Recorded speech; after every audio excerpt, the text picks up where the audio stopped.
Brilliance Audio presents the unabridged recording of Seduce Me at Sunrise by Lisa Kleypas, performed by Rosalind Landor. Chapter 1. London, 1848. Winter. Wynne had always thought Kev Merripen was beautiful, in the way that an austere landscape or a wintry day could be beautiful. He was a large, striking man, uncompromising in every angle. The exotic boldness of his features was a perfect setting for eyes so dark that the irises were barely distinguishable from the pupil.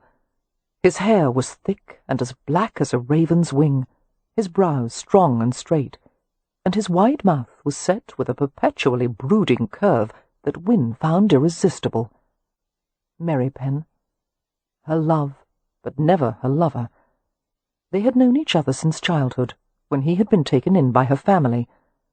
Although the Hathaways had always treated him as one of their own, Merripen had acted in the capacity of a servant, a protector, an outsider.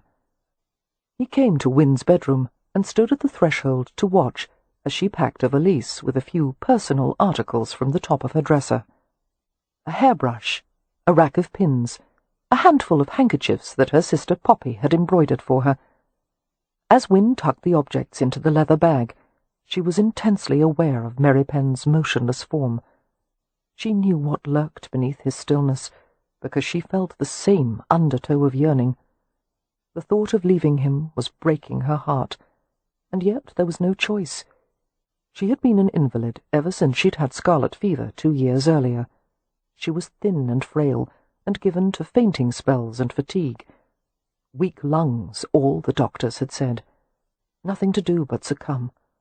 A lifetime of bed rest, followed by an early death. Wynne would not accept such a fate. She longed to get well, to enjoy the things that most people took for granted, to dance, laugh, walk through the countryside. She wanted the freedom to love, to marry, to have her own family some day. With her health in such a poor state, there was no possibility of doing any of those things. But that was about to change. She was departing this day for a French clinic, where a dynamic young doctor, Julian Harrow, had achieved remarkable results for patients just like herself. His treatments were unorthodox, controversial, but Wynne didn't care. She would have done anything to be cured, because until that day came, she could never have Merripen. "Don't go," he said, so softly that she almost didn't hear him. Wynne struggled to remain outwardly calm, even as a hot and cold chill went down her spine. "Please close the door," she managed to say. They needed privacy for the conversation they were about to have. Merripen didn't move. Colour had risen in his swarthy face, and his black eyes glittered with a ferocity that wasn't at all like him. He was all Roma at this moment, his emotions closer to the surface than he ever usually allowed. She went to close the door herself, while he moved away from her, as if any contact between them would result in fatal harm. "Why don't you want me to go, Kev?" she asked gently. "You won't be safe there." "I'll be perfectly safe," she said. "I have faith in Dr. Harrow. His treatment sounds sensible to me, and he's had a high success rate." "He's had as many failures as successes. There are better doctors here in London. You should try them first." "I think my best chances lie with Dr. Harrow." Wynne smiled into Merripen's hard black eyes, understanding the things he couldn't say. "I'll come back to you, I promise." He ignored that. Any attempt she made to bring their feelings to light was always met with rock-hard resistance. He would never admit he cared for her, or treat her as anything other than a fragile invalid who needed his protection, a butterfly under glass, while he went on with his private pursuits. Despite Merripen's discretion in personal matters, Wynne was certain there had been more than a few women who had given him their bodies and used him for their own pleasure.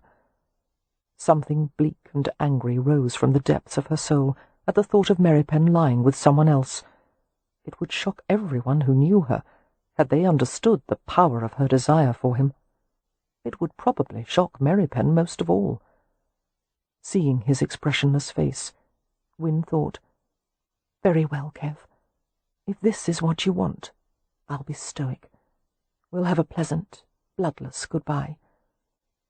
Later she would suffer in private, knowing it would be an eternity until she saw him again. But that was better than living like this, forever together and yet apart, her illness always between them. "Well," she said briskly, "I'll be off soon, and there's no need to worry, Kev. Leo will take care of me during the trip to France, and—" "Your brother can't even take care of himself," Merripen said harshly. "You're not going. You'll stay here where I can—" He bit off the words. But Wynne had heard a note of something like fury or anguish buried in his deep voice. This was getting interesting. Her heart began to thump. She had to pause to catch her breath. "There's only one thing that could stop me from leaving." He shot her an alert glance. "What is it?" It took her a long moment to summon the courage to speak. "Tell me you love me. Tell me, and I'll stay." The black eyes widened. The sound of his indrawn breath cut through the air like the downward arc of an axe stroke. He was silent, frozen. A curious mixture of amusement and despair surged through Wynne as she waited for his reply. "I care for everyone in your family." "No, you know that's not what I'm asking for." Wynne moved toward him and lifted her pale hands to his chest, resting her palms on a surface of tough, unyielding muscle. She felt the response that jolted through him. "Please," she said, hating the desperate edge in her own voice. "I wouldn't care if I died tomorrow, if I could just hear it once." "Don't!" he growled, backing away. Casting aside all caution, Wynne followed. She reached out to grasp the loose folds of his shirt. "Tell me. Let's finally bring the truth out into the open." "Hush! You'll make yourself ill." It infuriated Wynne that he was right. She could feel the familiar weakness, the dizziness that came along with her pounding heart and labouring lungs. She cursed her failing body.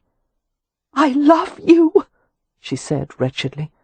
"And if I were well, no power on earth could keep me away from you. If I were well, I would take you into my bed, and I would show you as much passion as any woman could." "No!" His hand lifted to her mouth as if to muffle her, then snatched back as he felt the warmth of her lips. "If I'm not afraid to admit it, why should you be?" Her pleasure at being near him, touching him, was a kind of madness. Recklessly she moulded herself against him. He tried to push her away without hurting her, but she clung with all her remaining strength. "What if this were the last moment you ever had with me? Wouldn't you have been sorry not to tell me how you felt? Wouldn't you—" Merripen covered her mouth with his, desperate for a way to make her quiet. They both gasped and went still, absorbing the feel of it. Each strike of his breath on her cheek was a shock of heat. His arms went around her, wrapping her in his vast strength, holding her against the hardness of his body. And then everything ignited, and they were both lost in a furor of need. She could taste the sweetness of apples on his breath, the bitter hint of coffee, but most of all the rich essence of him. Wanting more, craving him, she pressed upward. He took the innocent offering with a low, savage sound. She felt the touch of his tongue. Opening to him, she drew him deeper, hesitantly using her own tongue in a slide of silk on silk, and he shivered and gasped and held her more tightly. A new weakness flooded her, her senses starving for his hands and mouth and body, his powerful weight over and between and inside her. Oh, she wanted him, wanted. Merripen kissed her with savage hunger, his mouth moving over hers with rough, luscious strokes. Her nerves blazed with pleasure, and she squirmed and clutched at him, wanting him closer. Even through the layers of her skirts, she felt the way he urged his hips against hers, the tight, subtle rhythm.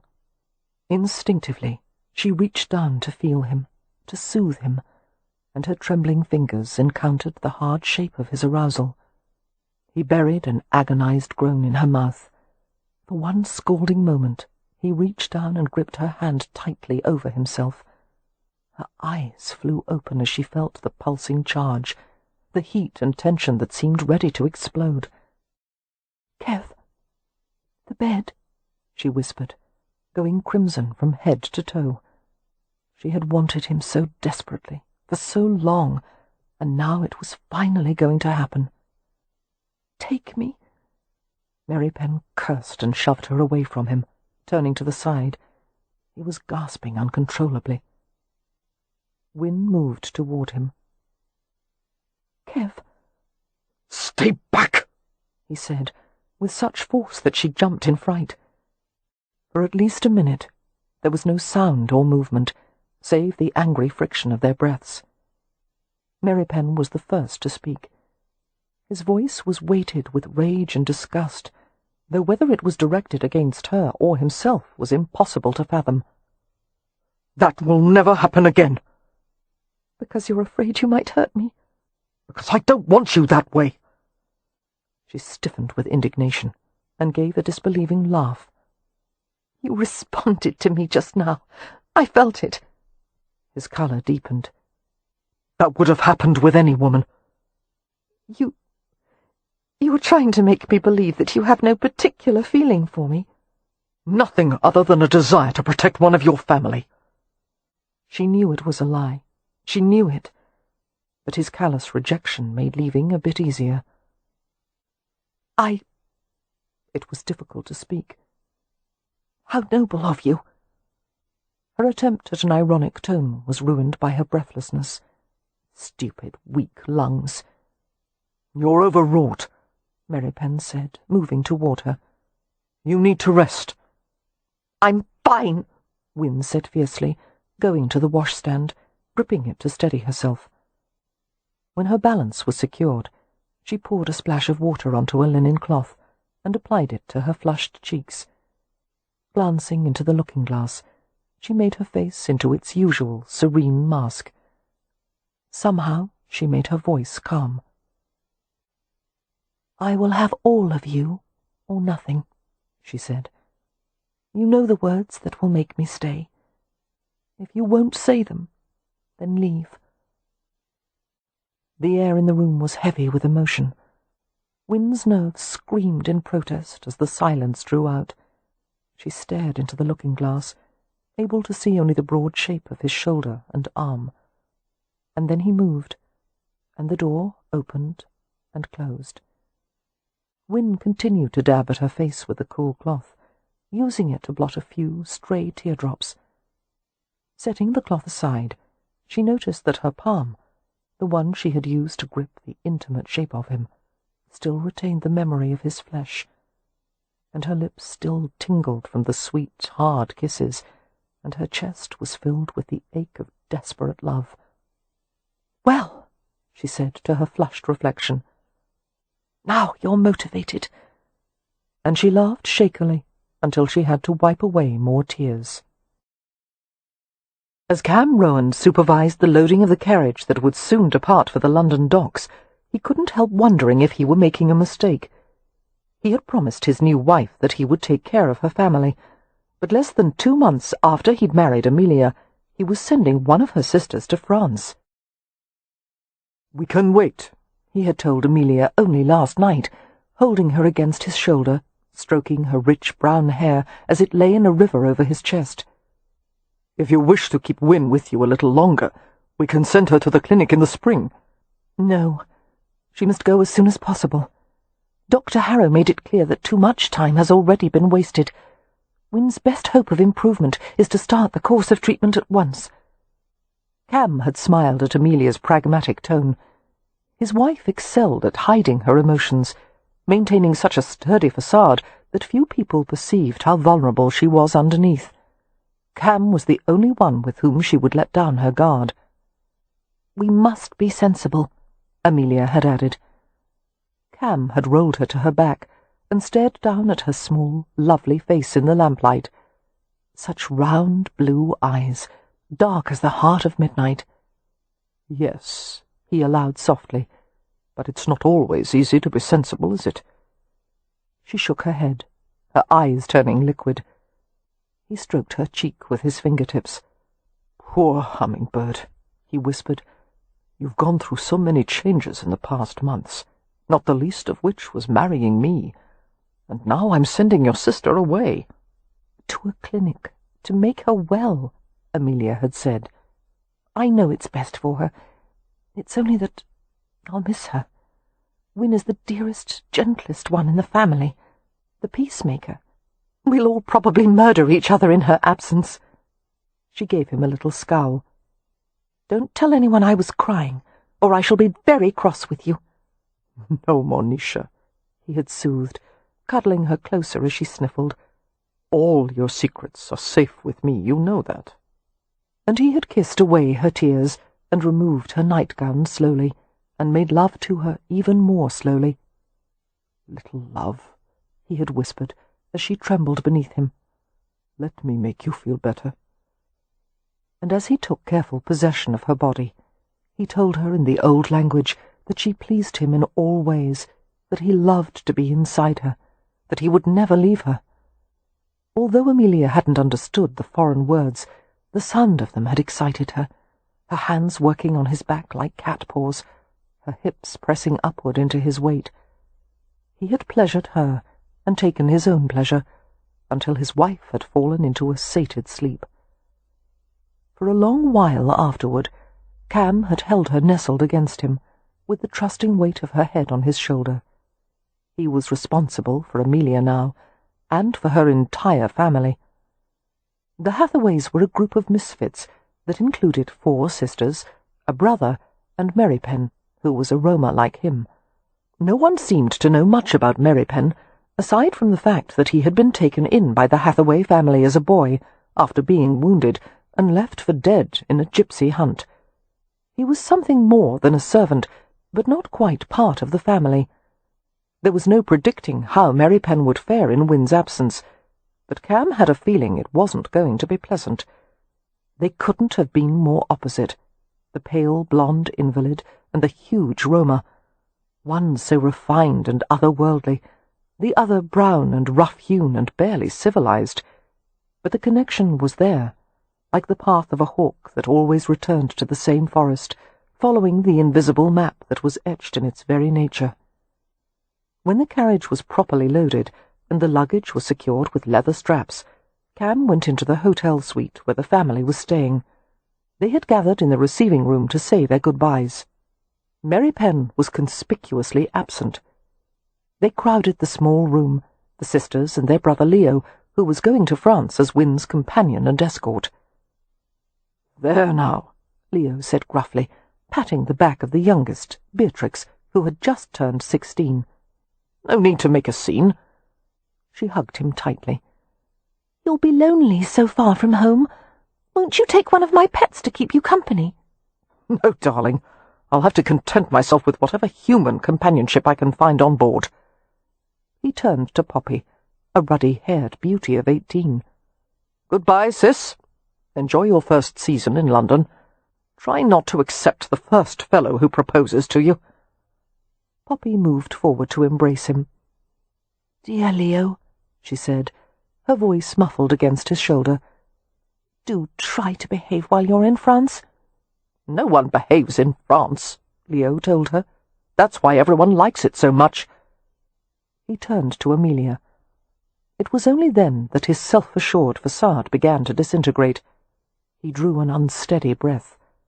Of all the Hathaway siblings, Leo and Amelia had argued the most frequently, and the most bitterly, and yet she was undoubtedly his favourite. They had been through a great deal together, taking care of the younger siblings after their parents had died. Amelia had watched Leo turn from a promising young architect into a wreck of a man. Inheriting a viscountcy hadn't helped one bit. In fact, The newly acquired title and status had only hastened Leo's dissolution. That hadn't stopped Amelia from fighting for him, trying to save him every step of the way, which had annoyed him considerably. Amelia went to him and laid her head against his chest. "Leo," she said with a sniffle, "if you let anything happen to Win, I will kill you." He stroked her hair gently. "You've threatened to kill me for years, and nothing ever comes of it." "I've been waiting for the right reason." Smiling, Leo pried her head from his chest and kissed her forehead.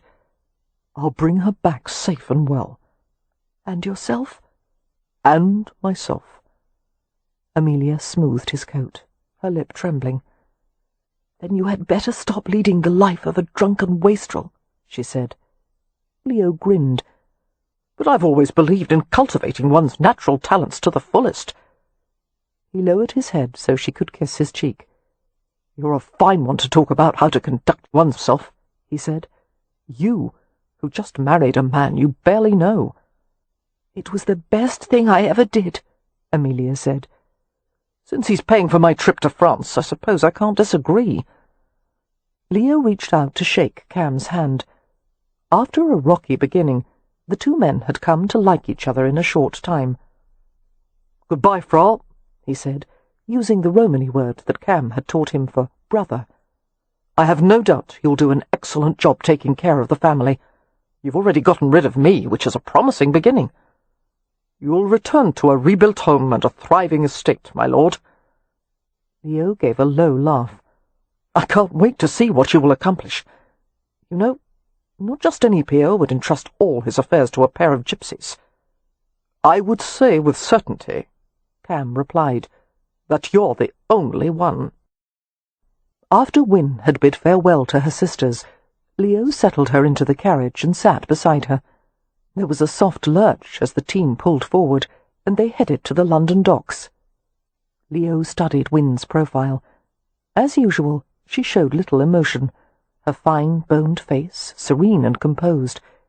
But he saw the flags of colour burning on the pale crests of her cheeks, and the way her fingers clenched and tugged at the embroidered handkerchief in her lap. It had not escaped him that Merripen hadn't been there to say goodbye. Leo wondered if he and Win had exchanged harsh words. Sighing, he reached out and put his arm around his sister's thin, breakable frame. She stiffened, but did not pull away. After a moment, the handkerchief came up, and he saw that she was blotting her eyes. She was afraid, and ill, and miserable, and he was all she had. God help her. He made an attempt at humour. "You didn't let Beatrix give you one of her pets, did you? I'm warning you. If you're carrying a hedgehog or a rat, it goes overboard as soon as we're on the ship." Win shook her head and blew her nose. "You know," Leo said conversationally, still holding her, "you're the least amusing of all the sisters. I can't think how I ended up going to France with you." "Believe me," came her watery reply, "I wouldn't be this boring if I had any say in the matter. When I get well, I intend to behave very badly indeed." "Well, that's something to look forward to." He rested his cheek on her soft, blonde hair. "Leo," she asked after a moment, "why did you volunteer to go to the clinic with me? Is it because you want to get well, too?" Leo was both touched and annoyed by the innocent question. Win, like everyone else in the family, considered his excessive drinking an illness that might be cured by a period of abstinence and healthful surroundings. But his drinking was merely a symptom of the real illness, a grief so persistent that at times it threatened to stop his heart from beating. There was no cure for losing Laura.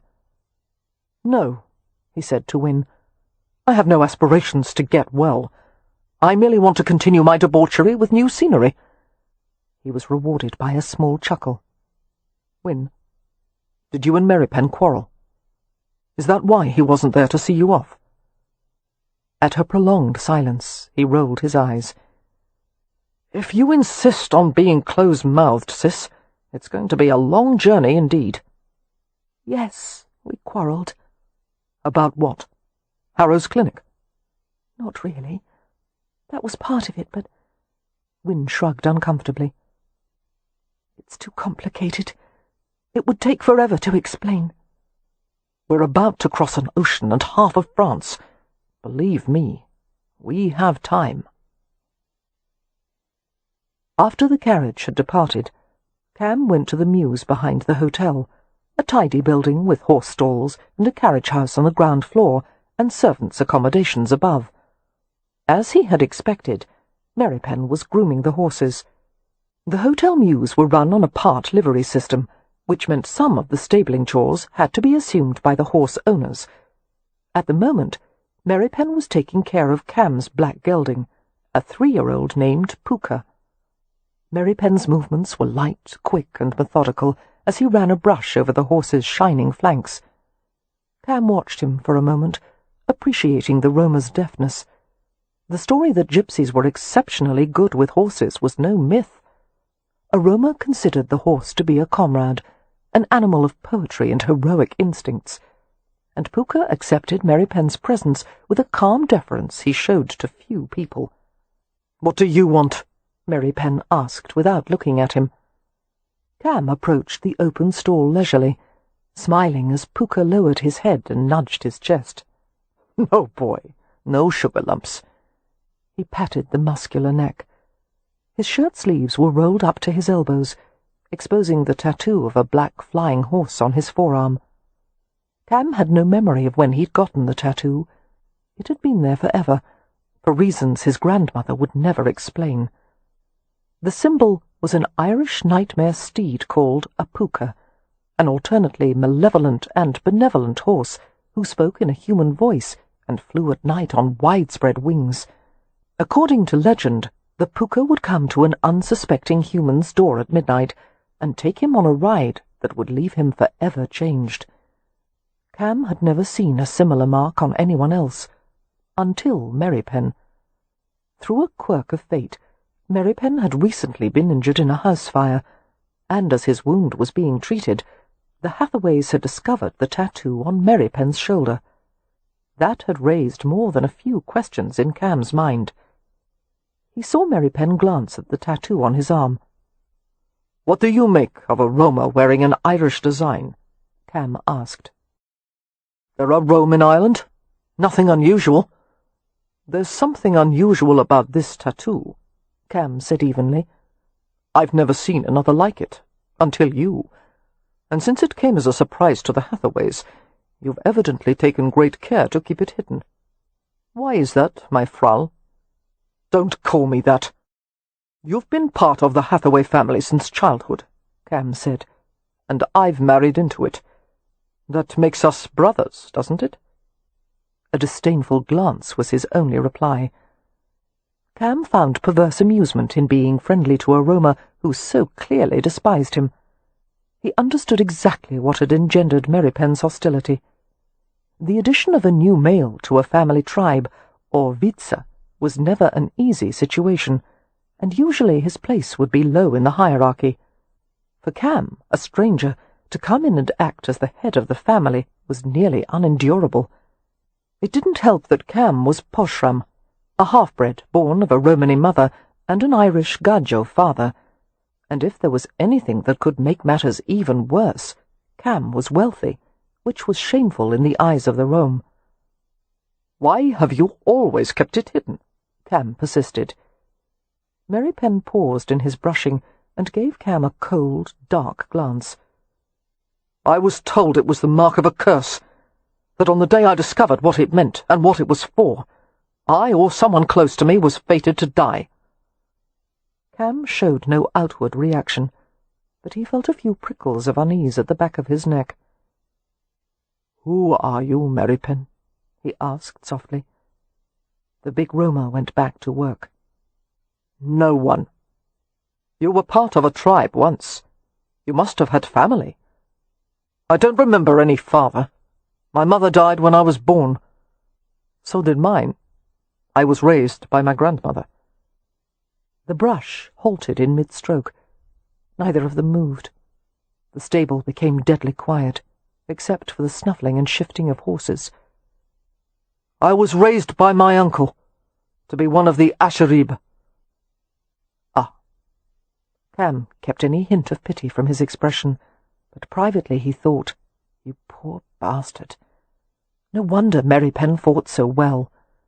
Some gypsy tribes took their strongest boys and turned them into bare-knuckle fighters, pitting them against each other at fairs and pubs and gatherings for onlookers to make bets on.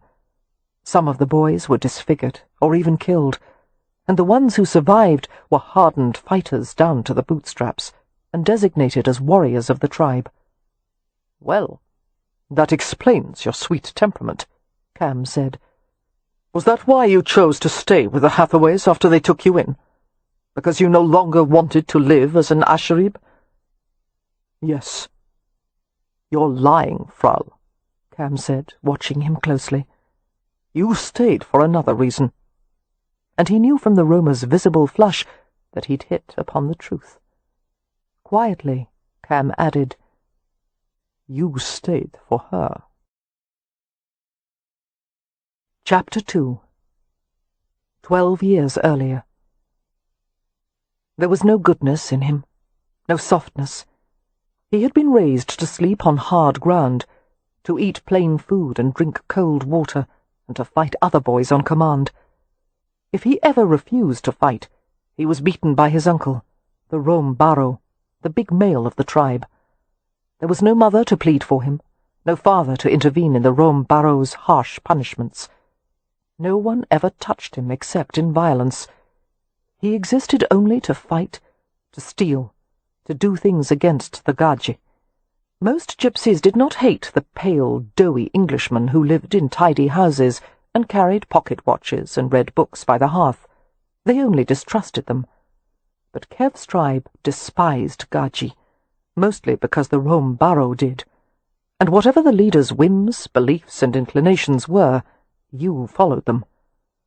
Eventually, because the Rom Baro's tribe had inflicted such mischief and misery wherever they set up camp, the Gajos had decided to scourge them from the land. The Englishmen had come on horses, carrying weapons.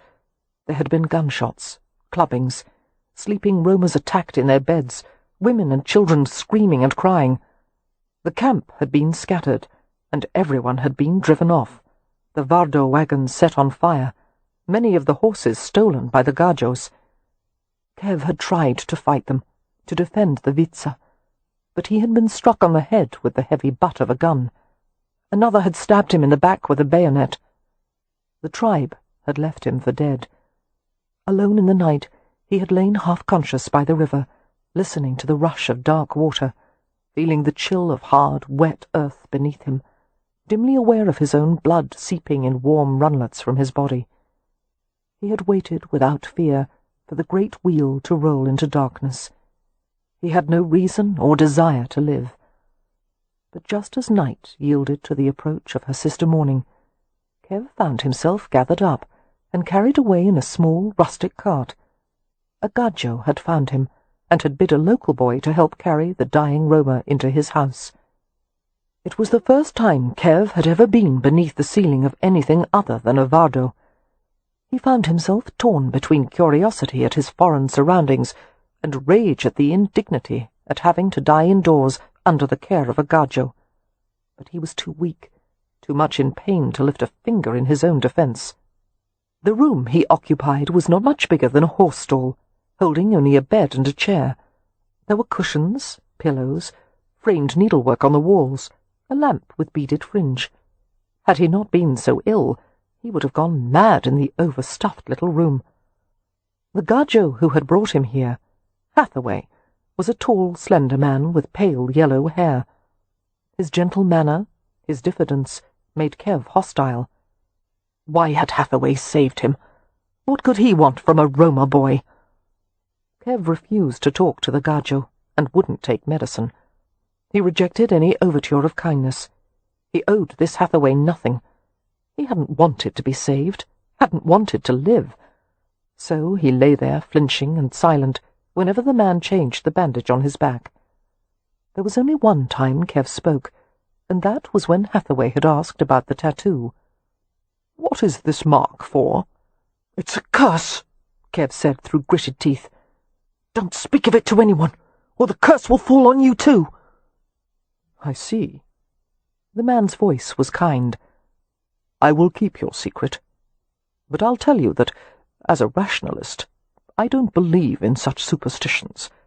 A curse has only as much power as the subject gives it." Stupid gajo, Kev thought. Everyone knew that to deny a curse was to bring very bad luck on oneself. It was a noisy household, full of children. Kev could hear them beyond the closed door of the room he had been put in. But there was something else, a faint, sweet presence nearby. He felt it hovering, outside the room, just out of his reach, and he yearned for it, hungered for relief from the darkness and fever and pain. Amid the clamour of children bickering, laughing, singing, he heard a murmur that raised every hair on his body. A girl's voice, lovely, soothing. He wanted her to come to him. He willed it as he lay there, his wounds mending with torturous slowness. "Come to me." But she never appeared. The only ones who entered the room were Hathaway and his wife, a pleasant but wary woman who regarded him as if he were a wild animal that had found its way into her civilized home. And Kev behaved like one, snapping and snarling whenever they came near him. As soon as he could move under his own power, he washed himself with the basin of warm water they left in his room. He would not eat in front of them, but waited until they had left a tray by the bed. His entire will was devoted to healing enough to be able to escape. On one or two occasions, the children came to look at him, peeking around the edge of the partially open door. There were two little girls named Poppy and Beatrix, who giggled and squealed with happy fright when he growled at them. There was another, older daughter, Amelia, who glanced at him with the same sceptical assessment the mother had. And there was a tall, blue-eyed boy, Leo, who looked not much older than Kev himself. "I want to make it clear," the boy had said from the doorway, his voice quiet, "that no one intends to do you any harm. As soon as you are able to leave, you are free to do so." He had stared at Kev's sullen, feverish face for a moment, before adding, "My father is a kind man, a Samaritan, but I'm not. So don't even think of injuring or insulting any of the Hathaways, or you'll answer to me." Kev respected that, enough to give Leo a slight nod. Of course, if he were well, he could have bested the boy easily, sent him to the ground bleeding and broken. But he had begun to accept that this odd little family really didn't mean him harm, nor did they want anything from him. They had merely provided care and shelter as if he were a stray dog. They seemed to expect nothing in return. That didn't lessen his contempt for them and their ridiculously soft, comfortable world. He hated them all, nearly as much as he hated himself. He was a fighter, a thief, steeped in violence and deceit. Couldn't they see that? They seemed to have no comprehension of the danger they had brought into their own home. After a week, Kev's fever had eased, and his wound had mended enough to allow him to move. He had to leave before something terrible happened, before he did something. So Kev woke early one morning and dressed with painstaking slowness in the clothes they had given him, which had belonged to Leo. It hurt to move, but Kev ignored the fierce pounding in his head and the jabbing fire in his back. He filled his coat pockets with a knife and fork from his food tray, a candle stub, a sliver of soap. The first light of dawn shone through the little window above the bed. The family would be awake soon. He started for the door, felt dizzy, and half collapsed onto the mattress. Gasping, he tried to collect his strength. There was a tap at the door, and it opened. His lips parted to snarl at the visitor. "May I come in?" he heard a girl ask softly. The curse died on Kev's lips. His senses were overwhelmed. He closed his eyes, breathing, waiting. "It's you. You're here. At last." "You've been alone for so long," she said, approaching him. "I thought you might want some company. I'm Winnifred." Kev drew in the scent and sound of her, his heart pounding. Carefully, He eased to his back, ignoring the pain that shot through him. He opened his eyes. He had never thought any Gaji could compare to Romany girls, but this one was remarkable. An otherworldly creature as pale as moonlight, her hair silver blonde, her features formed with tender gravity. She looked warm and innocent and soft. Everything he wasn't. His entire being responded so acutely to her that he reached out and seized her with a quiet grunt. She gasped a little, but held still. Kev knew it wasn't right to touch her. He didn't know how to be gentle. He would hurt her without even trying. And yet she relaxed in his hold and stared at him with those steady blue eyes. Why wasn't she frightened of him? He was actually frightened for her, because he knew what he was capable of. He hadn't been aware of pulling her closer. All he knew was that now part of her weight was resting on him as he lay on the bed, and his fingertips had curled into the pliant flesh of her upper arms. "Let go," she told him gently. He didn't want to, ever. He wanted to keep her against him and pull her braided hair down and comb his fingers through the pale silk. He wanted to carry her off to the ends of the earth. "If I do," he said gruffly, "will you stay?" The delicate lips curved. Sweet, delicious smile. "Silly boy. Of course I'll stay. I've come to visit you." Slowly his fingers loosened. He thought she would run away, but she remained. "Lie back," she told him. "Why are you dressed so early?" Her eyes widened. "Oh, you mustn't leave. Not until you're well." She needn't have worried. Kev's plans to escape had disappeared the second he had seen her. He eased back against the pillows, watching intently as she sat on the chair. She was wearing a pink dress. The edges of it, at the neck and wrists, were trimmed with little ruffles. "What is your name?" she asked. Kev hated talking, hated making conversation with anyone, but he was willing to do anything to keep her with him. "Merripen." "Is that your first name?" He shook his head. Winnifred tilted her head to the side. "Won't you tell it to me?" He couldn't. A Roma could only share his true name with others in the Rome. "At least give me the first letter," she coaxed. Kev stared at her, perplexed. "I don't know many Gypsy names," she said. "Is it Luca? Marco? Stefan?" It occurred to Kev that she was trying to play a game with him, teasing him. He didn't know how to respond. Usually, if someone tried to tease him, he responded by sinking his fist into the offender's face. "Someday you will tell me," she said with a little grin. She made a move as if to rise from the chair, and Kev's hand shot out to grip her arm. Surprise flickered across her face. "You said you would stay," he said roughly. Her free hand came to the one clamped around her wrist. "I will. Be at ease, Merripen. I'm only going to fetch some bread and tea for us. Let me go. I'll come right back."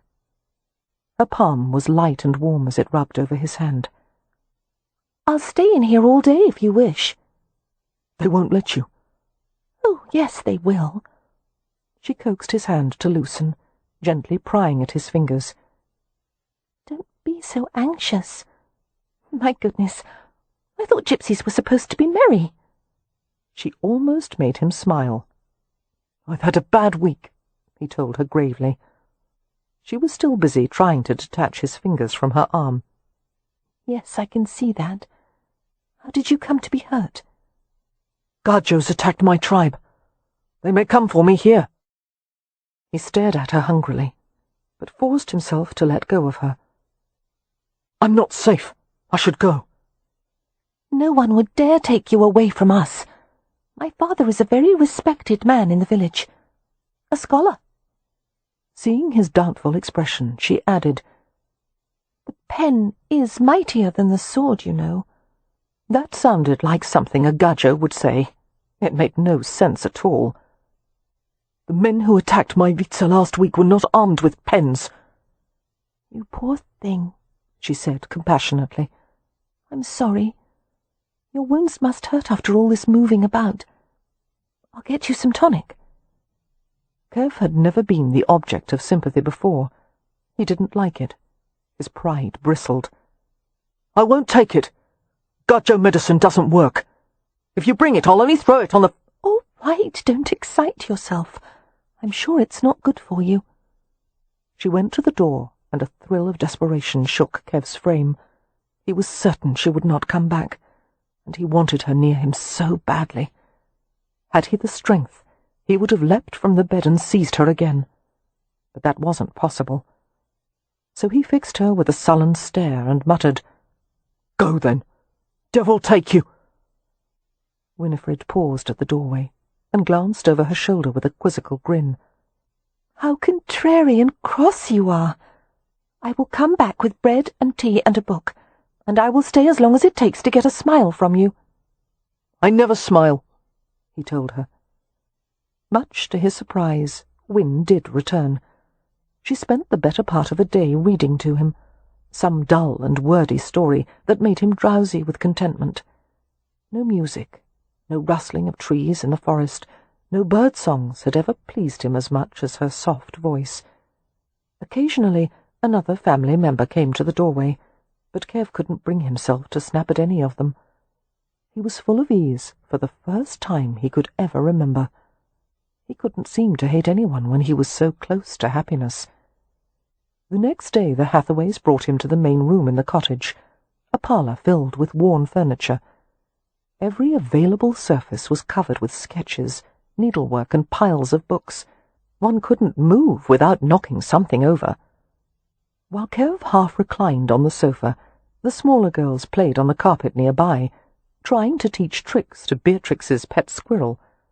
Leo and his father played chess in the corner. Amelia and her mother cooked in the kitchen, and Win sat close to Kev and worked on his hair. You have the mane of a wild beast, she told him, using her fingers to pull apart snarls, then combing the tangled black strands with great care. Hold still. I'm trying to make you look more Oh, do stop flinching. Your head can't possibly be that sensitive. Kev wasn't flinching because of the tangles or the comb. It was that he had never been touched for so long by anyone in his life. He was mortified, inwardly alarmed, but as he glanced warily around the room, it seemed no one minded or cared about what Win was doing. He settled back with slitted eyes. The comb tugged a little too hard, and Win murmured an apology and rubbed the smarting spot with her fingertips. So gently. It made his throat tight and his eyes sting. Deeply disquieted, bewildered, Kev swallowed back the feeling. He stayed tense but passive beneath her touch. He could hardly breathe for the pleasure she gave him. Next came a cloth draped around his neck, and the scissors. I'm very good at this, Win said, pushing his head forward and combing the locks at the back of his neck. And your hair wants cutting. There's enough wool on your head to stuff a mattress. Beware, lad, Mr. Hathaway said cheerfully. Recollect what happened to Samson. Kev's head lifted.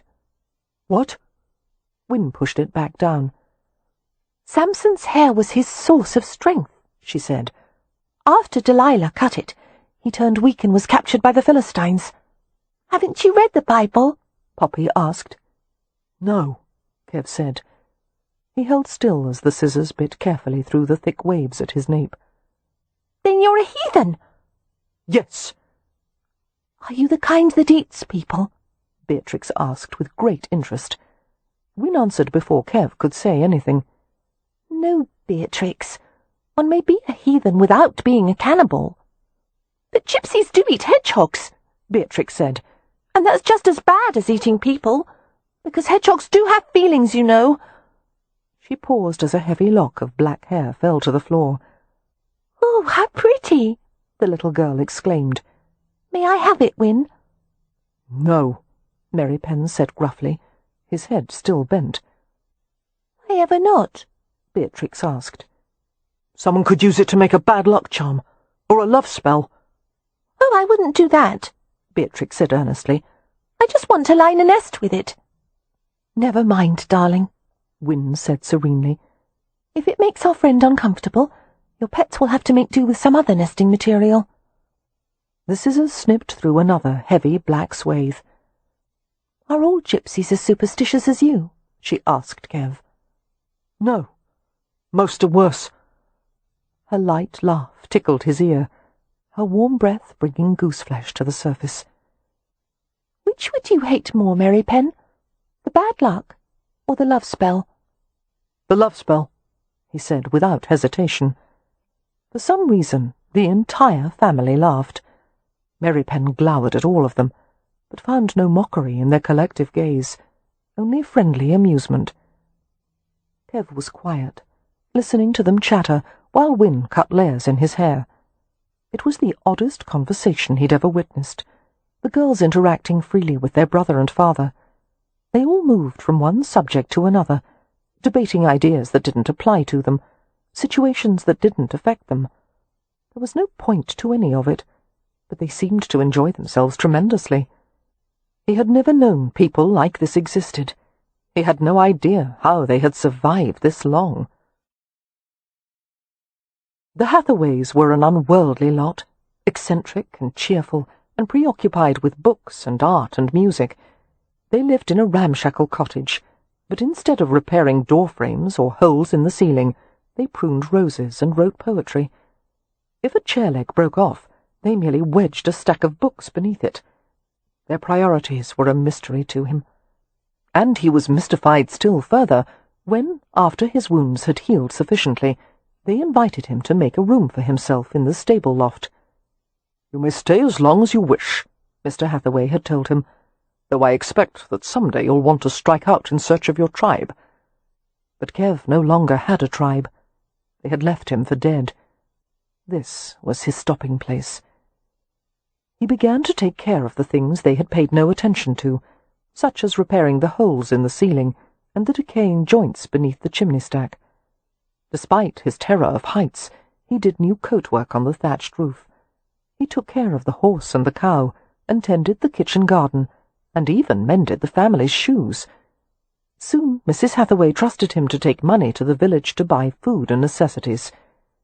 There was only one time that his presence at the Hathaway cottage seemed in jeopardy, and that was when he had been caught fighting some village toughs. Mrs. Hathaway was alarmed by the sight of him, battered and bloody-nosed, and had demanded to know how it had happened. "I sent you to fetch a round from the cheesemaker, and you come home empty-handed and in such a condition," she cried. "What violence did you do, and why?" Kev hadn't explained, only stood grim-faced at the door as she berated him. "I won't tolerate brutality in this household. If you can't bring yourself to explain what happened, then collect your things and leave." But before Kev could move or speak, Wynne had entered the house. "No, Mother," she had said calmly. "I know what happened. My friend Laura just told me. Her brother was there. Merripen was defending our family. 2 other boys were shouting insults about the Hathaways, and Merripen thrashed them for it." "Insults of what nature?" Mrs. Hathaway asked, bewildered. Kev stared hard at the floor, his fists clenched. Wynne didn't flinch from the truth. "They're criticizing our family," she said, "because we're harboring a Roma. Some of the villagers don't like it. They're afraid Merripen might steal from them, or place curses on people, or other such nonsense. They blame us for taking him in." In the silence that followed, Kev trembled with undirected rage, and at the same time he was overwhelmed with defeat. He was a liability to the family.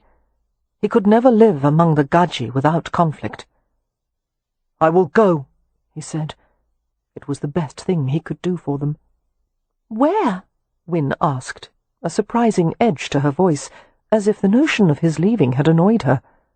"You belong here. You have nowhere else to go." "I'm a Roma," he said simply. He belonged nowhere and everywhere. "You will not leave," Mrs. Hathaway astonished him by saying. "Certainly not because of some village ruffians. What would it teach my children, to let such ignorance and despicable behavior prevail? No, You will stay. It is only right. But you must not fight, Merripen. Ignore them, and they will eventually lose interest in taunting us. A stupid, gajo sentiment. Ignoring never worked. The fastest way to silence a bully's taunts was to beat him to a bloody pulp. A new voice entered the conversation. "If he stays," Leo remarked, coming into the kitchen, "he will most certainly have to fight, Mother." Like Kev, Leo looked much the worse for wear, with a blackened eye and a split lip. He gave a crooked grin at his mother and sister's exclamations. Still smiling, he glanced at Kev. "I thrashed one or two of the fellows you overlooked," he said. "Oh, dear," Mrs. Hathaway said sorrowfully, taking her son's hand, which was bruised and bleeding from a gash where he must have caught someone's tooth with his knuckle. "These are hands meant for holding books, not fighting." "I like to think I can manage both," Leo said dryly. His expression turned serious as he gazed at Kev. "I'll be damned if anyone will tell me who may live in my home. As long as you wish to stay, Merripen, I'll defend you like a brother." "I don't want to make trouble for you," Kev muttered. "No trouble," Leo replied, gingerly flexing his hand. "After all, some principles are worth standing up for." Chapter 3. Principles. Ideals. The harsh realities of Kev's former life had never allowed for such things, but constant exposure to the Hathaways had changed him, elevating his thoughts to considerations beyond mere survival. Certainly he would never be a scholar or a gentleman. He spent years, however, listening to the Hathaways' animated discussions about Shakespeare, Galileo, Flemish art versus Venetian, democracy and monarchy and theocracy, and every imaginable subject. He had learned to read, and even acquired some Latin, and a few words of French. He had changed into someone his former tribe would never have recognized. Kev never came to think of Mr. and Mrs. Hathaway as parents, although he would have done anything for them. He had no desire to form attachments to people. That would have required more trust and intimacy than he could summon. But he did care for all the Hathaway brood, even Leo. And then there was Win, for whom he would have died 1,000 times over. He would never degrade Win with his touch, or dare to assume a place in her life other than as a protector. She was too fine, too rare. As she grew into womanhood, every man in the county was enthralled by her beauty. Outsiders tended to view Win as an ice maiden, neat and unruffled and cerebral, but outsiders knew nothing of the sly wit and warmth that lurked beneath her perfect surface. Outsiders hadn't seen Win teaching Poppy the steps to a quadrille until they had both collapsed to the floor in giggles, or going frog-hunting with Beatrix, her apron filled with leaping amphibians, or the droll way she read a Dickens novel with an array of voices and sounds, until the entire family howled at her cleverness. Kev loved her, not in the way that novelists and poets described. Nothing so tame. He loved her beyond earth, heaven, or hell. Every moment out of her company was agony. Every moment with her was the only peace he had ever known. Every touch of her hands left an imprint that ate down to his soul. He would have killed himself before admitting it to anyone. The truth was buried deep in his heart. Kev did not know if Win loved him in return. All he knew was that he didn't want her to. "There," Win said one day, after they had rambled through dry meadows and settled to rest in their favourite place. "You're almost doing it." "Almost doing what?" Kev asked lazily. They reclined by a clump of trees bordering a winterbourne, a stream that ran dry in the summer months. The grass was littered with purple rampion and white meadowsweet, the latter spreading an almond-like fragrance through the warm, fetid air. "Smiling." She lifted on her elbows beside him, her fingers brushing his lips. Kev stopped breathing.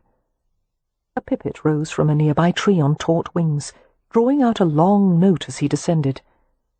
Intent on her task, Win shaped the corners of his mouth upward, and tried to hold them there. Aroused and amused, Kev let out a smothered laugh and brushed her hand away.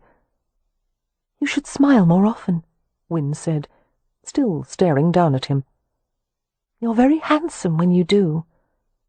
She was more dazzling than the sun, her hair like cream silk, her lips a tender shade of pink. At first her gaze seemed like nothing more than friendly inquiry, but as it held on his, he realized she was trying to read his secrets. He wanted to pull her down with him and cover her body with his. It had been 4 years since he had come to live with the Hathaways. Now he was finding it more and more difficult to control his feelings for Wynne. "What are you thinking when you look at me like that?" she asked softly. "I can't say." "Why not?" Kev felt the smile hovering on his lips again, this time edged with wryness. "It would frighten you." "Merripen," she said decisively. "Nothing you could ever do or say would frighten me." She frowned. "Are you ever going to tell me your first name?" "No." "You will. I'll make you." She pretended to beat against his chest with her fists. Kev caught her slim wrists in his hands, restraining her easily. His body followed the motion, rolling to trap her beneath him. It was wrong, but he couldn't stop himself, and as he pinned her with his weight, felt her wriggle instinctively to accommodate him, he was almost paralyzed by the primal pleasure of it. He expected her to struggle, to fight him, but instead she went passive in his hold, smiling up at him. Dimly, Kev remembered one of the mythology stories the Hathaways were so fond of, the Greek one about Hades, the god of the underworld, kidnapping the maiden Persephone in a flowery field and dragging her down through an opening in the earth, down to his dark, private world where he could possess her. Although the Hathaway daughters had all been indignant about Persephone's fate, Kev's sympathies had privately been on Hades' side.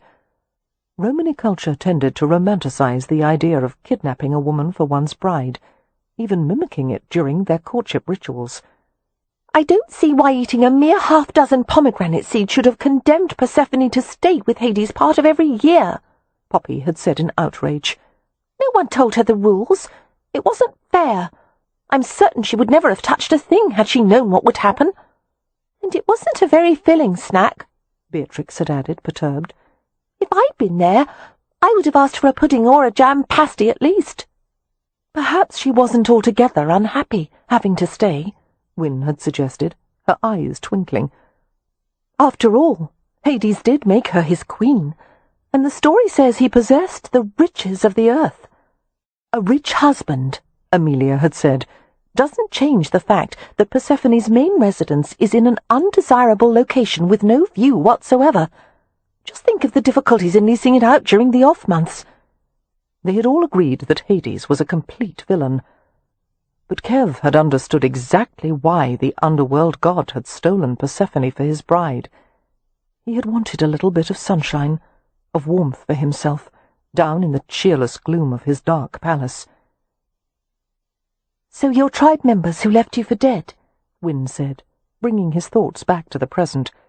"They're allowed to know your name, but I'm not." "That's right." Kev watched the brindling of sun and leaf shadows on her face. He wondered how it would feel to press his lips to that soft, light-tricked skin. A delectable notch appeared between Wynne's tawny brows. "Why? Why can't I know?" "Because you're a Gaji." His tone was more tender than he had meant it to be. "You're Gaji." At this foray into dangerous territory, Kev felt his heart contract painfully. She wasn't his, nor could she ever be, except in his heart.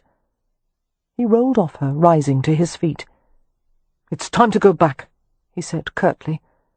He reached down for her, gripped her small, extended hand, and hauled her upward. She didn't check the momentum, but instead let herself fall naturally against him. Her skirts fluttered around his legs, and the slim, feminine shape of her body pressed all along his front.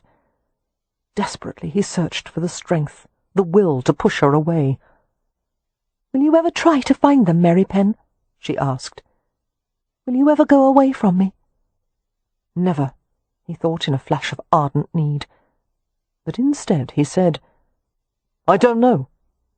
If you did, I would follow you, and I would bring you back home. I doubt the man you marry would allow that. Wynne smiled as if the statement were ridiculous. She eased herself away and let go of his hand. They began the walk back to the Hampshire house in silence. Tobar, she suggested after a moment. Garadan. Palo. No. Rye. No. Cooper. Stanley. No.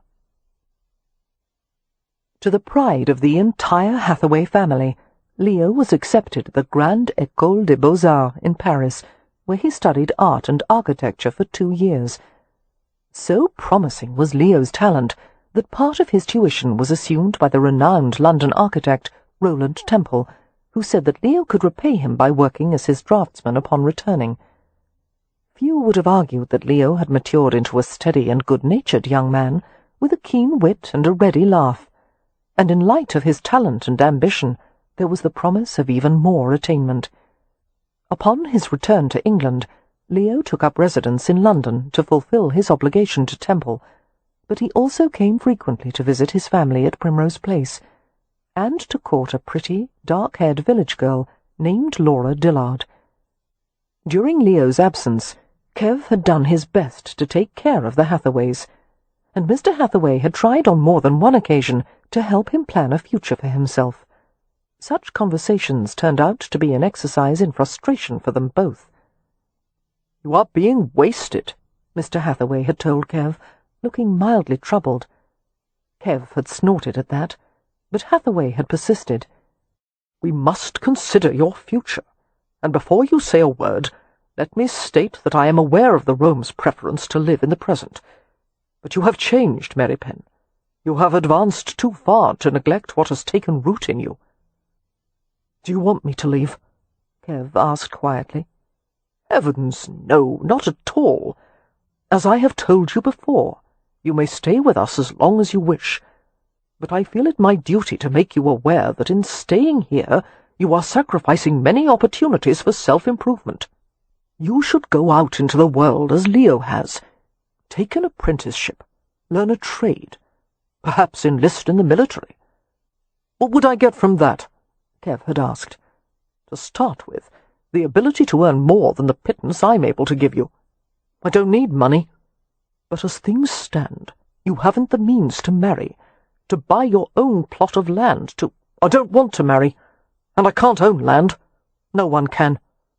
In the eyes of the British government, Merripen, a man most certainly can own land, and a house upon it." "The tent shall stand when the palace shall fall," Kev had replied prosaically. Hathaway had let out an exasperated chuckle. "I would rather argue with 100 scholars," he had told Kev, "than with one gypsy. Very well, we will let the matter rest for now. But bear in mind, Merripen, life is more than following the impulses of primitive feeling. A man must make his mark on the world." "Why?" Kev asked in genuine bewilderment, but Hathaway had already gone to join his wife in the rose garden. Approximately a year after Leo had returned from Paris, tragedy struck the Hathaway family. Until then, none of them had ever known true sorrow, fear, or grief. They had lived in what had seemed to be a magically protected family circle. But Mr. Hathaway complained of odd, sharp pains in his chest one evening, leading his wife to conclude that he was suffering dyspepsia after a particularly rich supper. He went to bed early, quiet and grey-faced. No more was heard from their room until daybreak, when Mrs. Hathaway came out weeping and told the stunned family that their father was dead. And that was only the beginning of the Hathaways' misfortune. It seemed the family had fallen under a curse, in which the full measure of their former happiness had been converted to sorrow. "Trouble comes in threes," was one of the sayings Merripen remembered from his childhood, and to his bitter regret it proved to be true. Mrs. Hathaway was so overcome by grief that she took to her bed after her husband's funeral and suffered such melancholy that she could scarcely be persuaded to eat or drink. None of her children's attempts to bring her back to her usual self were effective. In a startlingly short time, she had wasted away to almost nothing. "Is it possible to die of a broken heart?" Leo asked somberly one evening, after the doctor had left, with the pronouncement that he could discern no physical cause of their mother's decline. "She should want to live for Poppy and Beatrix at least," Amelia said, keeping her voice low. At that moment, Poppy was putting Beatrix to bed in another room. "They're still too young to be without a mother. No matter how long I had to live with a broken heart, I would force myself to do it, if only to take care of them." "But you have a core of steel," Wynne said, patting her older sister's back. "You are your own source of strength. I'm afraid Mother has always drawn hers from Father." She glanced at Merripen with despairing blue eyes. "Merripen, what would the Rome prescribe for melancholy? Anything, no matter how outlandish, that might help her. How would your people view this?" Kev shook his head, switching his gaze to the hearth. "They would leave her alone.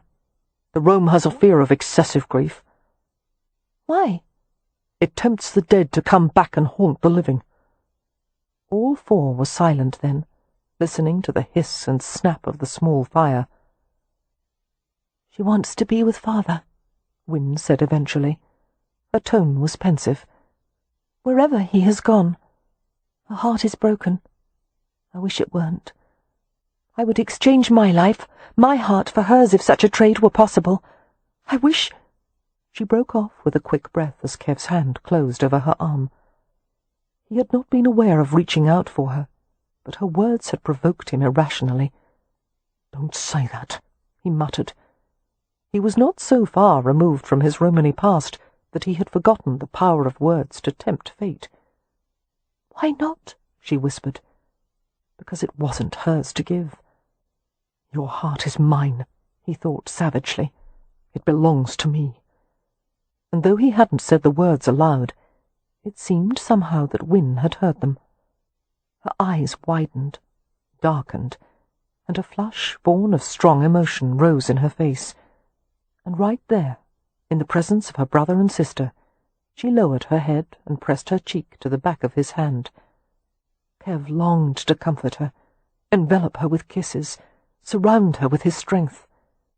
Instead, he released her arm carefully and risked a wary glance at Amelia and Leo. The former had picked up a few pieces of kindling from the hearthside basket and was occupying herself by feeding them to the fire. The latter was watching Wynne intently. Less than 6 months after her husband's death, Mrs. Hathaway was laid to rest beside him, and before the siblings could begin to accept that they had been orphaned with such cruel swiftness, the third tragedy occurred. "Merripen."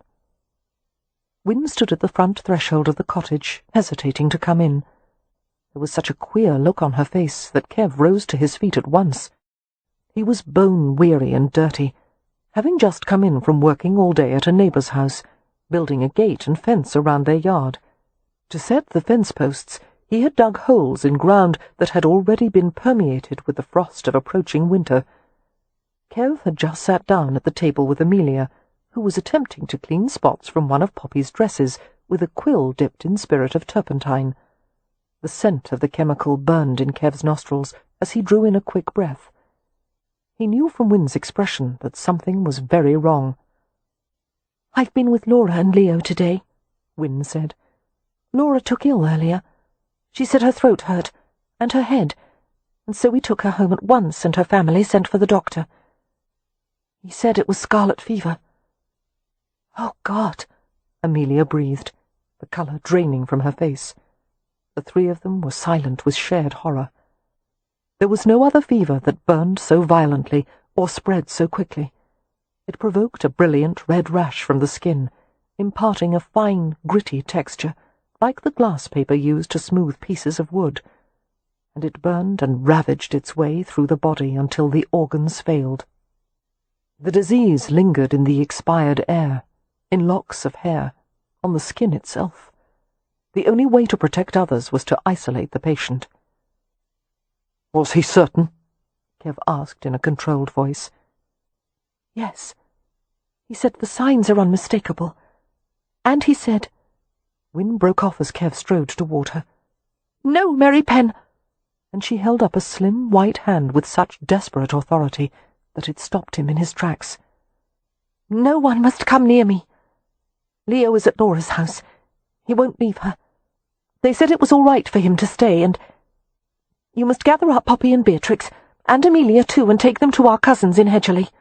They won't like it, but they'll take them in, and—" "I'm not going anywhere," Amelia said, her manner calm, even though she was trembling slightly. "If you have the fever, you'll need me to take care of you." "But if you should catch it—" "I had a very mild bout of it when I was a young child. That means I'm probably safe from it now." "What about Leo?" "I'm afraid he didn't have it, which may put him in danger." Amelia glanced at Kev. "Merripen, did you ever?" "I don't know." "Then you should stay away with the children until this is over. Will you go collect them? They went out to play at the Winterbourne. I'll pack their things." Kev found it nearly impossible to leave Wynne when she might be ill, but there was no choice. Someone had to take her sisters to a safe place. Before an hour had passed, Kev had found Beatrix and Poppy, loaded the bewildered girls into the family carriage, and had taken them on the half-day journey to Hedgerley. By the time he had settled them with their cousins and returned to the cottage, it was well past midnight. Amelia was in the parlour, wearing her nightclothes and dressing robe, her hair trailing down her back in a long braid. She sat before the fire, her shoulders hunched inward. She looked up with surprise as Kev entered the house. "You shouldn't be here. The danger—" "How is she?" Kev interrupted. "Any sign of fever yet?" "Chills. Pains. No rise in temperature, as far as I can tell. Perhaps that's a good sign. Perhaps that means she'll only have it lightly." "Any word from the Dillards? From Leo?" Amelia shook her head. "Wynne said he meant to sleep in the parlour, and go to her whenever they would allow it. It isn't at all proper, but if Laura— well, if she doesn't live through this—" Her voice thickened, and she paused to swallow back tears. "I suppose if it comes to that, they wouldn't want to deprive Laura of her last moments with the man she loves." Kev sat nearby, and silently sorted through platitudes he'd heard Gadjos say to each other. Things about endurance, and accepting the Almighty's will, and about worlds far better than this one. He couldn't bring himself to repeat any of it to Amelia. Her grief was too honest, her love for her family too real. "It's too much," he heard Amelia whisper after a while. "I can't bear losing anyone else. I'm so afraid for Wynne. I'm afraid for Leo." She rubbed her forehead. "I sound like the rankest coward, don't I?" Kev shook his head. "You would be a fool not to be afraid." That elicited a small, dry chuckle. "I am definitely not a fool, then." By morning, Wynne was flushed and feverish, her legs moving restlessly beneath the covers. Kev went to a window and drew open the curtain, admitting the weak light of dawn. She awakened as he approached the bed, her blue eyes wide in her red, burnished face. "No," she croaked, trying to shrink away from him. "You're not supposed to be here. Don't come near me, you'll catch it. Please go." "Quiet," Kev said, sitting on the edge of the mattress. He caught Wynne as she tried to roll away, and settled his hand on her forehead. He felt the burning pulse beneath her fragile skin, the veins lit with raging fever. As Wynne struggled to push him away, Kev was alarmed by how feeble she had grown, already. "Don't," she sobbed, writhing. Weak tears slid from her eyes. "Please don't touch me. I don't want you here. I don't want you to get sick. Oh, please go." Kev pulled her up against him, her body living flame beneath the thin layer of her nightgown, the pale silk of her hair streaming over both of them, and he cradled her head in one of his hands, the powerful, battered hand of a bare-knuckle fighter. "You're mad," he said in a low voice, "if you think I would leave you now. I'll see you safe and well no matter what it takes." "I won't live through this," she whispered. Kev was shocked by the words, and even more by his own reaction to them. "I'm going to die," she said, "and I won't take you with me." Kev gripped her more closely, letting her fitful breaths blow against his face. No matter how she writhed, he wouldn't let go. He breathed the air from her, taking it deep into his own lungs. "Stop!" she cried, trying desperately to twist away from him. The exertion caused her flush to darken. "This is madness! Oh, you stubborn wretch, let me go!" "Never!" Kev smoothed her wild, fine hair, the strands darkening where her tears had tracked. "Easy," he murmured. "Don't exhaust yourself. Rest." Wynn's struggle slowed as she recognized the futility of resisting him. "You're so strong," she said faintly, the words born not of praise but damnation. "You're so strong." "Yes," Kev said, gently using a corner of the bed linens to dry her face. "I'm a brute, and you've always known it, haven't you?" "Yes," she whispered. "And you're going to do as I say." He cradled her against his chest and gave her some water. She took a few painful sips. "Can't," she managed, turning her face away. "More," he insisted, bringing the cup back to her lips. "Let me sleep, please." "After you drink more." Kev wouldn't relent until she obeyed with a moan. Settling her back into the pillows, he let her drowse for a few minutes, then returned with some toast softened in broth. He bullied her into taking a few spoonfuls. By that time, Amelia had awakened, and she came into Wynn's room. A quick double blink was her only reaction to the sight of Wynn leaning back against Kev's arm while he fed her. "Get rid of him," Wynn told her sister hoarsely, her head resting on Kev's shoulder. "He's torturing me."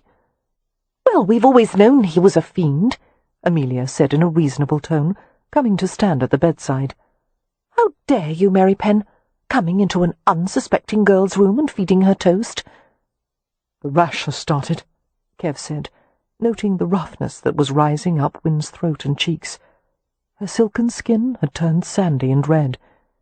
He felt Amelia's hand touch his back, clenching in a loose fold of his shirt, as if she needed to hold on to him for balance. But Amelia's voice was light and steady. "I'll mix a solution of soda water. That should soothe the rawness, dear." Kev felt a surge of admiration for her. No matter what disasters came her way, Amelia was willing to meet all challenges. Of all the Hathaways, she had shown the toughest mettle so far. And yet Wynn would have to be stronger and even more obstinate if she were to survive the days to come. "While you bathe her," he told Amelia, "I'll fetch the doctor." Not that he had any faith in a gajo doctor, but it might give the sisters peace of mind. He also wanted to see how Leo and Laura Dillard were faring. After relinquishing Wynn to Amelia's care, Kev went to the Dillards' home. But the maid who answered the door told him that Leo wasn't available. "He's in there with Miss Laura," the maid said brokenly, blotting her face with a rag. "She knows no one. She is near insensible. She is failing fast, sir." Kev felt the traction of his short, pared nails against the tough skin of his palms. Wynn was less robust than Laura Dillard, less sturdy in form and constitution. If Laura was sinking so fast, it hardly seemed possible that Wynn would be able to withstand the same fever. His next thoughts were of Leo, who was not a brother by blood, but certainly a tribesman. Leo loved Laura Dillard with an intensity that would not allow him to accept her death rationally, if at all. Kev was more than a little concerned for him. "What is Mr. Hathaway's condition?" Kev asked, Does he show any sign of illness?" "No, sir. I don't think so. I don't know." But from the way her watery gaze slid away from his, Kev understood that Leo was not well. He wanted to take Leo away from the death watch, now, and put him to bed to preserve his strength for the days to come. But it would be cruel to deny Leo the last hours with the woman he loved. "When she passes," Kev said bluntly, "send him home. But don't let him go alone. Have someone accompany him all the way to the doorstep of the Hathaway cottage. Do you understand?" "Yes, sir." 2 days later, Leo came home. "Laura's dead," he said, and collapsed in a delirium of fever and grief. Chapter 4. The scarlet fever that had swept the village was a particularly virulent strain, the worst effects falling on the very young and the old. There were not enough doctors to tend the ailing, and no one outside Primrose Place dared to come. After visiting the cottage to examine the 2 patients, the exhausted doctor had prescribed hot vinegar poultices for the throat. He had also left a tonic containing tincture of aconite. It seemed to have no effect on either Win or Leo. "We're not doing enough," Amelia said on the 4th day. Neither she nor Kev had had sufficient sleep, both of them taking turns caring for the ailing brother and sister. She came into the kitchen, where Kev was boiling water for tea. "The only thing we've accomplished so far is to make their decline more comfortable. There must be something that can stop the fever. I won't let this happen." She stood rigid and trembling, stacking word upon word as if trying to shore up her defences. And she looked so vulnerable that Kev was moved to compassion.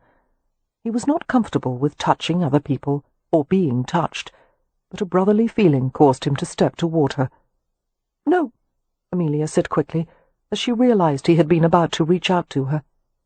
Taking a step back, she gave a strong shake of her head. I'm not the kind of woman who can lean on anyone.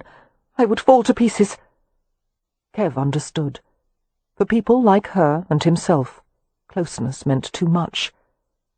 "What is to be done?" Amelia whispered, wrapping her arms around herself. Kev rubbed his weary eyes.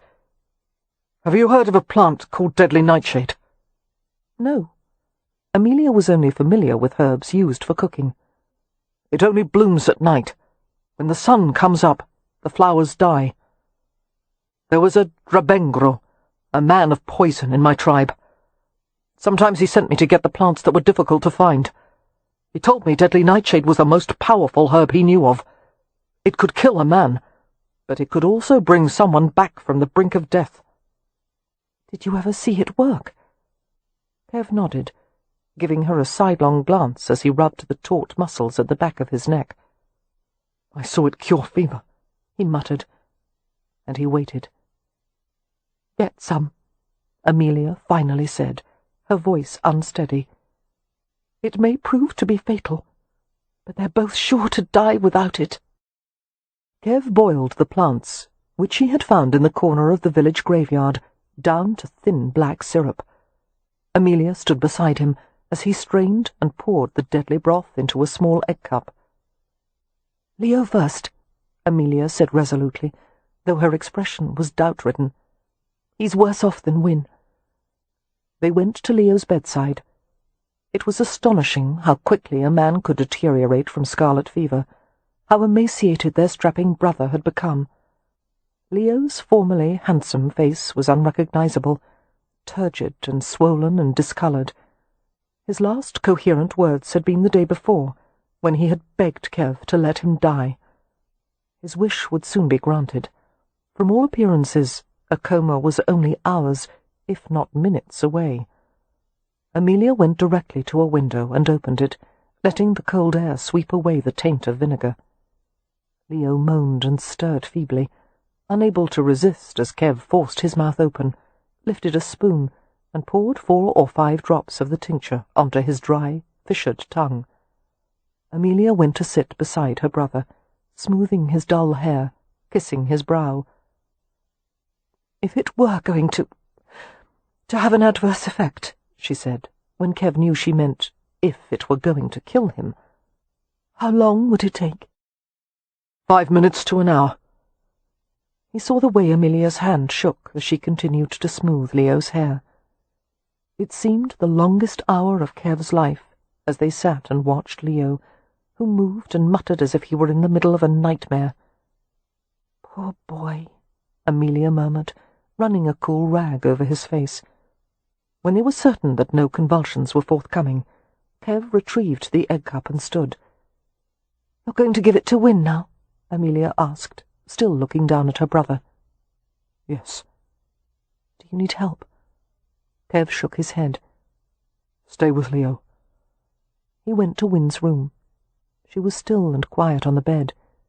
She no longer recognized him, her mind and body consumed in the red heat of fever.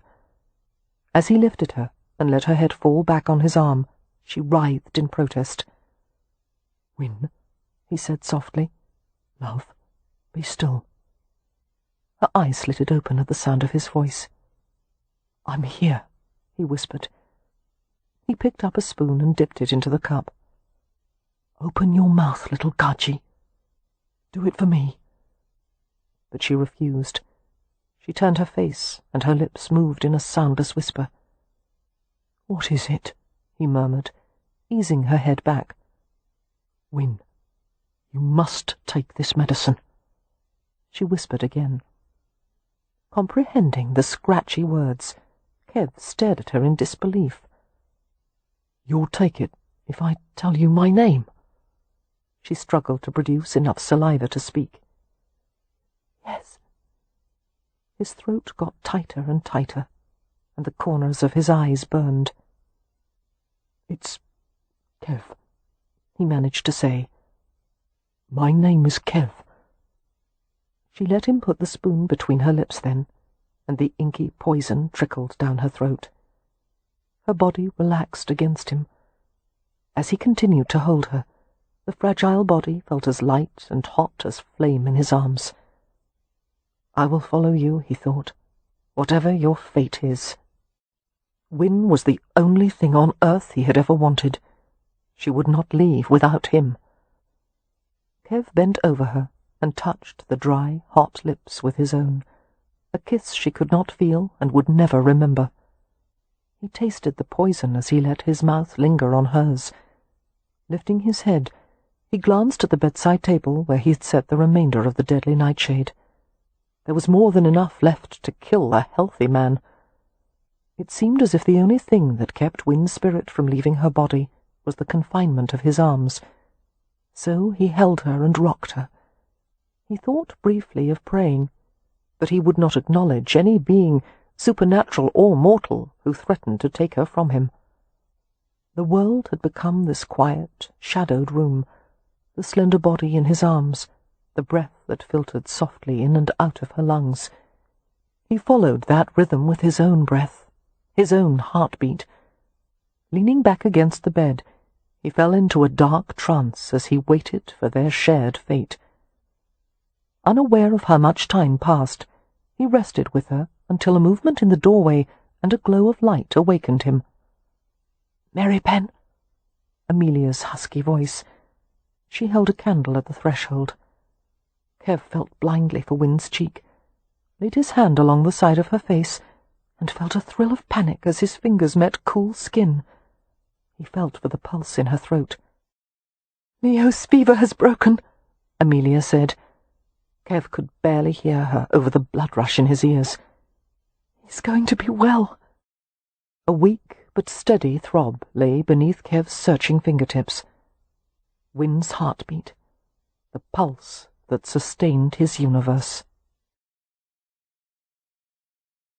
Chapter 5. London, 1848.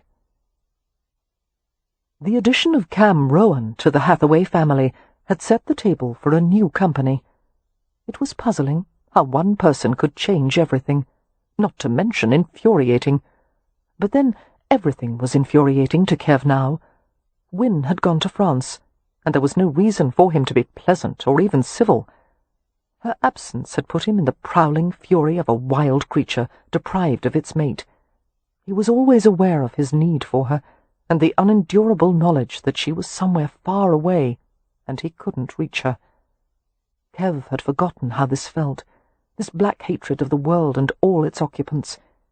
It was an unwelcome reminder of his boyhood, when he'd known nothing but violence and misery, and yet the Hathaways all seemed to expect him to behave as usual, to take part in the family routine, to pretend the earth had gone on spinning. The only thing that kept him sane was the knowledge of what she would want him to do. She would want him to take care of her sisters, and refrain from killing her new brother-in-law. He could hardly stand the bastard. The rest of them adored him. Cam Rowan had come and swept Amelia, a determined spinster, completely off her feet. Seduced her, as a matter of fact, which Kev still hadn't forgiven him for. But Amelia was entirely happy with her husband, even though he was half Roma. None of them had ever met anyone quite like Rowan, whose origins were as mysterious as Kev's own. For most of his life, Rowan had worked at a gentleman's gaming club, Jenner's, eventually becoming a factotum and then owning a small interest in the highly lucrative business. Burdened with a growing fortune, he had invested it as badly as possible to spare himself the supreme embarrassment of being a gypsy with money. It hadn't worked. The money kept coming, every foolish investment returning miraculous dividends. Rowan sheepishly called it his good luck curse. But as it turned out, Rowan's curse was useful, since taking care of the Hathaways was an expensive proposition. Their family estate in Hampshire, which Leo had inherited last year along with his title, had burned down recently and was being rebuilt, and Poppy needed clothes for her London season, and Beatrix wanted to go to finishing school. On top of that, there were Wynn's clinic bills. As Rowan had pointed out to Kev, he was in a position to do a great deal for the Hathaways, and that should be reason enough for Kev to tolerate him.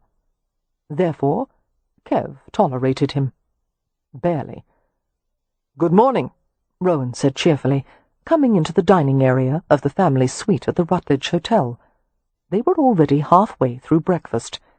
Unlike the rest of them, Rowan was not an early riser, having spent most of his life in a gambling club where there was activity at all hours of the night.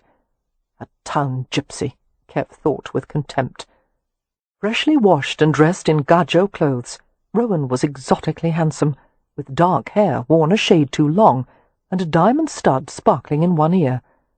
He was lean and supple, with an easy way of moving. Before taking the chair next to Amelia, he leaned down to kiss her head, an open display of affection that caused her to colour. There had been a time in the not-too-distant past when Amelia would have disapproved of such demonstrations. Now she merely blushed and looked bemused.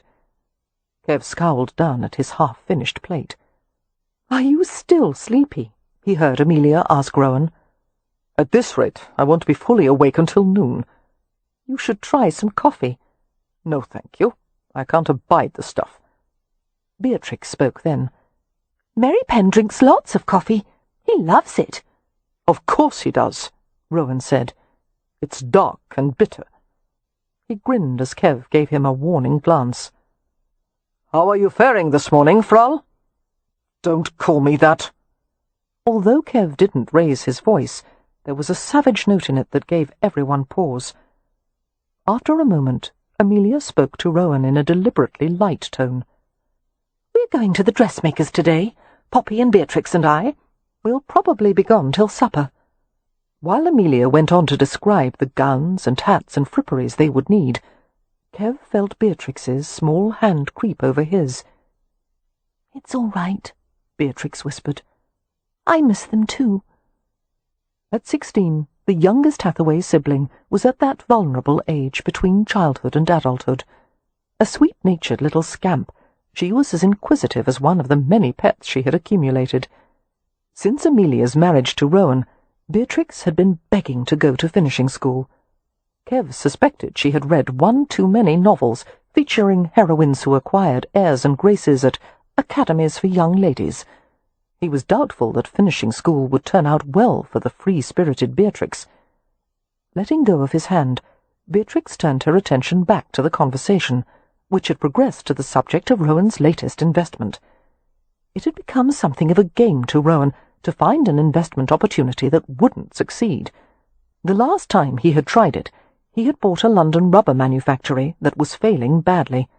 As soon as Cam purchased it, however, the company had acquired patent rights for vulcanization and had invented something called the rubber band, and now people were buying millions of the things.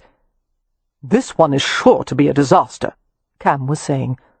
"There is a pair of brothers, both of them blacksmiths, who have come up with a design for a man-powered vehicle.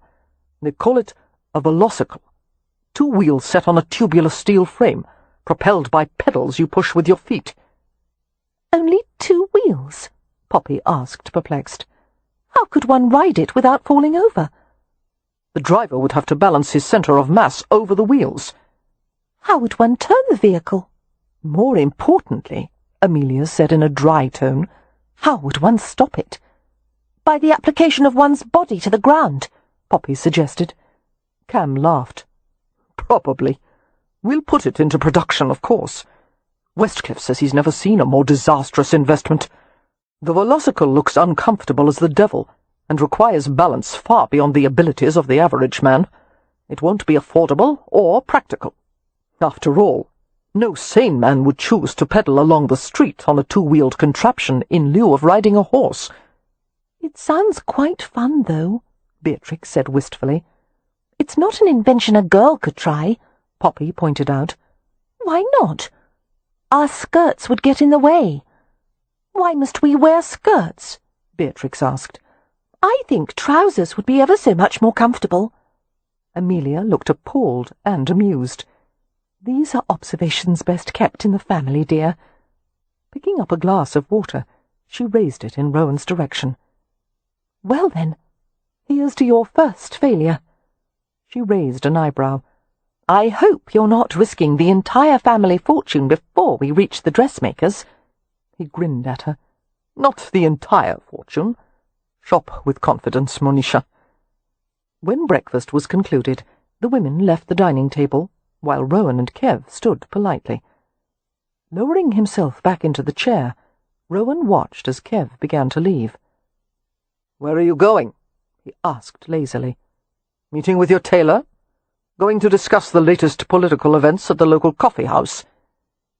"If your goal is to annoy me," Kev informed him, "there's no need to make an effort.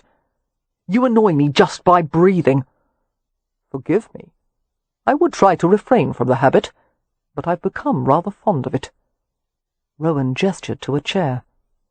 "Join me, Merripen. We need to discuss a few things." Kev complied with a glower. "You're a man of few words, aren't you?" Rowan observed. "Better than to fill the air with empty chatter." "I agree. I'll go straight to the point, then. While Leo, Lord Ramsay, is in Europe, his entire estate, his financial affairs, and 3 of his sisters have been placed in the care of a pair of roamers. It's not what I'd call an ideal situation. If Leo were in any condition to stay, I would have kept him here and sent Poppy to France with Win." But Leo was not in good condition, as they both knew. He had been a broken man, a wastrel, ever since the death of Laura Dillard, and although he was finally coming to terms with his grief, his path to healing, both in body and spirit, would not be short. "Do you actually believe," Kev asked, his voice riddled with contempt, "that Leo will check himself in as a patient at a health clinic?" "No, but he'll stay close by to keep an eye on Win, and it's a remote setting where opportunities for trouble are limited. He did well in France before when he was studying architecture. Perhaps living there again will help him to recall him to himself." "Or," Kev said darkly, "he'll disappear to Paris and drown himself in drink and prostitutes." Rowan shrugged. "Leo's future is in his own hands. I'm more concerned about what we're facing here. Amelia is determined that Poppy should have a season in London, and that Beatrix should go to finishing school. At the same time, the rebuilding of the manor in Hampshire has to begin. The ruins need to be cleared, and the grounds. I know what has to be done. Then you will manage the project? You'll work with the architect, the builders, the masons and carpenters, and so forth?" Kev glared at him with rank antagonism. "I won't be gotten rid of. and I'll be damned if I work for you, or answer to you. Wait."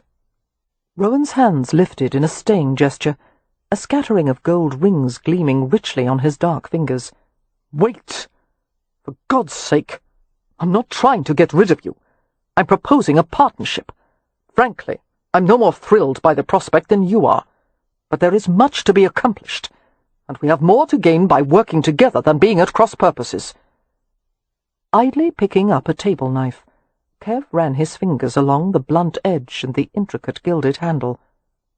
"You want me to go to Hampshire and oversee the work crews while you stay in London with the women? Come and go as you please. I'll be travelling back and forth to Hampshire every now and again to look over things." Rowan gave him an astute glance. "You have nothing keeping you in London, do you?" Kev shook his head. "Then it's settled," Rowan pressed. Although Kev hated to admit it, the plan was not without appeal. He hated London, the grime and clamour and crowded buildings, the smog and noise. He longed to return to the country, and the thought of rebuilding the manor, exhausting himself with hard work, it would do him some good. Besides, he knew what the Ramsay estate needed better than anyone. Rowan might know every street, square and rookery in London, but he wasn't at all familiar with country life. It only made sense for Kev to take charge of the Ramsay estate. "I'll want to make improvements to the land as well," Kev said, setting down the knife. "There are field gates and fences that need repair, ditches and drainage channels to be dug, and the tenant farmers are still using flails and reap hooks because there is no threshing machine. The estate should have its own bakehouse to save the tenants from having to go to the village for their bread. Also, whatever you decide," Rowan said hastily, having the typical Londoner's complete lack of interest in farming. "Attracting more tenants will benefit the estate, of course. I know you've already commissioned an architect and builder, but from now on I'll be the one they come to with questions. I'll need access to the Ramsay accounts, and I'm going to pick the land crews and manage them without interference." Rowan's brows lifted at his authoritative manner. "Well, this is a side of you I haven't seen before, Chal. Do you agree to my terms?" "Yes." Rowan extended his hand. "Shall we shake on it?" Kev stood, ignoring the overture. "Not necessary." Rowan's white teeth flashed in a grin. "Merripen, would it be so terrible to attempt a friendship with me? We'll never be friends. At best, we're enemies with a common purpose." Rowan continued to smile. "I suppose the end result is the same." He waited until Kev had reached the door before saying casually, "By the way, I'm going to pursue the matter of the tattoos. If there is a connection between the two of us, I want to find out what it is."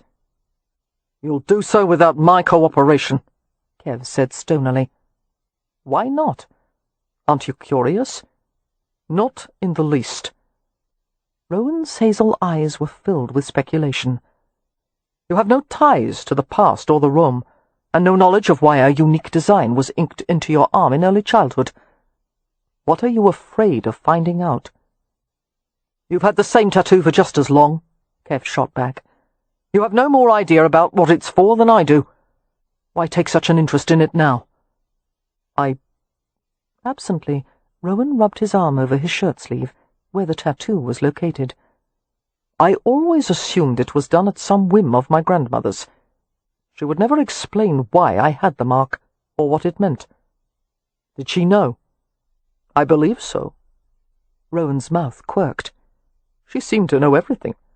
She was a powerful herbalist, and a believer in the Bittifoki." "Fairy people?"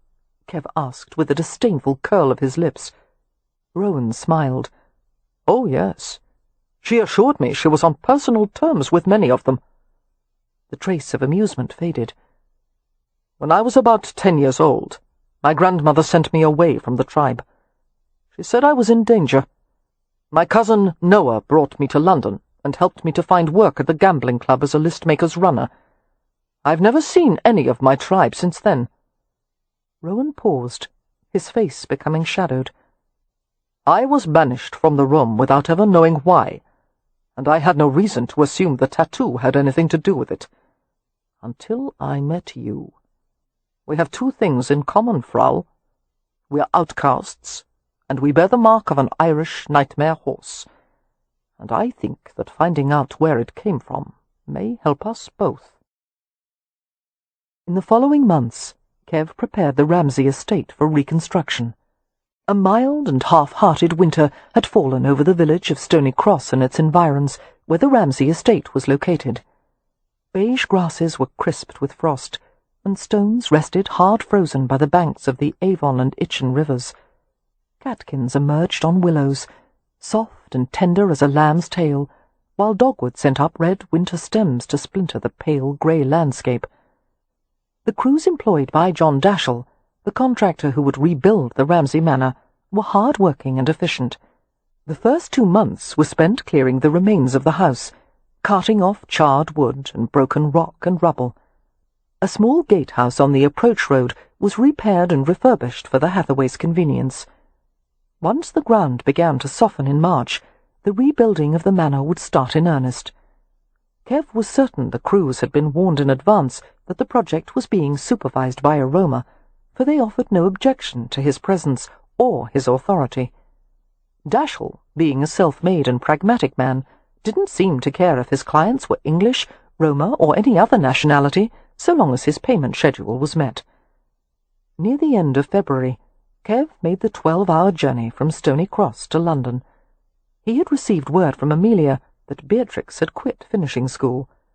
Even though Amelia had added that all was well, Kev wanted to make certain for himself. The 2-month separation was the longest he had ever spent away from the Hathaway sisters, and he was surprised by how intensely he had missed them. It seemed the feeling was mutual. As soon as Kev arrived at their suite at the Rutledge Hotel, Amelia, Poppy, and Beatrix all pounced on him with unseemly enthusiasm. He tolerated their shrieks and kisses with gruff indulgence, secretly pleased by the warmth of their welcome. Following them into the family parlour, Kev sat with Amelia on an overstuffed settee, while Cam Rowan and Poppy occupied nearby chairs. Beatrix perched on a footstool at Kev's feet. The women looked well, Kev thought, all 3 stylishly dressed and groomed, their dark hair arranged in pinned-up curls, except for Beatrix, who had plaits. Amelia in particular seemed happy, laughing easily, radiating a contentment that could only come from a good marriage. Poppy was emerging as a beauty, with her fine features and her rich, auburn-toned hair, a warmer, more approachable version of Wynn's delicate blonde perfection. Beatrix, however, was subdued and thin. To anyone who didn't know her, Beatrix would appear to be a normal, cheerful girl, but Kev saw the subtle signs of tension and strain on her face. "What happened at school?" Kev asked with his customary bluntness. Beatrix unburdened herself eagerly. "Oh, Merripen, it was all my fault. School is horrid. I abhor it. I did make a friend or 2, and I was sorry to leave them. But I didn't get on with my teachers. I was always saying the wrong thing in class, asking the wrong questions." It appeared, Amelia said wryly, that the Hathaway method of learning and debating wasn't welcome in school. "And I got into some rows," Beatrix continued, "because some of the girls said their parents told them not to associate with me, because we have gypsies in the family, and for all they knew I might be part gypsy too. And I said I wasn't, but even if I were it was no cause for shame, and I called them snobs, and then there was a lot of scratching and hair-pulling." Kev swore under his breath. He exchanged glances with Rowan, who looked grim. Their presence in the family was a liability to the Hathaway sisters, and yet there was no remedy for that. "And then," Beatrix said, "my problem came back." Everyone was silent. Kev reached out and settled his hand on her head, his fingers curving over the shape of her skull. "Charvy," he murmured, a Romany endearment for a young girl. Since he rarely used the old language, Beatrix gave him a round-eyed look of surprise. Beatrix's problem had first appeared after Mr. Hathaway's death. It recurred every now and then in times of anxiety or distress. She had a compulsion to steal things, usually small things like pencil stubs or bookmarks, or the odd piece of flatware. Sometimes she didn't even remember taking an object. Later she would suffer intense remorse and go to extraordinary lengths to return the things she had filched. Kev removed his hand from her head and looked down at her. "What did you take, little ferret?" he asked gently. She looked chagrined. "Hair ribbons, combs, books, small things. And then I tried to put everything back, but I couldn't remember where it all went. So there was a great rumpus, and I came forward to confess, and I was asked to leave the school. And now I'll never be a lady." "Yes, you will," Amelia said at once. "We're going to hire a governess, which is what we should have done in the beginning." Beatrix regarded her doubtfully. "I don't think I would want any governess who would work for our family." "Oh, we're not as bad as all that," Amelia began. "Yes, we are," Poppy informed her. "We're odd, Amelia. I've always told you that. We were odd even before you brought Mr. Rowan into the family." Casting a quick glance at Cam, she said, "No offence meant, Mr. Rowan." His eyes glinted with amusement. "None taken." Poppy turned to Kev. "No matter how difficult it is to find a proper governess, we must have one. I need help. My season has been nothing short of disaster, Merripen." "It's only been 2 months," Kev said. "How can it be a disaster?" "I'm a wallflower." "You can't be." "I'm lower than a wallflower," she told him. "No man wants anything to do with me." Kev looked at Rowan and Amelia incredulously. A beautiful, intelligent girl like Poppy should have been overrun with suitors. "What is the matter with these gajos?" he asked in amazement. "They're all idiots," Rowan said. "They never waste an opportunity to prove it." Glancing back at Poppy, Kev cut to the chase. "Is it because there are gypsies in the family? Is that why you're not sought after?" "Well, it doesn't exactly help," Poppy admitted. "But the greater problem is that I have no social graces. I'm constantly making faux pas, and I'm dreadful at small talk. You're supposed to go lightly from topic to topic like a butterfly. It's not easy to do, and there's no point to it. And the young men who do bring themselves to approach me find an excuse to flee after 5 minutes, because they flirt and say the silliest things, and I have no idea how to respond." "I wouldn't want any of them for her anyway," Amelia said crisply. "You should see them, Merripen. A more useless flock of preening peacocks could not be found." "I believe it would be called a muster of peacocks," Poppy said, "not a flock." "Call them a knot of toads instead," Beatrix said. "A colony of penguins," Amelia joined in. "A rumpus of baboons," Poppy said, laughing. Kev smiled slightly, but he was still preoccupied. Poppy had always dreamed of a London season. For it to turn out this way must be a crushing disappointment. "Have you been invited to the right events?" he asked. "The dances, the dinner things?" "Balls and soirees," Poppy supplied. "Yes, thanks to the patronage of Lord Westcliff and Lord St. Vincent, we received invitations. But merely getting past the door doesn't make one desirable, Merripen. It only affords one the opportunity to prop up the wall while everyone else dances." Kev frowned at Amelia and Rowan. "What are you going to do about this?" "We're going to withdraw Poppy from the season," Amelia said, "and tell everyone that on second thought she's still too young to be out in society." "No one will believe that," Beatrix said. "After all, Poppy's almost 20. There's no need to make me sound like a warty old crone bee," Poppy said indignantly. "And in the meantime," Amelia continued with great patience, "we'll find a governess who will teach both Poppy and Beatrix how to behave." "She'd better be good," Beatrix said, pulling a grunting black-and-white guinea pig from her pocket and snuggling it under her chin. "We have a lot to overcome, don't we, Mr. Nibbles?" Later, Amelia took Kev aside. She reached into the pocket of her gown and extracted a small white square. She gave it to him, her gaze searching his face. "Wynne wrote other letters to the family, and of course you shall read those as well, but this was addressed solely to you." Unable to speak, Kev closed his fingers around the bit of parchment sealed with wax. He went to his hotel room, which was separate from the rest of the families at his request. Sitting at a small table, he broke the seal with scrupulous care. There was Winn's familiar writing, the pen strokes small and precise. Dear Kev, I hope this letter finds you in full health and vigour. I cannot imagine you in any other state, actually. Every morning I awaken in this place, which seems another world entirely, and I am surprised anew to find myself so far away from my family, and from you. The journey across the Channel was trying, the land route to the clinic even more so. As you know, I am not a good traveller, but Leo saw me safely here. He is now residing a short distance away, as a paying guest at a small chateau, and so far he has come to visit every other day. Winn's letter went on to describe the clinic, which was quiet and austere.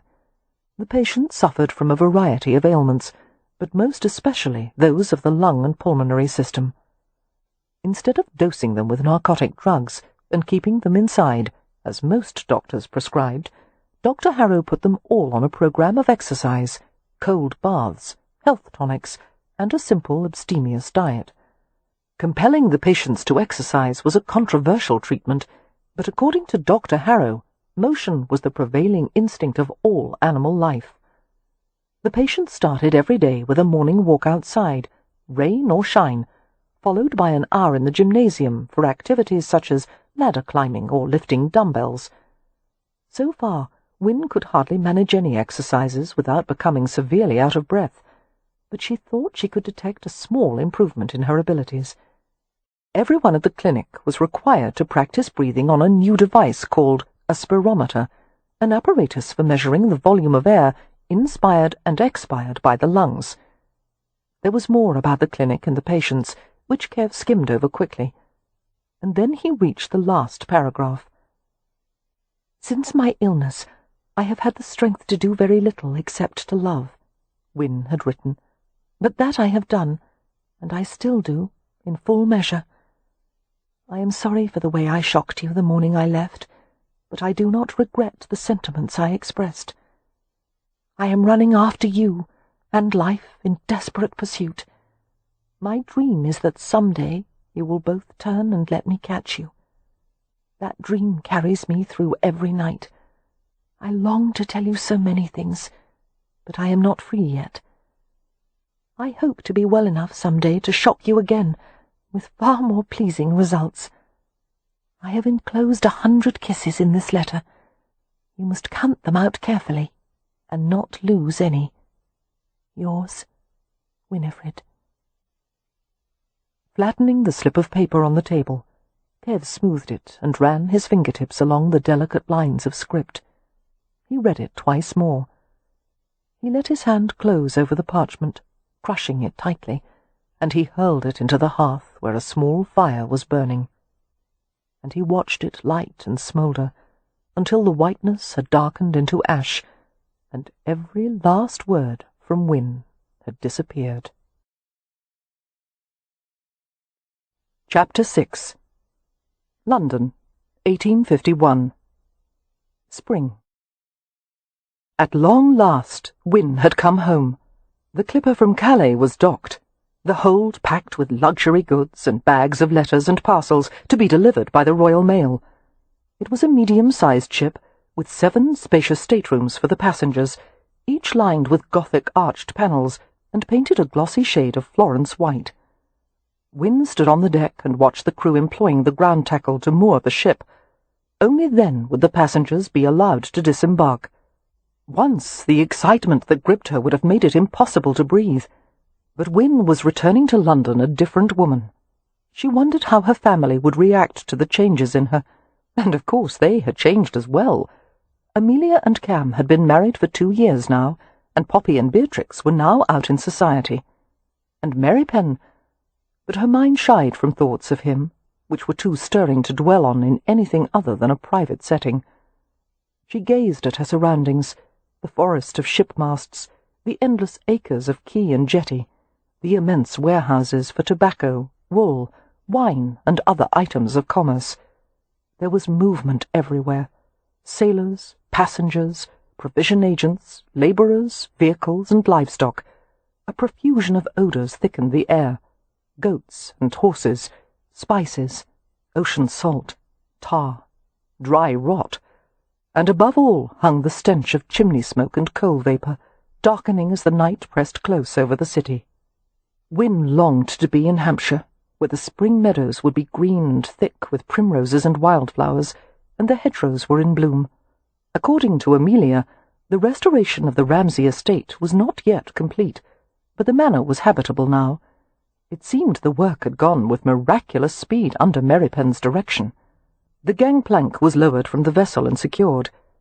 As Wynne watched the first few passengers descend to the dock, she saw her brother's tall, almost lanky form leading the way. France had been good for both of them. Whereas Wynne had gained some much-needed weight, Leo had lost his dissipated bloat. He had spent so much time out of doors, walking, painting, swimming, that his dark brown hair had lightened a few shades, and his skin had soaked up sun. His eyes, a striking pale shade of blue, was startling in his tanned face. Wynne knew that her brother would never again be the gallant, unguarded boy he had been before Laura Dillard's death, but he was no longer a suicidal wreck, which would no doubt be a great relief to the rest of the family. In a relatively short time, Leo bounded back up the gangplank. He came to Wynne with a wry grin, clamping his top hat more firmly on his head. "Is anyone waiting for us?" Wynne asked eagerly. "No." Worry creased her forehead. "They didn't receive my letter, then?" They had sent word that they would be arriving a few days earlier than expected, owing to a change in the Clipper Line's schedule. "Your letter is probably stuck at the bottom of a Royal Mail satchel somewhere," Leo said. "Don't worry, Wynne. We'll go to the Rutledge by Hackney. It isn't far." "But it will be a shock to the family for us to arrive before we're expected." "Our family likes to be shocked," he said, "or at least they're accustomed to it." "They'll also be surprised that Dr. Harrow has come back with us." "I'm sure they won't mind his presence at all," Leo replied. One corner of his mouth twitched in private amusement. "Well, most of them won't." Evening had fallen by the time they reached the Rutledge Hotel. Leo arranged for rooms and managed the luggage, while Wynne and Dr. Harrow waited in a corner of the spacious lobby. "I'll allow you to reunite with your family in private," Harrow said. "My manservant and I will go to our rooms and unpack." "You are welcome to come with us," Wynne said, but she was secretly relieved when he shook his head. "I won't intrude. Your reunion should be private." "But we will see you in the morning?" Wynne asked. "Yes." He stood looking down at her, a slight smile on his lips. Dr. Julian Harrow was an elegant man, supernally composed, effortlessly charming. He was dark-haired and grey-eyed, and possessed of a square-jawed attractiveness that had caused nearly all of his female patients to fall a little bit in love with him. One of the women at the clinic had remarked dryly that Harrow's personal magnetism not only affected men, women, and children, but also extended to armoires, assorted chairs, and the nearby goldfish in a bowl. As Leo had put it, "Harrow doesn't look at all like a doctor. He looks like a woman's fantasy of a doctor.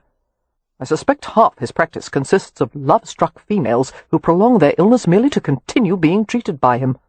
"I assure you," Wynne had said, laughing, "I am neither love-struck, nor am I the least bit inclined to prolong my illness."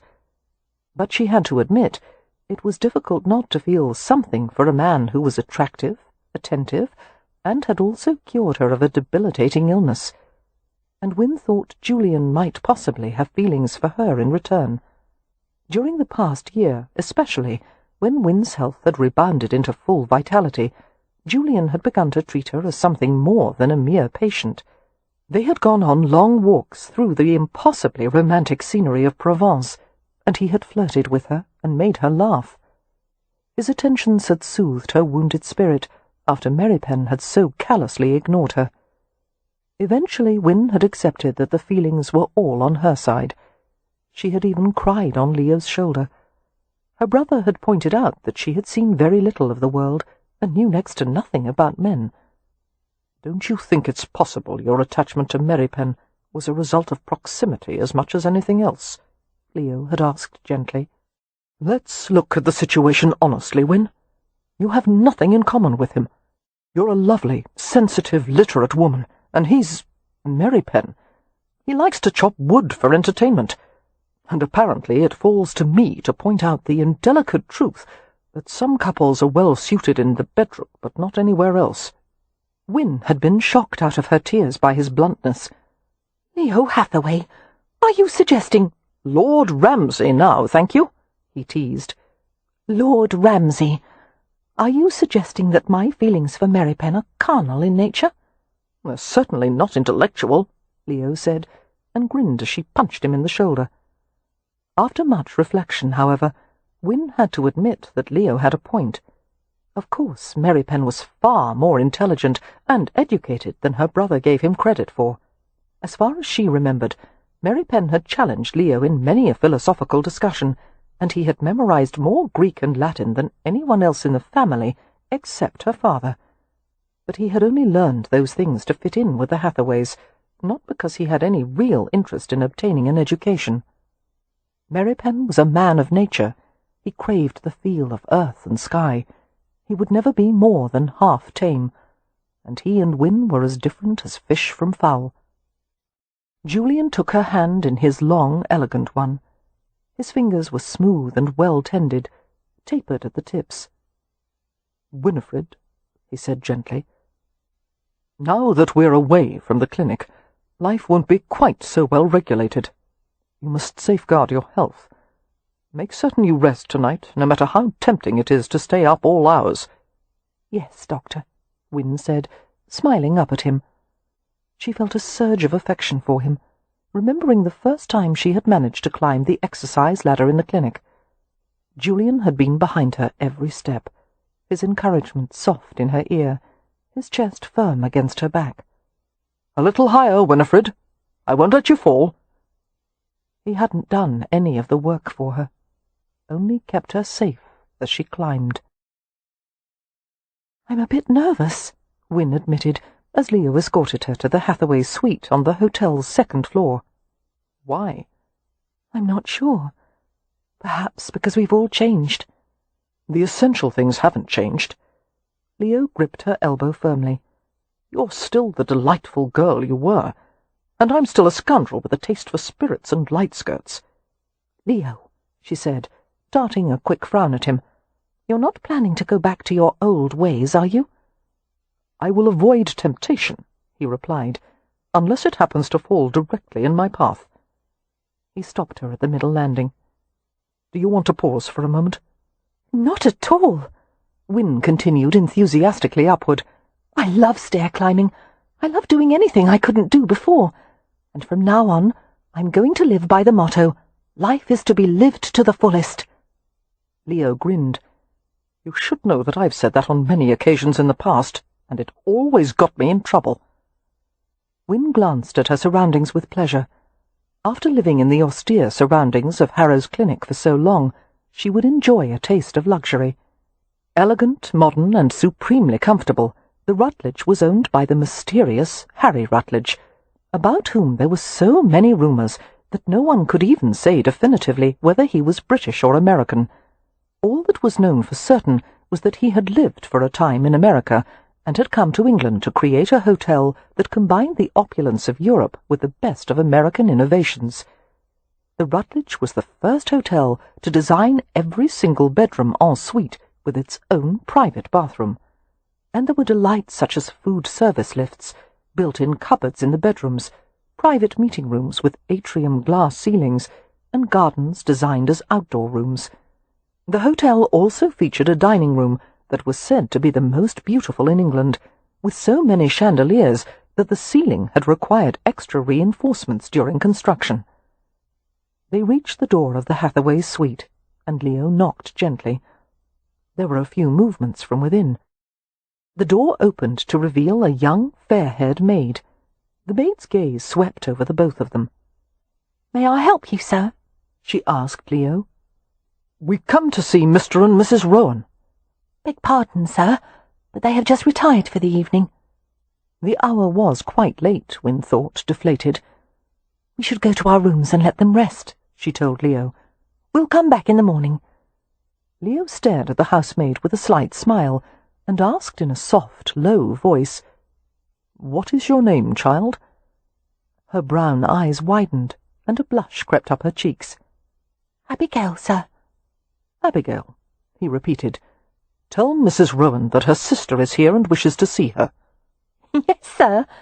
The maid giggled and left them at the door. Wynne gave her brother a wry glance as he helped her remove her cloak. "Your way with women never fails to astonish me." "Most women have a tragic attraction to rakes," he said regretfully. "I really shouldn't use it against them." Someone came into the receiving room. He saw Amelia's familiar form, clad in a blue dressing robe, accompanied by Cam Rowan, who was handsomely dishevelled in an open-necked shirt and trousers. Amelia stopped at the sight of her brother and sister, her blue eyes as round as saucers. A white hand fluttered to her throat. "Is it really you?" she asked unsteadily. Wynne tried to smile, but it was impossible when her lips were trembling with emotion. She tried to imagine how she must appear to Amelia, who had seen her last as a frail invalid. "I'm home," she said, a slight break in her voice. "Oh, Wynne, I dreamed, I so hoped." Amelia stopped and rushed forward, and their arms went around each other fast and tight. Wynne closed her eyes and sighed, feeling that at last she had come home. My sister. She basked in the soft comfort of Amelia's arms. "You're so beautiful," Amelia said, drawing back to cup Wynne's wet cheeks with her hands. "So healthy and strong. Oh, look at this goddess, Cam, just look at her." "You look well," Rowan told Wynne, his eyes glowing. "Better than I've ever seen you, little sister." Carefully, he embraced her and kissed her forehead. "Welcome back." "Where are Poppy and Beatrix?" Wynne asked, clinging to Amelia's hand. "They're abed, but I'll go wake them."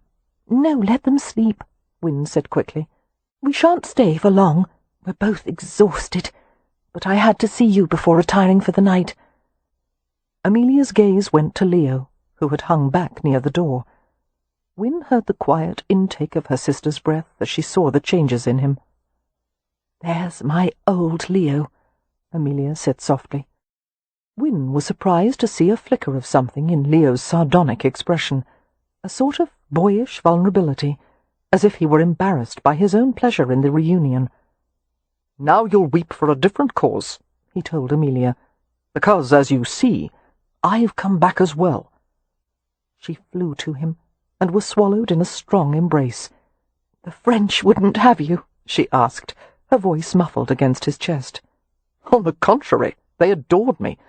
But there's no entertainment in staying where one is wanted."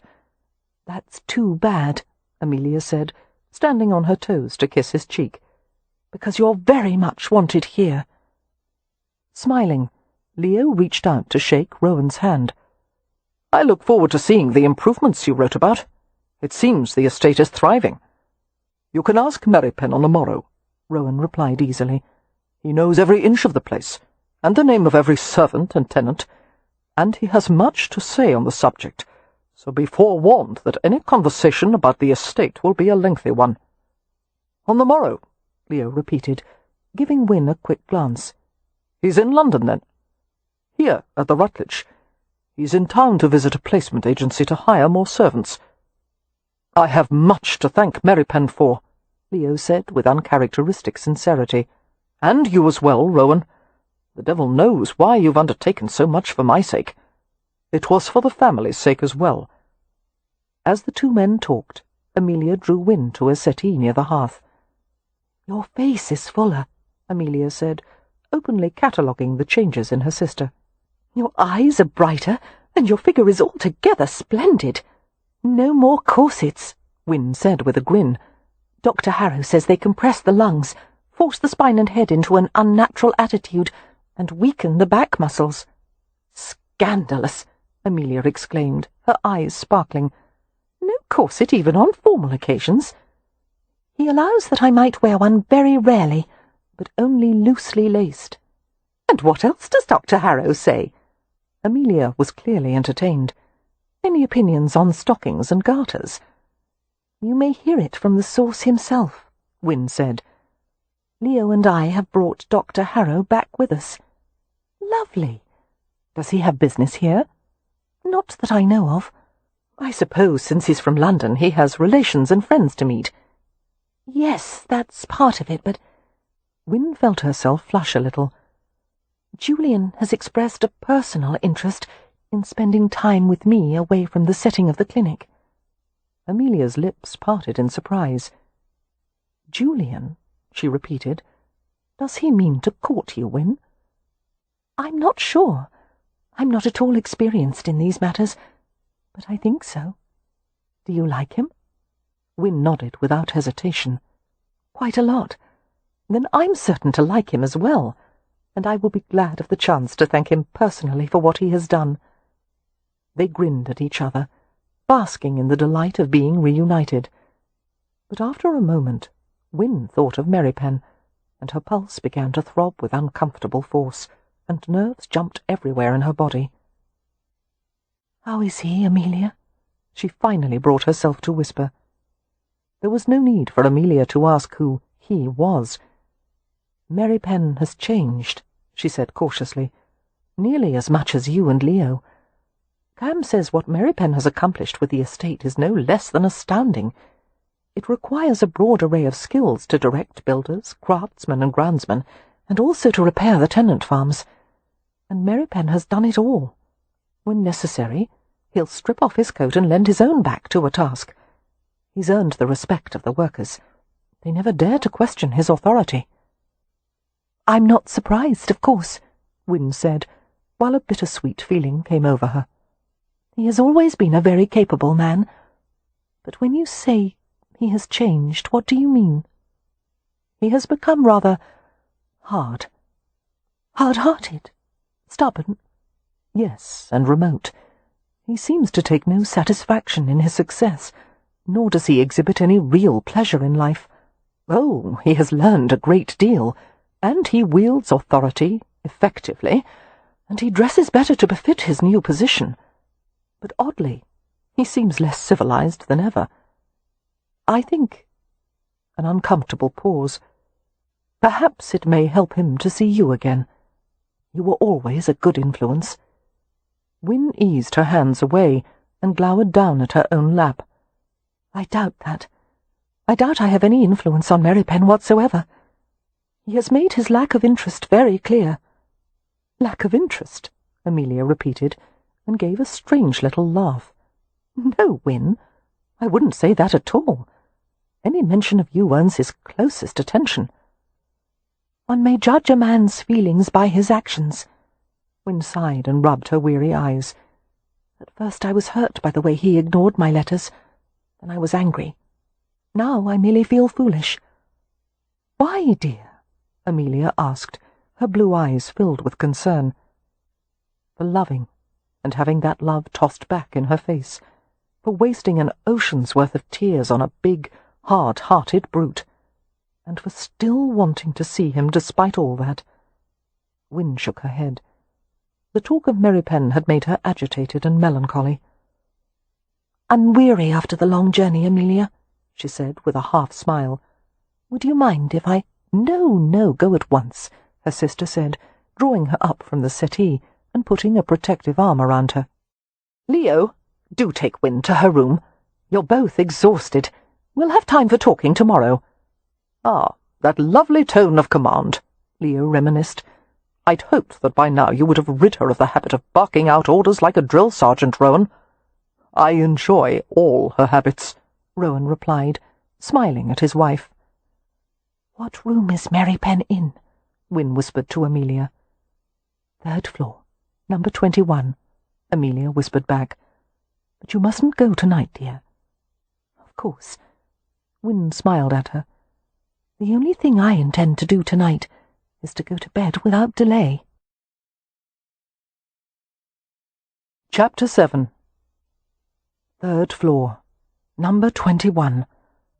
Wynne pulled the hood of her cloak farther over her head, concealing her face as she walked along the quiet hallway. She had to find Merripen, of course. She had come too far. She had crossed miles of earth and ocean, and come to think of it, she had climbed the equivalent of 1,000 ladders in the clinic gymnasium, all to reach him. Now that they were in the same building, she was hardly going to end her journey prematurely. The hotel hallways were bracketed at each end, with colonnaded light wells to admit the sun in the daylight hours. Wynne could hear strains of music from deep within the hotel. There must be a private party in the ballroom, or an event in the famous dining room. Harry Rutledge was called the hotelier to royalty, welcoming the famous, the powerful, and the fashionable to his establishment. Glancing at the gilded numbers on each door, Wynne finally found 21. Her stomach plunged, and every muscle clenched with anxiety. She felt a light sweat break out on her forehead. Fumbling a little with her gloves, she managed to pull them off and tuck them into the pockets of her cloak. A tremulous knock at the door with her knuckles, and she waited in frozen stillness, head down bent, hardly able to breathe for nerves. She gripped her arms around herself beneath the concealing cloak. She was not certain how much time passed, only that it seemed an eternity before the door was unlocked and opened. Before she could bring herself to look up, she heard Merripen's voice. She had forgotten how deep and dark it was, how it seemed to reach down to the centre of her. "I didn't send for a woman tonight." That last word forestalled Wynne's reply. Tonight implied that there had been other nights when he had indeed sent for a woman, and although Wynne was unworldly, she certainly understood what happened when a woman was sent for and received by a man at a hotel. Her brain swarmed with thoughts. She had no right to object if Merripen wanted a woman to service him. She did not own him. They had made no promises or agreements. He did not owe her fidelity. But she couldn't help wondering how many women, how many nights. "No matter," he said brusquely. "I can use you. Come in." A large hand reached out and gripped Wynne's shoulder, hauling her past the threshold without giving her the opportunity to object. "I can use you?" Anger and consternation tumbled through her. She had no idea what to do or say. Somehow it didn't seem appropriate simply to throw back her hood and cry, "Surprise!" Merripen had mistaken her for a prostitute, and now the reunion she had dreamt of for so long was turning into a farce. "I assume you were told that I'm a roamer," he said. Her face still concealed by the hood, Wynne nodded. "And that doesn't matter to you?" Wynne managed a single shake of her head. There was a soft, humourless laugh that didn't sound at all like Merripen. "Of course not, as long as the money is good." He left her momentarily, striding to the window to close the heavy velvet curtains against the smoke-hazed lights of London. A single lamp strained to illuminate the dimness of the room. Wynne glanced at him quickly. It was Merripen, but as Amelia had said, he was altered.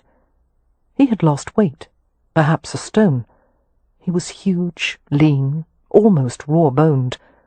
The neck of his shirt hung open, revealing the brown, hairless chest, the gleaming curve of powerful muscle. She thought at first it was a trick of the light, the immense bullock of his shoulders and upper arms. Good Lord, how strong he'd become. But none of that intrigued or startled her as much as his face. He was still as handsome as the devil, with those black eyes and that wicked mouth, the austere angles of nose and jaw, the high planes of his cheekbones. There were new lines, however, deep, bitter grooves that ran from nose to mouth, and the trace of a permanent frown between his thick brows, and most disturbing of all, a hint of cruelty in his expression. He looked capable of things that her Merripen could never have done. "Kev," she thought in despair and wonder, "what's happened to you?" He came to her. Wynne had forgotten the fluid way he moved, the breathtaking vitality that seemed to charge the air. Hastily she lowered her head. Merripen reached out for her, and felt her flinch. He must have also detected the tremors that ran through her frame, for he said in a pitiless tone, "You're new at this." She managed a hoarse whisper. "Yes." I won't hurt you." Merripen guided her to a nearby table. As she stood facing away from him, he reached round to the fastenings of her cloak. The heavy garment fell away, revealing her straight blonde hair, which was falling from its combs. She heard his breath catch. A moment of stillness. Wynne closed her eyes as Merripen's hands skimmed her sides. Her body was fuller, more curved, strong in the places where she had once been frail. She wore no corset, in spite of the fact that a decent woman always wore a corset. There was only one conclusion a man could have drawn from that. As he leaned over to lay her cloak at the side of the table, Wynne felt the unyielding surface of his body brush against hers. The scent of him, clean and rich and male, unlocked a flood of memories. He smelled like the outdoors, like dry leaves and clean, rain-soaked earth. He smelled like Merripen. She didn't want to be so undone by him, and yet it shouldn't have been a surprise. Something about him had always reached through her composure, down to the vein of purest feeling. This raw exhilaration was terrible and sweet, and no man had ever done this to her except him. "Don't you want to see my face?" she asked huskily. A cold, level reply. "It's of no concern to me if you're plain or fair." But his breath hastened as his hands settled on her, one sliding up her spine, urging her to bend forward. And his next words fell on her ears like black velvet. "Put your hands on the table." Wynne obeyed blindly, trying to understand herself, the sudden sting of tears, the excitement that throbbed all through her. He stood behind her. His hand continued to move over her back in slow, soothing paths, and she wanted to arch upward like a cat. His touch awakened sensations that had lain dormant for so long. These hands had soothed and cared for her all during her illness. They had pulled her from the very brink of death. And yet he was not touching her with love, but with impersonal skill. She comprehended that he fully intended to take her, use her, as he had put it, and after an intimate act with a complete stranger, he planned to send her away a stranger still. It was beneath him, the coward. Would he never allow himself to be involved with anyone? He had closed one hand in her skirts now, easing them upward. Wynne felt the touch of a cold draught on her ankle, and she couldn't help but imagine what it would be like if she let him go on. Aroused and panicking, she stared down at her fists and choked out, "Is this how you treat women now, Kev?" Everything stopped. The world halted on its axis. Her skirt hem dropped, and she was seized in a fierce, hurtful grip and spun around. Caught helplessly, she looked up into his dark face. Merripen was expressionless, save for the widening of his eyes. As he stared at her, a flush burned across his cheeks and the bridge of his nose. "Wynne!" Her name was carried on a shaken breath. She tried to smile at him, to say something, but her mouth was trembling, and she was blinded by pleasure tears. To be with him again, it overwhelmed her in every way. One of his hands came upward. The calloused tip of his thumb smoothed over the gloss of dampness beneath her eye. His hand cradled the side of her face so gently that her lashes fluttered down, and she didn't resist as she felt him bring her closer. His parted lips touched the salty wake of the tear and followed it along her cheek, and then the gentleness evaporated. With a swift, greedy move, he reached for her back, her hips clutching her hard against him. His mouth found hers with hot, urgent pressure. He tasted her. She reached up to his cheeks and shaped her fingers over the scrape of bristle. A sound came from low in his throat, a masculine growl of pleasure and need. His arms clasped around her in an unbreakable hold, for which she was grateful. Her knees threatened to give way entirely. Lifting his head, Merripen looked down at her with dazed, dark eyes. "How can you be here?" "I came back early." A shiver went through her as his hot breath fanned against her lips. I wanted to see you. Wanted you. He took her mouth again, no longer gentle. He sank his tongue into her, aggressively searching. Both his hands came up to her head, angling it to make her mouth fully accessible. She reached around him, gripping the powerful stretch of his back, the hard muscles that went on and on. Merripen groaned as he felt her hands on him. He groped at the combs in her hair, tugged them out, and tangled his fingers in the long, silken locks. Pulling her head back, he sought the fragile skin of her throat and dragged his mouth along it as if he wanted to consume her. His hunger escalated and drove his breath faster and his pulse harder, until Wynne realized he was close to losing all control. He scooped her up with shocking ease. He carried her to the bed and lowered her swiftly to the mattress. His lips found hers, ravaging deep and sweet, draining her with hot, seeking kisses. He lowered over her, his solid weight pinning her in place. Wynne felt him grip the front of her travelling gown, pulling so hard she thought the fabric might tear. The thick cloth resisted his efforts, although a few of the buttons at the back of her gown strained and popped. "Wait, wait," she whispered, afraid he would rip her gown to shreds. He was too caught up in his savage desire to hear anything. As Merripen cupped the soft shape of her breast over the gown, the tip ached and hardened. His head bent. To Wynne's astonishment, she felt him biting against the cloth until her nipple was caught in the light clamp of his teeth. A whimper escaped her, and her hips jerked upward reflexively. Merripen crawled over her. His face was misted with sweat. His nostrils flared from the force of his breathing. The front of her skirts had ridden up between them. He tugged them higher and impelled himself between her thighs until she felt the thick ridge of him between the layers of her drawers and his trousers. Her eyes flew open. She stared up into the black fire of his gaze.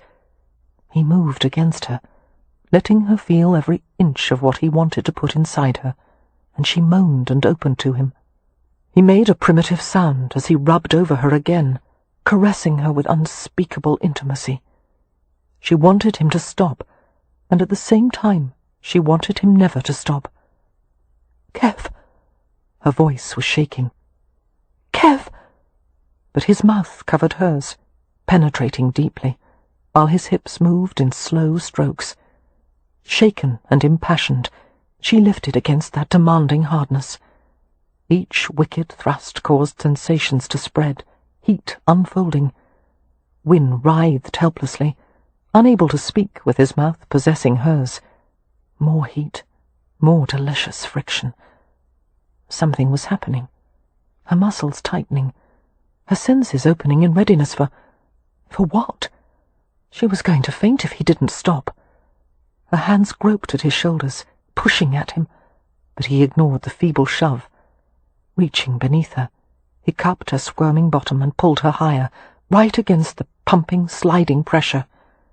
A suspended moment of exquisite tension, so sharp that she gave an uneasy whimper. Suddenly, he flung himself away from her, going to the opposite side of the room. Bracing his hands against the wall, he hung his head and panted, and shivered like a wet dog. Dazed and trembling, Wynne moved slowly, restoring her clothing.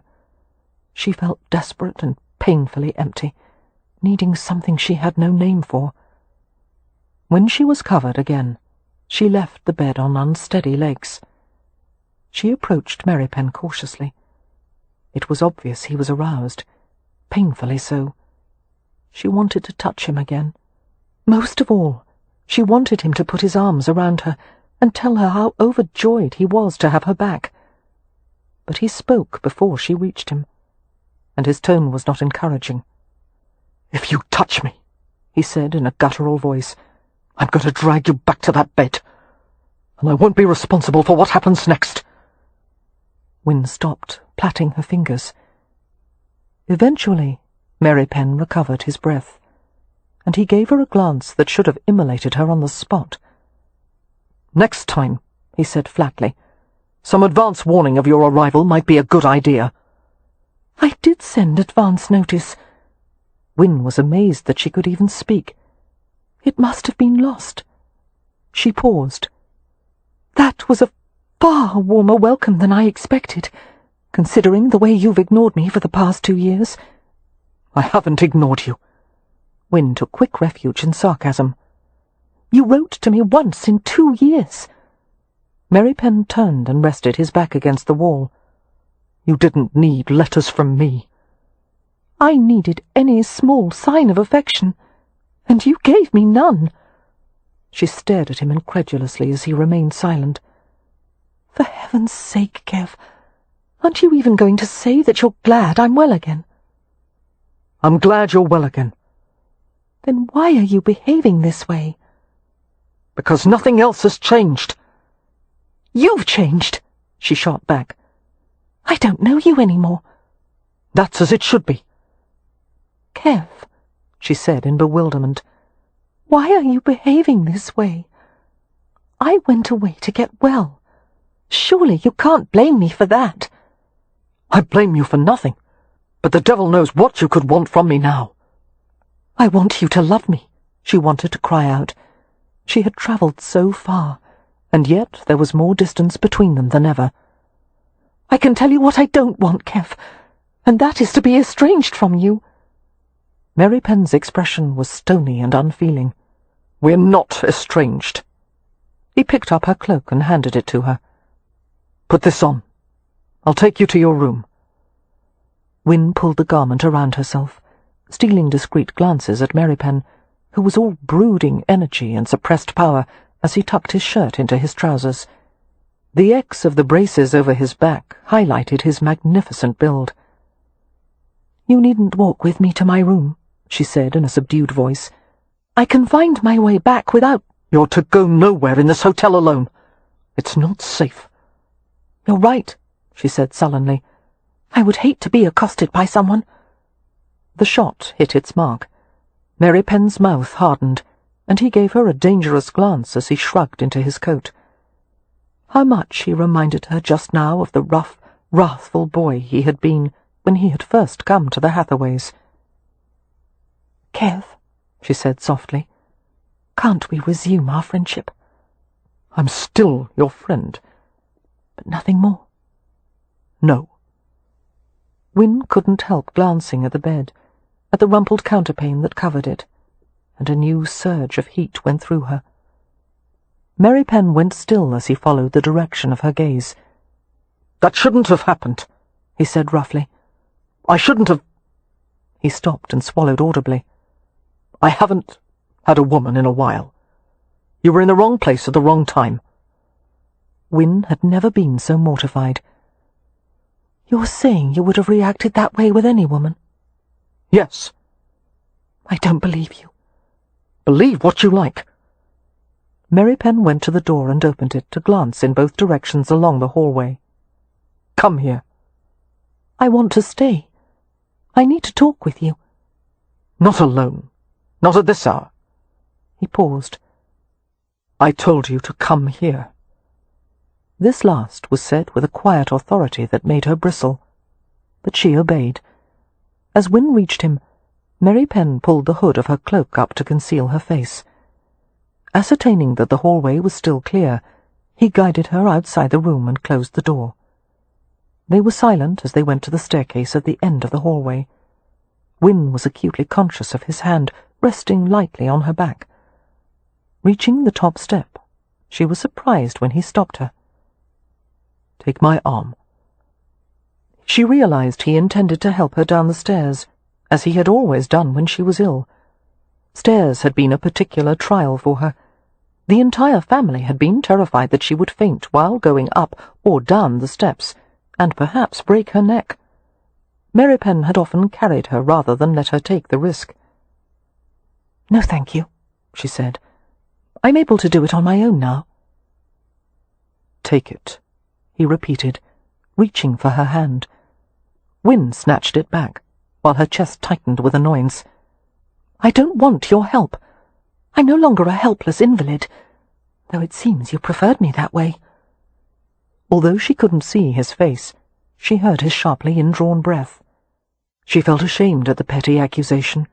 even as she wondered if there weren't a grain of truth in it. Merripen didn't reply, however. If she had hurt him, he bore it stoically. They descended the stairs separately, in silence. Wynne was utterly confused. She had pictured this night 100 different ways, every possible way but this. She led the way to her door and reached in her pocket for the key. Merripen took the key from her and opened the door. "Go and light the lamp."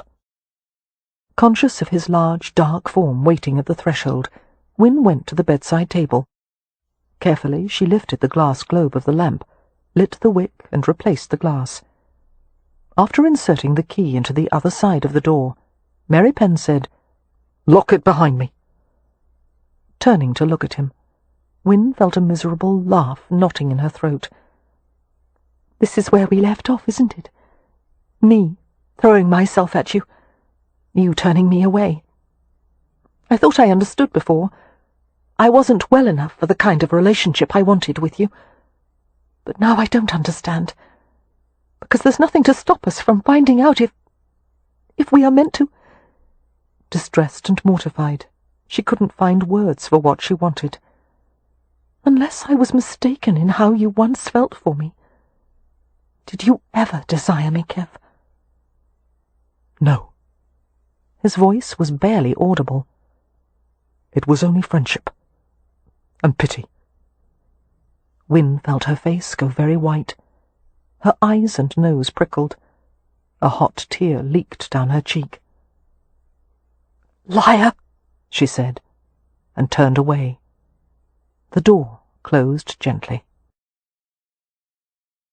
Kev never remembered walking back to his room, only that he eventually found himself standing beside his bed.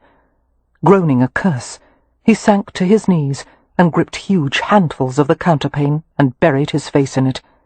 He was in hell. Holy Christ, how Wynne devastated him!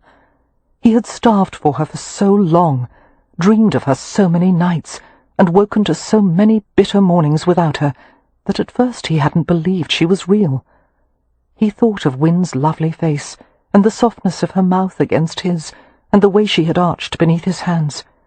She had felt different, her body supple and strong, but her spirit was the same, radiant with the endearing sweetness and honesty that had always pierced straight to his heart. It had taken all his strength not to go to his knees before her. Wynne had asked for friendship. Impossible! How could he separate any part of the unwieldy tangle of his feelings and hand over such a small piece? And she knew better than to ask. Even in the Hathaways' eccentric world, some things were forbidden.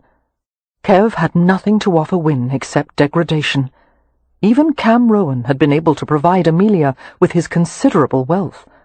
But Kev had no worldly possessions, no grace of character, no education, no advantageous connections, nothing that the Gaji valued. He had been isolated and maltreated, even by the people of his own tribe, for reasons he had never understood. But on some elemental level, he knew that he must have deserved it. Something about him had destined him for a life of violence, and no rational being would say there was any benefit for Wynne Hathaway to love a man who was essentially a brute. If she was well enough to marry some day, it would be to a gentleman. To a gentle man. Chapter 8. In the morning, Leo met the governess. Poppy and Beatrix had both written to him about having acquired a governess a year earlier. Her name was Miss Marks, and they both liked her, although their descriptions didn't exactly convey why they should like such a creature. Apparently she was slight and quiet and stern. She was helping not only the sisters, but the entire family learn to acquit itself in society. Leo thought this social instruction was probably a good thing, for everyone else, not himself. When it came to polite behaviour, society tended to be far more exacting of women than men, and if a man had a title and held his liquor reasonably well, he could do or say nearly anything he liked, and still be invited everywhere. Through a quirk of fate, Leo had inherited a viscountcy, which had taken care of the first part of the equation, and now, after the long stay in France, he had limited his drinking to a glass of wine or two at supper. which meant he was relatively certain of being received at any dull and respectable event in London that he had no desire to attend. He only hoped that the formidable Miss Marks would try to correct him. It might be amusing to set her back on her heels. Leo knew next to nothing about governesses, save for the drab creatures in novels, who tended to fall in love with the lord of the manor, always with bad results. However, Miss Marks was entirely safe from him. For a change, he had no interest in seducing anyone. His former dissipated pursuits had lost their power to enthrall him. On one of Leo's ambles around Provence to visit some Gallo-Roman architectural remains, he had encountered one of his old professors at the École des Beaux-Arts. The chance meeting had resulted in a renewed acquaintanceship. In the months to come, Leo had spent many an afternoon sketching, reading, and studying in the professor's atelier, or workshop. He had arrived at some conclusions that he intended to put to the test, now that he was back in England. As he strolled nonchalantly along the long hallway that led to the Hathaway suite, he heard rapid footsteps. Someone was running toward him from the other direction. Moving to the side, Leo waited with his hands tucked in his trouser pockets. "Come here, you little fiend!" he heard a woman snarl. "You oversized rat! When I get my hands on you, I'll rip out your innards!" The bloodthirsty tone was unladylike, appalling. Leo was vastly entertained. The footsteps drew closer, but there was only one set of them. Who on earth could she be chasing? It quickly became clear that she was not pursuing a who, but a what. The furry, slithery body of a ferret came loping along the hallway with a frilly object clamped in its mouth. Most hotel guests would no doubt be disconcerted by the sight of a small carnivorous mammal streaking toward them. However, Leo had lived for years with Beatrix's creatures, mice appearing in his pockets, baby rabbits in his shoes, hedgehogs wandering casually past the dining table. Smiling, he watched the ferret hurry past him. The woman came soon after, a mass of rustling grey skirts as she ran full bore after the creature. But if there was one thing ladies' clothing was not designed to do, it was to facilitate ease of movement. Weighted by layers and layers of fabric, she stumbled and fell a few yards away from Leo. A pair of spectacles went flying to the side. Leo was at her side in an instant, crouching on the floor as he sorted through the hissing tangle of limbs and skirts. "Are you hurt? I feel certain there's a woman in here somewhere. Ah, there you are. Easy now. Let me—" "Don't touch me!" she snapped, batting at him with her fists. "I'm not touching you. That is, I'm only touching you with the— Ow, damn it!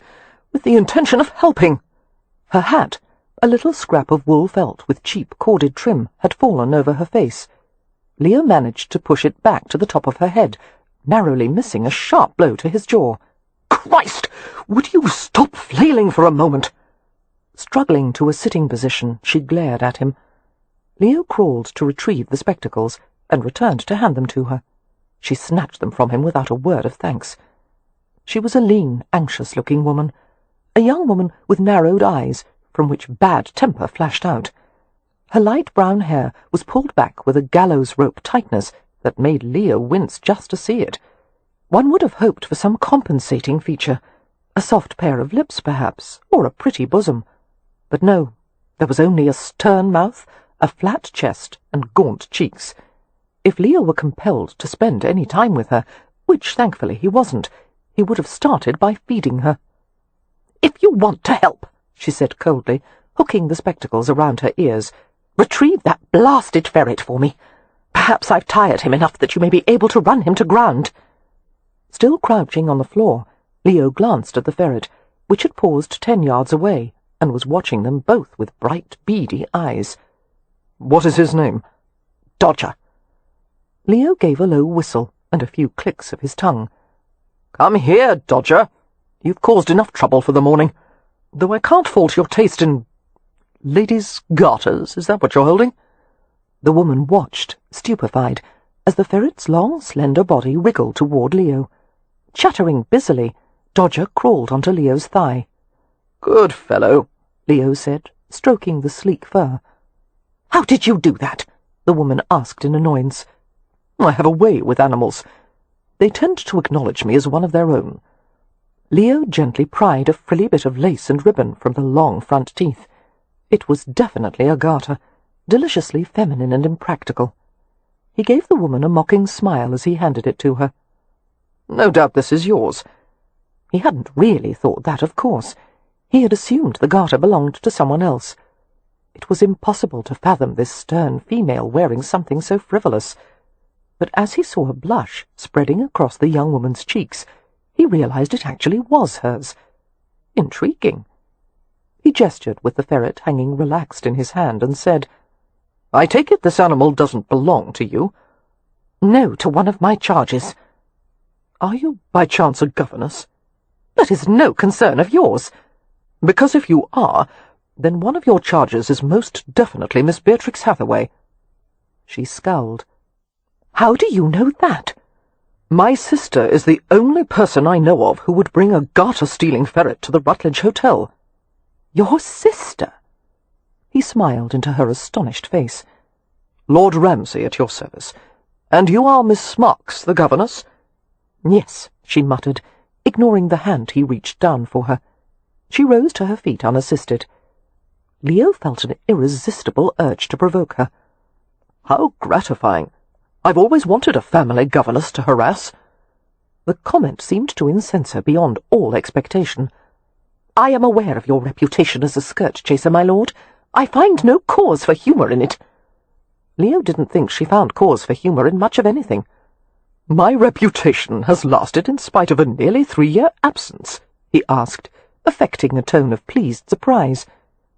"You're proud of it?" "Well, of course.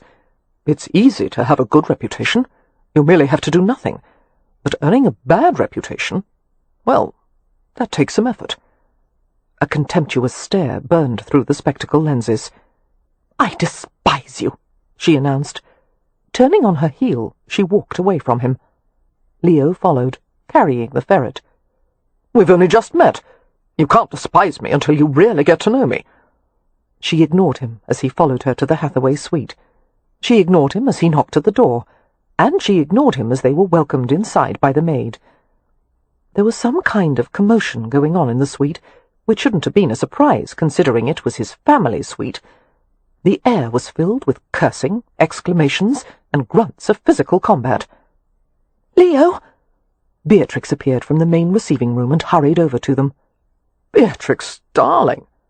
Leo was amazed by the difference the past 2.5 years had made in his youngest sister.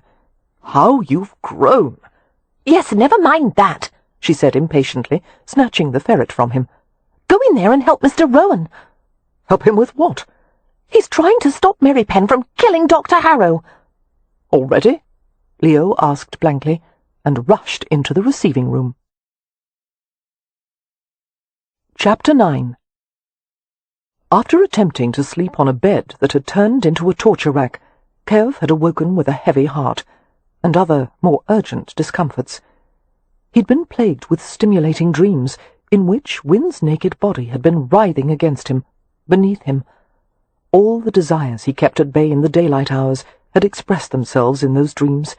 He had been holding Wynn, thrusting inside her and taking her cries into his mouth, kissing her from head to toe and back again. And in those same dreams she had behaved in a most un-Wynn-like manner, delicately feasting on him with a wanton mouth, exploring him with inquisitive little hands.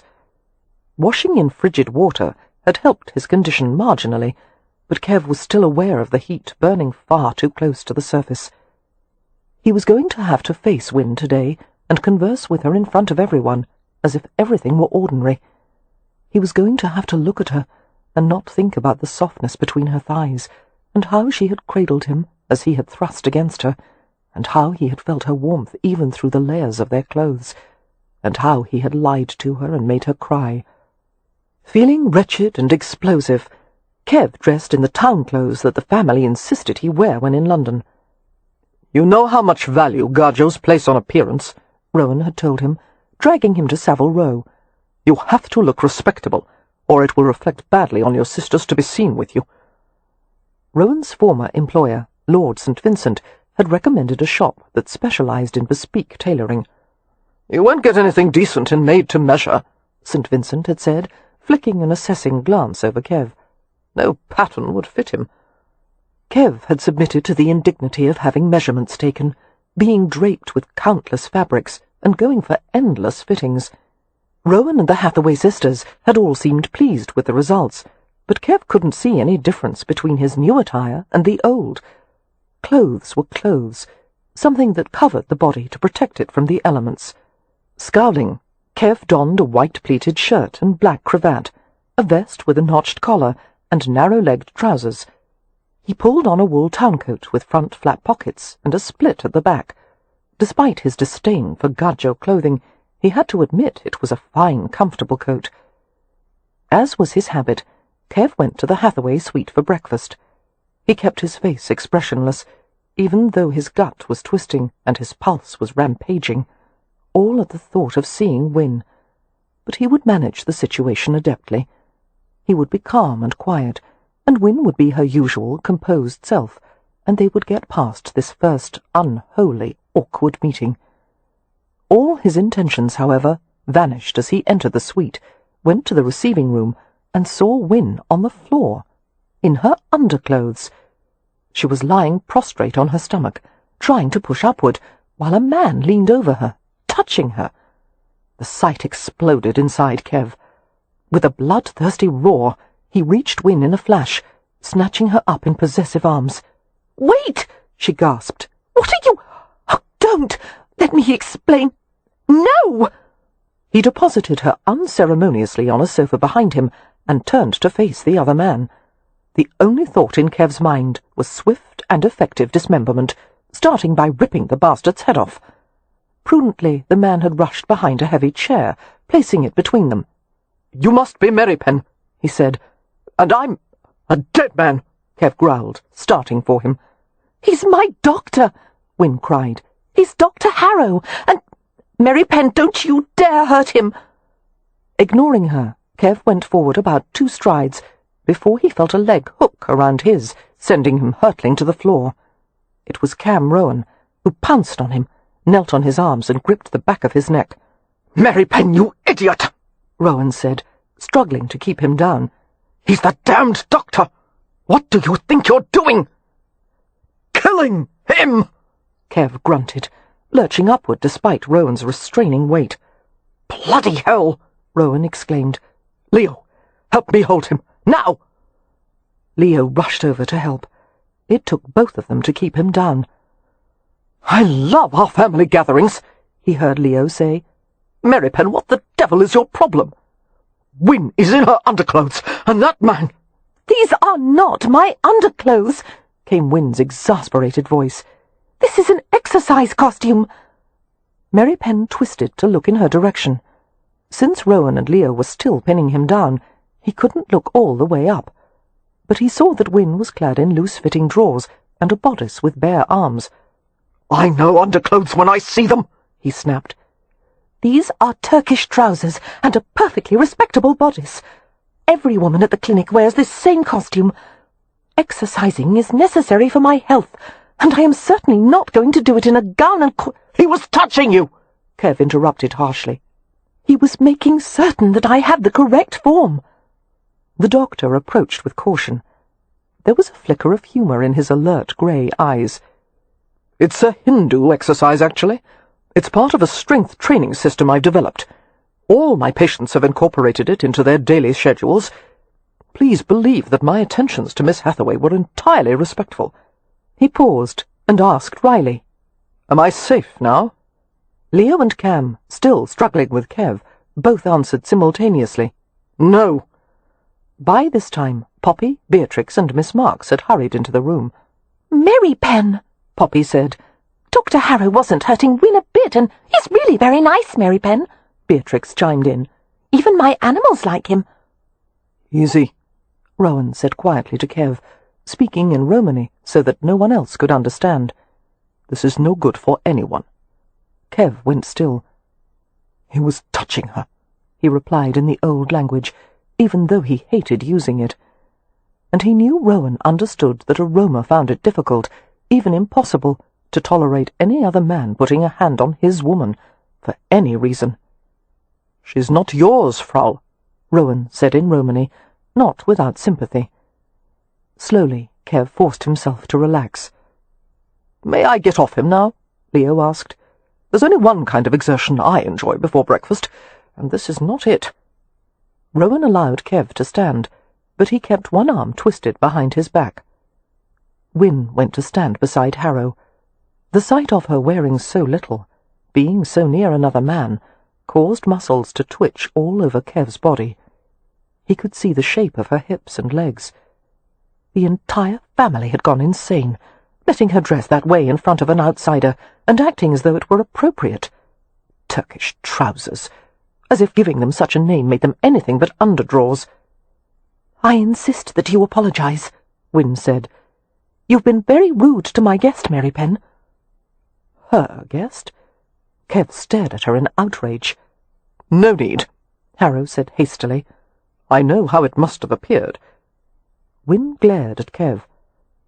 "He has made me well again, and this is the way you repay him," she demanded. "You made yourself well," Harrow said. "It was a result of your own efforts, Miss Hathaway." Wynne's expression softened as she glanced at the doctor. "Thank you." But when she looked back at Kev, the frown returned. "Are you going to apologize, Merripen?" Rowan twisted his arm a bit more tightly. "Do it, damn you," he muttered, "for the sake of the family."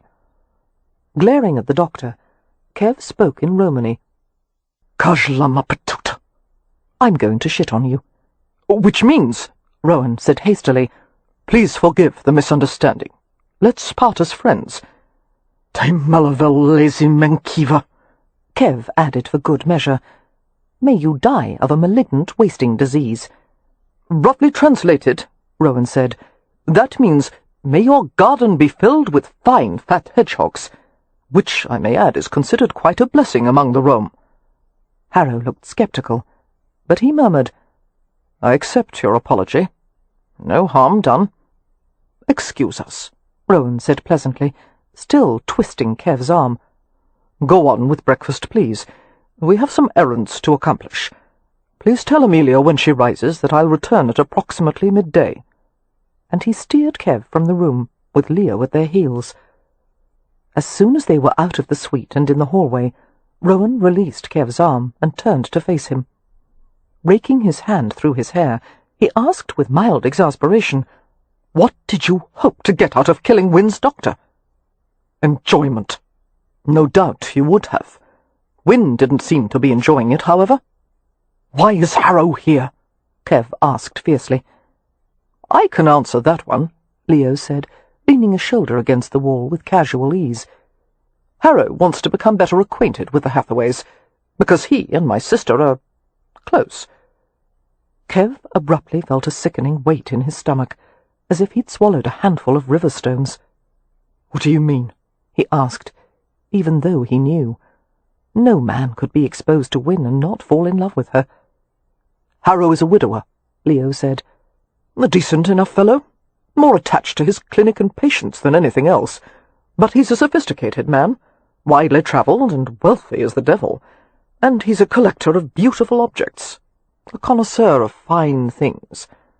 Neither of the other men missed the implication. Wynne would indeed be an exquisite addition to a collection of fine things. It was difficult to ask the next question, but Kev forced himself to. "Does Wynne care for him?"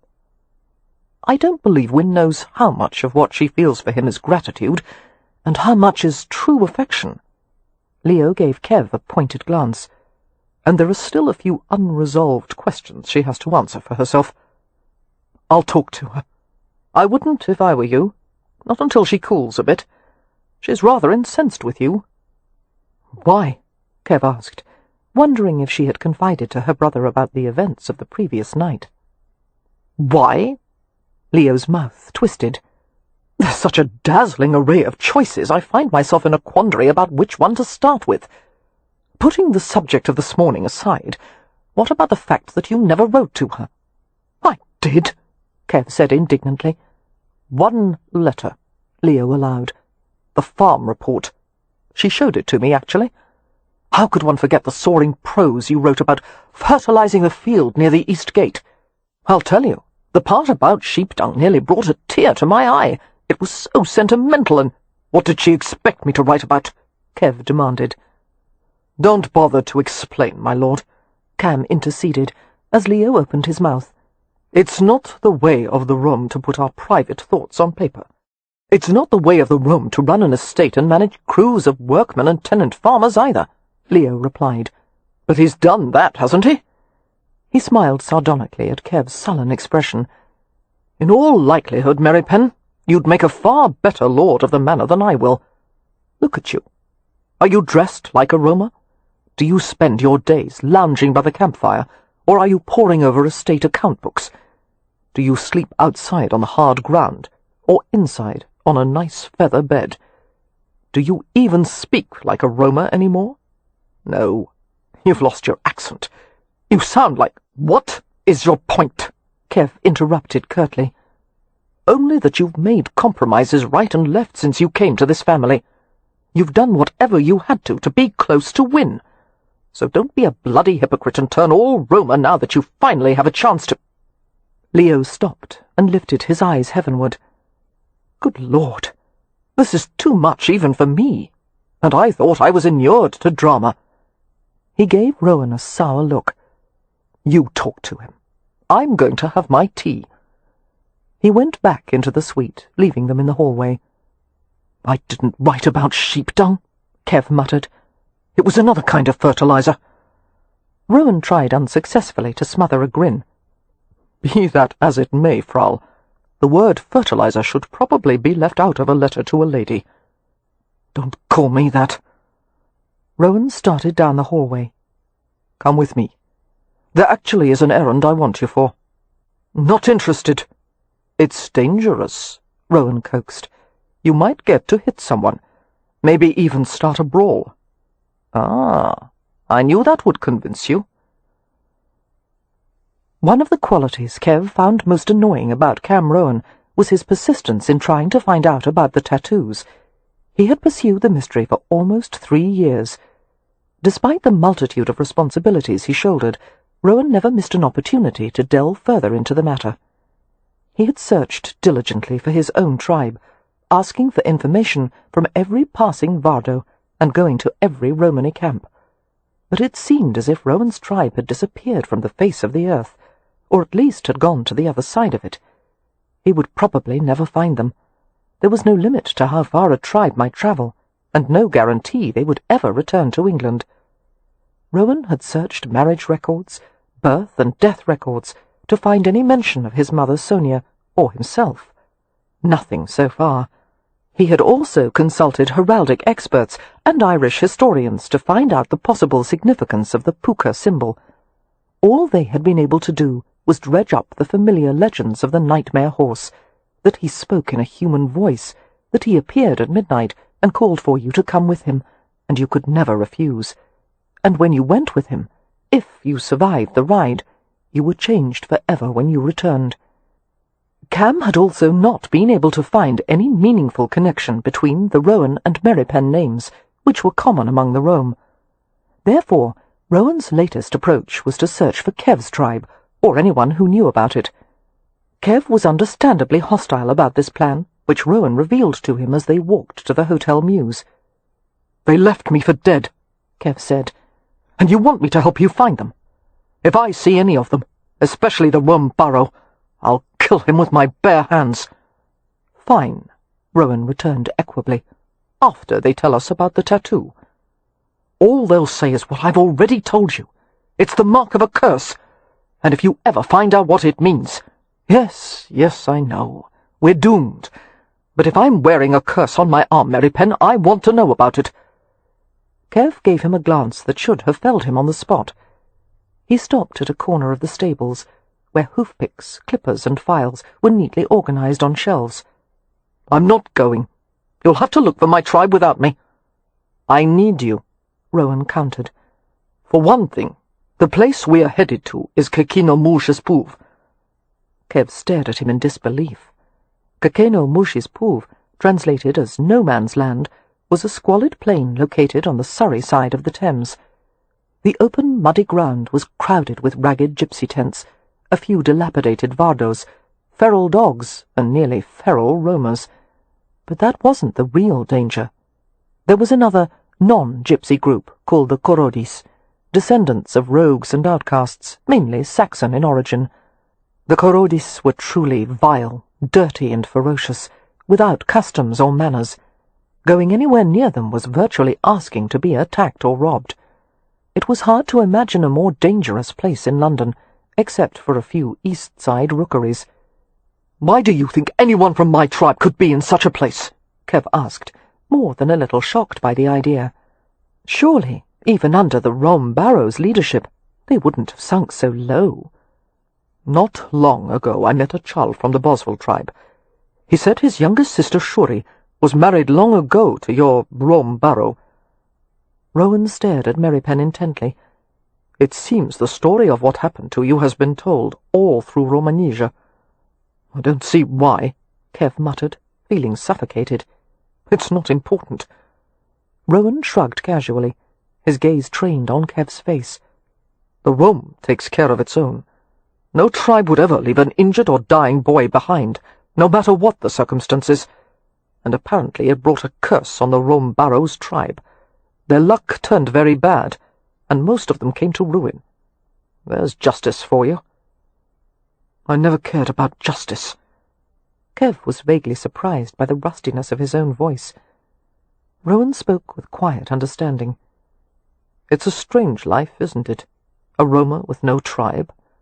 No matter how hard you look, you can never find a home. Because to us, home is not a building or a tent or vado. Home is a family."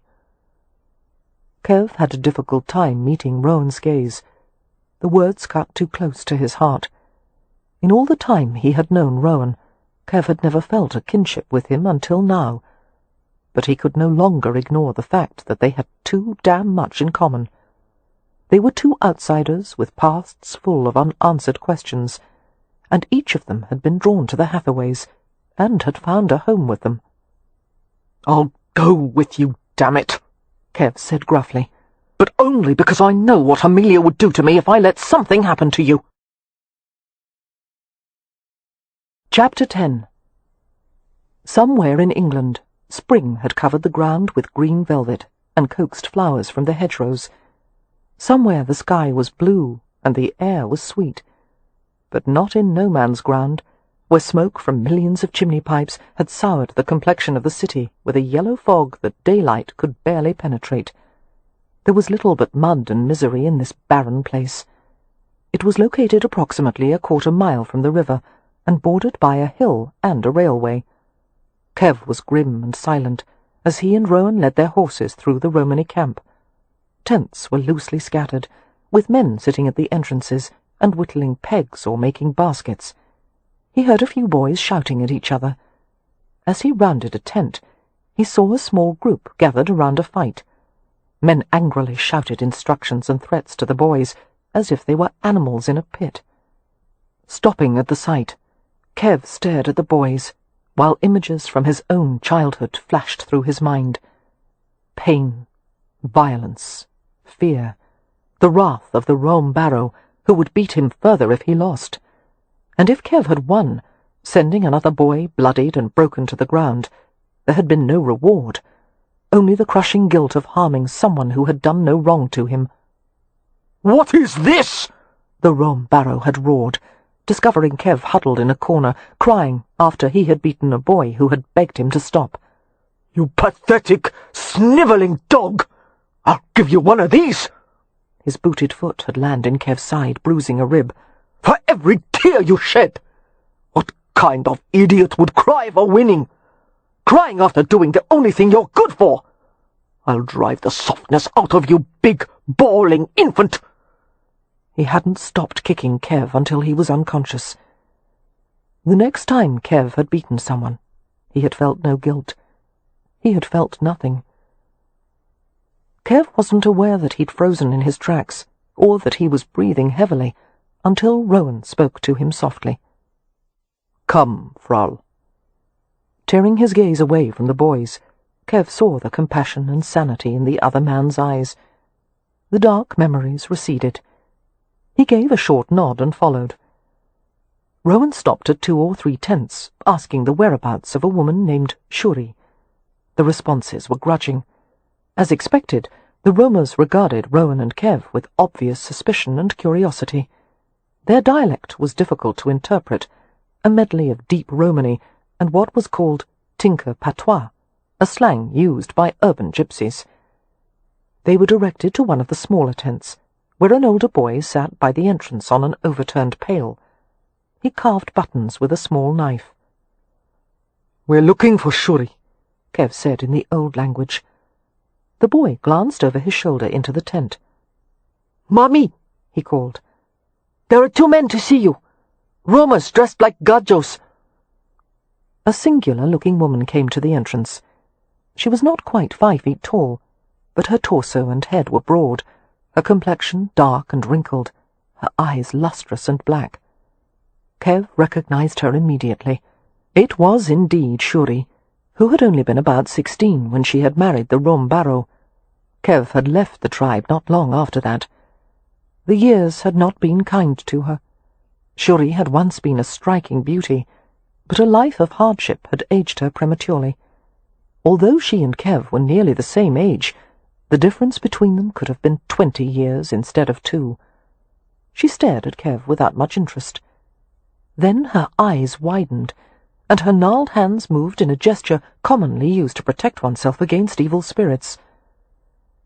"Kev," she breathed. "Hello, Shuri," he said with difficulty, and followed it with a greeting he hadn't said since childhood. "Droboituma romale." "Are you a spirit?" she asked him. Rowan looked at him alertly. "Kev," he repeated. "Is that your tribal name?" Kev ignored him. "I'm not a spirit, Shuri." He gave her a reassuring smile. "If I were, I wouldn't have grown any older, would I?" She shook her head, her eyes slitting in a leery squint. "If it's really you, show me the mark." "May I do it inside?" After a long hesitation, Shuri nodded reluctantly, waving both Kev and Rowan into the tent. Cam paused at the entrance and spoke to the boy. "Make certain the horses aren't stolen," he said, "and I'll give you a half-crown." He wasn't certain whether the horses would be in more danger from the Korodis or the roamers. "Yes, Kako," the boy said, using a respectful form of address for a much older male. Smiling ruefully, Cam followed Merripen into the tent. The structure was made of rods stuck into the ground and bent at the top, with other supporting rods fastened to it with string. The whole of it was covered with coarse brown cloth that had been pinned together over the ribs of the structure. There were no chairs or tables. To a roamer, the ground served perfectly well for both purposes, but there was an abundant pile of pots and trenchers in the corner, and a light pallet covered with cloth. The interior of the tent was heated by a small coke fire glowing in a 3-legged pan. At Shuri's direction, Cam sat cross-legged by the fire pan. He stifled a grin as Shuri insisted on seeing Merripen's tattoo, which provoked a long-suffering glance from him. Being a modest and private man, Merripen was probably cringing inside at having to undress in front of them, but he set his jaw and tugged off his coat and unbuttoned his vest. Rather than remove his shirt entirely, Merripen unfastened it and let it fall to reveal his upper back and shoulders, the muscled slopes gleaming like copper. The tattoo was still a mildly startling sight to Cam, who had never seen it on anyone but himself. Muttering in deep Romany, using a few words that sounded like Sanskrit, Shuri moved behind Kev to look at the tattoo. Merripen's head lowered, and he breathed quietly. Cam's amusement faded as he saw Merripen's face, detached save for a slight frown. For Cam, it would have been a joy and a relief to encounter someone from his past. For Merripen, the experience was pure misery. But he bore it with a stoic endurance that touched Cam, and Cam discovered that he didn't like to see Merripen being made so vulnerable. After glancing at the mark of the nightmare horse, Shuri moved away from Merripen and motioned for him to dress himself. "Who is this man?" she asked, nodding in Cam's direction. "One of my compania," Merripen muttered. Compagnia was a word used to describe a clan, a group united, though not necessarily by family ties. Pulling his clothes back on, Merripen asked brusquely, "What happened to the tribe, Shuri? Where is the Rome barrow?" "In the ground," the woman said, with a pointed lack of respect for her husband. "And the tribe is scattered. After the tribe saw what he did to you, Kev, making us leave you for dead, it all went bad after that. No one wanted to follow him. The Gajos finally hanged him when he was caught making wafodoluvu." "What is that?" Cam asked, unable to follow her accent. "Counterfeit money," Merripen said. "Before that," Shuri continued, "the Rome barrow had tried to make some of the young boys into asherib, to earn coins at fairs and in the London streets. But none of them could fight like you, and their parents would only let the Rome barrow go so far with them." Her shrewd dark eyes turned in Cam's direction. "The Rome barrow called Kev his fighting dog," she said, "but the dogs were treated better than he was." "Shuri," Merripen muttered, scowling. "He doesn't need to know." "My husband wanted Kev to die," she continued, "but even the Rome barrow wouldn't dare to kill him outright. So he starved the boy and put him in too many fights, and gave him no bandages or salve for his wounds. He was never given a blanket, only on a bit of straw. We used to sneak food and medicine to him when the Rome barrow wasn't looking, but there was no one to defend him, poor boy." Her gaze turned chiding as she spoke to Merripen directly. "And it wasn't easy to help you when you would do nothing but snarl and snap. Never a word of thanks, not even a smile." Merripen was silent, his face averted, as he finished fastening the last of his waistcoat buttons. Cam found himself thinking it was a good thing the Rome barrow was already dead, because he was feeling a powerful urge to hunt the bastard down and kill him. And he didn't like Shuri's criticism of Merripen. Not that Merripen had ever been a model of charm, but after having been raised in such a merciless environment, it was a bloody miracle that he was able to live like a normal man. The Hathaways had done more than save Merripen's life. They had saved his soul as well. "Why did your husband bear Merripen such hatred?" Cam asked softly. "Merripen's mother died giving birth to him. The Rome barrow blamed him for that, and he also hated all things Gajo. He used to say that if any of the tribe ever went with one of the Gaji, he would kill them." Merripen looked at her sharply. "But I'm Roma." "You're Poshram, Kev. Half Gajo." She smiled at his open astonishment. "You never suspected. You have the look of a Gajo, you know. That narrow nose, the shape of your jaw." Merripen shook his head, speechless at the revelation. "Holy hell," Cam whispered. "Your mother married a Gajo, Kev," Shuri continued.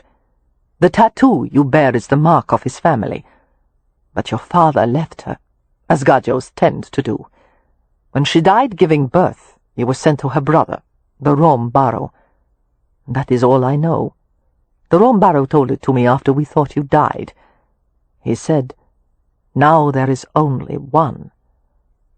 "Only one what?" Cam managed to ask. "Brother." Shuri moved to stir the contents of the fire-pan, sending a brighter glow through the tent. "Kev had a younger brother." Emotion flooded Cam. He felt a dazzling change in all his awareness, a new inflection in every thought. After spending all his life believing himself to be alone, here was someone who shared his blood, a true brother. He stared at Merripen, watching the realization dawn in the coffee-dark eyes. He didn't think the news would be as welcome to Merripen as it was to him, but he didn't give a damn. "The grandmother took care of both children for a while," Shuri continued. "But then the grandmother had cause to think the Gajos might come and take them, perhaps even kill them. So she kept one boy, while Kev was sent to our tribe in the care of his Uncle Pove, the Rome barrow.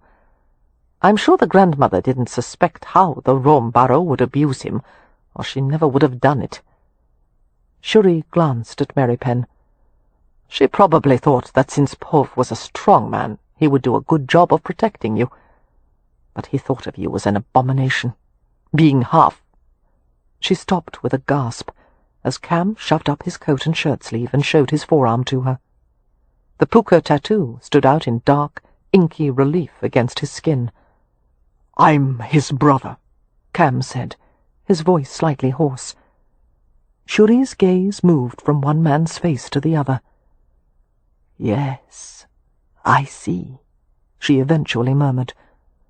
"Not a close likeness, but it is there." A curious smile touched her lips. "Devles Havilan. It is God who brought you together."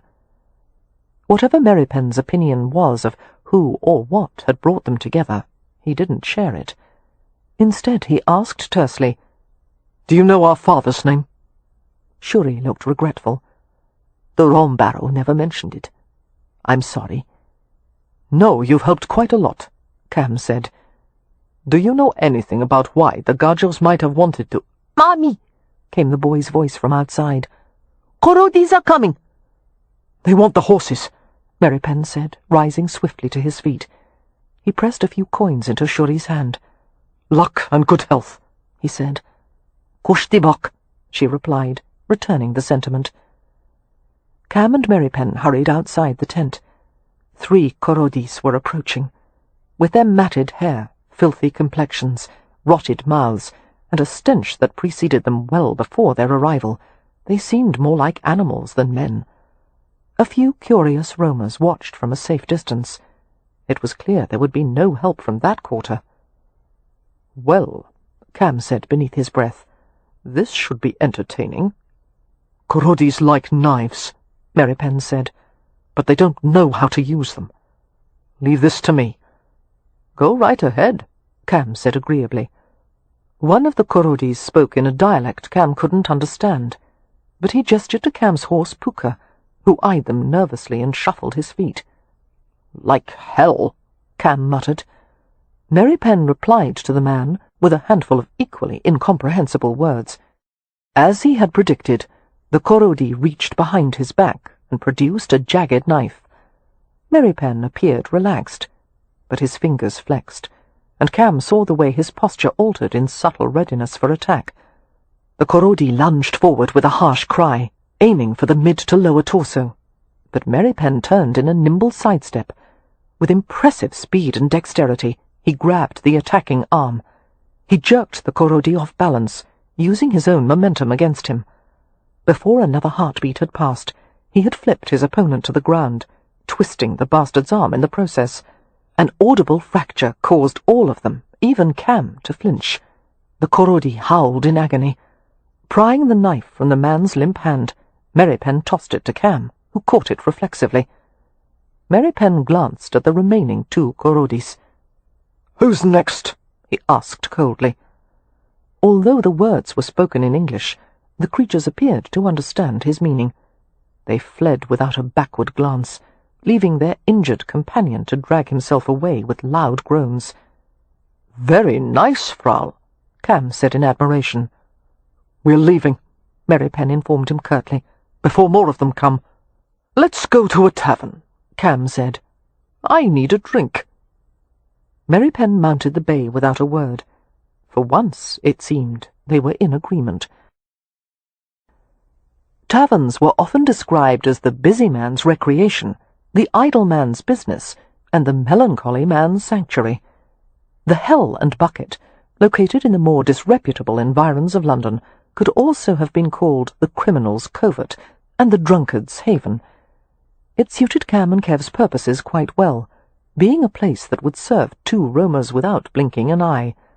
The ale was good quality, 12 bushel strength, and although the barmaids were surly, they did an adequate job of keeping the tankard full and the floor swept. Cam and Kev sat at a small table, lit by a turnip that had been carved into a candle-holder, with tallow runneling over its purple-tinged sides. Kev drank half a tankard without stopping, and set the vessel down. He rarely drank anything except wine, and that in moderation. He didn't like the loss of control that came with drinking. Cam, however, drained his own tankard. He leaned back in his chair and surveyed Kev with a slight smile. "I've always been amused by your inability to hold your liquor," he remarked. "A roamer your size should be able to drink a quarter-barrel to the pitching. But now to discover that you're half Irish as well, it's inexcusable, Frau. We'll have to work on your drinking skills." "We're not going to tell this to anyone," Kev told him grimly. "About the fact that we're brothers?"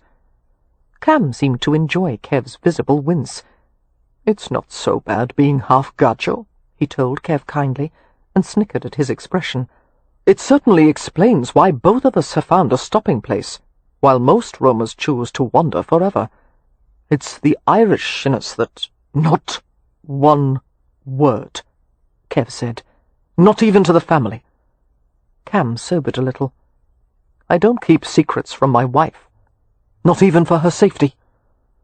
Cam appeared to think that over, gazing through one of the narrow windows of the tavern. The streets thronged with costermongers, the wheels of their barrows rattling over the cobblestones. Their cries rose thick in the air as they tried to interest customers in bonnet boxes, toys, lucifer matches, umbrellas and brooms. On the opposite side of the street, a butcher shop window gleamed crimson and white with freshly cut meat. "You think our father's family might still want to kill us?" Cam asked. "It's possible." Absently, Cam rubbed over his own sleeve, over the place where the puka mark was located.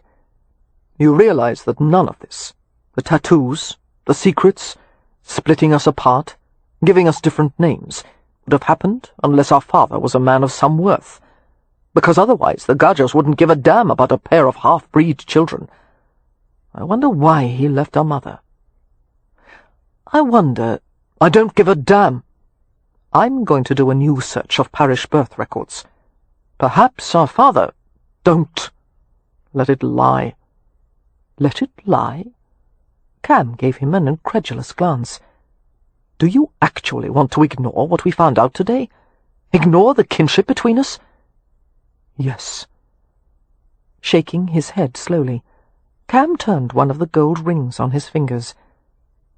"After today, brother, I understand much more about you. The way you— Don't call me that! I imagine being raised like a pit animal doesn't inspire many fond feelings for the human race. I'm sorry that you were the unlucky one, being sent to our uncle. But you can't let that stop you from leading a full life now, from finding out who you are. Finding out who I am won't get me what I want. Nothing will. So there's no point in it." "What is it you want?" Cam asked softly. Clamping his mouth shut, Kev glared at him. "You can't even bring yourself to say it," Cam prodded. When Kev remained obstinately silent, Cam reached over for his tankard. "Are you going to finish this?" "No." Cam drank the ale in a few expedient gulps. "You know," he remarked wryly, "it was a lot easier managing a club full of drunkards, gamblers and assorted criminals than it is to deal with you and the Hathaways." He set the tankard down and waited a moment before asking quietly, "Did you suspect anything? Did you think the tie between us might be this close?" "No. I think I did, deep down. I always knew I wasn't supposed to be alone." Kev gave him a dour look. "This changes nothing. I'm not your family. There is no tie between us." "Blood counts for something," Cam replied affably. "And since the rest of my tribe has disappeared, you're all I've got, Frau. Just try and get rid of me." Chapter 11. Wynne descended the main staircase of the hotel, while one of the Hathaways' footmen, Charles, followed closely. "Careful, Miss Hathaway," he cautioned. "One slip and you could break your neck on these stairs." "Thank you, Charles," she said, without moderating her speed. "But there's no need to worry." She was quite adept at stairs, having gone up and down long staircases at the clinic in France as part of her daily exercise. "I should warn you, Charles, that I will proceed at a vigorous pace." "Yes, miss," he said, sounding disgruntled. Charles was somewhat stout and not fond of walking. Although he was getting on in years, The Hathaways were loath to dismiss him before he wished to retire. Wynne bit back a smile. "Just to Hyde Park and back, Charles." As they neared the entrance to the hotel, Wynne saw a tall, dark form moving through the lobby. It was Merripen, looking moody and distracted as he walked with his gaze focused downward. She couldn't suppress the flutters of pleasure that went through her at the sight of him, the handsome, bad-tempered beast. He approached the stairs, glancing upward, and his expression changed as he saw her. There was a flash of hunger in his eyes before he managed to extinguish it, but that brief, bright flare caused Wynne's spirits to lift immeasurably. After the scene that morning, and Merripen's display of jealous rage, Wynne had apologized to Julian. The doctor had been amused rather than disconcerted. "He is exactly as you described," Julian had said, adding ruefully, "only more." More was a fitting word to apply to Merripen, she thought. There was nothing understated about him. At the moment he looked rather like the brooding villain of a sensation novel, the kind who was always vanquished by the fair-haired hero. The discreet glances he was attracting from a group of ladies in the lobby made it evident that Wynne was not the only one who found Merripen mesmerizing. The civilized attire suited him. He wore the well-tailored clothes without a trace of self-consciousness, as if he couldn't have cared less whether he was dressed like a gentleman or a dock-labourer. And knowing Merripen, he didn't. Wynne stopped and waited, smiling as he came to her. His gaze swept over her, not missing a detail of the simple pink walking gown and matching sack jacket. "You're dressed now," Merripen remarked, as if he was surprised that she wasn't parading naked through the lobby. "This is a walking dress," she said. "As you can see, I'm going out for some air." "Who's escorting you?" he asked, even though he could see the footman standing a few feet away. "Charles," she replied. "Only Charles?" Merripen looked outraged. "You need more protection than that." "We're only walking to Marble Arch," she said, amused. "Are you out of your mind, woman? Do you have any idea what could happen to you at Hyde Park? There are pickpockets, cut-purses, confidence tricksters and gangs, all ready for a nice little pigeon like you to pluck." Rather than take offence, Charles said eagerly, "Perhaps Mr. Merripen has a point, Miss Hathaway. It is rather far, and one never knows." "Are you offering to go in his stead?" Wynne asked Merripen. As she had expected, he put on a show of grumbling reluctance. "I suppose so, if the alternative is to see you traipsing through the streets of London and tempting every criminal in sight." He frowned at Charles. "You needn't go with us. I'd rather not have to look after you, too." "Yes, sir," came the footman's grateful reply, and he went back up the stairs with considerably more enthusiasm than he had shown while descending them. Wynne slipped her hand through Merripen's arm and felt the fierce tension in his muscles. Something had upset him deeply, she realized. Something far more than her exercise costume or the prospective walk to Hyde Park. They left the hotel, Merripen's long strides easily keeping measure with her brisk ones. Wynne kept her tone casual and cheerful. "How cool and bracing the air is today." "It's polluted with coal smoke," he said, steering her around a puddle, as if it might cause mortal harm to get her feet wet. "Actually, I detect a strong scent of smoke from your coat. Not tobacco smoke either. Where did you and Mr. Rowan go this morning?" "To a Romany camp." "For what reason?" Wynne persisted. With Merripen, one could not easily be put off by terseness, or one would never get anything out of him. "Rowan thought we might find someone there from my tribe." "And did you?" she asked softly, knowing the subject was a sensitive one. A restless shift of the muscle beneath her hand. "No." "Yes, you did. I can tell you're brooding." Merripen glanced down at her and saw how closely she was studying him. He sighed. "In my tribe, there was a girl named Shuri." Wynne felt a pang of jealousy. A girl he had known and never mentioned. Perhaps he had cared for her. "We found her today in the camp," Merripen continued. "She hardly looks the same. She was once very beautiful, but now she appears much older than her years." "Oh, that's too bad," Wynne said, trying to sound sincere. Her husband, the Rome borough, was my uncle. He was not a good man. That was hardly a surprise, considering the condition Merripen had been in when she had first met him. Wounded, abandoned, and so savage that it was clear he had lived like a wild creature.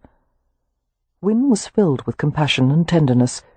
She wished they were in some private place where she could coax Merripen to tell her everything. She wished she could embrace him, not as a lover, but as a loving friend. No doubt many people would think it ludicrous that she should feel so protective of such an invulnerable-seeming man, but beneath that hard and impervious facade, Merripen possessed a rare depth of feeling. She knew that about him. She also knew that he would deny it to the death. "Did Mr. Rowan tell Shuri about his tattoo?" she asked. "That it was identical to yours?" "Yes." "And what did Shuri say about it?" "Nothing." His reply was a shade too quick. A pair of street sellers, one bearing bundles of watercress, the other carrying umbrellas, approached them hopefully, but one glower from Merripen caused them to retreat, braving the traffic of carriages, carts, and horses to go to the other side of the street.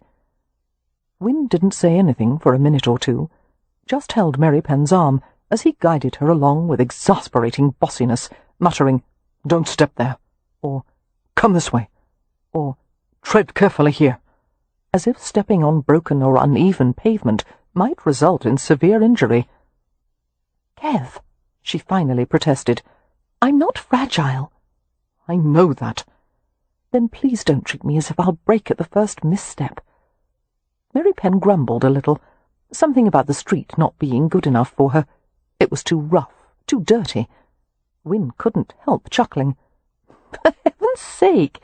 If this street was paved with gold and angels were sweeping it, you would still say it was too rough and dirty for me. You must rid yourself of this habit of protecting me." "Not while I live." Wynne was quiet, gripping his arm more tightly. The passion buried beneath the rough, simple words filled her with an almost indecent pleasure. So easily he could reach down to the deepest region of her heart. "I'd rather not be put on a pedestal," she finally said. "You're not on a pedestal. You're—" But he checked the words, and he shook his head a little, as if he were vaguely surprised he'd said them. Whatever had happened that day, it had shaken his self-control badly.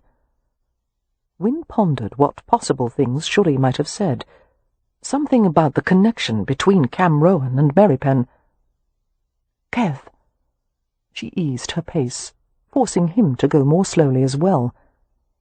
"Even before I left for France, I had the idea that those tattoos were evidence of a close link between you and Mr. Rowan. Being so ill, I had little to do except observe the people in my sphere. I noticed things that no one else had the time to perceive or think about, and I've always been especially attuned to you." Taking in his expression with a quick sidelong glance, Wynne saw that he didn't like that. He didn't want to be understood or observed. He wanted to stay safe in his ironclad solitude. "And when I met Mr. Rowan," Wynne continued in a casual tone, as if they were having an ordinary conversation, "I was struck by many similarities between the two of you. The tilt of his head, that half-smile he has, the way he gestures with his hands, all things I had seen you do. And I thought to myself, I wouldn't be surprised to learn someday that the two of them are brothers." Merripen stopped completely. He turned to face her, standing right there on the street, while other pedestrians were forced to go around them, muttering about how inconsiderate it was for people to block a public footpath. Wynne looked up into his heathen, dark eyes and gave an innocent shrug, and she waited for his response. "Improbable," he said gruffly. "Improbable things happen all the time," Wynne said, "especially to our family." She continued to stare at him, reading him. "It's true, isn't it?" she asked in wonder. "He's your brother." He hesitated. His whisper was so soft she could barely hear it. "Younger brother." "I'm glad for you, for both of you." She smiled up at him steadily, until his mouth took on a wry, answering curve. "I'm not." "Some day you will be." After a moment, he pulled her arm through his, and they began walking again. "If you and Mr. Rowan are brothers," Wynne said, "then you're half Gacho, just like he is. Are you sorry about that?" "No, He paused to mull over the discovery. "I wasn't as surprised as I should have been. I've always felt I was Roma and something other." And Wynne understood what he didn't say. Unlike Rowan, he wasn't eager to face this entire other identity, this vast part of himself that was so far unrealized. "Are you going to talk about it with the family?" she asked softly. Knowing Merripen, he would want to keep the information private until he'd sorted through all its implications. He shook his head. "There are questions that must be answered first, including why the Gajo who fathered us wanted to kill us." "He did? Good heavens, why?" "My guess is that it was probably some question of inheritance. With Gajos it usually comes down to money." "So bitter," Wynne said, clinging more tightly to his arm. "I have reason." "You have reason to be happy as well. You have found a brother today, and you found out that you're half Irish." That actually drew a rumble of amusement from him. "That should make me happy." "The Irish are a remarkable race, and I see it in you. Your love of land, your tenacity." "My love of brawling." "Yes, well, perhaps you should continue to suppress that part." "Being part Irish," he said, "I should be a more proficient drinker." "And a far more glib conversationalist." "I prefer to talk only when I have something to say." That is neither Irish nor Romany. Perhaps there's another part of you we haven't yet identified." "My God, I hope not." But he was smiling, and Wynne felt a warm ripple of delight spread through all her limbs. "That's the first real smile I've seen from you since I came back," she said. "You should smile more, Kev." "Should I?" he asked softly. "Oh, yes. It's beneficial for your health. Dr. Harrow says his cheerful patients tend to recover far more quickly than the sour ones." The mention of Dr. Harrow caused Merripen's elusive smile to vanish. "Ramsay says you've become close with him." "Dr. Harrow is a friend," she allowed. "Only a friend?" "Yes, so far. Would you object if he wished to court me?" "Of course not," he muttered. "What right would I have to object?" "None at all, unless you had staked some prior claim, which you certainly have not." She sensed Merripen's inner struggle to let the matter drop, a struggle he lost, for he said abruptly, "Far be it from me to deny you a diet of pabulum, if that's what your appetite demands." "You're likening Dr. Harrow to pabulum?" Wynne fought to hold back a satisfied grin. The small display of jealousy was a balm to her spirits. "I assure you, he is not at all bland. He is a man of substance and character." "He's a watery-eyed, pale-faced milk-toast." "He is very attractive, and his eyes are not at all watery." "Have you let him kiss you?" "Kev, we're on a public thoroughfare." "Have you?" "Once," she admitted, and waited as he digested the information. He scowled ferociously at the pavement before them. When it became apparent he wasn't going to say anything, Wynne volunteered. It was a gesture of affection. Still no response. "Stubborn ox," she thought in annoyance. "It wasn't like your kisses, and we've never—" She felt a blush rising. "We've never done anything similar to what you and I— the other night." "We're not going to discuss that." "Why can we discuss Dr. Harrow's kisses but not yours?" "Because my kisses aren't going to lead to courtship." That hurt. It also puzzled and frustrated her. Before all was said and done, Wynne intended to make Merripen admit just why he wouldn't pursue her. But not here, and not now. "Well, I do have a chance of courtship with Dr. Harrow," she said, attempting a pragmatic tone. "And at my age I must consider any marriage prospect quite seriously." "Your age?" he scoffed. "You're only 25. 26, and even at 25 I would be considered long in the tooth. I lost several years, my best ones perhaps, because of my illness. You're more beautiful now than you ever were. Any man would be mad or blind not to want you. The compliment was not given smoothly, but with a masculine sincerity that heightened her blush. "Thank you, Kev." He slid her a guarded look. You want to marry? Wynn's wilful, treacherous heart gave a few painfully excited thuds, because at first she thought he'd asked, You want to marry me? But no, he was merely asking her opinion of marriage as, well, as her scholarly father would have said, as a conceptual structure with a potential for realization. "Yes, of course," she said. "I want children to love. I want a husband to grow old with. I want a family of my own." And Harrow says all of that is possible now? Wynn hesitated a bit too long. Yes, completely possible. But Merripen knew her too well. What are you not telling me? "I am well enough to do anything I choose now," she said firmly. What does he— "I don't wish to discuss it. You have your forbidden topics. I have mine." You know I'll find out, he said quietly. Wynn ignored that, casting her gaze to the park before them. Her eyes widened as she saw something that had not been there when she had left for France. A huge, magnificent structure of glass and iron. "Is that the Crystal Palace? Oh, it must be. It's so beautiful, much more so than the engravings I've seen."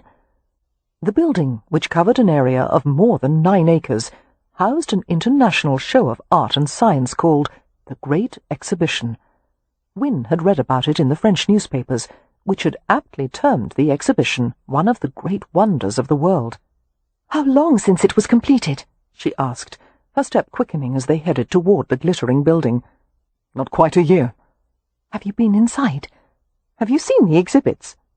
On my last trip to London, Merripen said, smiling at her eagerness. And I saw a few of the exhibits, but not all. It would take 3 days or more to look at everything. "Which part did you go to?" The machinery court, mostly. "I do wish I could see even a small part of it," she said wistfully, watching the throngs of visitors exiting and entering the remarkable building. "Won't you take me?" You wouldn't have time to see anything. It's already afternoon. I'll bring you tomorrow. "Now, please."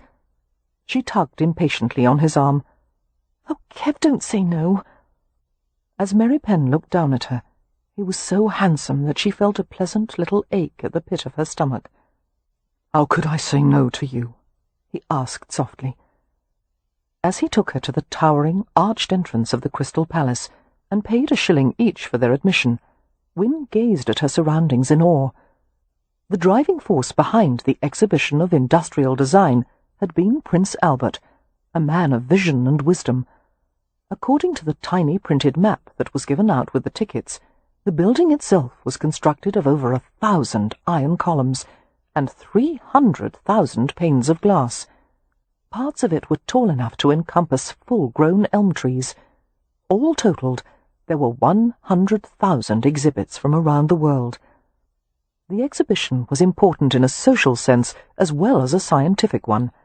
It had provided an opportunity for all classes and regions, the high and low, to mingle freely beneath one roof in a way that seldom happened. People of all manner of dress and appearance crowded inside the building. A fashionably dressed gathering waited at the transept, or central cross-section of the Crystal Palace. None of them seemed to take an interest in their surroundings. "What are those people waiting for?" she asked. "Nothing," Merripen replied. "They're only here to be seen. There was a similar group when I was here last. They don't go to any of the exhibits. They merely stand there preening." Wynn laughed. "Well, should we stand nearby and pretend to admire them? Or shall we go look at something really interesting?" Merripen handed her the little map. After scrutinizing the list of courts and displays, Wynn said decisively, "Fabrics and textiles." He escorted her through a crowded glass hallway into a room of astonishing size and breadth. The air chattered with the sounds of looms and textile machinery, with carpet bales arranged around the room and down the centre. Scents of wool and dye made the atmosphere acrid and lightly pungent. Goods from Kidderminster, America, Spain, France, the Orient filled the room with a rainbow of hues and textures. Flat weave, knotted pile and cut pile, looped, hooked, embroidered, braided. Wynne removed her gloves and ran her hands over the gorgeous offerings. "Merripen, look at this!" she exclaimed. "It's a Wilton carpet, similar to Brussels, but the pile is sheared. It feels like velvet, doesn't it?" The manufacturer's representative, who was standing nearby, said, "Wilton is becoming much more affordable now that we're able to produce it on steam-powered looms." "Where is the factory located?" Merripen asked, running a bare hand over the soft carpet pile. "Kidderminster, I assume." "There, and another in Glasgow." As the men conversed about the production of carpet on the new looms, Wynne wandered further along the rows of samples and displays. There were more machines, bewildering in their size and complexity. Some made to weave fabrics, some to print patterns, some to spin tufts of wool into yarn and worsted. One of them was used in a demonstration of how stuffing mattresses and pillows would someday be mechanized. Watching in fascination, Wynne was aware of Merripen coming to stand beside her. "One wonders if everything in the world will eventually be done by machine," she told him. He smiled slightly. "If we had time, I would take you to the agricultural exhibits. A man can grow twice as much food with a fraction of the time and labour it would take to do by hand. We've already acquired a threshing machine for the Ramsay estate tenants. I'll show it to you when we go there." "You approve of these technological advances?" Wynne asked with a touch of surprise. "Yes. Why wouldn't I?" "The Rome doesn't believe in such things." He shrugged. "Regardless of what the Rome believes, I can't ignore progress that will improve life for everyone else. Mechanization will make it easier for common people to afford clothing, food, soap, even a carpet for the floor." "But what about the men who will lose their livelihood when a machine takes their place?" "New industries and more jobs are being created. Why put a man to work doing mindless tasks instead of educating him to do something more?" Wynne smiled. "You speak like a reformist," she whispered impishly. "Economic change is always accompanied by social change. No one can stop that."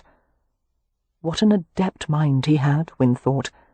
Her father would have been pleased by how his gypsy foundling had turned out. "A large workforce will be required to support all this industry," she commented.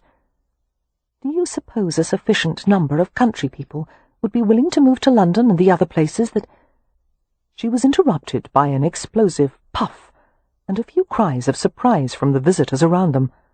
A thick, startling flurry of down filled the air in a choking gust. It seemed the pillow-stuffing machine had malfunctioned, sending eddies of feathers and down over everyone in sight. Reacting swiftly, Merripen stripped off his coat and pulled it over Wynne, and clamped a handkerchief over her mouth and nose. "Breathe through this," he muttered, and hauled her through the room.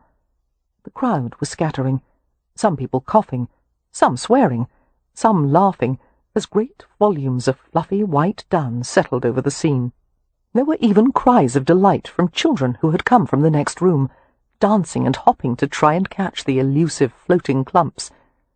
Merripen didn't stop until they had reached another nave that housed a fabric court. Enormous wood and glass cases had been built for displays of fabric that flowed like rivers. The walls were hung with velvets, brocades, silks, cotton, muslin, wool, every imaginable substance created for clothing, upholstery, or drapery. Towering bolts of fabric were arranged in vertical rows affixed to more display walls that formed deep corridors within the court. Emerging from beneath Merripen's coat, Wynne took one look at him and began to gasp with laughter. White down had covered his black hair and clung to his clothes like new-fallen snow. Merripen's expression of concern changed to a scowl. "I was going to ask if you had breathed any of the feather dust," he said, "but judging from all the noise you're making, your lungs seem quite clear." Win couldn't reply. She was laughing too hard.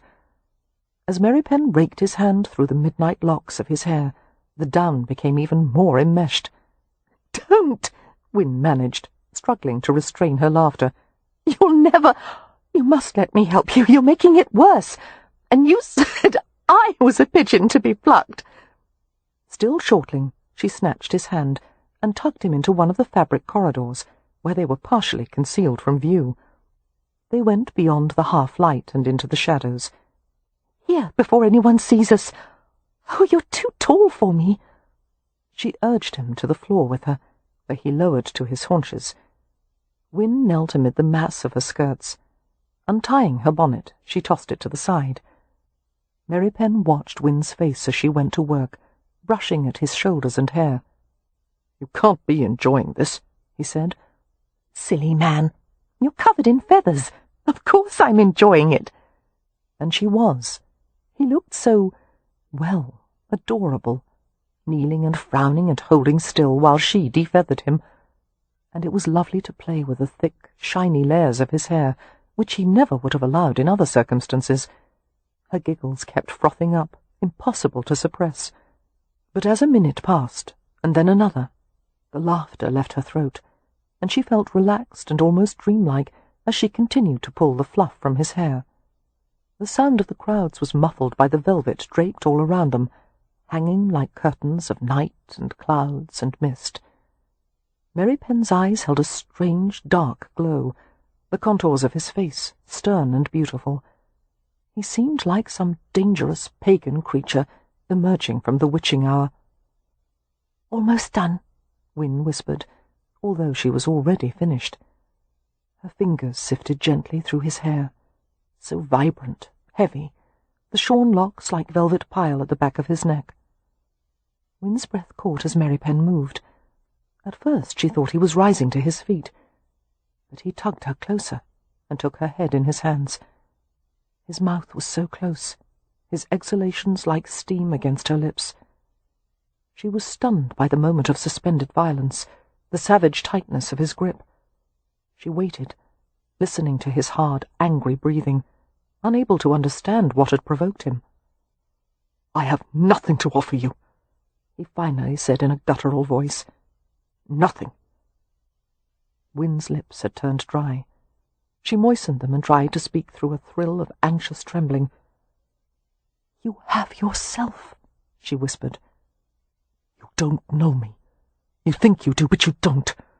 The things I've done, the things I'm capable of, you and your family, all you know of life comes from books. If you understood anything—" "Make me understand. Tell me what is so terrible that you must keep pushing me away." He shook his head.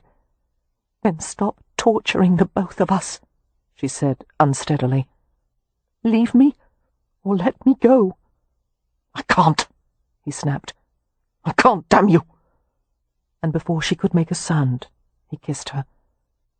Her heart thundered, and she opened to him with a low, despairing moan. Her nostrils were filled with the fragrance of smoke and man and the earthy autumn spice of him. His mouth shaped to hers with primitive hunger, his tongue stabbing deep, searching hungrily. They knelt together more tightly as Win rose to press her torso against his, closer, harder, and every place they touched she ached. She wanted to feel his skin, his muscles bunched and hard beneath her hands. The desire flared high and wild, leaving no room for sanity. If only he would press her back among all this velvet, here and now, and have his way with her. She thought of taking him inside her body, and she flushed beneath her clothes, until the crawling heat made her squirm. His mouth searched her throat, and her head tipped back to give him free access. He found the throb of her pulse, his tongue stroking the vulnerable spot until she gasped. Reaching up to his face, she shaped her fingers over his jaw, the heavy grain of shaven beard scraping deliciously against her delicate palms. She guided his mouth back to hers. Pleasure filled her, as she was blindfolded by the darkness and the sensation of him all around her. "Kev," she whispered in between kisses, "I've loved you for so—" He crushed her mouth with his desperately, as if he could smother not only the words but the emotion itself. He stole as deep a taste of her as possible, ardently determined to leave nothing unclaimed. She clung to him, her body racked with sustained shivers, her nerves singing with incandescent heat. He was all she had ever wanted, all she would ever need. But a sharp breath was torn from her throat as he pushed her back, breaking the warm, necessary contact between their bodies. For a long moment, neither of them moved, both striving to recover equilibrium. And as the glow of desire faded, Wynne heard Merripen say roughly, "I can't be alone with you. This can't happen again." This, Wynne decided with a surge of anger, was an impossible situation. Merripen refused to acknowledge his feelings for her, and wouldn't explain why. Surely she deserved more trust from him than that. "Very well," she said stiffly, struggling to her feet. As Merripen stood and reached for her, she pushed impatiently at his hand. "No, I don't want help." She began to shake out her skirts. "You are absolutely right, Merripen. We should not be alone together, since the result is always a foregone conclusion. You make an advance, I respond, and then you push me away. I am not a child's toy to be pulled back and forth on a string, Kev." He found her bonnet and handed it to her. "I know you're not." "You say I don't know you," she said furiously. "Apparently it hasn't occurred to you that you don't know me either. You're quite certain of who I am, aren't you? But I've changed during the past 3 years. You might at least make an effort to find out what kind of woman I've become." She went to the end of the fabric corridor, peeked out to make certain the coast was clear, and she stepped out into the main part of the court. Merripen followed. "Where are you going?" Glancing at him, Wynne was satisfied to see that he looked as rumpled and exasperated as she felt. "I'm leaving. I'm too cross to enjoy any of the displays now." "Go the other direction." Wynne was silent as Merripen led her from the Crystal Palace. She had never felt so unsettled or peevish. Her parents had always called irritability an excess of spleen, but Wynne lacked the experience to comprehend that her ill-humour stemmed from a source quite different from the spleen. All she knew was that Merripen seemed similarly vexed as he walked beside her. It annoyed her that he didn't say a word. It also annoyed her that he kept pace so easily with her brisk, ground-digging strides, and that when she had begun to breathe hard from exertion, he barely seemed affected by the exercise. Only when they approached the Rutledge did Wynne break the silence. It pleased her that she sounded so calm. "I will abide by your wishes, Kev. From now on, our relationship will be platonic and friendly. Nothing more." She paused at the first step and looked up at him solemnly. "I've been given a rare opportunity, a second chance at life, and I intend to make the most of it. I'm not going to waste my love on a man who doesn't want or need it. I won't bother you again." When Cam entered the bedroom of their suite, he found Amelia standing before a towering pile of parcels and boxes, overflowing with ribbons and silk and feminine adornments. She turned with a sheepish smile as he closed the door, her heart tripping a little at the sight of him, his collarless shirt tugged open at the throat, his body almost feline in its lithe muscularity, his face riveting in its sensuous male beauty. Not long ago, she would never have envisioned being married at all, much less to such an exotic creature. His gaze chased lightly over her. The pink velvet dressing gown opened to reveal her chemise and naked thighs. "I see the shopping expedition was a success." "I don't know what came over me," Amelia replied a touch apologetically. "You know I'm never extravagant. I only meant to purchase some handkerchiefs and some stockings, but—" She gestured lamely to the piles of fripperies. "I seem to have been in an acquisitive mood today." A smile flashed in his dark face. "As I've told you before, love, spend as much as you like. You couldn't beggar me if you tried." "I bought some things for you, too," she said, rummaging through the pile. "Some cravats and books and French shaving soap, although I've been meaning to discuss that with you." "Discuss what?" Cam approached her from behind, kissing the side of her throat. Amelia drew in a breath at the hot imprint of his mouth, and nearly forgot what she had been saying.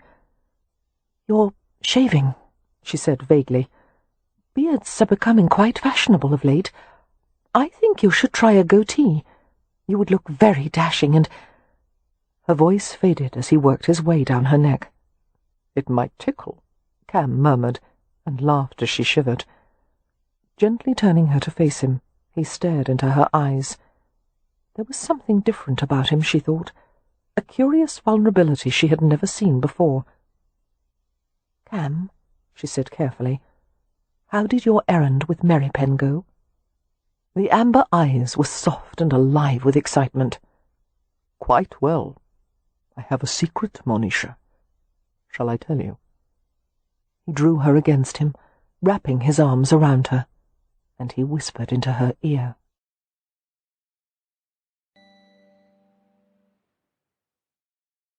Chapter 12. Kev was in a devil of a temper that evening for a variety of reasons, the uppermost being that Wynne was carrying out her threat. She was being friendly to him, polite, courteous, damnably nice, and he was in no position to object, since this was precisely what he had wanted. But he hadn't expected that there was one thing even worse than having Wynne glance at him with longing, and that was indifference. To Kev she was affable, even affectionate, in the same way she was with Leo or Cam.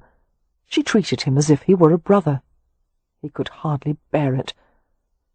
The Hathaways gathered in the eating area of their suite, laughing and joking about the close quarters as they sat at the table. It was the first time in years that they had all been able to dine together. Kev, Leo, Amelia, Wynne, Poppy and Beatrix, with the additions of Cam, Miss Marks and Dr. Harrow. Although Miss Marks had tried to demur, they had insisted that she dine with the family. "After all," Poppy had said, laughing, "how else will we know how to behave? Someone must save us from ourselves." Miss Marks had relented, although it was clear that she would have preferred to be elsewhere. She took up as small a space as possible, a narrow, colourless figure wedged between Beatrix and Dr. Harrow. The governess rarely looked up from her plate, except when Leo was speaking. Although her eyes were partially concealed by the spectacles, Kev suspected they held nothing but dislike for the Hathaways' brother. It seemed that Miss Marks and Leo had found in each other the personification of everything they disliked most. Leo couldn't stand humourless people, or judgmental ones, and he had immediately taken to referring to the governess as Satan in petticoats. And Miss Marks, for her part, despised rakes. The more charming they were, the deeper her loathing. Most of the dinner conversation centred on the subject of Harrow's clinic, which the Hathaways regarded as a miraculous enterprise. The women fawned on Harrow to a nauseating degree, delighting in his commonplace remarks, admiring him openly. Kev had an instinctive aversion to Harrow, although he wasn't certain if that was because of the doctor himself, or because Wynne's affections were at stake. It was tempting to disdain Harrow for all his smooth-faced perfection, except that a roguish good humour lurked in his smile, and he displayed a lively interest in the conversation around him, and he seemed never to take himself too seriously. Harrow was obviously a man who shouldered heavy responsibility, that of life and death itself, and yet he carried it lightly. He was the kind of person who always seemed to fit in, no matter what the circumstances. While the family ate and conversed, Kev remained quiet, except when called upon to answer some question about the Ramsay estate. He watched Wynne circumspectly, unable to discern exactly what her feelings for Harrow were. She reacted to the doctor with her usual composure, her face giving away nothing. But when their gazes met, there was an unmistakable connection, a sense of shared history, and worst of all, Kev recognized something in the doctor's expression, a haunting echo of his own fascination for Wynne. Midway through the gruesomely pleasant dinner, Kev became aware that Amelia, who was seated at the end of the table, was unusually quiet. He looked at her closely, realizing her colour was off, and her cheeks were sweaty. Since he was seated at her immediate left, Kev leaned close and whispered, "What is it?"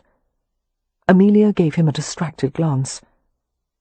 "Ill," she whispered back, swallowing weakly. I feel so. Oh, Merripen, do help me away from the table. Without another word, Kev pushed his chair back and helped her up. Cam, who was at the other end of the long table, looked at them sharply. "Amelia?" "She's ill," Kev said. Cam reached them in a flash, his face taut with anxiety. As he gathered Amelia in his arms and carried her, protesting, from the room, one would think she'd suffered a severe injury rather than a probable case of indigestion. "Perhaps I might be of service," Dr. Harrow said with quiet concern, laying his napkin on the table as he made to follow them. "Thank you," Wynne said, smiling at him gratefully. "I'm so glad you're here." Kev barely restrained himself from gnashing his teeth in jealousy as Harrow left the room. The rest of the meal was largely neglected, the family going to the main receiving room to wait for a report on Amelia. It took an unnervingly long time for anyone to appear. "What could be the matter?" Beatrix asked plaintively. "Amelia's never ill." "She'll be fine," Wynne soothed. "Dr. Harrow will take excellent care of her." "Perhaps I should go to their room," Poppy said, "and ask how she is." But before anyone could offer an opinion, Cam appeared in the doorway of the receiving room. He looked bemused, his hazel eyes vivid as he glanced at the assorted family members around him. He appeared to search for words. Then a dazzling smile appeared, despite his obvious effort to moderate it. "No doubt the Gadjos have a more civilized way to put this," he said. "But Amelia is with child." A chorus of happy exclamations greeted the revelation. "What did Amelia say?" Leo asked. Cam's smile turned wry. "Something to the effect that this wouldn't be convenient." Leo laughed quietly. "Children rarely are, but she'll adore having someone new to manage." Kev watched Wynne from across the room. He was fascinated by the momentary wistfulness that hazed her expression. If he had ever doubted how much she wanted children of her own, it was clear to him then. As he stared at her, a flush of warmth rose in him, strengthening and thickening, until he realized what it was. He was aroused, his body yearning to give her what she wanted. He longed to hold her, love her, fill her with his seed. The reaction was so barbaric and inappropriate that it mortified him. Seeming to feel his gaze, Wynne glanced in his direction. She gave him an arrested stare, as if she could see down to all the raw heat inside him. And then she looked away from him in swift rejection. Excusing himself from the receiving room, Cam went back to Amelia, who was sitting on the edge of the bed. Dr. Harrow had left the bedchamber to allow them privacy. Cam closed the door and leaned back against it, letting his caressing gaze fall on the small, tense form of his wife. He knew little of these matters. In both Romani and Gaji cultures, pregnancy and childbirth were a strictly female domain, but he did know that his wife was uneasy in situations she had no control over. He also knew that women in her condition needed reassurance and tenderness, and he had an inexhaustible supply of both for her. "Nervous?" Cam asked softly, approaching her. "Oh, no, not in the slightest. It's an ordinary circumstance, and only to be expected after—" Amelia broke off with a little gasp as he sat beside her and pulled her into his arms. "Yes, I'm a bit nervous. I wish I could talk to my mother. I'm not exactly certain how to do this." Of course, Amelia liked to manage everything, to be authoritative and competent no matter what she did, but the entire process of childbearing would be one of increasing dependence and helplessness, until the final stage when nature took over entirely. Cam pressed his lips into her gleaming dark hair, which smelled like sweetbriar. He began to rub her back in the way he knew she liked best. "We'll find some experienced women for you to talk to. Lady Westcliff, perhaps. You like her, and God knows she would be forthright. And regarding what you're going to do, you'll let me take care of you, and spoil you, and give you anything you want." He felt her relax a little. "Amelia, love," he murmured, "I've wanted this for so long." Have you? She smiled and snuggled tightly against him. So have I, although I had hoped it would happen at a more convenient time, when Ramsay House was finished and Poppy was betrothed and the family was settled. Trust me, with your family there will never be a convenient time. Cam eased her back to lie on the bed with him. What a pretty little mother you'll be, he whispered, cuddling her, with your blue eyes and your pink cheeks and your belly all round with my child. When I grow large, I hope you won't strut and swagger and point to me as an example of your virility. I do that already, Monisha. Amelia looked up into his smiling eyes. I can't imagine how this happened. Didn't I explain that on our wedding night? She chuckled and put her arms around his neck. I was referring to the fact that I've been taking preventative measures. All those cups of nasty-tasting tea, and I still ended up conceiving. Roma, he said by way of explanation, and kissed her passionately. When Amelia felt well enough to join the women for tea in the receiving room, the men went downstairs to the Rutledges' gentlemen's room. Although the room was ostensibly for the use of hotel guests, it had become a favourite haunt of the peerage, who wished to share the company of the Rutledges' many notable foreign visitors. The ceilings were comfortably dark and low, panelled in glowing rosewood, the floors covered in thick Wilton carpeting. The gentlemen's room was cornered with large, deep apses that provided private spaces for reading, drinking, and conversing. The main space was furnished with velvet upholstered chairs and tables laden with cigar boxes and newspapers. Servants moved unobtrusively through the room, bringing snifters of warmed brandy and glasses of port. Settling in one of the unoccupied octagonal apses, Kev requested brandy for the table. "Yes, Mr. Merripen," the servant said, hastening to comply. "What well-trained staff," Dr. Harrow remarked. "I find it commendable that they give impartial service to all the guests." Kev slanted him a questioning glance.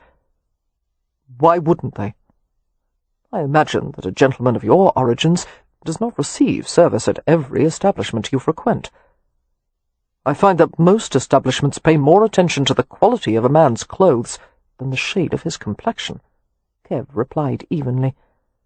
"Usually it doesn't matter that I'm a Roma, so long as I can afford their wares. Of course," Harrow looked uncomfortable. "My apologies. I'm not usually so tactless, Merripen."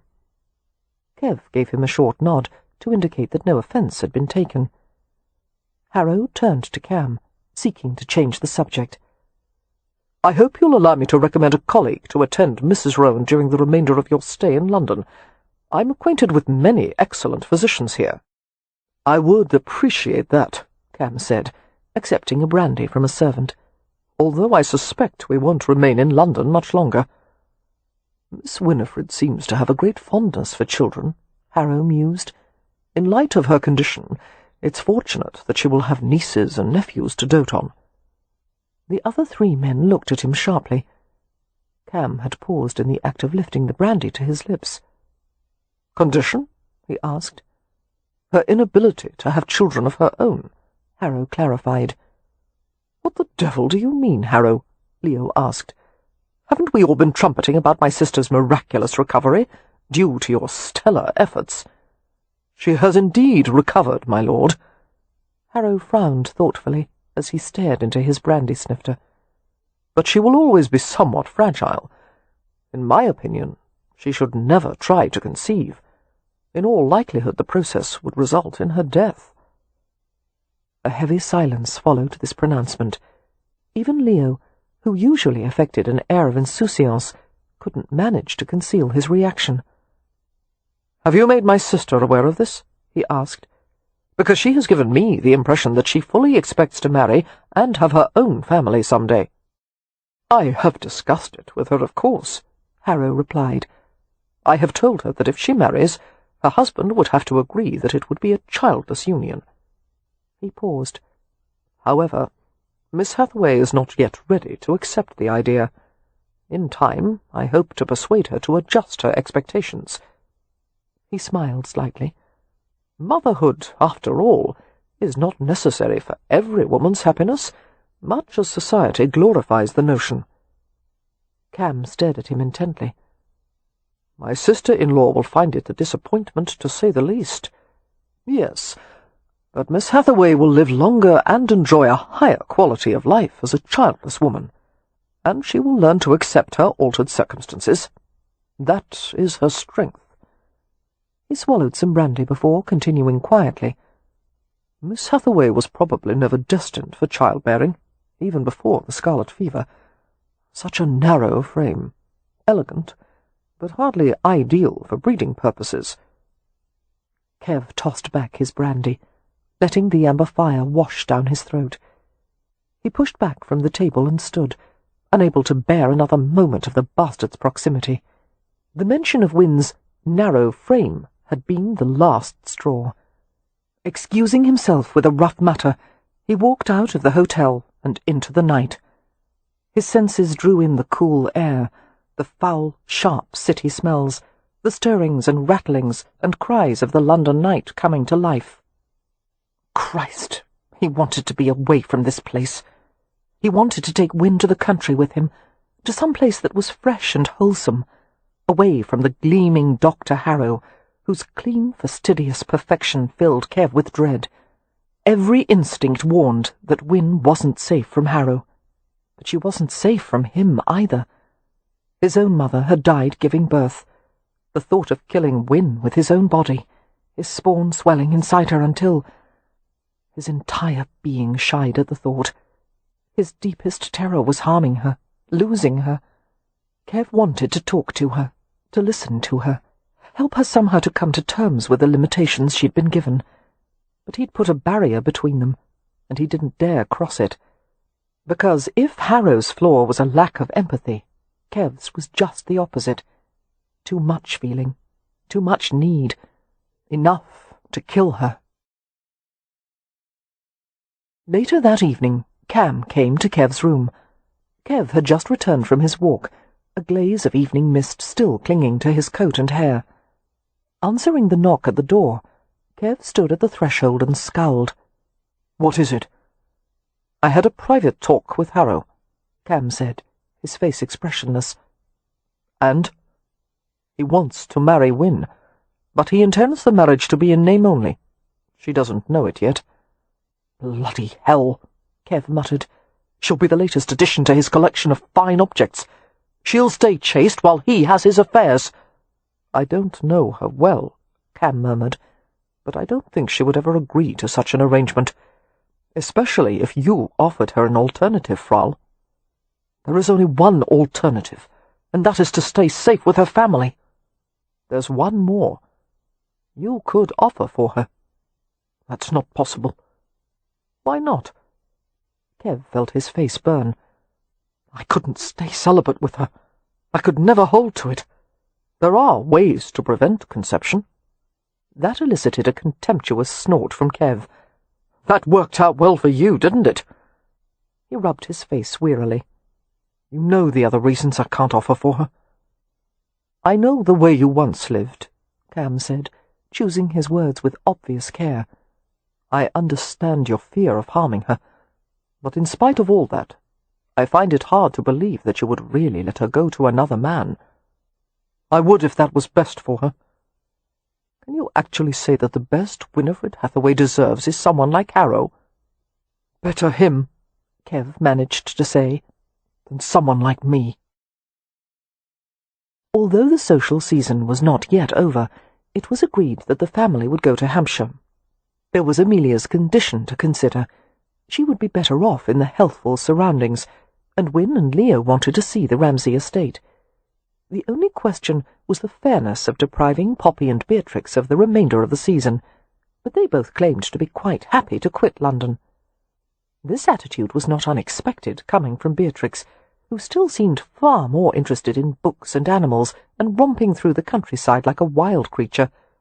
But Leo was surprised that Poppy, who was candid about wanting to find a husband, would be so willing to depart. "I've seen all this season's prospects," Poppy told Leo grimly, as they rode through Hyde Park in an open carriage. Not one of them is worth staying in town for. Beatrix sat in the opposite seat, with Dodger the ferret curled in her lap. Miss Marks had wedged herself in the corner, her bespectacled gaze fixed on the scenery. Leo had rarely encountered such an off-putting female, abrasive, pale, her form an accumulation of pointy elbows and angular bones, her character stiff and knotty and dry. Clearly, Catherine Marks hated men, which Leo wouldn't have blamed her for, since he was well aware of the faults of his gender, except that she didn't seem to like women very much either.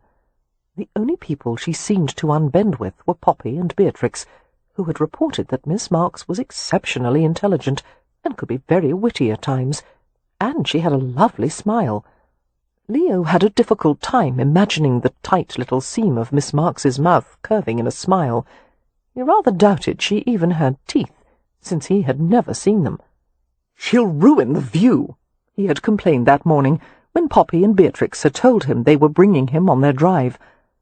"I won't enjoy the scenery with a grim reaper casting her shadow over it." "Don't call her such horrid names, Leo," Beatrix had protested. "I like her very much, and she's very nice when you're not around." "I believe she was treated very wrongly by a man in her past," Poppy said sotto voce. "In fact, I've heard a rumour or two that Miss Marks became a governess because she was involved in a scandal." Leo was interested despite himself. "What kind of scandal?" Poppy lowered her voice to a whisper. "They say she squandered her favours." "She doesn't look like a woman who would squander her favours," Beatrix said in a normal voice. "Hush, Bee!" Poppy exclaimed. "I don't want Miss Marks to overhear. She might think we were gossiping about her." "But we are gossiping about her. Besides, I don't believe she would do, that with anyone. She doesn't seem at all that sort of woman."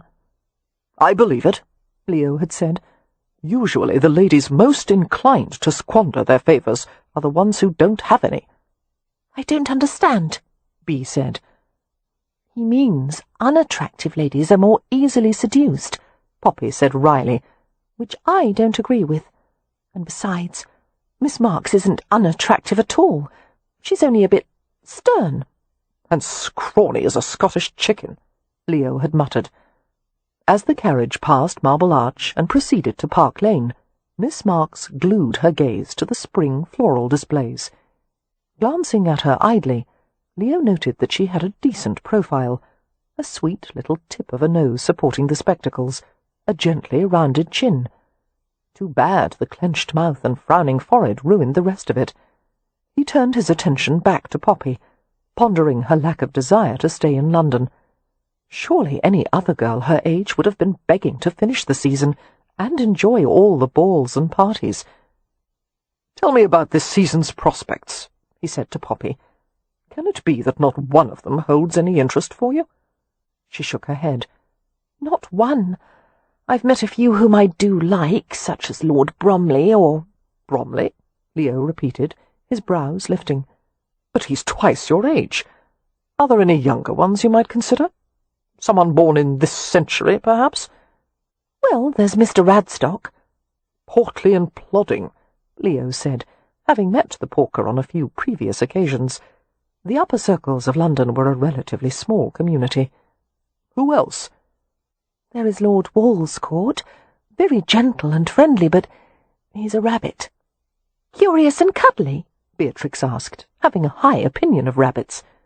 Poppy smiled. "No, I meant he was rather colourless and, just rabbity, which is a fine thing in a pet, but not a husband." She made a project of neatening the bonnet ribbons tied beneath her chin. "You'll probably advise me to lower my expectations, Leo, but I've already dropped them to the extent that even a worm couldn't squeeze itself beneath my expectations. I must tell you, the London season is a grave disappointment." "I'm sorry, Poppy," Leo said gently. "I wish I knew a fellow to recommend to you, but the only ones I know are ne'er-do-wells and drunkards. Excellent friends, but I'd rather shoot one of them than have him as a brother-in-law." "That leads to something I've wanted to ask you." "Oh?" He looked into her sweet, serious face, This perfectly lovely sister who aspired so desperately to have a calm and ordinary life. "Now that I've been out in society," Poppy said, "I've heard rumours." Leo's smile turned rueful as he understood what she wanted to know. "About me?" "Yes. Are you really as wicked as some people say?" Despite the private nature of the query, Leo was aware of both Miss Marks and Beatrix turning their full attention to him. "I'm afraid so, darling," he said, while a sordid parade of his past sins swept through his mind. "Why?" Poppy asked, with a frankness he ordinarily would have found endearing, but not with Miss Marks's sanctimonious gaze fastened on him. "It's much easier to be wicked," he said, "especially if one has no reason to be good." "What about earning a place in heaven?" Catherine Marks asked. He would have thought she had a pretty voice, if it hadn't come from such an unappealing source. "Isn't that reason enough to conduct yourself with some modicum of decency?"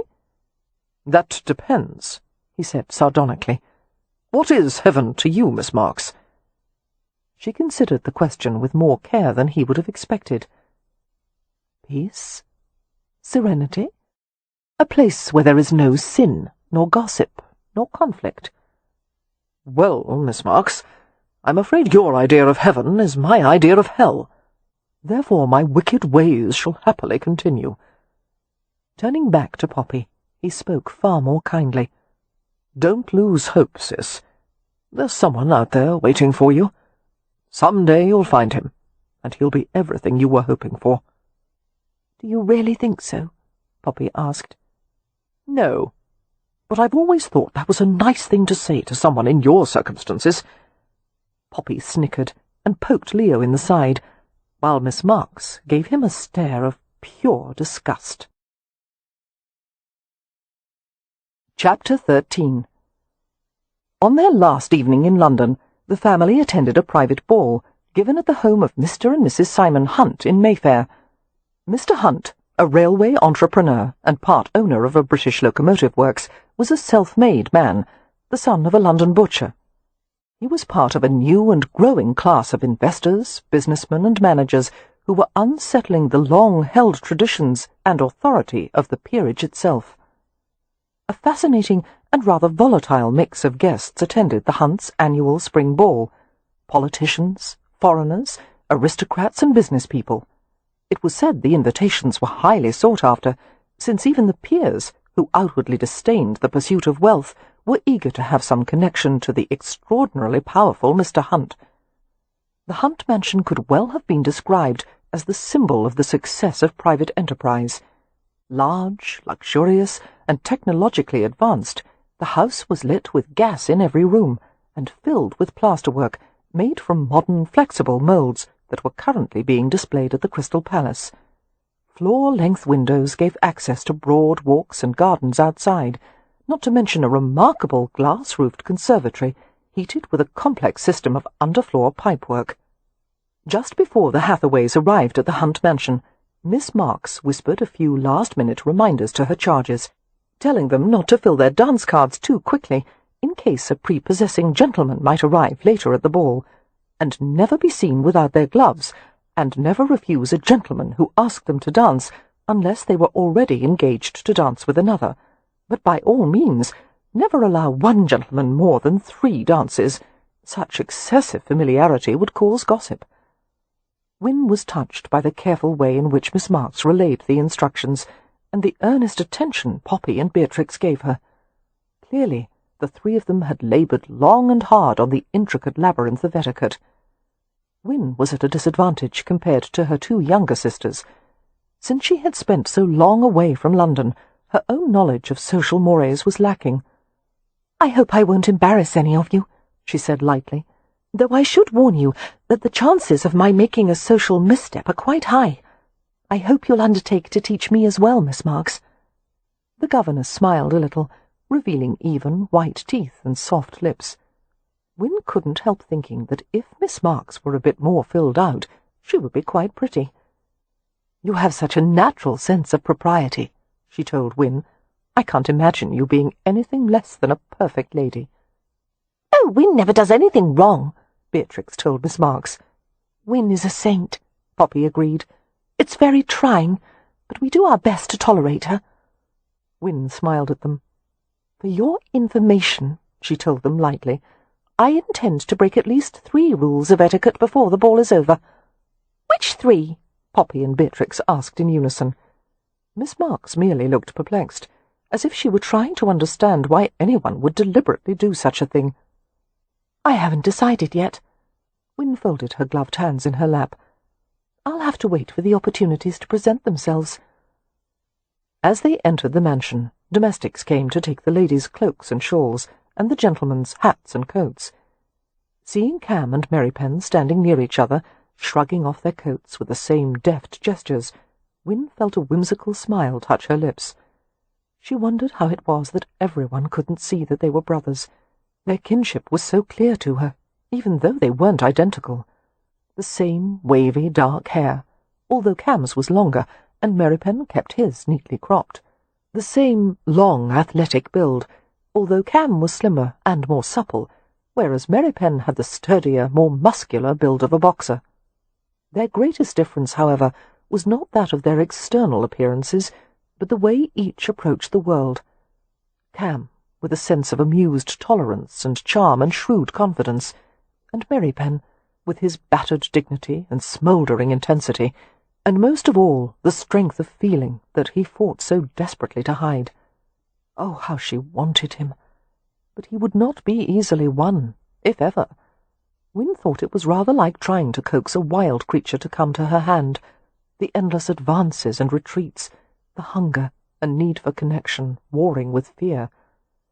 She wanted him even more as she saw him here among this glittering crowd, his aloof and powerful form dressed in the austere evening scheme of black and white.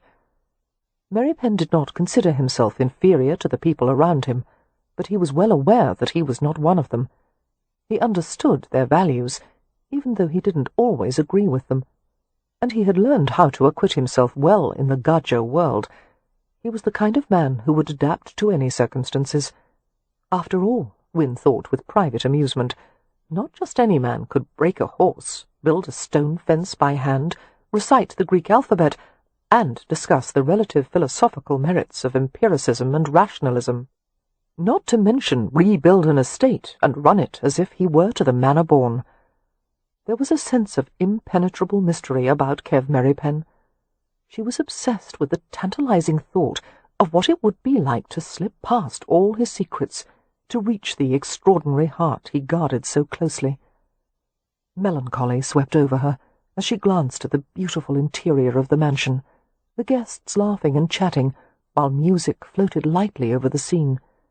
So much to enjoy and appreciate, and yet all Win wanted was to be alone with the most unavailable man in the room. However, she wasn't going to play the wallflower. She was going to dance and laugh and do all the things she had imagined for years while lying on her sickbed. And if it displeased Merripen or made him jealous, so much the better. Divested of her cloak, Win went forward with her sisters. They were all dressed in pale satins, Poppy in pink, Beatrix in blue, Amelia in lavender, and herself in white. Her gown was uncomfortable, which Poppy had laughingly said was a good thing, as a comfortable gown would almost certainly not be stylish. It felt too light on the top, the bodice low and square, the sleeves short and tight, and it felt too heavy from the waist down, with wide triple skirts caught up in flounces. But the main source of discomfort was her corset, which she had gone without for so long that she found herself resenting even the slightest constriction. Though it was only lightly laced, the corset stiffened her torso and pushed her breasts artificially high. It hardly seemed decent, and yet it was considered indecent to go without one. All things considered, however, it seemed worth the discomfort when she saw Merripen's reaction. His face went blank at the sight of her in the low-cut ball-gown, his gaze travelling from the tip of one satin slipper peeking from beneath the hem up to her face. He stared an extra few moments at her breasts, lifted high as if they had been cupped by his hands. When his eyes finally looked into hers, They flickered with obsidian fire. A responsive shiver chased beneath the framework of Winn's corset. With difficulty, she looked away from him. The Hathaways went farther into the entrance hall, where a chandelier shed sparkling light over the parquetry floor. "What an extraordinary creature," Winn heard Dr. Harrow murmur nearby. She followed his gaze to the lady of the house, Mrs. Annabel Hunt, who was greeting guests. Although Winn had never met Mrs. Hunt, she recognized her from descriptions she had heard. Mrs. Hunt was said to be one of the greatest beauties of England, with her beautifully turned figure and heavily lashed blue eyes, and hair that gleamed with rich shades of honey and gold. But it was her luminous, lively expressiveness that made her truly engaging. "That's her husband standing next to her," Poppy murmured. "He's intimidating, but very nice." "I beg to differ," Leo said. "You don't think he's intimidating?" Winn asked. "I don't think he's nice. Whenever I happen to be in the same room as his wife, he looks at me as if he'd like to dismember me." "Well," Poppy said prosaically, "one can't fault his judgment." She leaned toward Winn and said, "Mr. Hunt is besotted with his wife. Their marriage is a love match, you see." "How unfashionable," Dr. Harrow commented with a grin. "He even dances with her," Beatrix told Winn, "which husbands and wives are never supposed to do. But considering Mr. Hunt's fortune, people find reasons to excuse him for such behaviour." "See how small her waist is," Poppy murmured to Winn. "And that's after 3 children, 2 of them very large boys." "I will have to lecture Mrs. Hunt on the evils of tight lacing," Dr. Harrow said sotto voce, and Winn laughed. "I'm afraid the choice between health and fashion is not an easy one for women," she told him. "I'm still surprised that you allowed me to wear stays tonight." "You hardly need them," he said, his grey eyes twinkling. "Your natural waist is hardly wider than Mrs. Hunt's corseted one." Winn smiled into Julian's handsome face, thinking that whenever she was in his presence she felt safe and reassured. It had been like that ever since she had first met him. He had been a godlike figure to her, and to everyone at the clinic. But she still had no real sense of him as a flesh-and-blood man, no idea if there were potential for them to be more together than they were individually. "The mysterious missing Hathaway sister!" Mrs. Hunt exclaimed, and took both Winn's hands in her gloved ones. "Not so mysterious," Winn said, smiling. "Miss Hathaway, what a delight to meet you at last, and even more to see you in good health." "Mrs. Hunt always asks about you," Poppy told Winn, "so we've kept her informed about your progress." "Thank you, Mrs. Hunt," Winn said shyly. "I am quite well now, and honoured to be a guest at your lovely home." Mrs. Hunt gave Winn a dazzling smile, retaining her hands as she spoke to Cam. "Such graceful manners. I think, Mr. Rowan, that Miss Hathaway will easily attain the popularity of her sisters." "Next year, I'm afraid," Cam said easily. "This ball marks the end of the season for us. We are all travelling to Hampshire within the week." Mrs. Hunt made a little face. "So soon? But I suppose that is only to be expected. Lord Ramsay will want to see his estate." "Yes, Mrs. Hunt," Leo said. "I adore bucolic settings. One can never view too many sheep." At the sound of Mrs. Hunt's laughter, her husband joined the conversation. "Welcome, my lord," Simon Hunt said to Leo. "The news of your return is being celebrated throughout London. Apparently the gaming and wine establishments suffered greatly in your absence." "Then I shall do my best to reinvigorate the economy," Leo said. Hunt grinned briefly.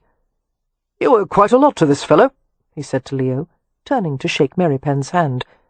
Merripen, as usual, had been standing unobtrusively at the side of the group. "According to Westcliff and the other neighbouring estate, Merripen has made a rousing success of the Ramsay estate in a very short time." "Since the name Ramsay is so seldom coupled with the word success," Leo replied, "Merripen's accomplishment is all the more impressive." "Perhaps later in the evening," Hunt said to Merripen, "we might find a moment to discuss your impressions of the threshing machine you purchased for the estate. With the locomotive works so firmly established, I'm considering expanding the business into agricultural machinery. I've heard of a new design for the thresher, as well as a steam-powered hay press. The entire agricultural process is becoming mechanized, Merripen replied. Spindle harvesters, cutters, and binders. Many of the prototypes are on display at the exhibition. Hunt's dark eyes glinted with interest. I'd like to hear more. My husband is endlessly fascinated by machines, Mrs. Hunt said, laughing.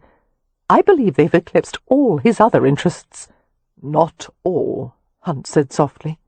Something about the way he glanced at his wife caused her cheeks to flush.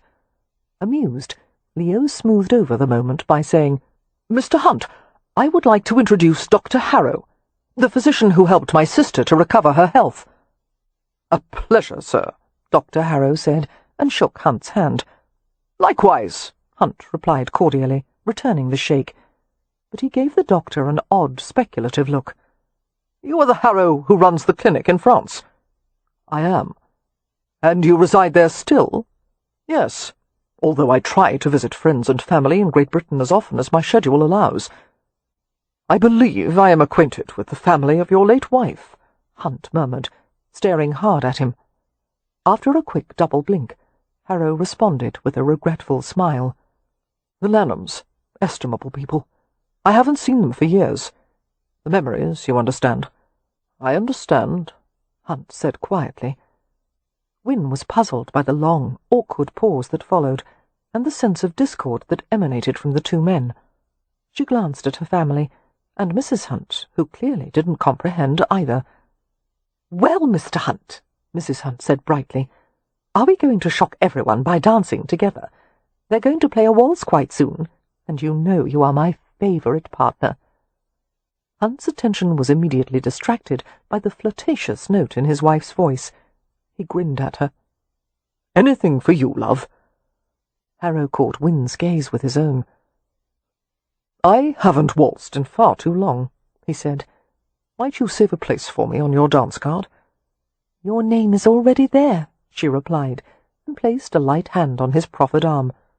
They followed the Hunts to the drawing-room. Poppy and Beatrix were already being approached by prospective partners, while Cam closed his gloved fingers over Amelia's. I'll be damned if Hunt's the only one who's allowed to be shocking. Come, dance with me. I'm afraid we won't shock anyone at all, she said, accompanying him without hesitation. People already assume we don't know any better. Leo watched the procession into the drawing-room with narrowed eyes. I wonder, he said to Merripen, what Hunt knows about Harrow. Do you know him well enough to ask? Yes, Merripen said, but even if I didn't, I wouldn't leave this place until I made him tell me. That made Leo chuckle. You may be the only one in this entire mansion who would dare try to make Simon Hunt do anything. He's a bloody big bastard. So am I, came Merripen's grim reply. It was a lovely ball, or would have been, if Merripen had behaved like a reasonable human being. He watched Wynne constantly, hardly bothering to be discreet about it. While she stood in one group or another, and he conversed with a group of men that included Mr. Hunt, his gaze never strayed far from Wynne. At least 3 times Wynne was approached by various men with whom she had engaged to dance, and each time he appeared at her side and glowered at the would-be dance partner until he slunk away. Merripen was frightening off suitors right and left. Even Miss Marks was unable to deter him. The governess had told Merripen most firmly that his chaperonage was unnecessary, as she had the situation well in hand, but he had replied obstinately that if she were to act as chaperone, she had better do a better job of keeping undesirable men away from her charge. "What do you think you're doing?" Wynne whispered to Merripen furiously, as he sent off yet another abashed gentleman. "I wanted to dance with him. I had promised him I would." "You're not going to dance with scum like him," Merripen muttered. Wynne shook her head in bewilderment. "He's a viscount from a respected family. What could you possibly object to?" "He's a friend of Leo's. That's reason enough." Wynne glared up at him. She struggled to retain a grasp on her composure. She had always found it so easy to conceal her emotions beneath the serene facade, but lately she was finding that more and more difficult. All her feelings were lurking too close to the surface. "If you are trying to ruin my evening," she told him, "you're doing a splendid job of it. I want to dance, and you're scaring away everyone who approaches me. Leave me alone." She turned her back to him and sighed with relief as Julian Harrow came to them. "Miss Hathaway," he said, "will you do me the honour?" "Yes," she said, before he could even finish the sentence. Taking his arm, she let him lead her into the mass of swirling, waltzing couples. Glancing over her shoulder, she saw Merripen staring after her, and she sent him a threatening look. He returned it with a scowl. As Wynne walked away, she felt the pressure of a frustrated laugh in her throat. She swallowed it back, thinking that Kev Merripen was the most infuriating man alive. He was a dog in the manger, refusing to have a relationship with her, and yet not allowing her to be with anyone else. And knowing his capacity for endurance, it would probably go on for years, forever. She couldn't live like this. "Winnifred," Julian Harrow said, his grey eyes concerned, "this is far too lovely a night for you to be distressed. What were you arguing about?" "Nothing of import," she said, trying to speak lightly, but succeeding only in sounding stiff. "Just a family squabble." She curtsied, and Julian bowed, and he took her in his arms. His hand was firm on her back, guiding her easily as they danced. Julian's touch reawakened memories of the clinic, the way he had encouraged and helped her, the times he had been stern when she had needed it, and the times they had celebrated when she had reached another milestone in her progress. He was a good, kind, high-minded man, a handsome man. Wynne was hardly oblivious to the admiring feminine gazes he attracted. Most of the unmarried girls in this room would have given anything to have such a splendid suitor. I could marry him, she thought. He had made it clear that all it would take was a bit of encouragement on her part. She could become a doctor's wife and live in the south of France, and perhaps help somehow in his work at the clinic, to help other people who were suffering the way she had, to do something positive and worthwhile with her life. Wouldn't that be better than this? Anything was preferable to the pain of loving a man she couldn't have, and, God help her, living in close proximity. She would become bitter and frustrated.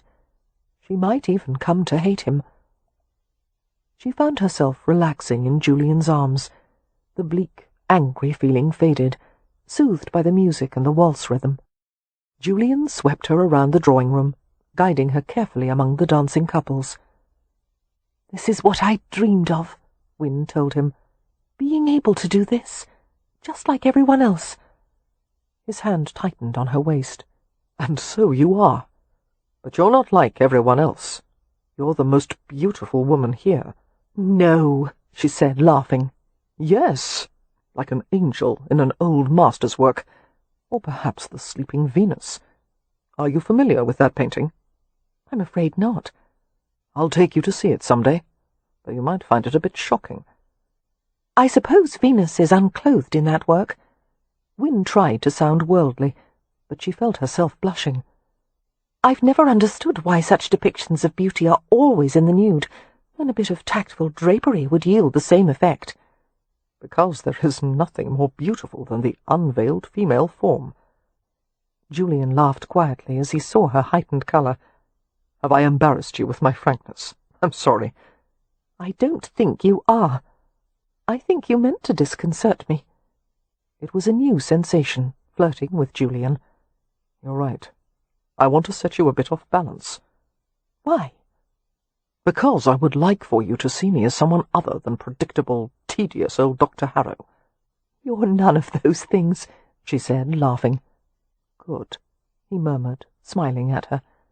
The waltz ended, and gentlemen began to lead their partners out of the dancing area, while others took their places. "It's warm in here and far too crowded," Julian said. "Would you like to be scandalous and slip away with me for a moment?" "I would love to." He took her to a corner partially screened by some massive potted plants. At an opportune moment, He led her out of the drawing-room and into a huge glass conservatory.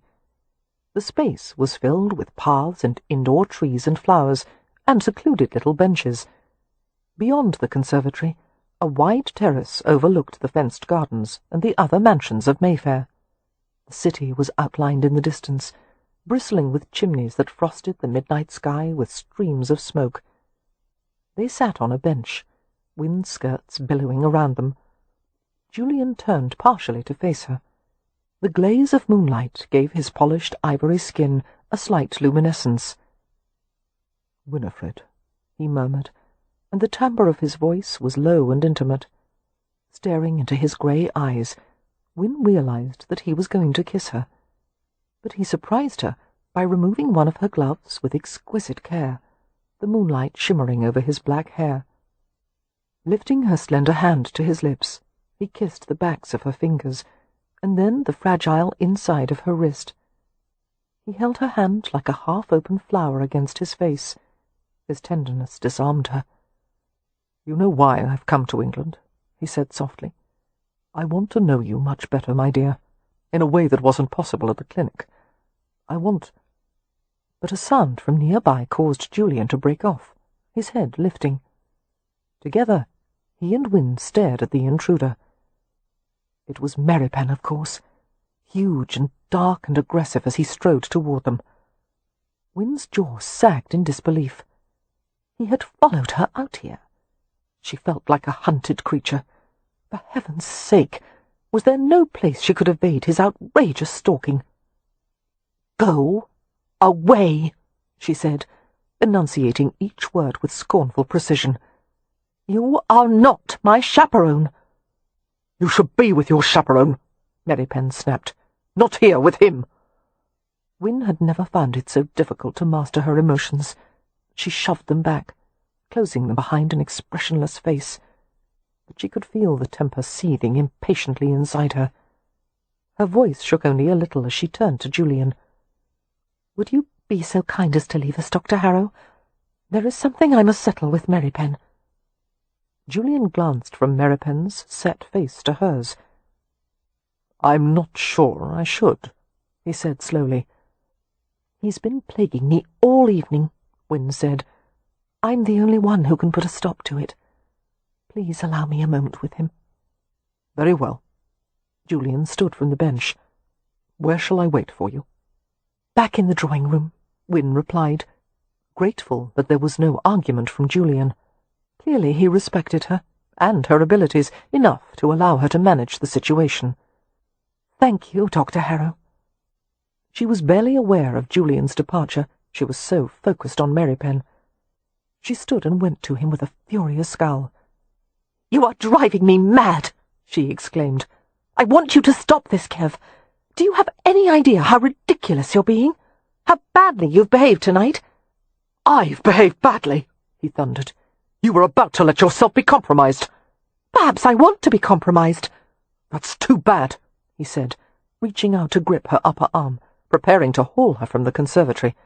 "Because I'm going to make certain you stay safe." "Don't touch me!" Wynne wrenched free of him, incensed. "I've been safe for years, tucked safely in bed, watching everyone around me enjoying their lives.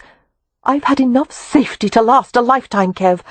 And if that's what you want, for me to continue to be alone and unloved, then you can go to the devil." "You were never alone," he said harshly. "You've never been unloved."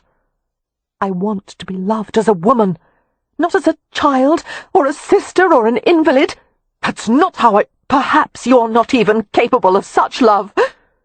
In her blazing frustration, Wynne experienced something she had never felt before, the desire to hurt someone. "You don't have it in you!" Merripen moved through a shaft of moonlight that had slipped through the conservatory glass, and Wynne felt a little shock as she saw his murderous expression. In just a few words, she managed to cut him deeply, enough to open a vein of dark and furious feeling. She fell back a step, alarmed as he seized her in a brutal grip. He jerked her upward. "All the fires of hell could burn for 1,000 years, and it wouldn't equal what I feel for you in 1 minute of the day. I love you so much there is no pleasure in it, nothing but torment. because if I could dilute what I feel for you to the millionth part, it would still be enough to kill you. And even if it drives me mad, I would rather see you live in the arms of that cold, soulless bastard than die in mine." Before she could begin to comprehend what he'd said, and all the implications, he took her mouth with savage hunger.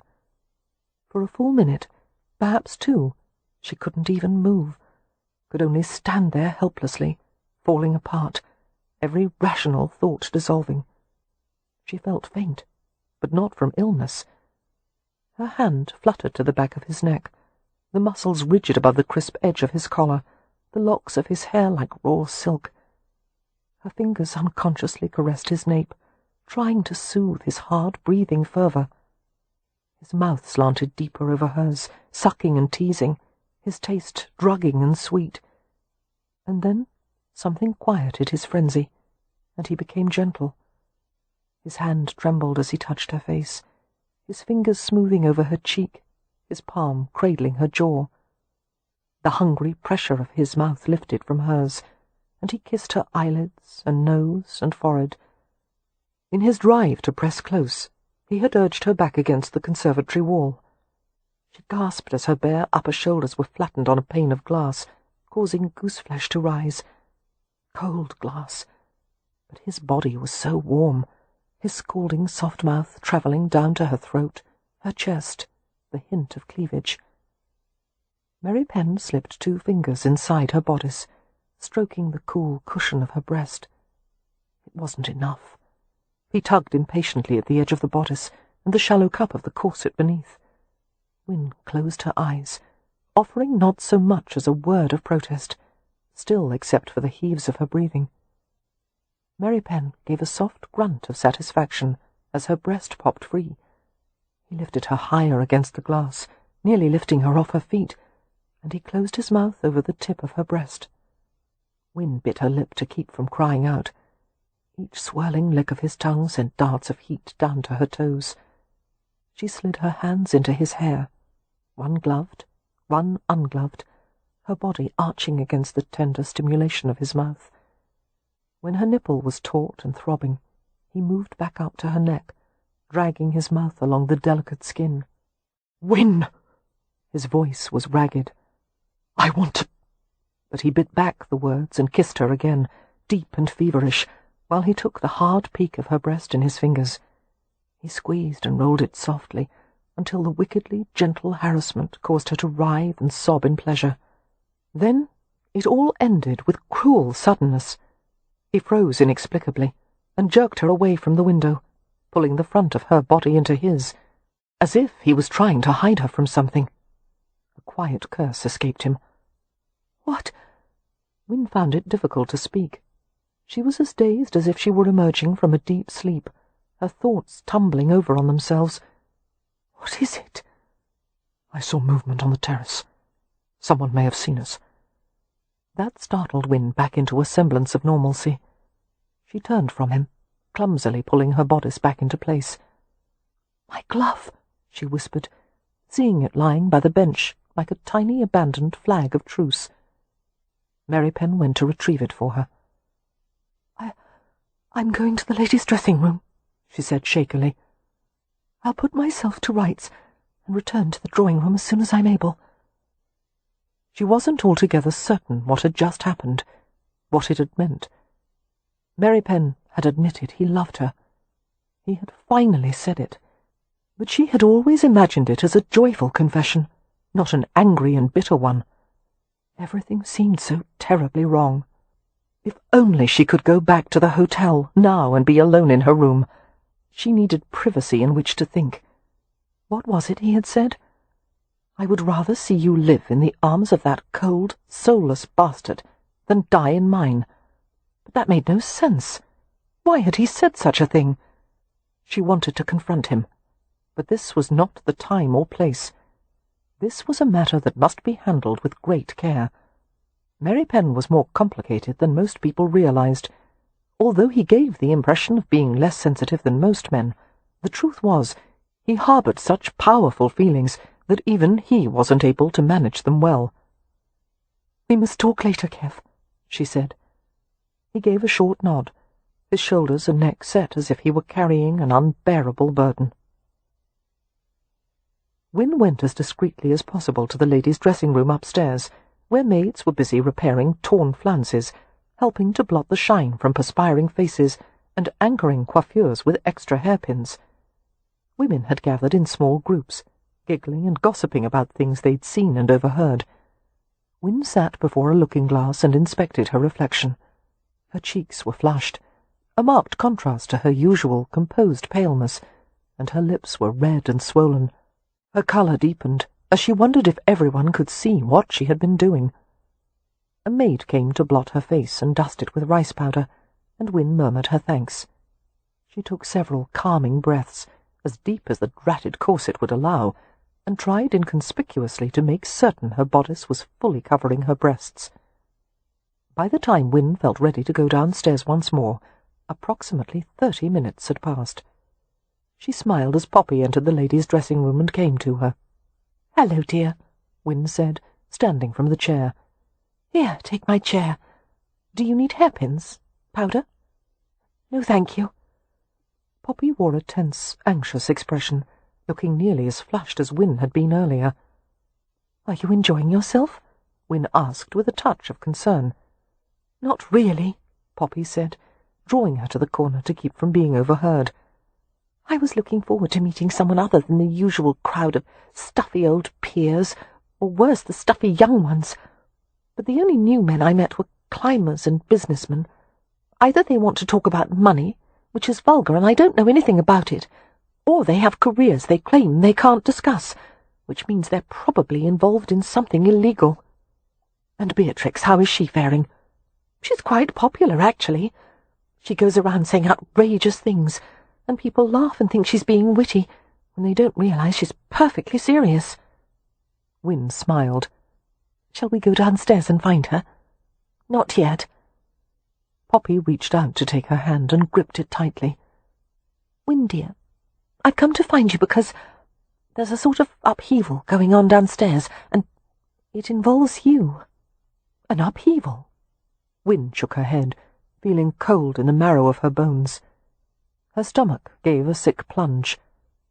"I don't understand." "A rumour is quickly spreading that you were seen in the conservatory in a compromising position, a very compromising one." Wynne felt her face turn white. "It's only been 30 minutes, she whispered. "This is London society," Poppy said grimly. "Gossip travels at full throttle." A pair of young women entered the dressing-room, saw Wynne, and immediately whispered to each other. Wynne's stricken gaze met Poppy's. "There's going to be a scandal, isn't there?" she asked faintly. "Not if it's managed properly and quickly." Poppy squeezed her hand. "I'm to take you to the library, dear. Amelia and Mr. Rowan are there. We're going to meet them and put our heads together and decide on a course of action." Wynne almost wished she could go back to being an invalid with frequent fainting spells, because at the moment a good, long swoon sounded quite appealing. "Oh, what have I done?" she whispered. That elicited a faint smile from Poppy. "That seems to be the question on everyone's mind." Chapter 14. The Hunts' library was a handsome room, lined with mahogany bookcases with fronts of glazed glass.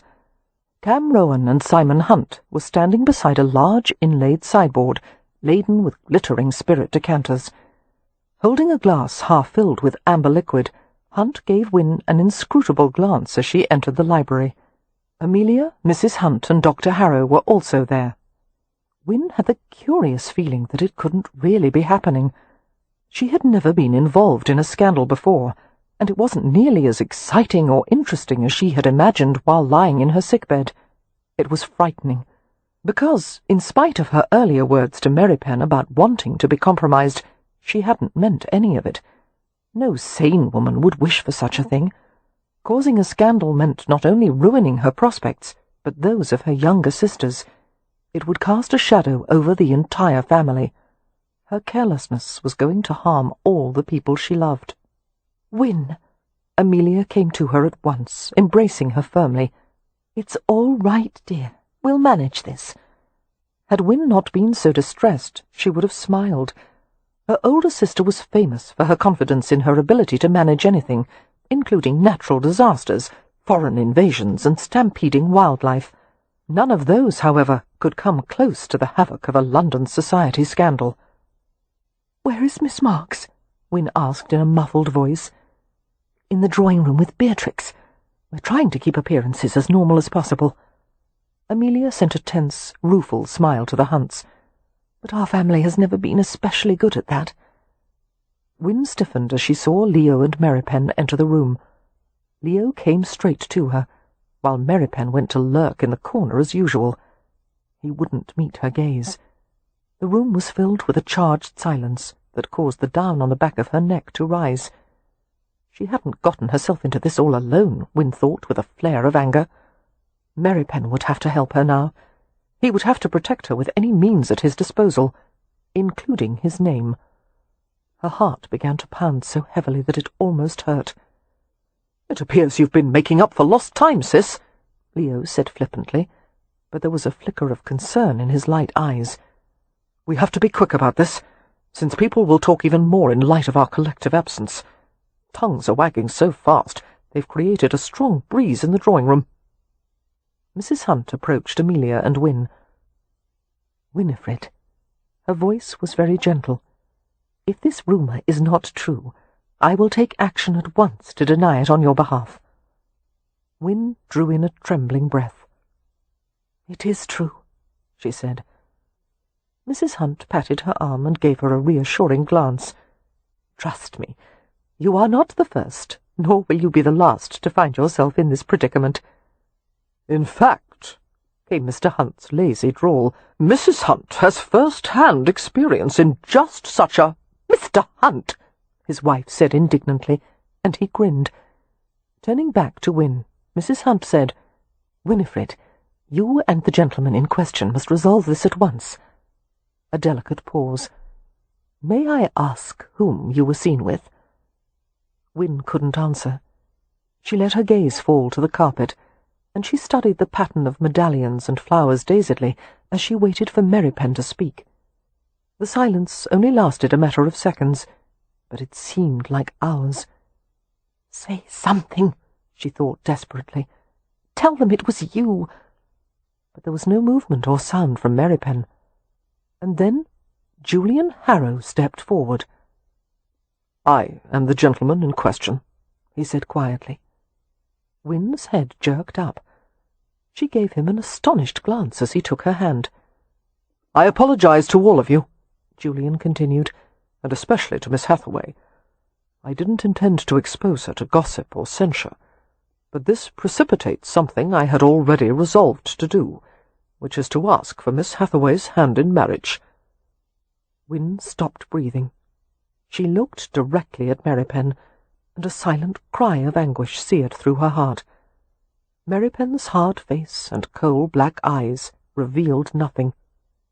He said nothing, did nothing. Merripen had compromised her, and now he was letting another man assume the responsibility for it, letting someone else rescue her. The betrayal was worse than any illness or pain she had ever experienced before. Win hated him. She would hate him until her dying day and beyond. What choice did she have but to accept Julian? It was either that, or allow herself and her sisters to be ruined. Win felt her face drain of all colour, but she summoned a paper-thin smile as she glanced at her brother. "Well, my lord," she asked Leo, "should we ask your permission first?" "You have my blessing," her brother said dryly. "After all, I certainly don't want my pristine reputation to be marred by your scandals." Win turned to face Julian. "Then, yes, Dr. Harrow," she said in a steady voice. "I will marry you." A frown notched between Mrs. Hunt's fine, dark brows as she stared at Win. She nodded in a businesslike manner. "I will go out and explain quietly to the appropriate parties that what they saw was a betrothed couple embracing.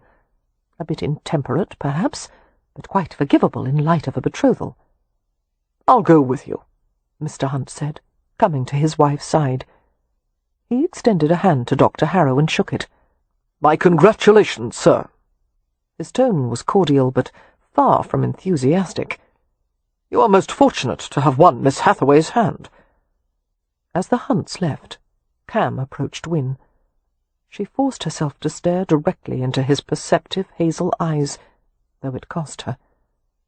"Is this what you want, little sister?" he asked softly. His sympathy nearly undid her. "Oh, yes." She set her jaw against a wretched quiver and managed to smile. "I'm the luckiest woman in the world." And when she brought herself to look at Merripen, she saw that he was gone. "What a ghastly evening," Amelia muttered after everyone had left the library. "Yes." Cam led her into the hallway. "Where are we going?" "Back to the drawing-room to make an appearance. Try to look pleased and confident." "Oh, good God!" Amelia pulled away from him and strode to a large, arched wall niche, where a Palladian window revealed a view of the street below. She pressed her forehead against the glass and sighed heavily. A repeated tapping noise echoed through the hallway. Serious as the situation was, Cam couldn't prevent a quick grin. Whenever Amelia was worried or angry, her nervous habit asserted itself. As he had once told her, she reminded him of a hummingbird tamping down her nest with one foot. Cam went to her and rested his warm palms on the cool slopes of her shoulders. He felt her shiver at his touch. "Hummingbird," he whispered, and slid his hands up to the back of her neck to knead the small, frozen muscles there. As her tension ebbed, the foot-tapping gradually died away. Finally, Amelia relaxed enough to tell him her thoughts. "Everyone in that library was aware that Merripen was the one who compromised her," she said curtly. "Not Harrow. I can't believe it. After all Win has gone through, it comes to this.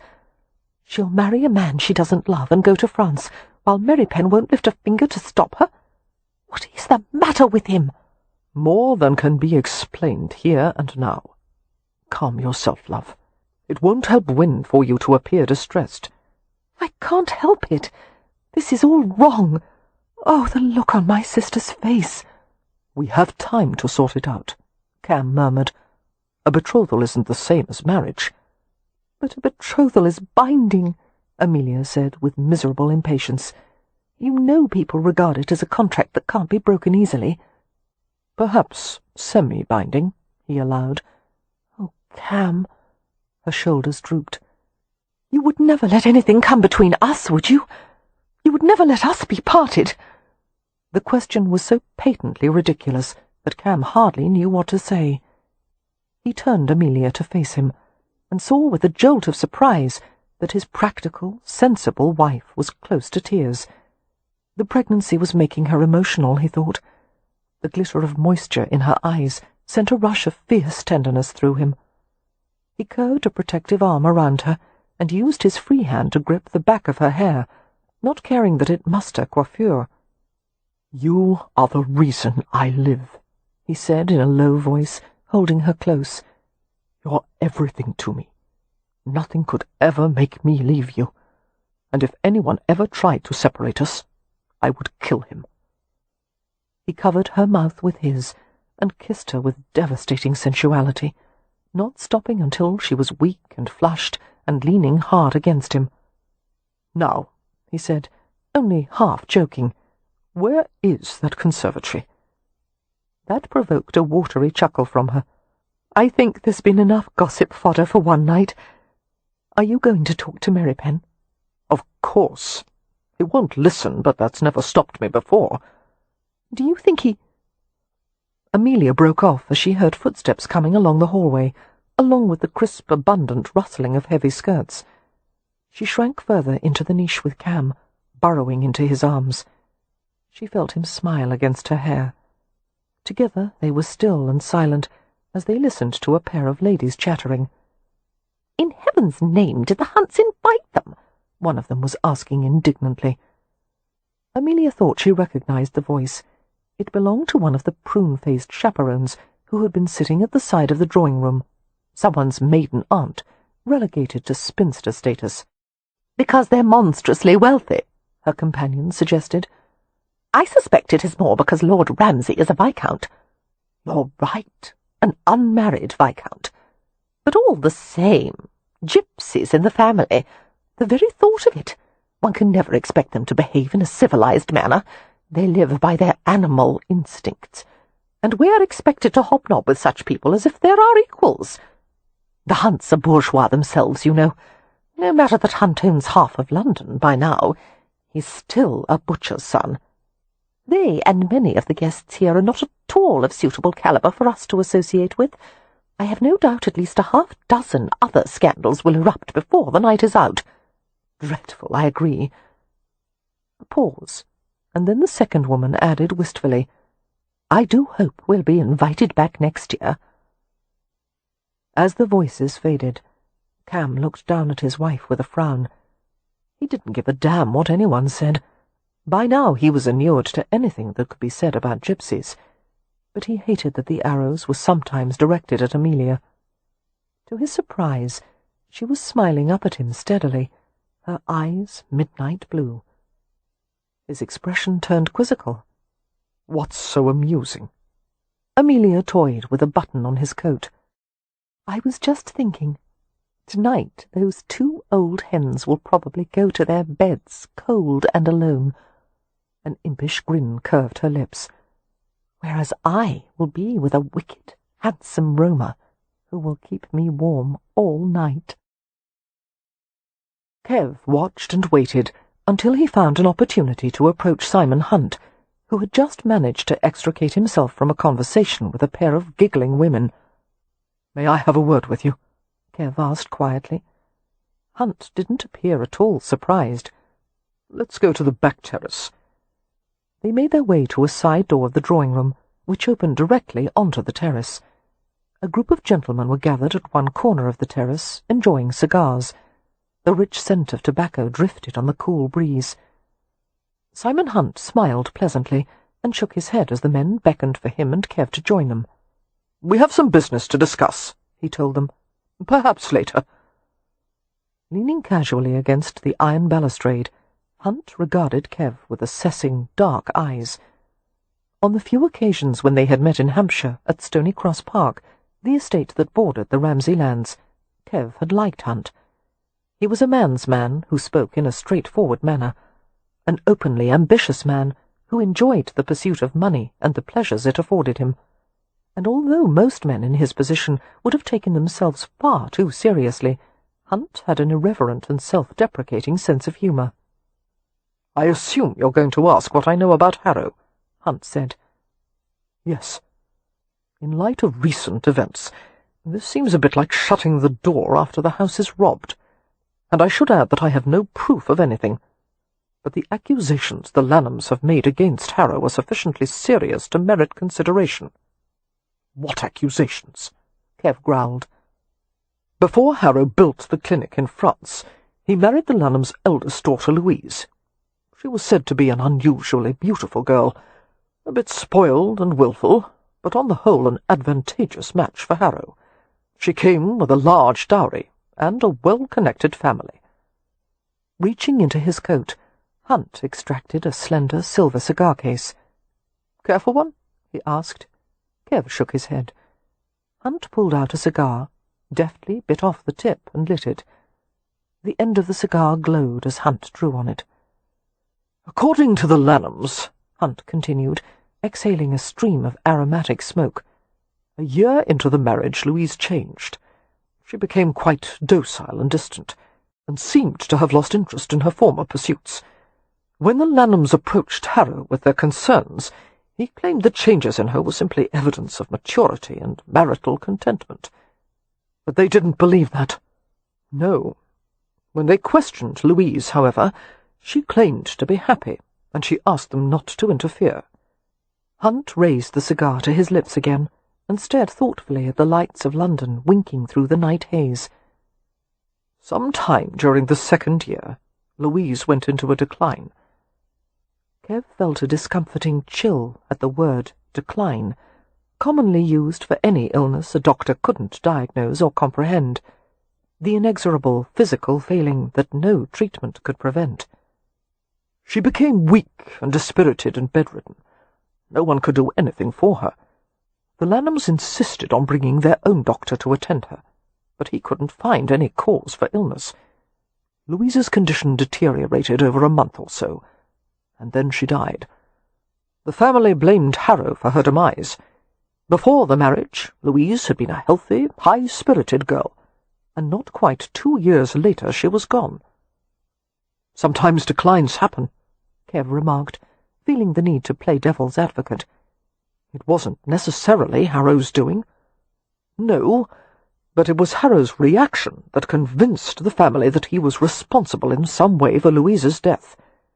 He was too composed, dispassionate. A few crocodile tears for appearance's sake, and that was it. And after that he went to France with the dowry money. Yes. Hunt's broad shoulders lifted in a shrug.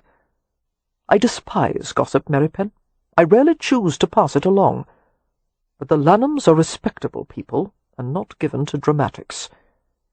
Frowning, he tapped the ash from his cigar over the edge of the balustrade. And despite all the good Harrow has reportedly done for his patients, I can't help but feel there is something amiss with him. It's nothing I can put into words. Kev felt an ineffable relief to have his own thoughts echoed by a man like Hunt. "I've had the same feeling about Harrow, ever since I first met him," he said, "but everyone else seems to revere him." There was a wry glint in Hunt's black eyes. "Yes, well, this wouldn't be the first time I didn't agree with popular opinion, but I think anyone who cares for Miss Hathaway should be concerned for her sake." Chapter 15. Merripen was gone by morning. He had checked out of the Rutledge and had left word that he would be travelling alone to the Ramsay estate. Wynne had awoken with memories rising to the forefront of her bewildered mind. She felt heavy and weary and sullen. Merripen had been a part of her for too long. She had carried him in her heart, had absorbed him into the marrow of her bones. To let go of him now would feel like amputating part of herself, and yet it had to be done. Merripen himself had made it impossible for her to choose otherwise. She washed and dressed with the help of a maid, and arranged her hair in a plaited chignon. There would be no meaningful talks with anyone in her family, she decided numbly.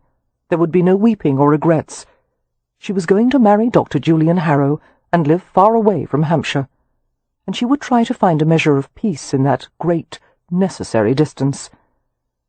"I want to be married as quickly as possible," she told Julian later that morning, as they had tea in the family suite. "I miss France. I want to return there without delay. As your wife." Julian smiled and touched the curve of her cheek with smooth, tapered fingertips. "Very well, my dear." He took her hand in his, brushing across her knuckles with his thumb. "I have some business in London to take care of, and I'll join you in Hampshire in a few days. We'll make our plans there. We can marry at the estate chapel if you like." The chapel that Merripen had rebuilt. "Perfect," Wynne said evenly. "I'll buy a ring for you today," Julian said. "What kind of stone would you like? A sapphire to match your eyes?" "Anything you choose will be lovely." Wynne let her hand remain in his, as they both fell silent.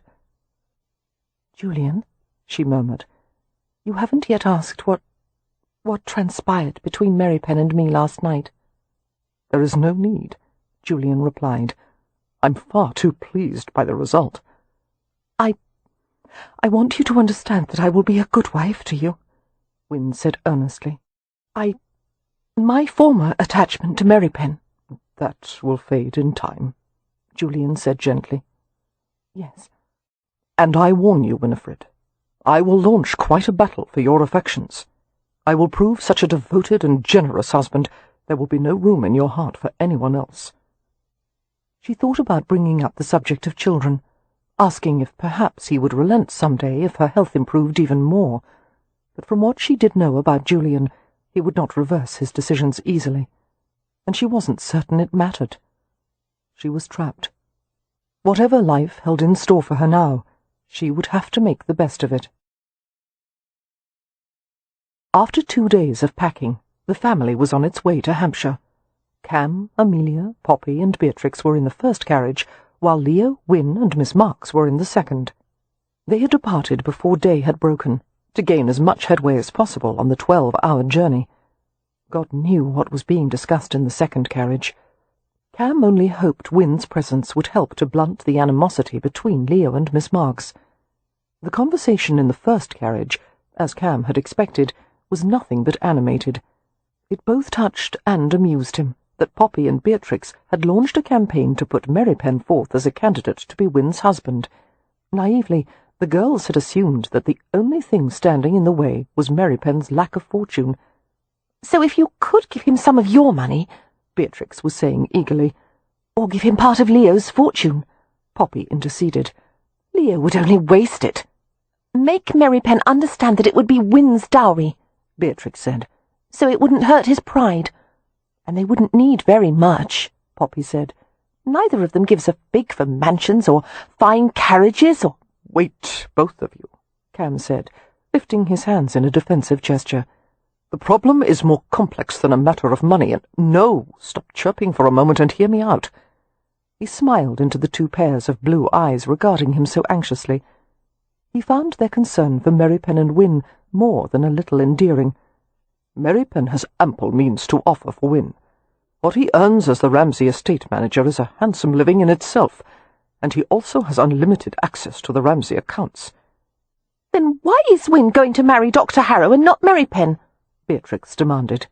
"For reasons Merripen wants to keep private. He believes he would not be an appropriate husband for her." "But he loves her." "Love doesn't solve every problem, Bee," Amelia said gently. "That sounds like something Mother would have said," Poppy remarked with a slight smile, while Beatrix looked disgruntled. "What would your father have said?" Cam asked. "He would have led us all into some lengthy philosophical exploration of the nature of love, and it would have accomplished nothing whatsoever," Amelia said. "But it would have been fascinating." "I don't care how complicated everyone says it is," Beatrix said.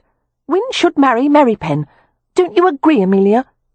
"It's not our choice," Amelia replied, "and it's not Win's either, unless the big dunderhead offers her an alternative. There's nothing Win can do if he won't propose to her." "Wouldn't it be nice if ladies could propose to gentlemen?" Beatrix mused. "Heavens, no," Amelia said promptly. "That would make it far too easy for the gentleman." "In the animal kingdom," Beatrix commented, "males and females enjoy equal status. A female may do anything she wishes." "The animal kingdom allows many behaviours that we humans cannot emulate, dear. Scratching in public, for example, regurgitating food, flaunting themselves to attract a mate, not to mention— Well, I needn't go on." "I wish you would," Cam said with a grin. He settled Amelia more comfortably against his side and spoke to Beatrix and Poppy. "Listen, you two. Neither of you is to bedevil Merripen about the situation. I know you want to help, but all you'll succeed in doing is provoking him." They both grumbled and nodded reluctantly and snuggled in their respective corners. It was still dark outside, and the rocking motion of the carriage was soothing. In a matter of minutes, both sisters were drowsing. Glancing at Amelia, Cam saw that she was still awake. He stroked the fine-grained skin of her face and throat, looking down into her pure blue eyes. "Why didn't he step forward, Cam?" she whispered. "Why did he give Win to Dr. Harrow?" He took his time about answering. "He's afraid." "Of what?" "What he might do to her." She frowned in bewilderment. "That makes no sense. Merripen would never hurt her." "Not intentionally." He sighed and settled her more closely against him. "Did Merripen never tell you that he was Asharib?" "No, what does that mean?" "It's a word used to describe a Romany warrior. Boys as young as 5 or 6 are trained in bare-knuckle fighting. There are no rules or time limits. The goal is to inflict the worst damage as quickly as possible until someone drops. The boys' handlers take money from paying crowds. I've seen Asharib who were badly hurt, blinded, even killed during the matches. They fight with fractured wrists and broken ribs, if necessary." Absently, Cam smoothed Amelia's hair as he added, "There were none in our tribe. Our leader decided it was too cruel. We learned to fight, of course, but it was never a way of life for us." "Merripen," Amelia whispered. "From what I can tell, it was even worse than that for him. The man who raised him." Cam, always so articulate, found it difficult to go on. "His uncle?" Amelia prompted. "Our uncle." Cam had already told her that he and Merripen were brothers, but he hadn't yet confided the rest of what Shuri had said. "Apparently, he raised Merripen as if he were a game dog." Amelia turned pale. "What do you mean?" "Merripen was brought up to be as vicious as a pit animal. He was starved and maltreated until he was conditioned to fight anyone, under any circumstances.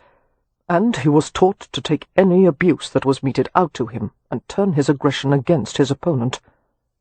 "Poor boy," Amelia murmured.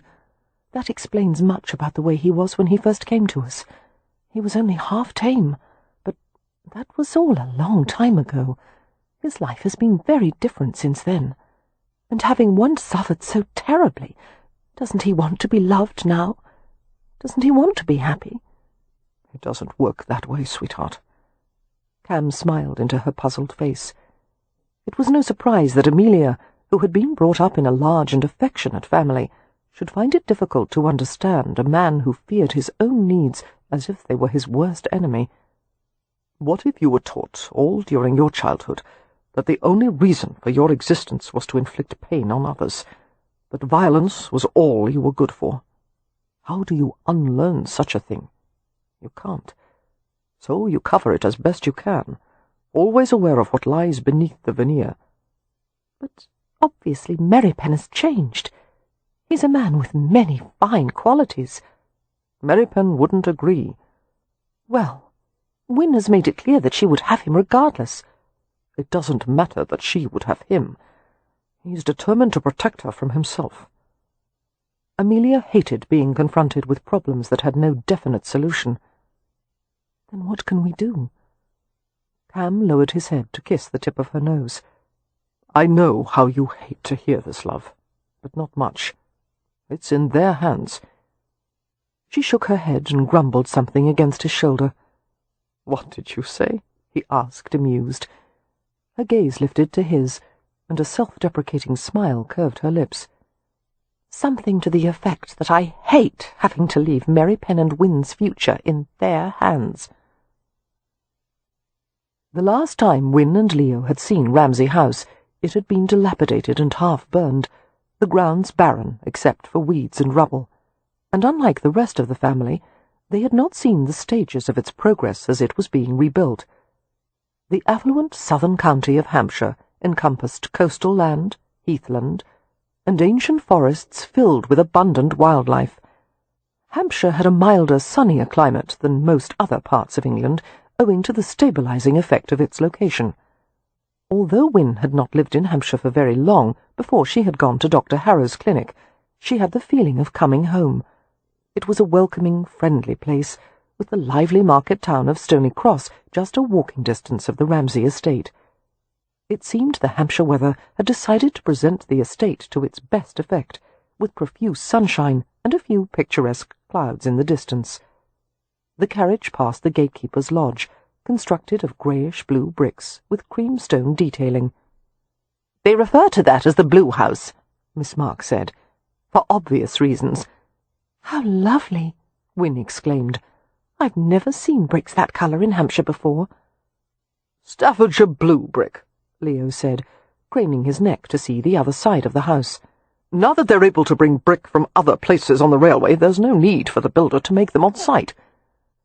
They went along the lengthy drive toward the house, which was surrounded by velvety green lawn and white-gravelled walking paths, and young hedges and rose-bushes. "My God," Leo murmured, as they approached the house itself. It was a multi-gabled cream stone structure with cheerful dormers. The blue slate roof featured hips and bays, outlined with contrasting terracotta ridge tiles. Although the place was similar to the old house, It had been much improved, and what remained of the original structure had been so lovingly restored that one could hardly tell the old sections from the new.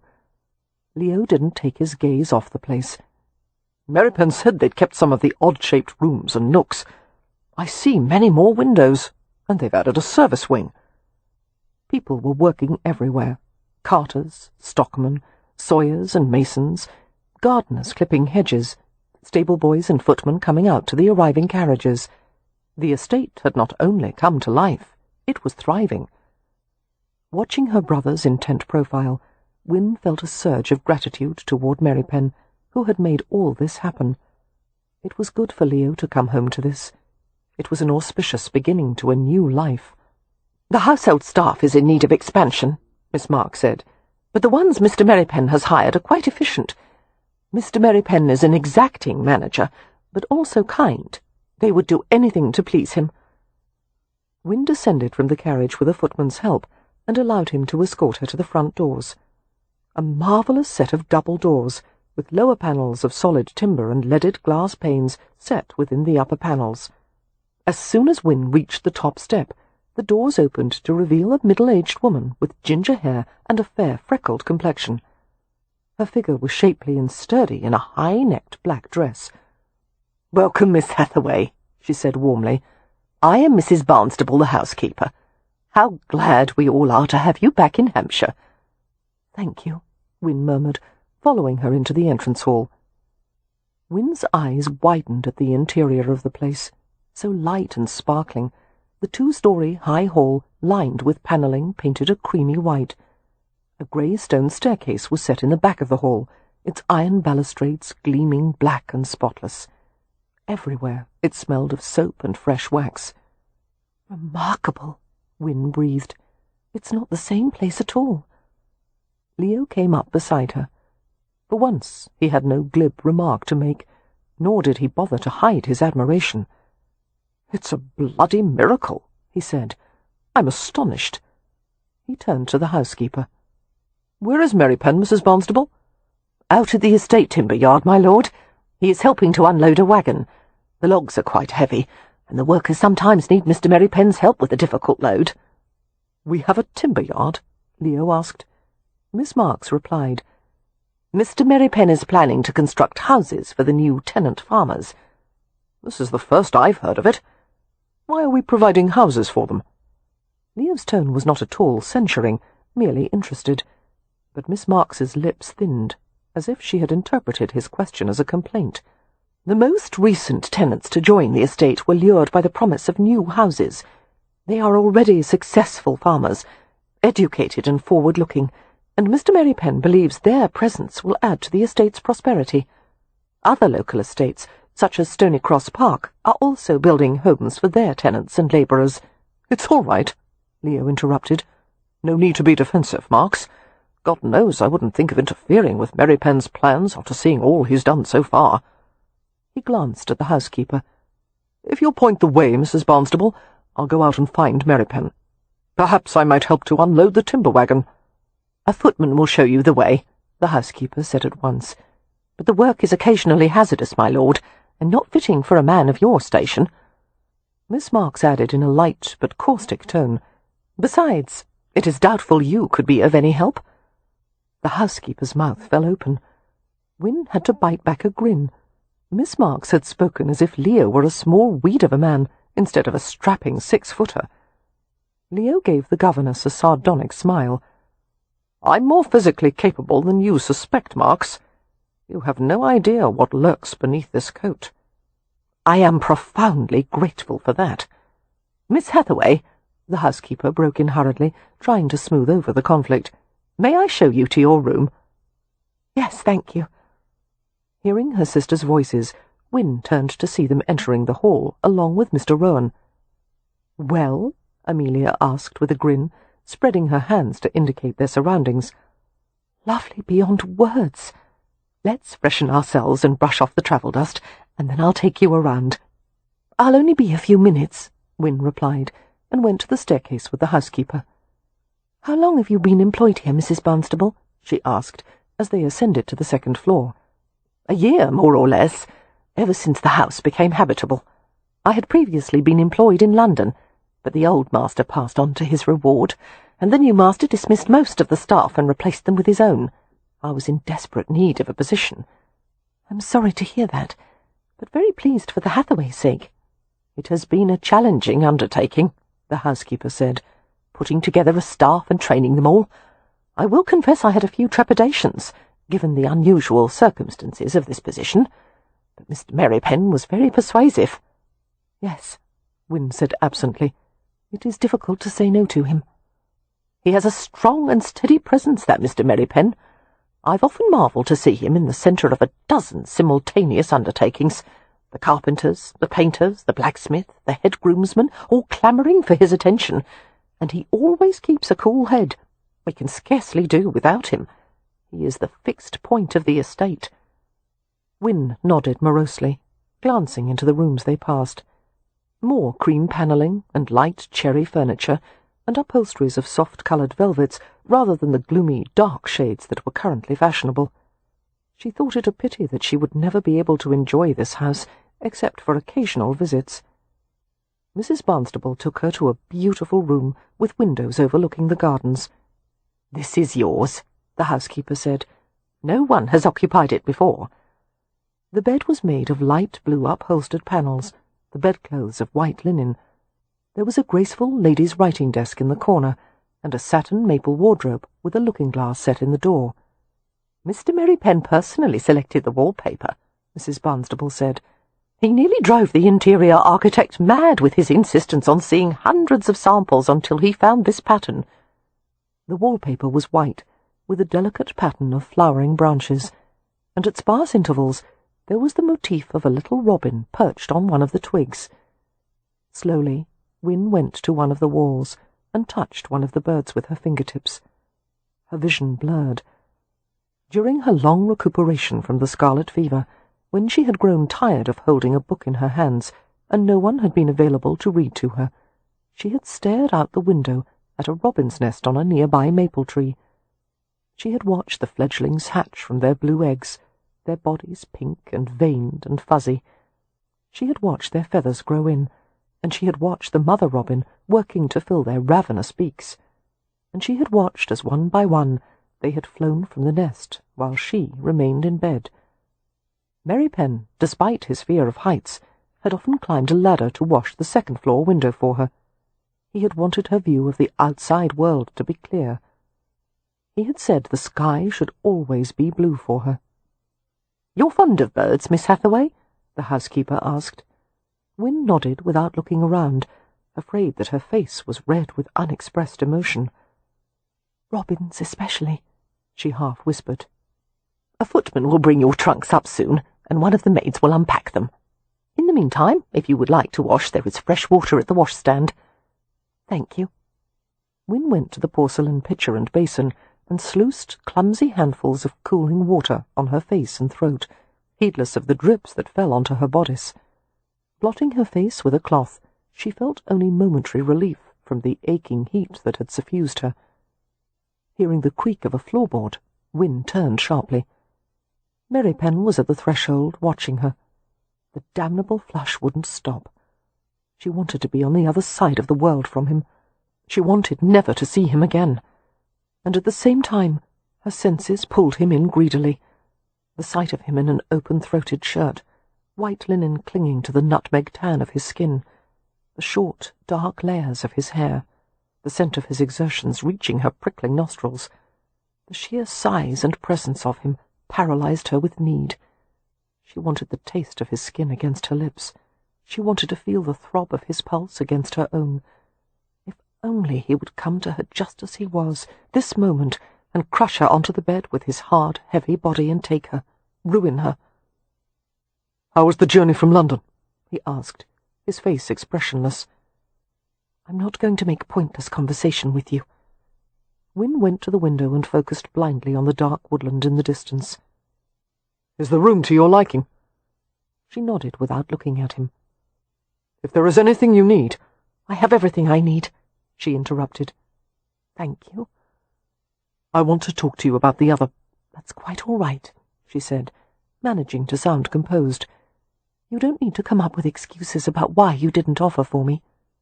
I want you to understand. I do understand, and I've already forgiven you. Perhaps it will ease your conscience to hear that I'll be much better off this way. I don't want your forgiveness, he said curtly. Fine. You're not forgiven. Whatever pleases you. She couldn't bear to be alone with him for another moment. Her heart was breaking. She could feel it fracturing. Putting her head down, she began to walk past his motionless form. Wynne didn't intend to stop, but before she crossed the threshold, she halted within arm's length of him. There was one thing she wanted to tell him. The words would not be contained. Incidentally, she heard herself say tonelessly, I went to visit a London doctor yesterday, a highly respected one. I told him my medical history, and I asked if he would evaluate my general state of health. Aware of the intensity of Merripen's gaze, Wynne continued evenly. In his professional opinion, there is no reason I shouldn't have children if I want them. He said there is no guarantee for any woman that childbirth will be free of risk, but I will lead a full life. I will have marital relations with my husband, and God willing, I will become a mother some day. She paused, and added in a bitter voice that didn't sound at all like her own, Julian will be so pleased when I tell him, don't you think? If the jab had pierced through his guard, there was no sign of it. There is something you need to know about him, Merripen said quietly. His first wife's family, the Lanhams, suspect he had something to do with her death. Wynne's head whipped around, and she stared at him with narrowed eyes. I can't believe you would sink so low. Julian told me all about it. He loved her. He did everything he could to bring her through the illness. When she died, he was devastated, and then he was victimized further by her family. In their grief, they needed someone to blame. Julian was a convenient scapegoat. The Lanhams claim he behaved suspiciously after her death. He didn't fit anyone's idea of a bereaved husband. Not all people show their grief in the same way, she snapped. Julian is a doctor. He has trained himself to be impassive in the course of his work, because that is best for his patients. Naturally he wouldn't let himself fall apart, no matter how deep his sorrow. How dare you judge him? Don't you realize you may be in danger? From Julian? The man who made me well? She shook her head with a disbelieving laugh. For the sake of our past friendship, I'm going to forget you said anything about this, Kev. But remember in the future that I will not tolerate any insult to Julian. Remember that he stood by me when you did not. She brushed by him without waiting for his reaction, and saw her older sister coming along the hallway. Amelia, she said brightly, shall we begin the tour now? I want to see everything. Chapter 16. Although Merripen had made it clear to the Ramsay household that Leo, not he, was master, the servants and labourers still considered him the authority. Merripen was the one they first approached with all concerns, and Leo was content to let it remain so, while he familiarized himself with the reinvigorated estate and its inhabitants. I'm not a complete idiot, despite appearances to the contrary, he told Merripen dryly, as they rode out to the east corner of the estate one morning. The arrangements you've made are obviously working. I don't intend to foul things up in an effort to prove I'm lord of the manor. That being said, I do have a few improvements to suggest regarding the tenant housing. Oh? A few inexpensive alterations in design would make the cottages more comfortable and attractive, and if the idea is to eventually establish a hamlet of sorts on the estate, it might behoove us to come up with a set of plans for a model village. You want to work on plans and elevations? Merripen asked, surprised at the show of interest from the usually indolent lord. If you have no objections. Of course not. It's your estate. Merripen regarded him speculatively. Are you considering a return to your former profession? Yes, actually. I might start as a jobbing architect. We'll see where some earnest dabbling might lead, and it makes sense to cut my teeth on my own tenants' houses. He grinned. My reasoning is they'll be less likely than outsiders to sue me. On an estate with a crowded wood like the Ramsay lands, a thinning of the forest was necessary every 10 years. By Merripen's calculation, the estate had missed at least 2 previous cycles, which meant there was a good 30 years' worth of dead, sickly, or suppressed growth trees to be cleared from the Ramsay forests. To Leo's dismay, Merripen insisted on dragging him through the entire process, until Leo knew far more than he had ever wanted to know about trees. "Correct thinning helps nature," Merripen said, in response to Leo's grumbling. "The estate wood will have healthier timber, and far more value if the right trees are removed to help the others grow." "I'd rather leave the trees to settle it amongst themselves," Leo said, which Merripen ignored. To educate himself and Leo further, Merripen arranged a meeting with the small staff of estate woodmen. They went out to examine some targeted standing trees, while the woodman explained how to measure the length and mean traverse area of a tree to determine its cubic contents. Using a girthing tape, a 20-foot rod and a ladder, they made some preliminary assessments. Before Leo quite knew how it had happened, he had found himself atop a ladder, helping in the measurements. "May I ask why," he called down to Merripen, "you happen to be standing down there while I'm up here risking my neck?" "Your tree," Merripen pointed out succinctly. "Also my neck." Leo gathered that Merripen wanted him to take an active interest in the estate and all its affairs, great and small. It seemed these days that an aristocratic landowner could not simply relax in the library and drink port, no matter how appealing that scenario was. One could delegate estate responsibilities to managers and servants, but that meant one ran the risk of being fleeced. As they went over other items on a daily list that only seemed to get longer as the week progressed, Leo began to comprehend just how overwhelming a job Merripen had undertaken for the past 3 years. Most estate managers had undergone apprenticeships, and most sons of the peerage had been educated from a young age in the various concerns of the estates they would someday inherit. Merripen, on the other hand, had learned all of this, managing livestock, farming, forestry, construction, land improvement, wages, profits, and rents, with no preparation and no time. But the man was ideally suited for it. He had an acute memory, an appetite for hard work, and a tireless interest in details. "Admit something," Leo had said, after a particularly stultifying conversation on farming. "You do find this tedious on occasion, don't you? You must be bored out of your skull after an hour of discussion on how intensive the crop rotation should be, and how much arable land should be allocated to corn and beans." Merripen had considered the question carefully, as if it had never occurred to him that he should find anything about the estate work tedious. "Not if it needs to be done." That was when Leo had finally understood. If Merripen had decided on a goal, no detail was too small, no task beneath him. No amount of adversity would deter him.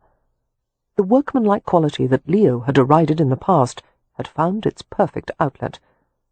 God or the devil help anyone who got in Merripen's way. But Merripen had a weakness. By now, everyone in the family had become aware of the fierce and impossible attachment between Merripen and Wynne, and they all knew that to mention it would earn them nothing but trouble. Leo had never seen 2 people battle their mutual attraction so desperately. Not long ago, Leo would have chosen Dr. Harrow for Wynne without a moment's hesitation.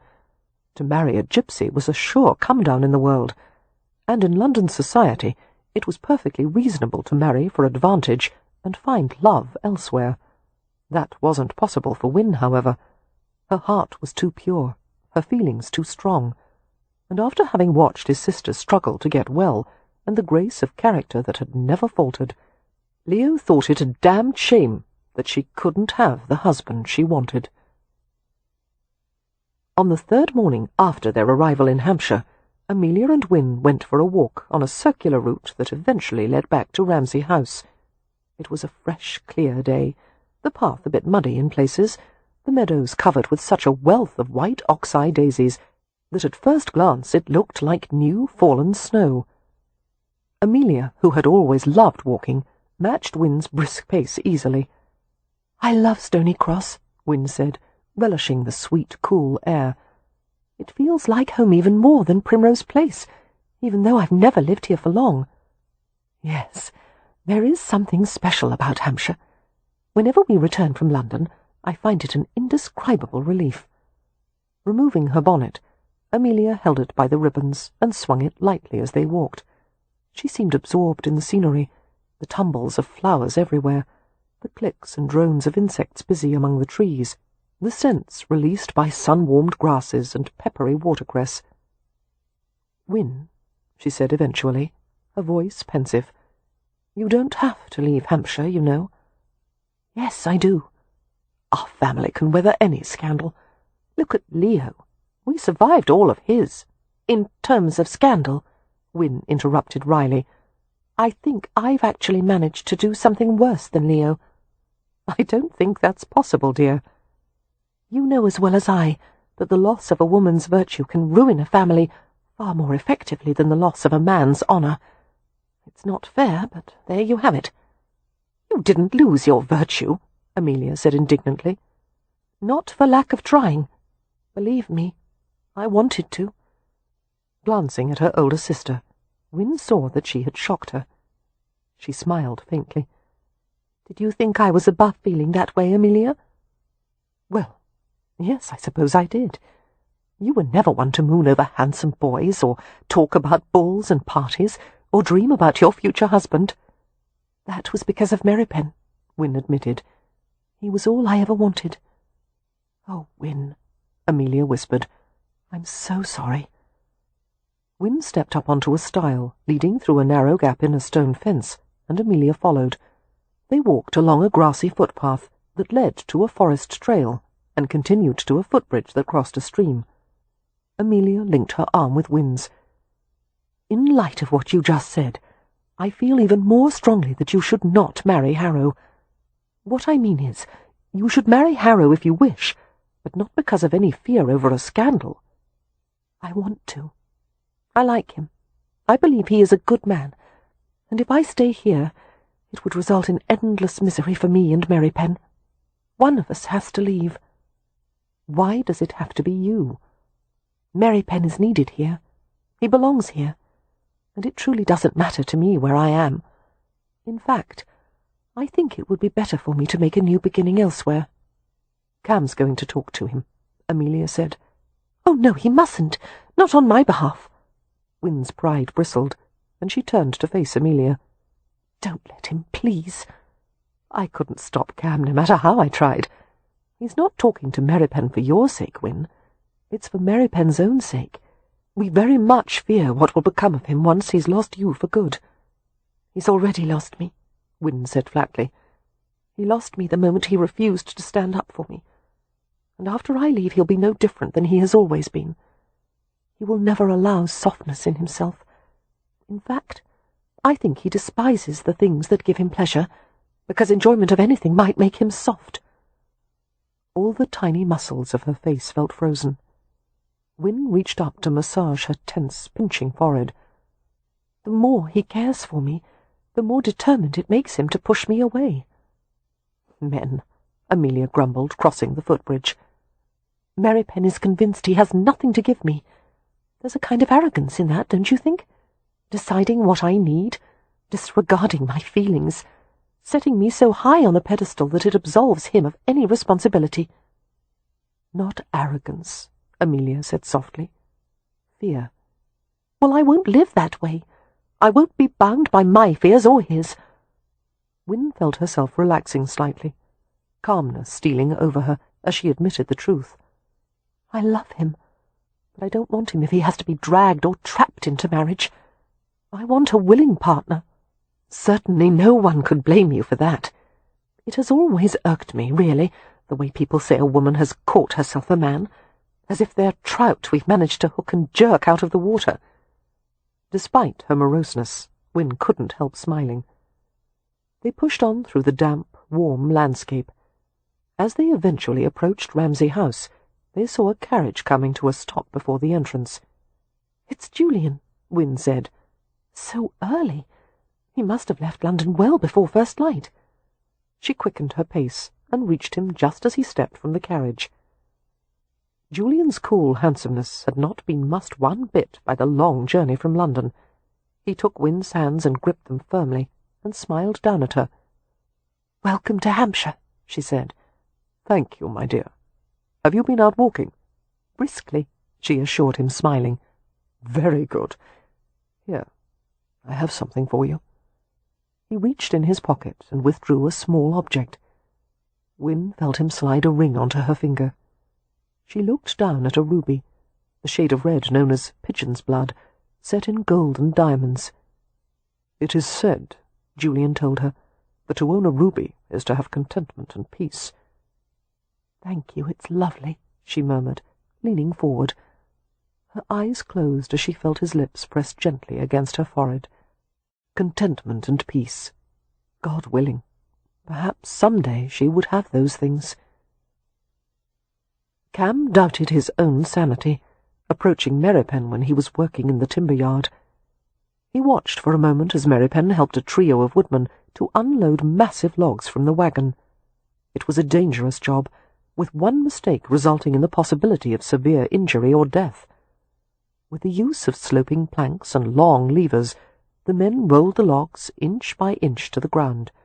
Grunting with effort, muscles straining, they fought to control the descending weight. Merripen, as the largest and strongest of the group, had taken the centre position, making him the least likely to escape if anything went wrong. Concerned, Cam started forward to help. "Get back!" Merripen barked, seeing him out of the corner of his eye. Cam stopped at once. The woodman had worked out a method, he realized. Anyone who didn't know their procedures might inadvertently cause harm to them all.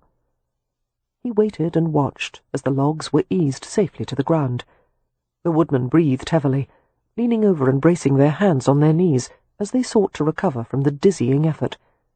All except Merripen, who sank the tip of a deadly sharp hand-hook into one of the logs. He turned to face Cam while still holding a pair of tongs. Merripen looked demonic, his face dark and sweat-streaked, his eyes bright with hell-fire. Although Cam had come to know him well over the past 3 years, he had never seen Merripen like this. He looked like a damned soul, with no hope or desire for redemption. God help me, Cam thought. Once Win was married to Dr. Harrow, Merripen might careen out of control. Remembering all the trouble they'd had with Leo, Cam groaned inwardly. He was tempted to wash his hands of the entire damned mess, reasoning that he had far better things to do than fight for his brother's sanity. Let Merripen deal with the consequences of his own choices. But then Cam considered how he himself would behave if anyone or anything threatened to take Amelia away from him. Not any better, surely. Reluctant compassion stirred inside him. "What do you want?" Merripen asked curtly, setting the tongs aside. Cam approached slowly. "Harrow's here. I saw. Are you going inside to welcome him?" Merripen gave him a contemptuous glance. "Leo's the master of the household. He can welcome the bastard. While you hide out here in the timber yard." The coffee-black eyes narrowed. "I'm not hiding, I'm working, and you're in the way. I want to talk to you, Frau. Don't call me that, and I don't need your interference." "Someone has to try and talk some sense into you," Cam said softly. "Look at you, Kev. You're behaving exactly like the brute the Rum Burrow tried to make you into." "Shut up," Merripen said hoarsely.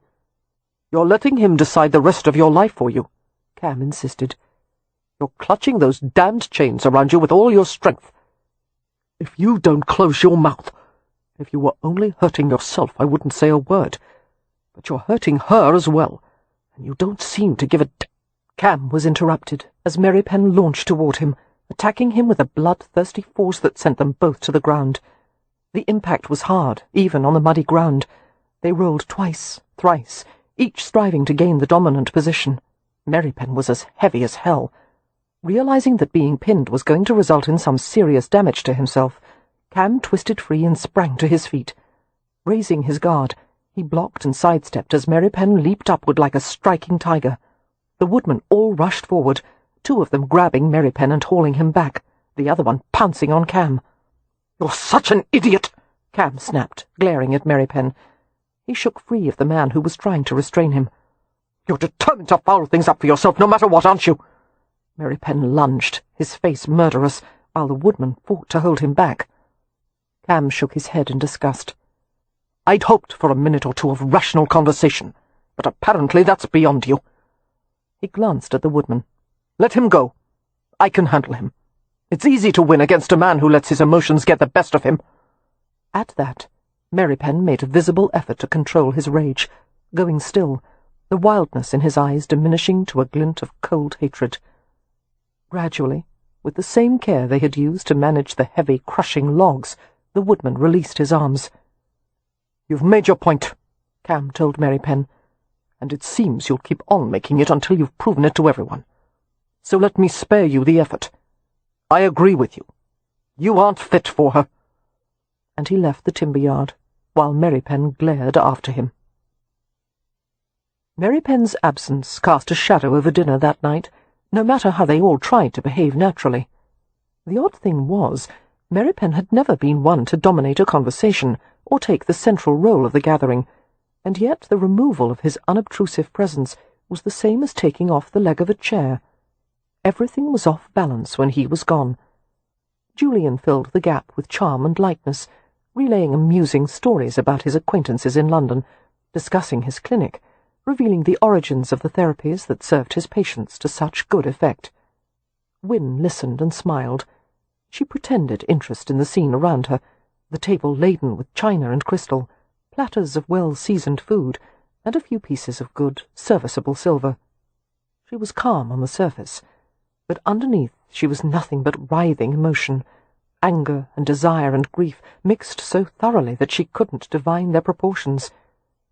Midway through the dinner, between the fish and carvery courses, a footman went to the head of the table with a tiny silver tray. He gave a note to Leo. "My lord," the footman murmured. The entire table fell silent as everyone watched Leo read the note. Casually, he tucked the slip of paper into his coat and murmured something to the footman about readying his horse. A smile touched Leo's lips as he saw their gazes fastened on him. "My apologies, all," he said calmly. "I'm needed for a bit of business that can't wait." His light blue eyes held a sardonic glint as he glanced at Amelia. "Perhaps you could have the kitchen save a plate of dessert for me. You know how I love trifle." "As a dessert or verb?" Amelia rejoined, and he grinned. "Both, of course." He stood from the table. "Excuse me, please." Wynne was gripped with worry. She knew this had something to do with Merripen. She felt it in her bones. "My lord," she said in a suffocated voice, "is it—" "All is well," he said at once. "Shall I go?" Cam asked, staring hard at Leo. It was a novel situation for all of them. Leo was a problem-solver. Novel especially to Leo. "Not a chance," Leo replied. "I wouldn't be deprived of this for the world." The Stony Cross jail was located on Fishmonger Lane. Locals referred to the two-room lock-up as the pinfold. The antique word referred to a pen where stray animals were kept, harkening back to medieval times when the open-field system had still been practiced.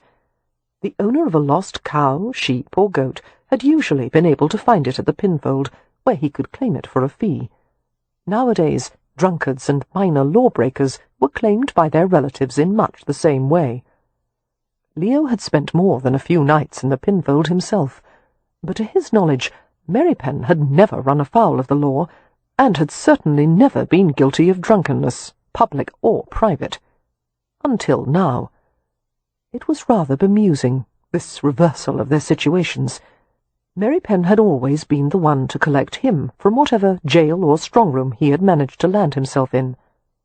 Leo met briefly with the parish constable, who seemed similarly struck by the arse-about of it all. "May I ask the nature of the crime?" Leo inquired diffidently. "Got himself good and pickled at the tavern," the constable replied, "and went into a real Tom and Jerry with a local."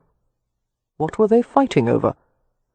"The local made some remark about gypsies and drink, and that set Mr. Merripen off like a Roman candle." Scratching his head through his wiry hair, the constable said reflectively, Merripen had plenty of men jumping to defend him. He's well liked among the farmers here, but he fought them too. And even then they tried to pay his bail. They said it wasn't like him getting foxed and brawling. From what I know of Merripen, he's a quiet sort, not like the others of his kind. But I said no, I wasn't taking bail money until he'd cooled his heels for a bit. Those fists are the size of Hampshire hams. I'm not releasing him until he's more than half sober. May I speak to him? Yes, my lord. He's in the first room. I'll take you there. You needn't trouble yourself, Leo said pleasantly. I know the way. The constable grinned at that. I suppose you do, my lord. The cell was unfurnished, except for a short-legged stool, an empty bucket, and a straw pallet. Merripen was sitting on the pallet, leaning his back against a timbered wall. One knee was propped up, his arm half curled around it. The black head was lowered in a posture of utter defeat. Merripen looked up as Leo approached the row of iron bars that separated them. His face was drawn and saturnine. He looked as if he hated the world and all its inhabitants. Leo was certainly familiar with that feeling. "Well, this is a change," he remarked cheerfully. "Usually you're on this side and I'm on that side." "Sod off," Merripen growled. "And that's what I usually say," Leo marvelled. "I'm going to kill you," Merripen said with guttural sincerity. "That doesn't provide much incentive for me to get you out, does it?" Leo folded his arms across his chest and regarded the other man with expert assessment. Merripen was no longer drunk, only mean as the devil, and suffering. Leo supposed, in light of his own past misdeeds, he should have more patience with the man. "Nevertheless," he said, "I will have you set free, since you've done the same for me on so many occasions." "Then do it." "Soon. But I have a few things to say, and it's obvious that if I let you out first, you'll bolt like a hare at a coursing, and then I won't have the chance." "Say what you like, I'm not listening." "Look at you. You're a filthy mess, and you're locked up in the pinfold, and you're about to receive a lecture on behaviour from me, which is obviously as low as a man can sink." From all appearances, the words fell on deaf ears. Leo continued undaunted. "You're not suited for this, Merripen. You can't hold your drink worth a damn. And unlike people such as me, who become quite amicable when they drink, you turn into a vile-tempered troll." Leo paused, considering how best to provoke him. "Liquor brings out one's true inner nature, they say." That got him. Merripen flashed him a dark glance that contained both fury and anguish. Surprised by the strength of the reaction, Leo hesitated before continuing. He understood the situation more than the bastard would have believed or wanted to believe. Perhaps Leo didn't know the whole mysterious tangle of Merripen's past, or the complex twists and turns of character that made him unable to have the woman he loved. But Leo knew one simple truth that superseded all others. Life was too bloody short. "Damn you," Leo muttered, pacing back and forth. He would have preferred to take a knife and lay open a portion of his own flesh rather than say what needed to be said. But he had the sense that he was somehow standing between Merripen and annihilation, that some brace of essential words, a crucial argument, had to be set forth. "If you weren't such a stubborn ass," Leo said, "I wouldn't have to do this." No response from Merripen, not even a glance. Leo turned to the side and rubbed the back of his neck, and dug his fingers into his own rigid muscles. "You know I never speak of Laura Dillard. In fact, that may be the first time I've said her full name since she died. But I am going to say something about her, because not only do I owe you for what you've done for the Ramsay estate, but—" "Don't, Leo!" The words were hard and cold. "You're embarrassing yourself." "Well, I'm good at that, and you've left me no bloody choice. Do you understand what you are in, Merripen? A prison of your making. And even after you're out of here, you'll still be trapped. Your entire life will be a prison." Leo thought of Laura, the physical details of her no longer precise in his mind, but she lingered inside him like the memory of sunlight, in a world that had been bitterly cold since her death. Hell was not a pit of fire and brimstone. Hell was waking up alone, the sheets wet with your tears and your seed, knowing the woman you had dreamed of would never come back to you. "Since I lost Laura," Leo said, "everything I do is merely a way of passing the time. It's hard to give a damn about much of anything. But at least I can live with the knowledge that I fought for her. At least I took every bloody minute with her that was possible to have. She died knowing I loved her." He stopped pacing and stared at Merripen contemptuously. "But you're throwing everything away, and breaking my sister's heart because you're a damned coward. Either that or a fool. How can you—" He broke off as Merripen hurled himself at the bars, shaking them like a lunatic. "Shut up, damn it!" "What will either of you have once Wynne has gone with Harrow?" Leo persisted. "You'll stay in your self-made prison, that's obvious. But Wynne will be worse off. She'll be alone, away from her family, married to a man who regards her as nothing more than a decorative object to keep on a bloody shelf. And what happens when her beauty fades and she loses her value to him? How will he treat her then?" Merripen went motionless, his expression contorted, murder in his eyes. "Neither you nor I are worth a damn," Leo said softly. "Oh, you can work the estate, and show me how to balance account books and manage the tenants and inventory the stinking larder. I suppose we'll keep it running well enough. But neither of us will ever be more than half alive, like most men. And the only difference is, we know it." Leo paused, vaguely surprised by the tightening sensation all around his neck, as if a noose had been cinched around it. His emotions drained away, and suddenly he felt so weary that it seemed to require all the energy in his body merely to keep his heart beating. "Amelia told me once about a suspicion she'd had for a while. It bothered her quite a bit. She said that when Wynne and I had fallen ill with scarlet fever, and you made the deadly nightshade syrup, you'd concocted far more than was necessary, and you kept a cup of it on Wynne's nightstand, like some sort of macabre nightcap. Amelia said that if Wynne had died, she thought you would have taken the rest of that poison. And I've always hated you for that, because you forced me to stay alive without the woman I loved, while you had no bloody intention of doing the same." Merripen didn't answer, gave no sign that he registered Leo's words. "Christ, man," Leo said huskily, "if you had the bollocks to die with her, don't you think you could work up the courage to live with her?" There was nothing but silence as Leo walked away from the cell. He wondered what the hell he had done, what effect it would have. Leo went to the parish constable's office and told him to let Merripen out. "Wait another 5 minutes, however," he added dryly. "I need a running start." After Leo had left, the mood at the dinner table had taken on a tone of determined cheerfulness. No one wanted to speculate aloud on the reason for Merripen's absence, or why Leo had gone on a mysterious errand, but it seemed likely the two were connected.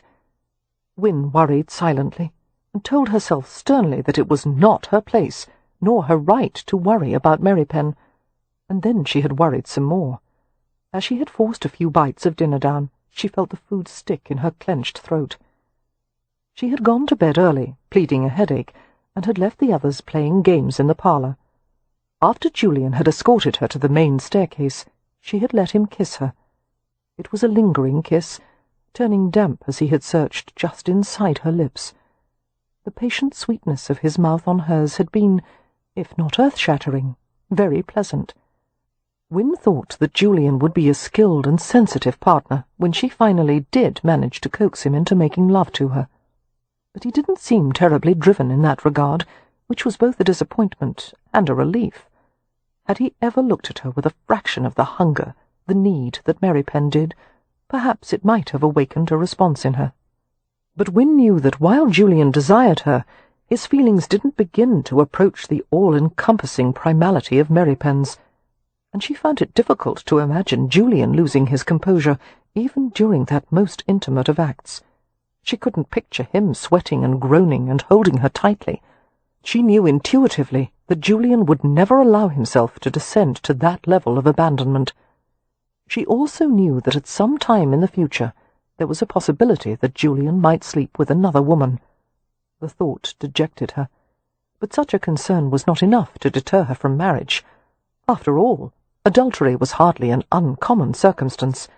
While it was held as a social ideal that a man should keep his vows of fidelity, most people were quick to excuse a husband who had strayed. In society's view, a wife should be forgiving. Wynne bathed and donned a white nightgown and sat in bed reading for a while. The novel, loaned to her by Poppy, had such a confusingly large cast of characters and such extended flowery prose that one could only assume the author had been paid by the word. After finishing 2 chapters, Wynne closed the book and turned out the lamp. She lay down to stare despondently through the darkness. Sleep claimed her eventually. She slept heavily, welcoming the escape. But some time later, while it was still very dark, she found herself struggling upward through layers of dreams. Someone or something was in the room. Her first thought was that it might be Beatrix's ferret, who sometimes slipped past the door to collect objects that intrigued him. Rubbing her eyes, Wynne began to sit up, when there was a movement beside the bed. A large shadow crossed over her. Before bewilderment could give way to fear, she heard a familiar murmur, and felt a man's warm fingers press across her lips. "It's me." Her lips moved soundlessly against his hand. "Kev." Wynne's stomach constricted with an ache of pleasure, and her heartbeat hammered in her throat. But she was still angry with him. She was done with him, and if he had come here for a midnight talk, he was sadly mistaken. She started to tell him so, but to her astonishment, she felt a thick piece of cloth descend over her mouth, and then he was tying it deftly behind her head. In a few more seconds, he had bound her wrists in front of her. Wynne was rigid with shock. Merripen would never do something like this, and yet it was him. She would know him if only by the touch of his hands. What did he want? What was going through his mind? His breath was faster than usual as it brushed against her hair. Now that her vision had adjusted to the darkness, she saw that his face was hard and austere. Merripen drew the ruby ring off her finger and set it on the bedside table. Taking her head in his hands, he stared into her wide eyes. He said only 2 words, but they explained everything he was doing, and everything he intended to do. "You're mine." He picked her up easily, draping her over one powerful shoulder, and he carried her from the room. Wynne closed her eyes, yielding, trembling. She pressed a few sobs against the gag covering her mouth, not of unhappiness or fear, but of wild relief. This was not an impulsive act. This was ritual. This was an ancient Romany courtship rite, and there would be nothing half-hearted about it. She was going to be kidnapped and ravished. Finally. Chapter 17. As far as abductions went, it was skillfully executed. One would have expected no less of Merripen. Although Wynne had assumed he would carry her to his room, he surprised her by taking her outside, where his horse was waiting. Wrapping her in his coat, he held her against his chest and rode off with her, not to the gatehouse, but alongside the wood, through night mist and dense blackness that daylight would soon filter. Wynne stayed relaxed against him, trusting him, and yet she shook with nerves. This was Merripen, and yet he wasn't at all familiar. The side of himself he had always kept under strict control had been set free. Merripen guided the horse expertly through a copse of oak and ash. A small white cottage appeared, ghost-coloured in the darkness. Wynne wondered whom it belonged to. It was tidy and new-looking, with smoke curling from the chimney-stack. It was lit, welcoming, as if it had just been readied in anticipation of visitors. Dismounting, Merripen tugged Wynne down into his arms, and he carried her to the front step. "Don't move," he said. She stayed obediently still while he tethered the horse. Merripen closed his hand over her bound wrists and led her inside. Win followed easily, a willing captive. The cottage was sparsely furnished, and it smelled of fresh wood and paint. Not only was it empty of current residents, but it seemed that no one had ever lived there. Taking Win into the bedroom, Merripen lifted her onto a bed covered with quilts and white linen. Her bare feet dangled over the edge of the mattress as she sat upright. Merripen stood before her, the light from the hearth gilding one side of his face. His gaze was locked on her. Slowly he removed his coat and dropped it to the floor, heedless of the fine fabric. As he pulled his open-necked shirt over his head, Win was startled by the powerful expanse of his torso, all ribbed muscle and swarthy brawn. His chest was hairless, the skin gleaming like satin, and Win's fingers twitched with the urge to touch it. She felt herself flush with anticipation, her face rouged with heat. Merripen's dark eyes took in her reaction. She sensed that he understood what she wanted, needed, even more than she did. He removed his half-boots, kicked them aside, and came closer until she caught the scent of salty maleness. He touched the lace-edged collar of her nightgown, fingered it lightly. His hand slid over her chest and moulded the weight of her breast. The warm squeeze drew a shiver from her, sensation gathering at the hardening tip. She wanted him to kiss her there.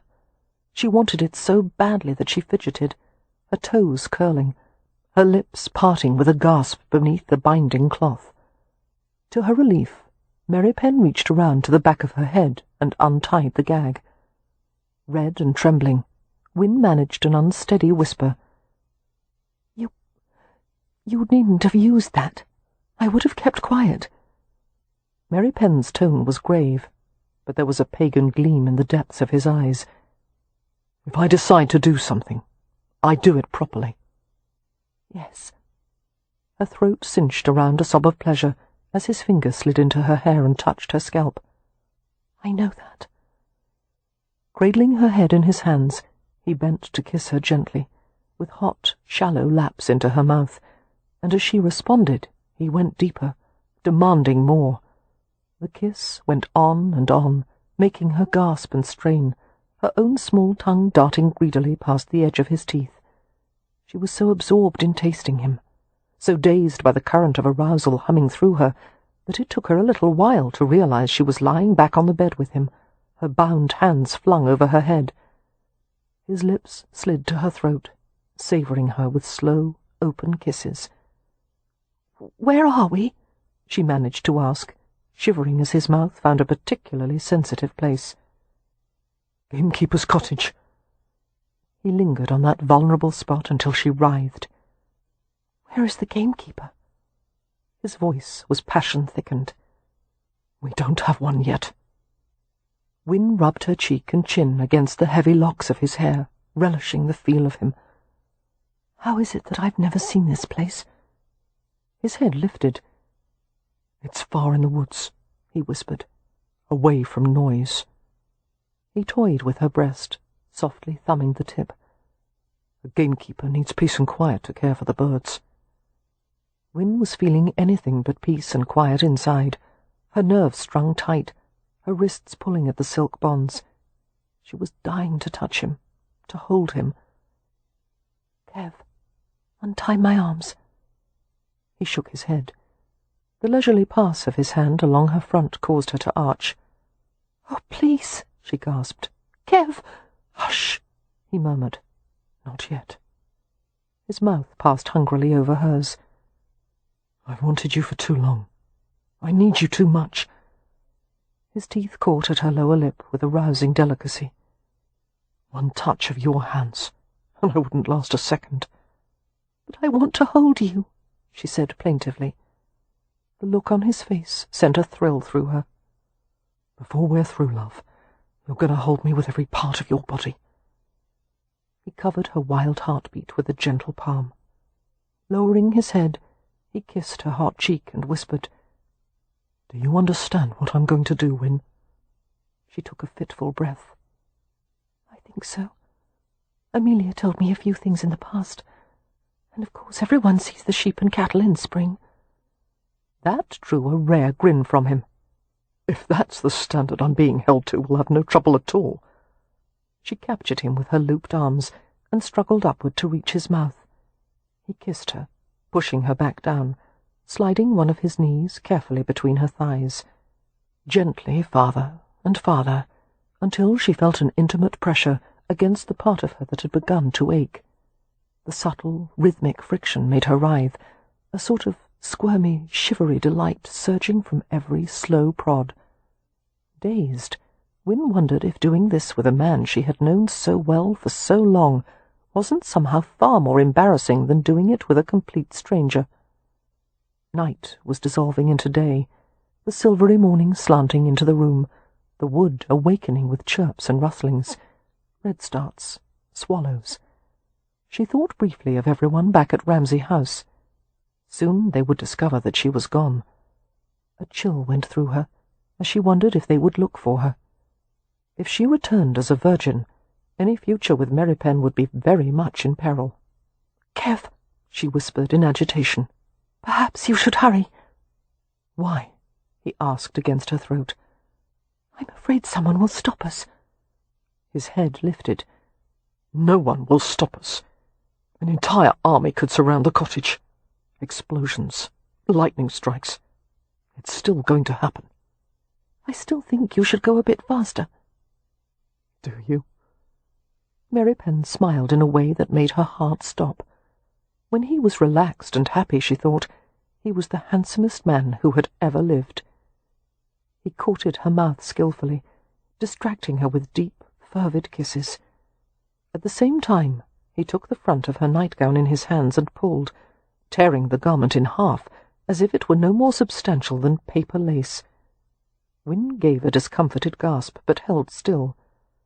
Merripen levered himself upward. Grasping her wrists, he pulled them over her head once more, exposing her body completely and causing her breasts to lift. He stared at her pale pink nipples. The soft growl that came from his throat caused her to quiver. He bent and opened his mouth over the tip of her right breast and held it against his tongue. So hot, she flinched as if the contact had scalded her. When he lifted his head, the nipple was redder and tighter than it had ever been before.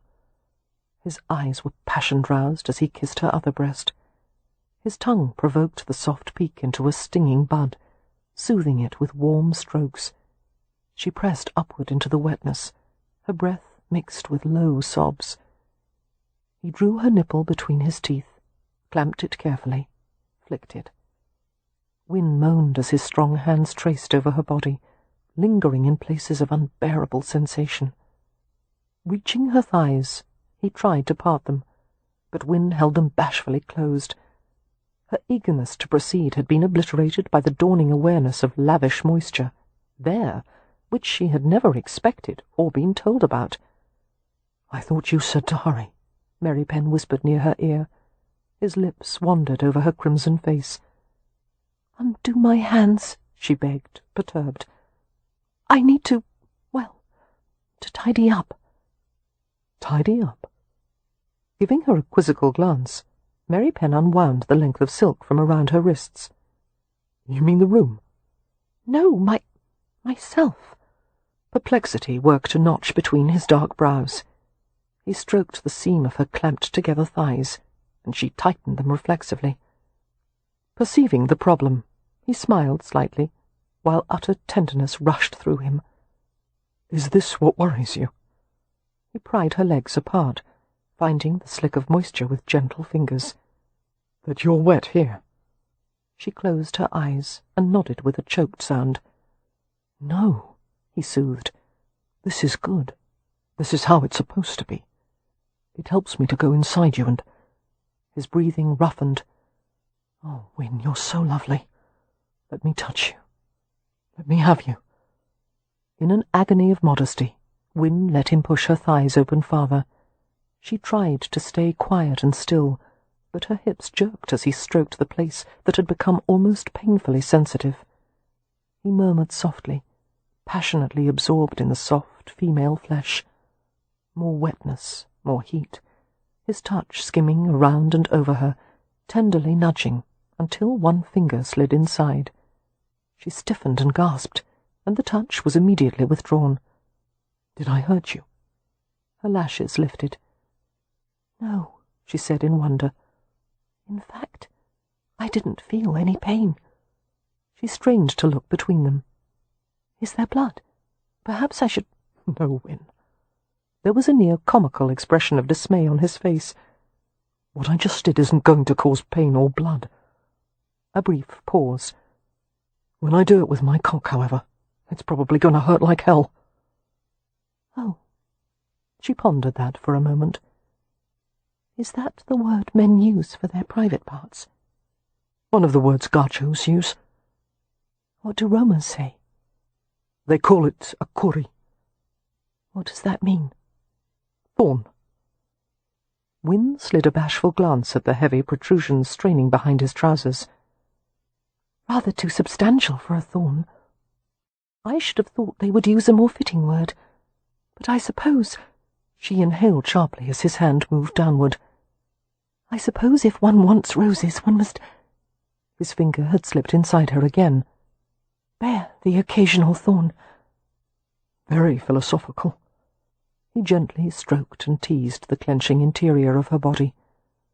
Her toes curled into the quilt as wicked tension coiled low in her belly. "Kev, what should I do?" "Nothing. Only let me please you." All her life she had hungered for this, without quite knowing what it was, this slow, astonishing merging with him, this sweet dissolution of self, this mutual surrender. There was no doubt that he was in control, and yet he browsed over her with absolute wonder. She felt herself soaking up sensation, her body infused with colour and heat. Merripen wouldn't let her hide any part of herself from him. He took what he wanted, turning and lifting her body, rolling her this way and that, always with care and yet with passionate insistence. He kissed beneath her arms and along her sides and all over her, running his tongue along every curve and humid crease. Gradually, the accumulating pleasure shaped into something dark and raw, and she moaned from the pain of acute need. The drive of her heartbeat reverberated everywhere, in her breasts and limbs and stomach, even at the tips of her fingers and toes. It was too much, this wildness he had aroused. She begged him for a moment's respite.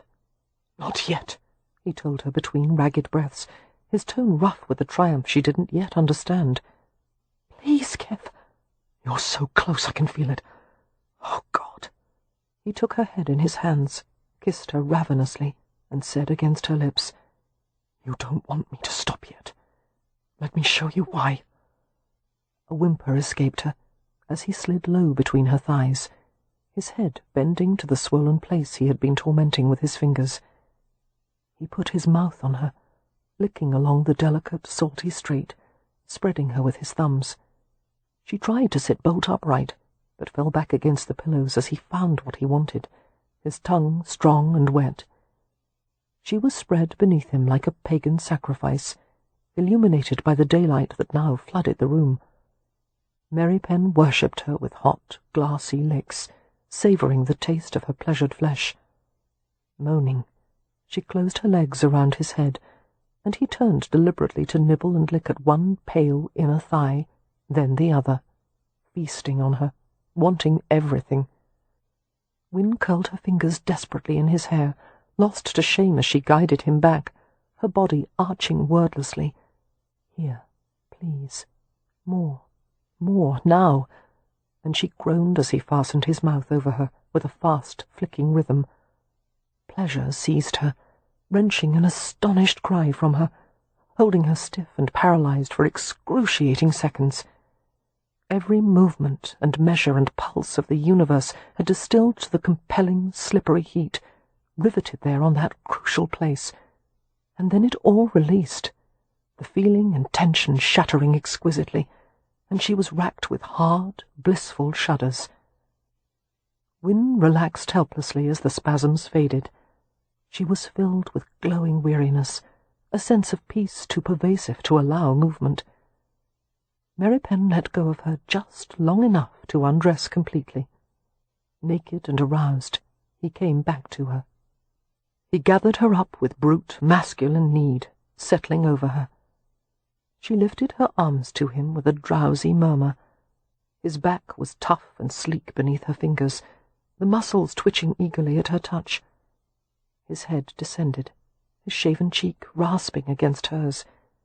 She met his power with utter surrender, flexing her knees and tilting her hips to cradle him. He pushed gently at first. The innocent flesh resisted, smarting at the intrusion. He thrust more strongly, and Wynne caught her breath at the burning pain of his entrance. Too much of him, too hard, too deep.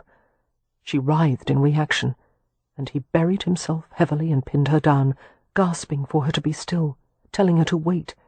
He wouldn't move, it would be better. They both stilled, breathing hard. "Should I stop?" Merripen whispered raggedly, his face taut. Even now, in this flashpoint of need, he was concerned for her. Understanding what it had cost him to ask, how much he needed her, Wynne was overwhelmed with love. "Don't even think of stopping now," she whispered back. Reaching down to his lean flanks, she stroked him in shy encouragement. He groaned and began to move, his entire body trembling as he pressed within her. Although every thrust caused a sharp burn where they were joined, Wynne tried to pull him even deeper. The feeling of having him inside her went far beyond pain or pleasure.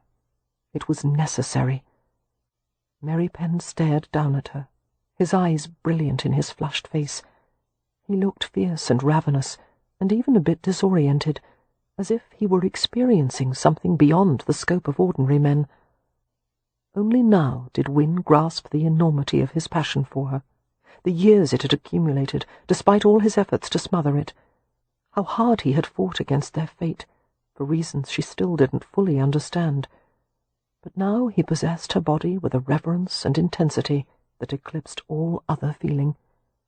And yet he loved her as a woman, not some ethereal creature. His feelings for her were full-blooded, lusty, elemental, exactly as she had wanted. She took him and took him, wrapping him in her slender legs, burying her face in his throat and shoulder. She loved the sounds he made, the soft grunts and growls, the harsh flow of his breath, and the power of him around her and inside her. Tenderly she stroked his back and sides and pressed kisses on his neck. He seemed electrified by her attentions, his movements quickening, his eyes closing tightly. And then he thrust upward and held, and shook all over as if he were dying. "Wynne!" he groaned, burying his face against her. "Wynne!" The single syllable contained the faith and passion of 1,000 prayers. Minutes passed before either of them spoke. They stayed wrapped together, fused and damp and unwilling to part. Wynne smiled as she felt Merripen's lips drift over her face. When he reached her chin, he gave it a little nip. "Not a pedestal," he said gruffly. "Hmm?" She stirred, raising her hand to the shaven bristle of his cheek. "What do you mean?" "You said I put you on a pedestal, remember?" "Yes." "It was never that. I've always carried you in my heart. Always. I thought that would have to be enough." Moved, Wynne kissed him gently. "What happened, Kev? Why did you change your mind?" Chapter 18. Kev didn't intend to answer that until he had taken care of her. He left the bed and went to the small kitchen, which had been fitted with a cook stove with a brass water reservoir and pipes leading through the firebox to provide hot water instantly. Filling a hot water can, he brought it to the bedroom along with a clean tea towel. He paused at the sight of Wynne lying on her side, the flowing curves draped in white linen, her hair spilling over her shoulders in rivers of silvery gold, and best of all, the sated softness of her face and the swollen rosiness of lips he had kissed and kissed. It was an image from his deepest dreams, seeing her in bed like that, waiting for him. He dampened the toweling with hot water and peeled back the sheet, enchanted by her beauty. He would have wanted her no matter what, virgin or no, but he privately acknowledged his satisfaction in having been her first lover. No one but he would touch her, pleasure her, see her, except— "Win," he said, frowning as he washed her, pressing the steaming cloth between her thighs. "At the clinic, did you ever wear less than your exercise costume? That is, did Harrow ever look at you?" Her face was composed, but there was a glitter of amusement in her rich blue eyes. "Are you asking if Julian ever saw me naked in a professional capacity?" Kev was jealous, and they both knew it, but he couldn't stop from scowling. "Yes." "No, he didn't," she said primly. "He was interested in my respiratory system, which, as you clearly know, is in a far different location than the reproductive organs."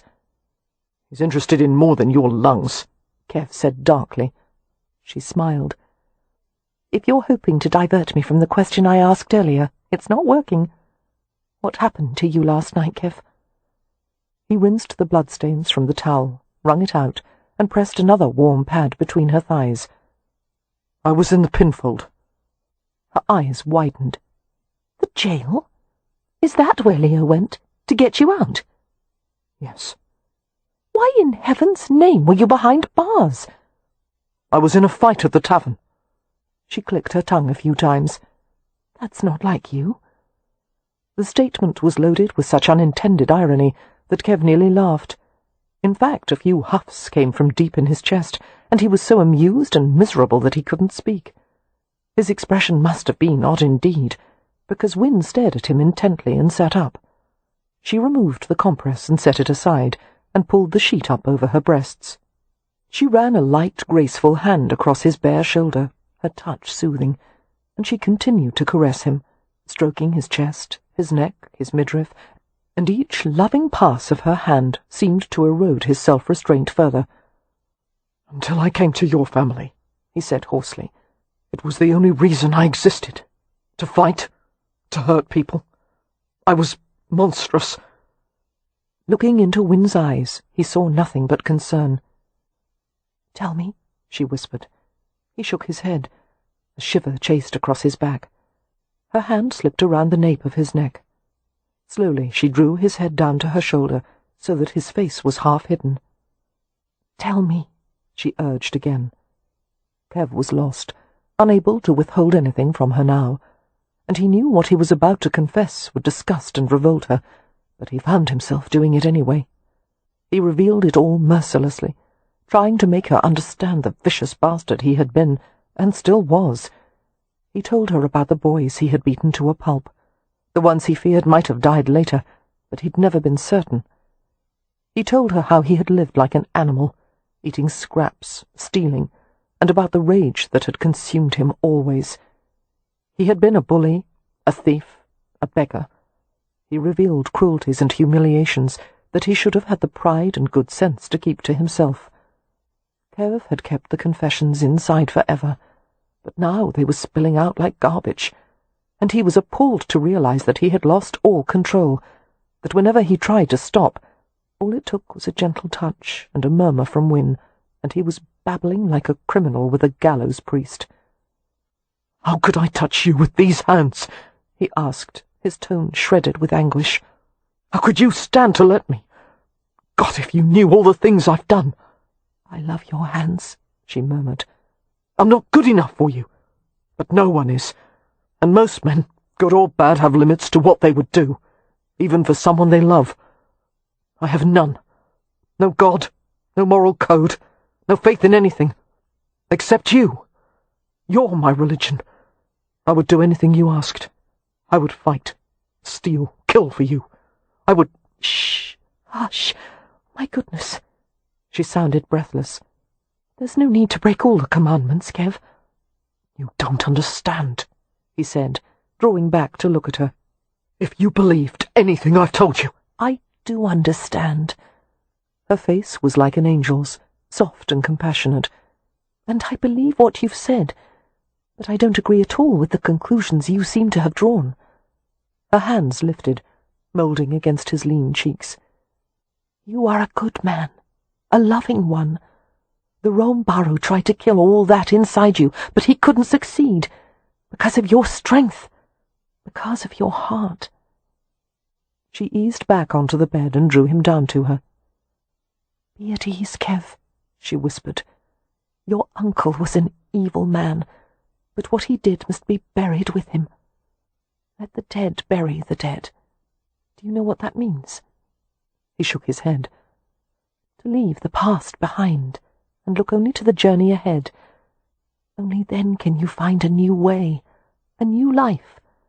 It's a Christian saying, but it would make sense to a Roma, I think." It made more sense than Wynne perhaps even realized. The Rome was infinitely superstitious regarding death and the dead, destroying all the possessions of those who had passed, mentioning the name of the deceased as seldom as possible. It was for the benefit of the dead as well as the living, to keep them from returning to the living world as wretched ghosts.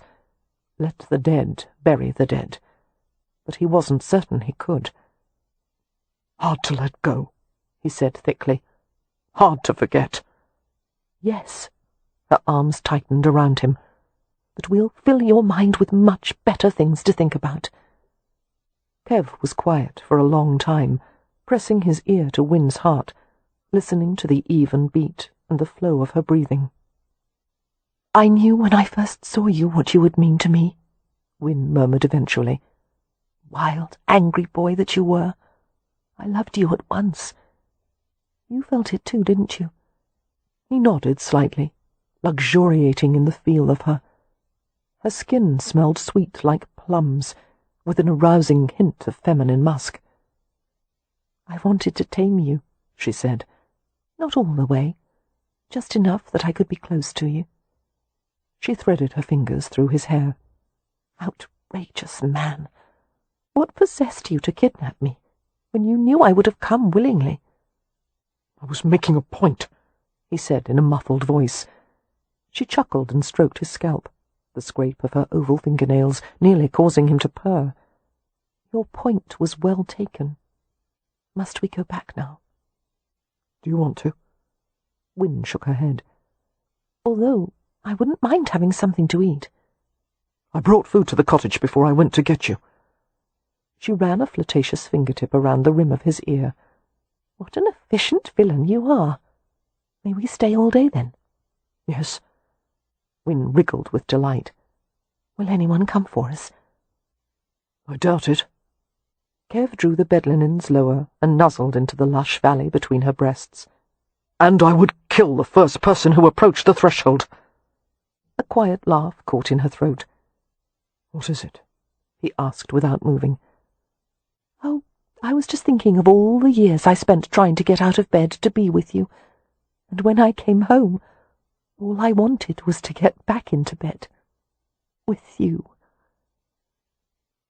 For breakfast they had strong tea and rabbit, cheese melted on thick slices of buttered toasted bread.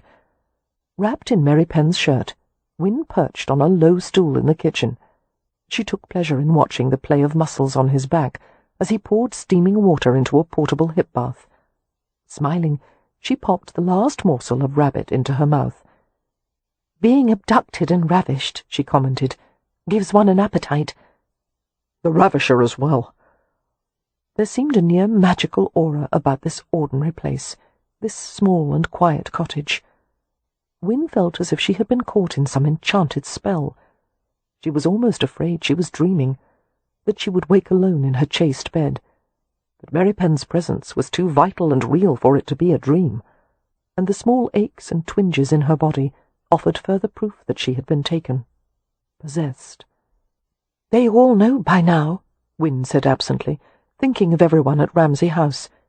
"Poor Julian. He must be furious." "What about heartbroken?" Merripen set the water can aside and came to her dressed only in trousers. Wynne frowned thoughtfully. "He'll be disappointed, I think, and I believe he cares for me. But no, he won't be heartbroken." She leaned against him as he stroked her hair, and her cheek brushed the taut smoothness of his stomach. "He never wanted me the way you do." "Any man who didn't would have to be a eunuch."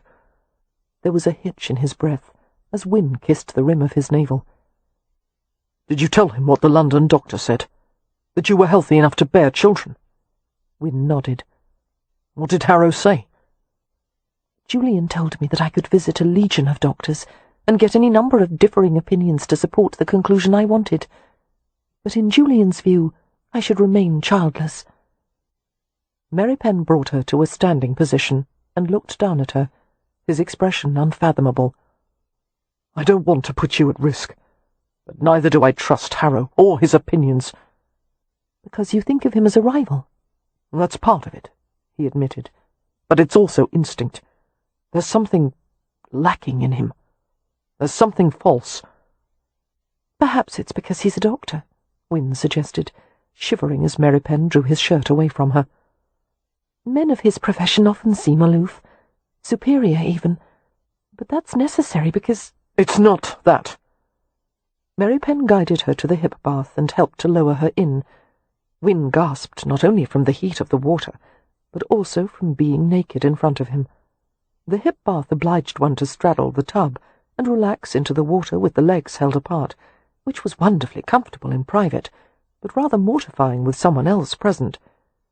Her modesty was further violated as Merripen knelt beside the tub and washed her. But his manner was not at all lascivious, only caring, and she couldn't help but relax under the ministrations of those strong, soothing hands. "You still suspect Julian of having harmed his first wife, I know," Wynne said, while Merripen bathed her. "But he is a healer. He would never hurt anyone, least of all his own wife." She paused as she read his expression. "You don't believe me. You're determined to think the worst of him." I think he feels entitled to play with life and death, like the gods of those mythology stories you and your sisters are so fond of. You don't know Julian as I do." Merripen didn't reply, only continued to wash her. She watched his dark face through the veil of steam, as beautiful and implacable as an ancient carving of a Babylonian warrior.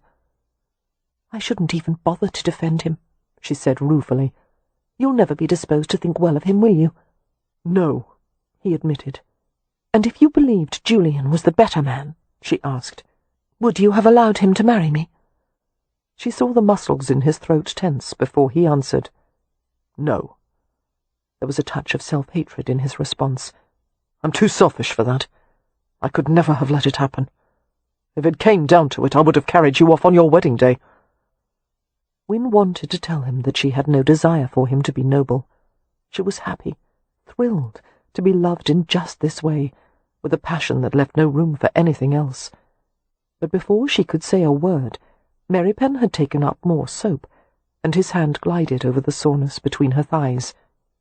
He touched her with love and ownership, her eyes half closed. His finger eased inside her, and his free arm slid behind her back, and she leaned weakly into the cradle of his hard chest and shoulder. Even this small invasion hurt. Her flesh was still too newly broached, unused to being entered, but the hot water soothed her, and Merripen was so gentle that her thighs relaxed, supported in the buoyant warmth.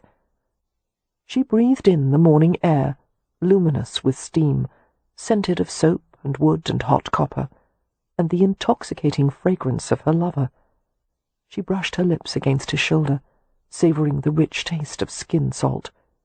His warm, tickling fingers stroked against her like the idle sway of river reeds, cunning fingertips that quickly discovered where she most wanted them. He toyed with her, parting her, slowly investigating the cambered softness and the sensitive places within. Blindly, she reached down to grip his strong wrist, feeling the intricate movements of bone and tendon. He slid 2 fingers inside her, his thumb gliding over her sex in tender circles. The water sloshed in the tub as she began to push up rhythmically, urging herself into his hand. A 3rd finger worked inside, and she tightened and gasped out a protest. It was too much, she couldn't. But he whispered that she could, she must, and he stretched her carefully and took her groans into his mouth. Splayed and floating, Wynne felt herself loosening, opening to the sensuality of the fingers reaching inside her. She felt greedy and wild, undulating to capture more of the obliterating pleasure. She actually clawed him a little, her hands scrabbling against his hard, bare skin, and he growled as if it pleased him. An abbreviated cry left her lips at the first shock of release. She tried to stifle it, but another was torn from her, and another, and the bath-water rippled as she shuddered. The climax lengthened by the delicately emphatic thrusting that continued until she was limp and panting. Settling her against the high-backed tub, Merripen left her for a few minutes. She soaked in the steaming water, too replete to ask or notice where he'd gone. He returned with a length of toweling and lifted her from the bath. She stood passively before him, letting him dry her as if she were a child. As she leaned against him, she saw that she had scored little red marks on his skin. Not deep ones, but marks nonetheless. She should have been apologetic, horrified, but all she wanted was to do it again, to feast on him. It was so unlike her that she withdrew into herself to ponder it. Merripen carried her back into the bedroom and tucked her into a freshly made bed. She slid deep beneath the quilts and waited for him, drowsing, while he went to wash himself and empty the tub. She was steeped in a feeling she hadn't experienced in years, the kind of incandescent joy she had felt as a child waking on Christmas morning. She had stayed quietly in her bed, relishing the knowledge of all the good things that would soon happen, her heart alight with anticipation. Wynn's eyes half opened as she felt him climb into bed eventually. His weight depressed the mattress, his body startlingly warm against Wynn's coolness. Snuggling into the crook of his arm and shoulder, she sighed deeply. His hand made a slow, lovely pattern over her back. "Will we have a cottage like this some day?" she murmured. Being Merripen, he had already come up with a plan.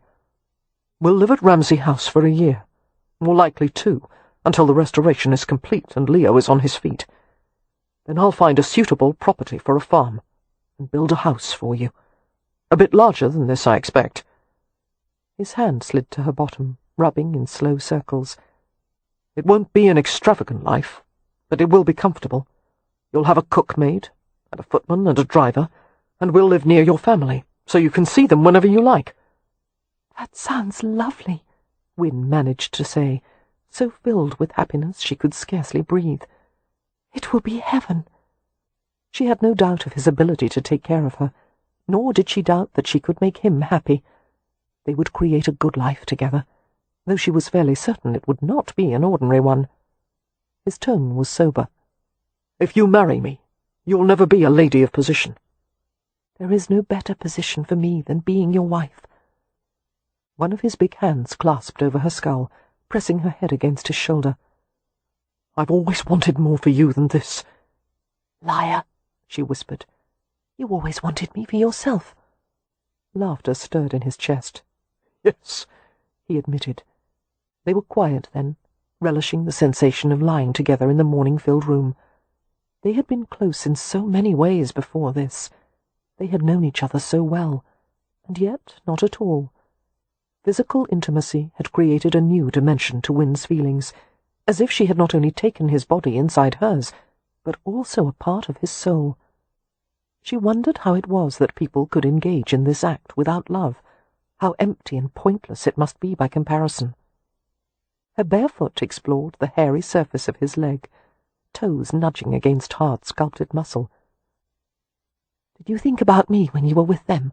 she asked tentatively. "Who?" "The women you slept with."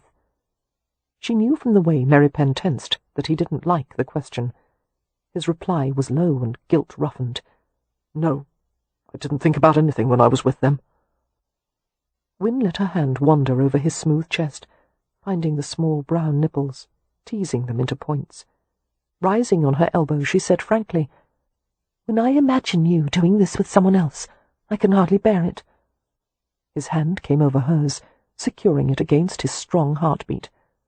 "They meant nothing to me. It was always a transaction, something to be done with as quickly as possible." "I think that makes it even worse. To use a woman in that way, with no feeling." "They were well compensated," he said sardonically, "and always willing." "You should have found someone you cared for, someone who cared for you. That would have been infinitely better than a loveless transaction." I couldn't. Couldn't what? Care about anyone else. You took up too much room in my heart. Wynne wondered what it said about her terrible selfishness, that such an answer moved and pleased her.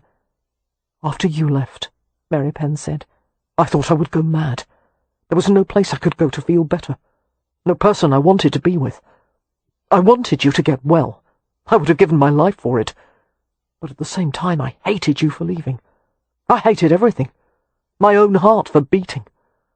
I had only one reason to live, and that was to see you again. Wynne was touched by the severe simplicity of his declaration. He was a force, she thought. One couldn't subdue him any more than one could settle a lightning storm.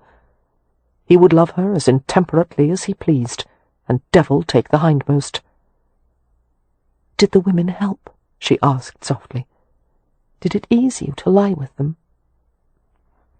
He shook his head. "It made it worse," came his soft reply, "because they weren't you." Wynne leaned farther over him, her hair falling in glinting light ribbons that went across his chest and throat and arms. She stared into eyes as black as sloe. "I want us to be faithful to each other," she said gravely, "from this day forward." There was a brief silence, a hesitation born not of doubt, but awareness, as if their vows were being heard and witnessed by some unseen presence. Merripen's chest rose and fell in a long, deep breath. "I'll be faithful to you," he said. "Forever." "So will I." "Promise also that you'll never leave me again." Wynne lifted her hand from the centre of his chest and pressed a kiss there. "I promise." She was entirely willing, eager to seal their vows then, but he wouldn't. He wanted her to rest, her body to have respite, and when she objected, he quieted her with gentle kisses. "Sleep," he whispered, and she obeyed, sinking into the sweetest, darkest oblivion she had ever known. Daylight canted impatiently against the unlined curtains at the windows, turning them into bright, butter-coloured rectangles. Kev had held Wynne for hours. He had not slept at all in that time. The pleasure of staring at her eclipsed the need for rest. There had been other times in his life when he had watched over her like this, especially when she'd been ill, but it was different now that she belonged to him. He had always been consumed with miserable longing, loving Wynne and knowing nothing would ever come of it.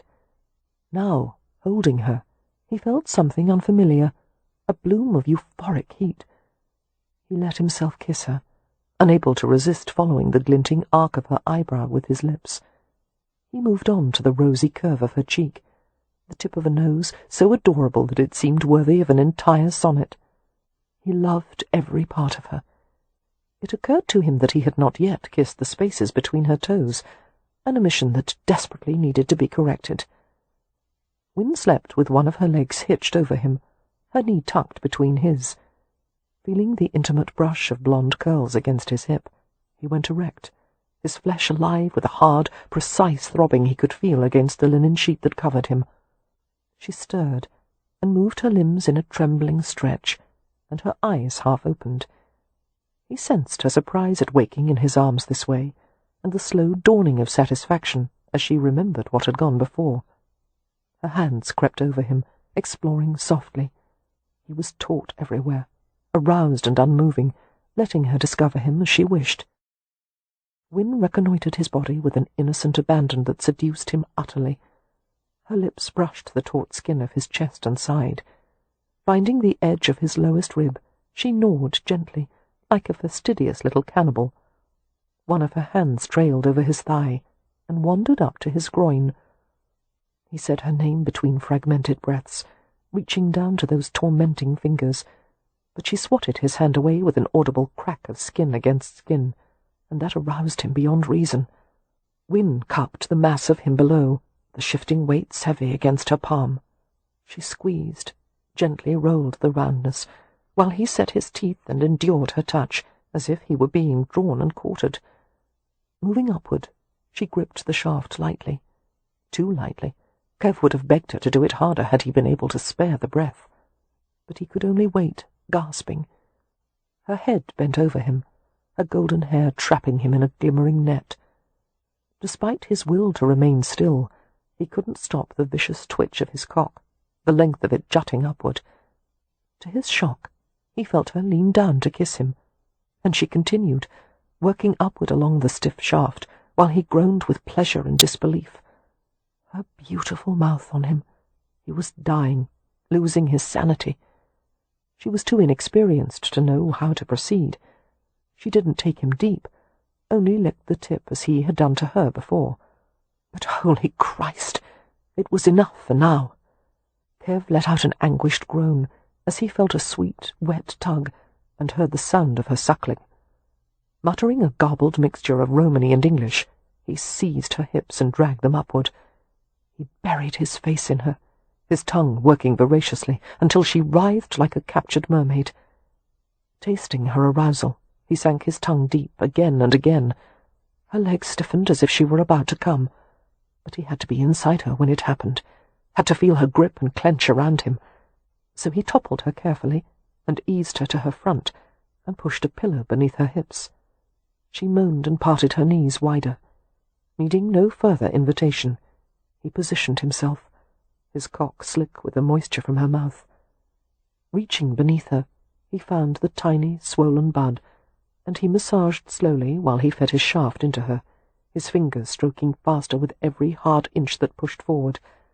And when he had finally buried his full length, she climaxed with a sobbing cry.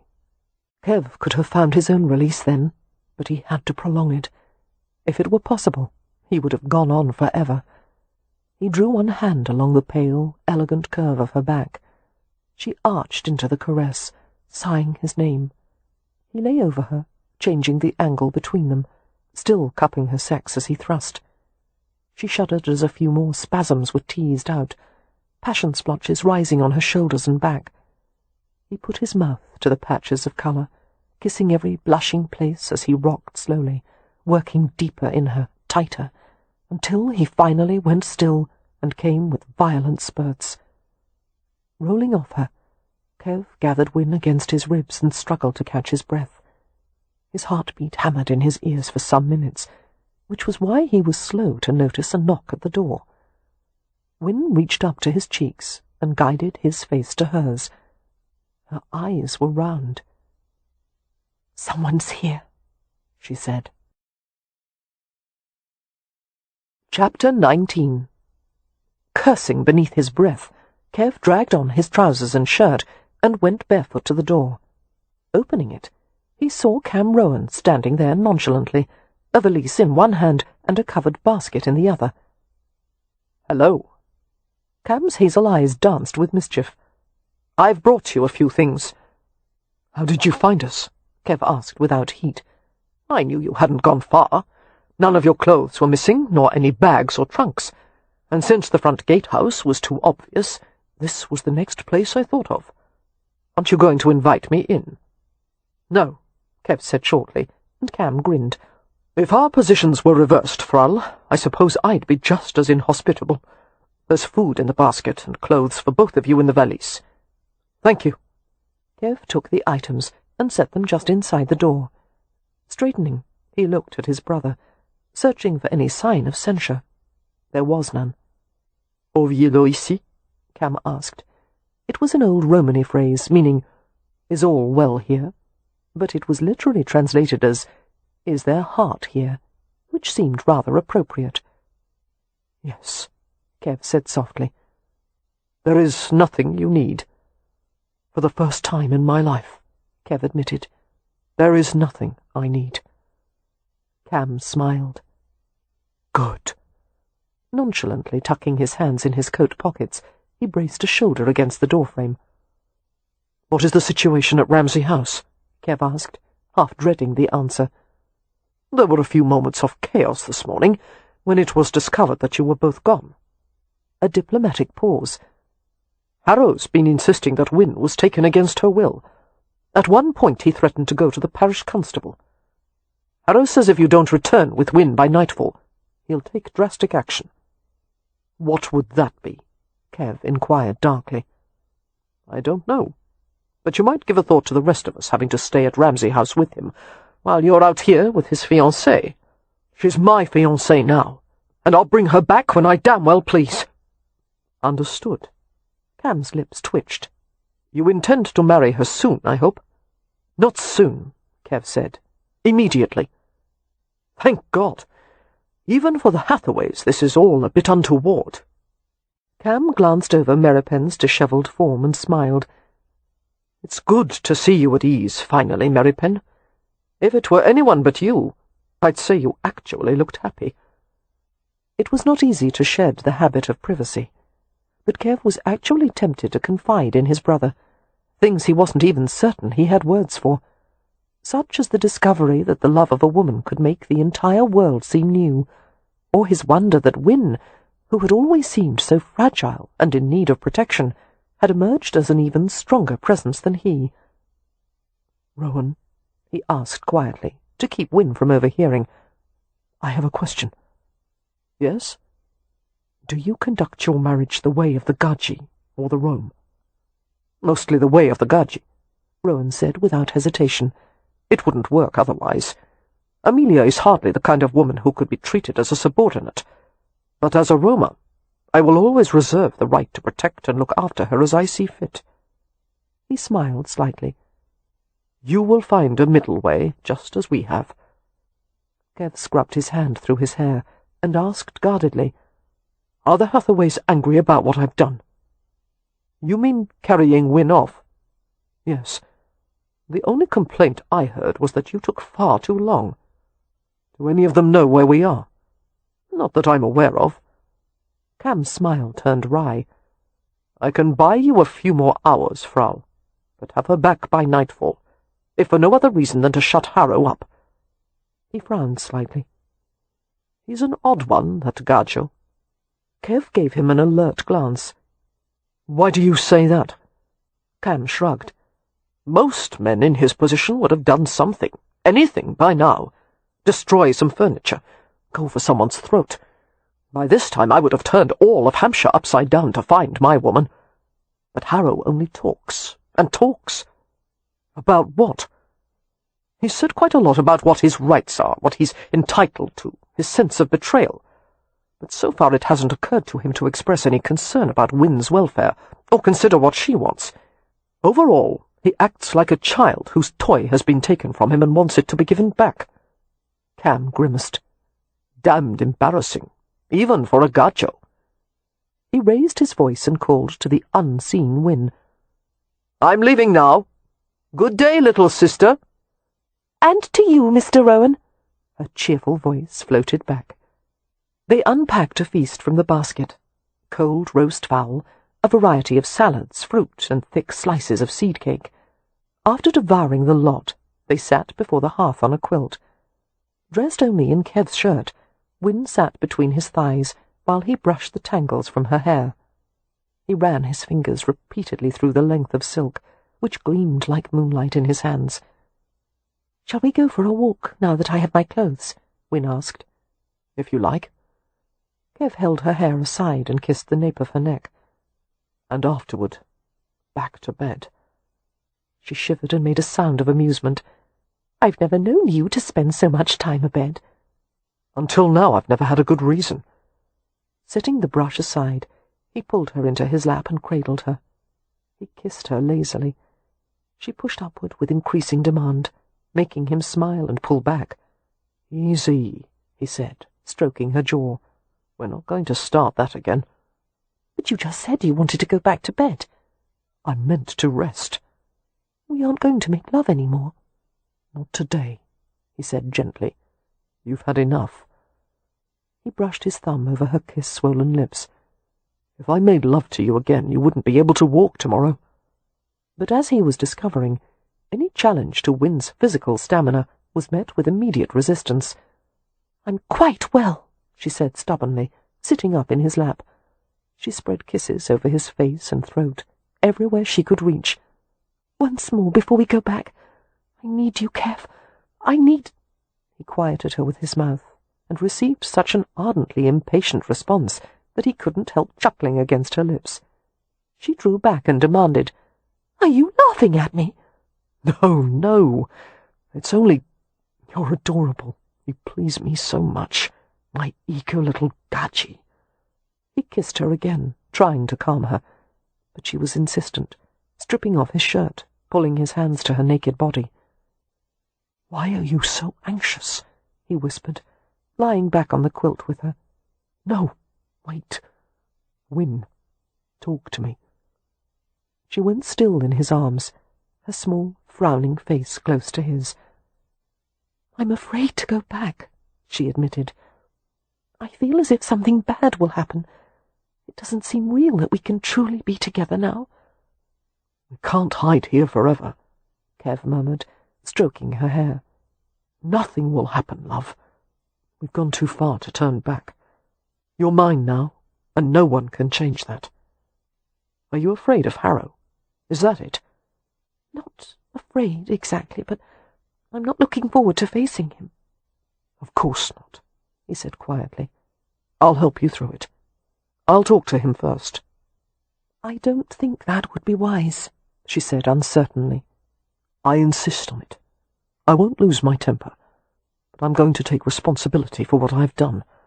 I would hardly leave you to handle the consequences without me." Wynne lowered her cheek to his shoulder. "Are you certain nothing will happen to change your mind about marrying me?" "Nothing in the world could do that." Feeling the tension in her body, he ran his hands over her, lingering on her chest, where every heartbeat was a hard, anxious collision. He rubbed a circle to soothe her.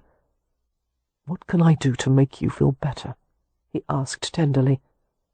"I already told you, and you wouldn't," she said in a small, sullen voice, and that drew a smothered laugh from him. "Then you'll have your way," he whispered, "but slowly, so I won't hurt you." He kissed the spaces behind her earlobes and moved down to the smooth whiteness of her shoulders, the pulse at the base of her throat. More softly still, he kissed the plump curves of her breasts. Her nipples were bright and stung-looking from all his previous attentions. He was careful with them, his mouth gentle as he covered a swollen peak. Wynne made a little movement, gave a faint hiss, and he guessed the nipple was smarting. But her hands came to his head, holding him there.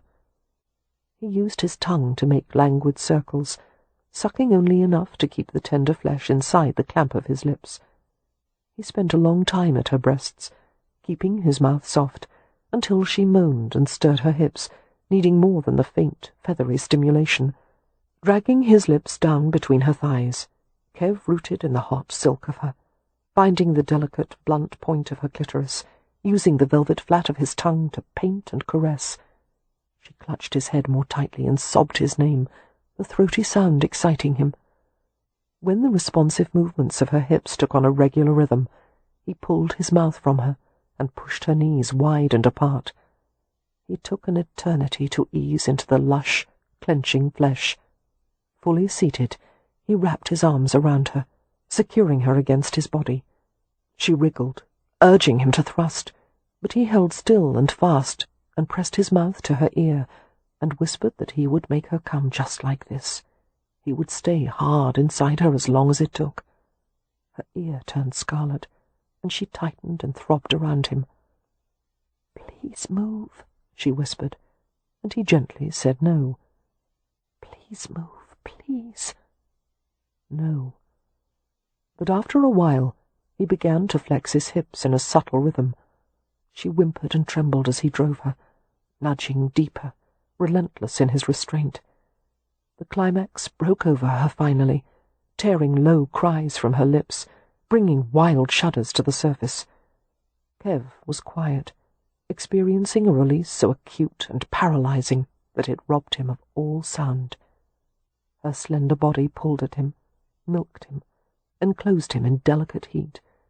The pleasure was so great it caused an unfamiliar stinging in his eyes and nose, and that shook him to his foundations. Bloody hell, Kev thought, realizing that something had changed in him, something that could never be put back. All his defenses had been reduced to the uncertain strength of one small woman. The sun was descending into the basin of rich wooded valleys by the time they had both dressed. The fires were extinguished, leaving the cottage cold and dark. Wynne clung to Merripen's hand anxiously as he led her to the horse. "I wonder why happiness always seems so fragile," she said. "I think the things our family has experienced, losing our parents, Leo losing Laura, the fire, my illness, have made me aware of how easily the things we value can be snatched away. Life can change from one moment to the next." "Not everything changes. Some things last forever." Wynne stopped and turned to face him, wrapping her arms around his neck. He responded immediately, holding her secure and close, locking her against his powerful body. Wynne buried her face in his chest. "I hope so," she said after a moment. "Are you really mine now, Kev?" "I've always been yours," he said against her ear. Braced for the usual clamour of her sisters, Wynne was relieved when they returned to Ramsay House and found it serene and quiet, so unusually serene that it was clear everyone had agreed to behave as if nothing unusual had transpired. She found Amelia, Poppy, Miss Marks, and Beatrix in the upstairs parlour, the first three doing needlework, while Beatrix read aloud. As Wynne entered the room cautiously, Beatrix paused, and the women looked up with bright, curious gazes. "Hello, dear," Amelia said warmly. "Did you have a nice outing with Merripen?" As if it had been nothing more than a picnic or carriage drive. "Yes, thank you." Wynne smiled at Beatrix. "Do go on, Bee. Whatever you're reading sounds lovely." "It's a sensation novel," Beatrix said. "Very exciting. There's a dark and gloomy mansion, and servants who behave oddly, and a secret door behind a tapestry." She lowered her voice dramatically. "Someone's about to be murdered." While Beatrix continued, Wynne sat beside Amelia. She felt her older sister's hand reach for hers, a small but capable hand, a comforting grip. So much was expressed in Amelia's loving clasp, and in the returning pressure of Wynne's fingers. Concern, acceptance, reassurance. "Where is he?" Amelia whispered. Wynne felt a pang of worry, though she kept her expression serene. "He's gone to talk to Dr. Harrow." Amelia's grip tightened. "Well," she returned wryly, "it should be a lively conversation. I've gotten the impression that your Harrow has been saving up quite a few things to say." "You crude, stupid peasant!" Julian Harrow was white-faced but controlled as he and Kev met in the library. "You have no idea what you've done. In your haste to reach out and grab what you want, you've given no heed to the consequences. And you won't until it's too late, until you've killed her." Having a fairly good idea of what Harrow was going to say, Kev had already decided how he would deal with him. For Wynne's sake, Kev would tolerate any number of insults or accusations. The doctor would have his say, and Kev would let it all roll off his back. He had won. Wynne was his now, and nothing else mattered. It wasn't easy, however. Harrow was the perfect picture of an outraged romantic hero. Slim, elegant, his face pale and indignant. He made Kev feel like a swarthy, oafish villain by contrast. And those last words, "until you've killed her," chilled him to the marrow. So many vulnerable creatures had suffered at his hands. No one with Kev's past could ever deserve Wynne. And even though she had forgiven his history of brutality, he could never forget. "No one is going to harm her," Kev said. "It's obvious that as your wife she would have been well cared for, but it wasn't what she wanted. She's made her choice. Under duress. I didn't force her." "Of course you did," Harrow said with contempt. "You carried her off in a display of brute strength. And being a woman, of course, she thought it thrilling and romantic. Women can be dominated and persuaded into accepting nearly anything. And in the future, as she's dying in childbirth, in grotesque pain, she won't blame you for it. But you'll know that you're responsible." A harsh laugh escaped him as he saw Kev's expression. Are you really so simple that you don't understand what I'm saying? You believe she's too fragile to bear children, Kev said. But she consulted another doctor in London who— Yes, did Winnifred tell you the name of this doctor? Harrow's eyes were frosty grey, his tone brittle with condescension. Kev shook his head. I persisted in asking, Harrow said, until she told me. And I knew at once it was an invented name, a sham. But just to make certain, I checked the registers of every legitimate physician in London. The doctor she named doesn't exist. She was lying, Merripen. Harrow raked his hands through his hair and paced back and forth. Women are as devious as children when it comes to getting their way. My God, you're easily manipulated, aren't you? Kev couldn't answer. He had believed Win, for the simple reason that she never lied. As far as he knew, there was only one time in her life she had ever deceived him, and that had been to trick him into taking morphine when he'd been suffering from a burn wound. Later he'd understood why she'd done it, and he had forgiven her at once. But if she had lied about this— Anguish burned like acid in his blood. Now he understood why Win had been so nervous about returning. Harrow paused at the library table and went to half sit, half lean on it. I still want her, he said quietly. I'm still willing to have her, on condition that she hasn't conceived. He broke off as Kev fastened a lethal glare on him. Oh, you may glower, but you can't deny the truth. Look at you. How can you justify what you've done?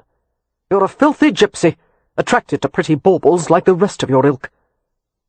Harrow watched Kev closely as he continued. I'm sure you love her, in your fashion. Not in a refined way, not in the way she truly needs, but as much as someone of your kind is capable. I find that somewhat touching and pitiable. No doubt Winnifred feels that the bonds of childhood kinship give you more of a claim on her than any other man could possibly have. But she has been too long sheltered from the world. She has neither the wisdom nor the experience to know her own needs.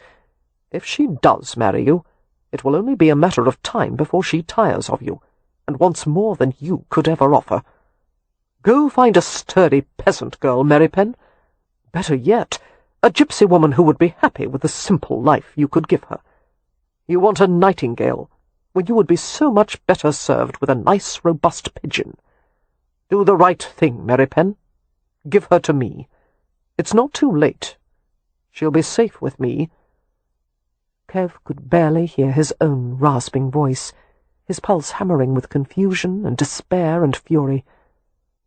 Maybe I should ask the Lanhams. Would they agree that she'd be safer with you? And without glancing to judge the effect of his words, Kev strode from the library. Win's sense of unease grew as evening settled over the house. She stayed in the parlour with her sisters and Miss Marks until Beatrix had tired of reading. The only relief from her growing tension was in watching the antics of Beatrix's ferret, Dodger, who seemed enamoured of Miss Marks despite, or perhaps because of, her obvious antipathy. He kept creeping up to the governess and trying to steal one of her knitting needles, while she watched him with narrowed eyes. "Don't even consider it," Miss Marks told the hopeful ferret with chilling calm, "or I'll cut off your tail with a carving knife."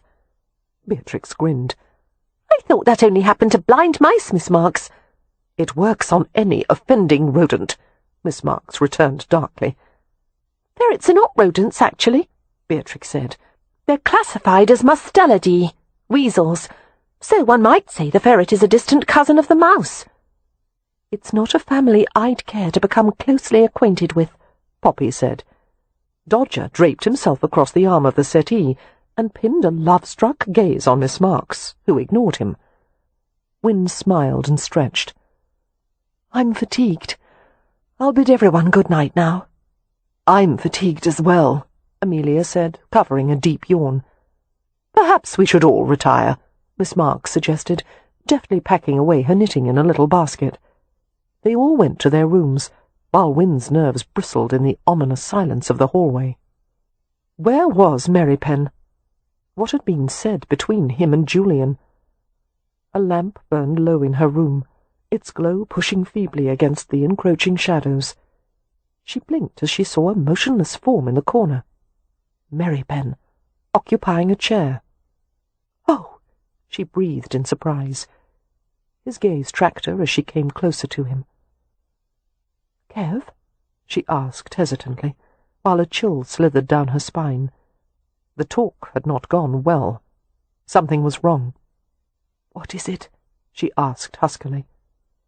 Merripen stood and towered over her, his expression unfathomable. "Who was the doctor you saw in London, Win? How did you find him?" Then she understood. Her stomach dropped, and she took a few steadying breaths. "There was no doctor," she said. "I didn't see the need for it." "You didn't see the need?" he repeated slowly. "No, because, as Julian said later, I could go from doctor to doctor until I found one who would give me the answer I wanted." Merripen let out a breath that sounded like a scrape in his throat. He shook his head. Jesus. Win had never seen him look so devastated, beyond shouting or anger. She moved toward him with her hand outstretched. "Kev, please, let me—" "Don't, please." He was struggling visibly to control himself. "I'm sorry," she said earnestly. "I wanted you so much, and I was going to have to marry Julian, and I thought if I told you about having seen another doctor it would, well, push you a bit." He turned away from her, his hands clenched. "It makes no difference," Win said, trying to sound calm, trying to think above the desperate pounding of her heart. "It changes nothing, especially after today." "It makes a difference if you lie to me," he said in a guttural tone. Romany males could not countenance being manipulated by their women, and she had broken Merripen's trust at a time when he had been particularly vulnerable. He had let down his guard, had let her inside, but how else could she have had him? "I didn't feel I had a choice," she said. "You're impossibly stubborn when your mind is made up. I didn't know how to change it." "Then you've just lied again, because you're not sorry." "I'm sorry that you're hurt and angry, and I understand how much you—" She broke off as Merripen moved with astonishing swiftness, seizing her by the upper arms, bringing her up against the wall. His snarling face descended close to hers. "If you understood anything, you wouldn't expect me to give you a baby that will kill you." Rigid and trembling, she stared into his eyes until she was drowning in darkness.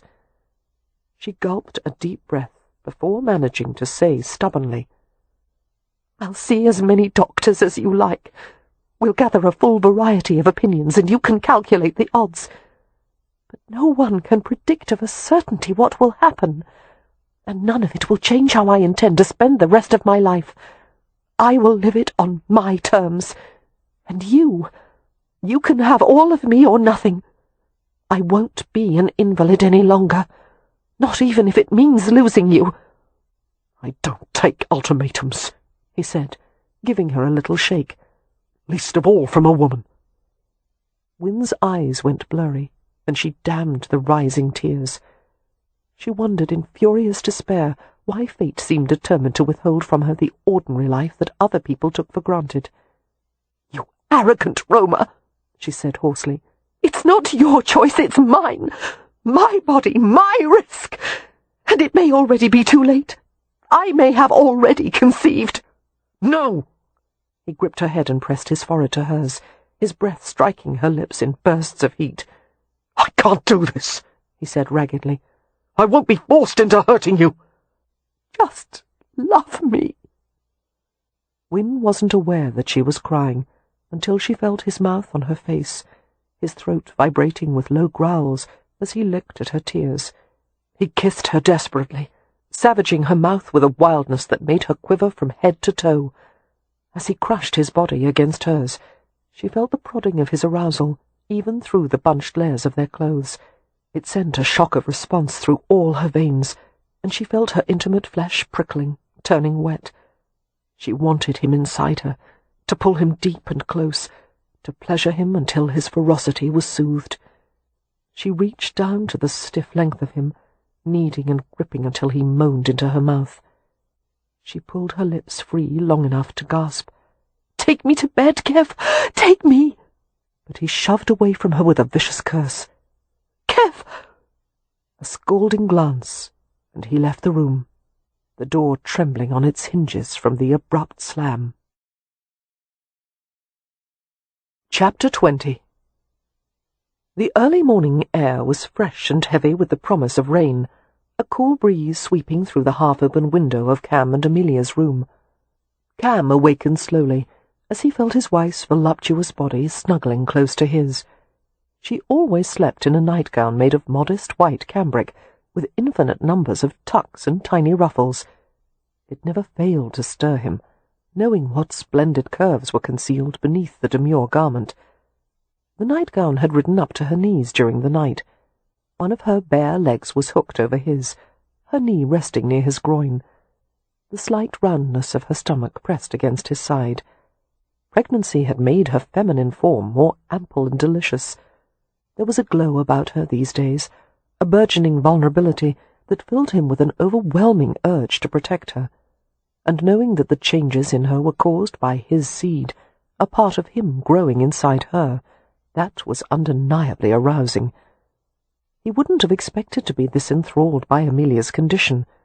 In the eyes of the Rome, childbirth and all related issues were considered mahrim, a polluting event, and since the Irish were notoriously suspicious and prudish when it came to matters of reproduction, there wasn't much on either side of his lineage to justify his delight in his wife's pregnancy. But he couldn't help it. She was the most beautiful and fascinating creature he had ever encountered. As he patted her hip drowsily, the urge to make love to her was too much to resist. He inched her gown upward and caressed her bare bottom. He kissed her lips, her chin, savouring the fine texture of her skin. Amelia stirred. "Cam," she murmured sleepily. Her legs parted, inviting more of the gentle exploration. Cam smiled against her cheek. "What a good little wife you are," he whispered in Romany. She stretched and gave a pleasured sigh as his hand slipped over her warm body. He arranged her limbs carefully, stroking and praising her, kissing her breasts. His fingers played between her thighs, teasing wickedly, until she began to breathe in quiet moans. Her hands clutched at his back as he mounted her, his body hungry for the warm, wet welcome of her. A tap at the door. A muffled voice. "Amelia?" They both froze. The soft, feminine voice tried again. "Amelia?" "One of my sisters," Amelia whispered. Cam muttered a curse that explicitly described what he had been about to do, and was apparently not going to be able to finish. "Your family," he began in a dark tone. "I know." She flipped back the bedclothes.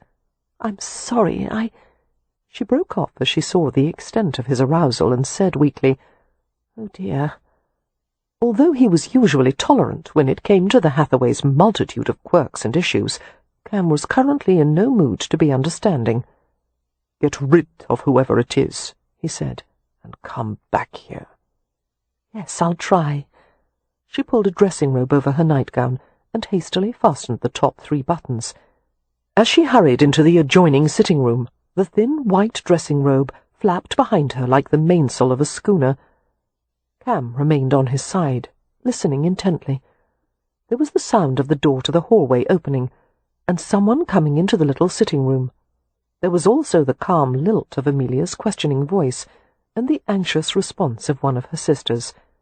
Win, he guessed, since Poppy and Beatrix would only awaken this early in the event of some major catastrophe. One of the things Cam adored about Amelia was her tender and unflagging interest in all the concerns, large and small, of her siblings. She was a little mother hen, valuing family as much as any Romany wife. That felt good to him. It harkened back to his early childhood, when he'd still been allowed to live with the tribe. Family was equally important to them, but it also meant having to share Amelia, which at times like this was damned annoying. After a few minutes, the feminine chatter still hadn't stopped. Gathering that Amelia wasn't going to return to bed any time soon, Cam sighed and left the bed. He dragged on some clothes, went into the sitting room, and saw Amelia sitting on a small settee with Win, who looked wretched. They were so intent on their conversation that Cam's appearance was barely heeded.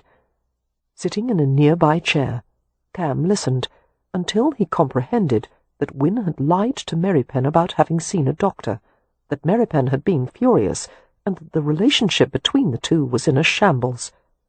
Amelia turned to Cam, her forehead puckered with concern. "Perhaps Win shouldn't have deceived him, but it is her right to make this decision for herself." She retained Win's hand in hers as she spoke. "You know that I would love nothing better than to keep Win safe from harm, always, but even I have to acknowledge that it isn't possible. Merripen must accept that Win wants to have a normal married life with him." Cam rubbed his face and stifled a yawn. "Yes, but the way to get him to accept that is not to manipulate him." He looked at Win directly. "Little sister, you should know that ultimatums never work with Romany men. It goes completely against a Romer's grain, being told what to do by his woman." "I didn't tell him what to do," Win protested miserably. "I just told him—" "That it didn't matter what he thought or felt," Cam murmured. "That you intend to live your life on your own terms, no matter what." "Yes," she said faintly, "but I didn't mean to imply that I didn't care about his feelings." Cam smiled ruefully. "I admire your fortitude, little sister. I even happen to agree with your position. But that's not the way to manage a Roma. Even your sister, who is not generally known for her diplomacy, knows better than to approach me in such an uncompromising fashion." "I am quite diplomatic when I wish to be," Amelia protested, frowning, and he gave her a brief grin. Turning to Win, Amelia admitted reluctantly, "Cam is correct, however." Win was quiet for a moment, absorbing that. "What should I do now? How can things be made right?" Both women looked at Cam. The last thing he wanted was to involve himself in Win and Merripen's problems, and God knew Merripen would probably be as charming as a baited bear this morning. All Cam wanted was to go back to bed and plough his wife, and perhaps sleep a bit longer. But as the sisters stared at him with entreating blue eyes, he sighed. "I'll talk to him," he muttered. "He's most likely awake now," Amelia said hopefully. "Merripen always rises early." Cam gave her a glum nod, hardly relishing the prospect of talking to his surly brother about womanish matters. "He's going to beat me like a dusty parlour rug," he said, "and I won't blame him a bit." After dressing and washing, Cam went downstairs to the morning room, where Merripen invariably took breakfast. Passing the sideboard, he saw Toad in the hole, a casserole of sausages covered in batter and roasted, platters of bacon and eggs, sole fillets, fried bread, and a bowl of baked beans. A chair had been pushed back from one of the round tables. There was an empty cup and saucer, and a small steaming silver pot next to it. The scent of strong black coffee lingered in the air. Cam glanced at the glass doors that led to a back terrace, and saw Merripen's lean, dark form. Merripen appeared to be staring at the fruit orchard beyond the structured, formal garden. The set of his shoulders and head conveyed both irritability and moroseness. Hell! Cam had no idea what he was going to say to his brother. They had far to go before they approached a basic level of trust. Any advice Cam tried to give him would probably be tossed summarily back into his face. Picking up a slice of fried bread, Cam ladled a spoonful of orange marmalade on it, and wandered out to the terrace. Merripen gave him a cursory glance, and returned his attention to the landscape, the flourishing fields beyond the manor grounds, the heavy forests nourished by the thick artery of the river. A few gentle streams of smoke arose from the distant river-bank, one of the places where gypsies were wont to camp as they travelled through Hampshire. Cam had personally carved identifying marks on the trees to indicate that this was a friendly place to the roam, and every time a new tribe came, Cam went to visit them on the off chance that someone from his long-ago family might be there.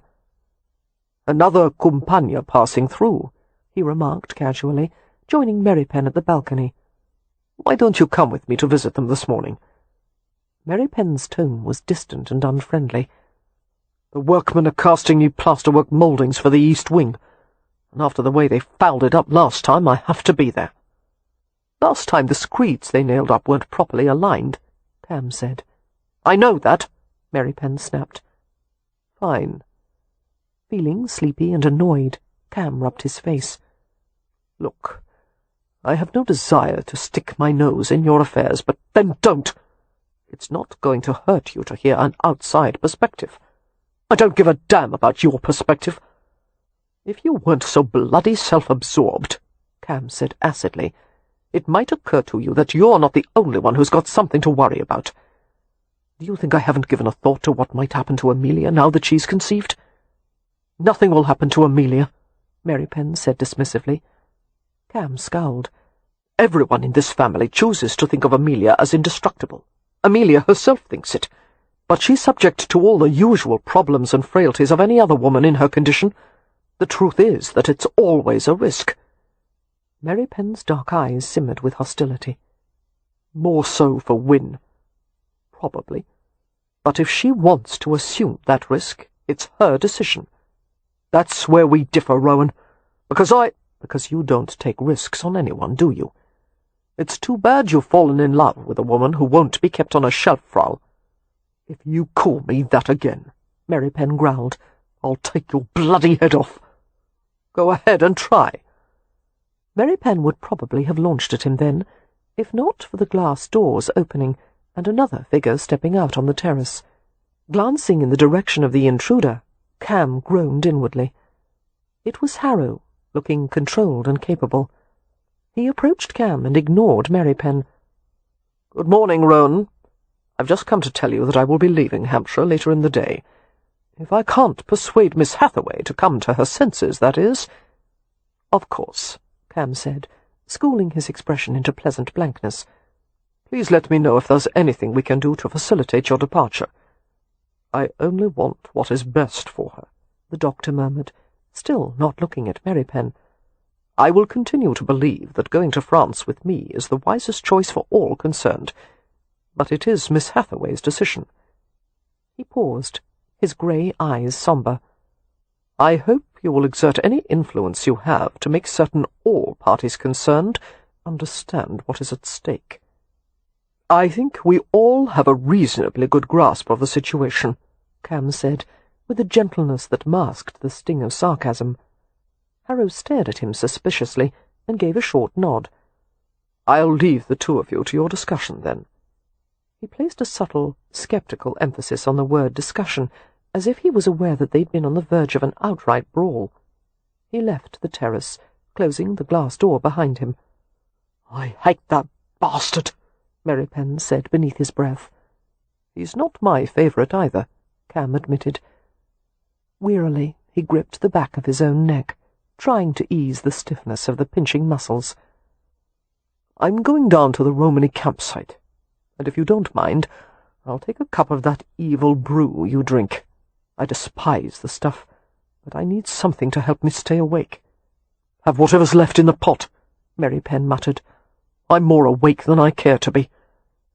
Cam nodded and went to the French doors, but he paused at the threshold and smoothed the hair at the back of his neck and spoke quietly. "The worst part about loving someone, Merripen, is that there will always be things you can't protect her from, things beyond your control. You finally realize there is something worse than dying, and that is having something happen to her. You have to live with that fear always, but you have to take the bad part if you want the good part." Kev looked at him bleakly. "What's the good part?" A smile touched Cam's lips. "All the rest of it is the good part," he said, and went inside. "I've been warned on pain of death not to say anything," was Leo's first comment as he joined Merripen in one of the East Wing rooms. There were 2 plasterers in the corner, measuring and marking on the walls, and another was repairing scaffolding that would support a man close to the ceiling. "Good advice," Kev said. You should take it. I never take advice, good or bad. That would only encourage more of it. Despite Kev's brooding thoughts, he felt an unwilling smile tug at his lips. He gestured to a nearby bucket filled with light grey ooze. Why don't you pick up a stick and stir the lumps out of that? What is it? A lime plaster and hairy clay mix. Hairy clay? Lovely. But Leo obediently picked up a discarded stick and began to poke around in the bucket of plaster. The women are gone for the morning, he remarked. They went to Stonycross Manor to visit Lady Westcliff. Beatrix warned me to be on the lookout for her ferret, which seems to be missing, and Miss Marks stayed here. A reflective pause. An odd little creature, wouldn't you say? The ferret or Miss Marks? Kev carefully positioned a strip of wood on the wall and nailed it into place. Marks? I've been wondering. Is she a misandrist, or does she hate everyone in general? What's a misandrist? A man-hater. She doesn't hate men. She's always been pleasant to me and Rowan. Leo looked genuinely puzzled. Then she merely hates me. It would seem so. But she has no reason. What about being arrogant and dismissive? That's part of my aristocratic charm, Leo protested. It would appear your aristocratic charm is lost on Miss Marks. Kev arched a brow as he saw Leo's scowl. Why should it matter? You have no personal interest in her, do you?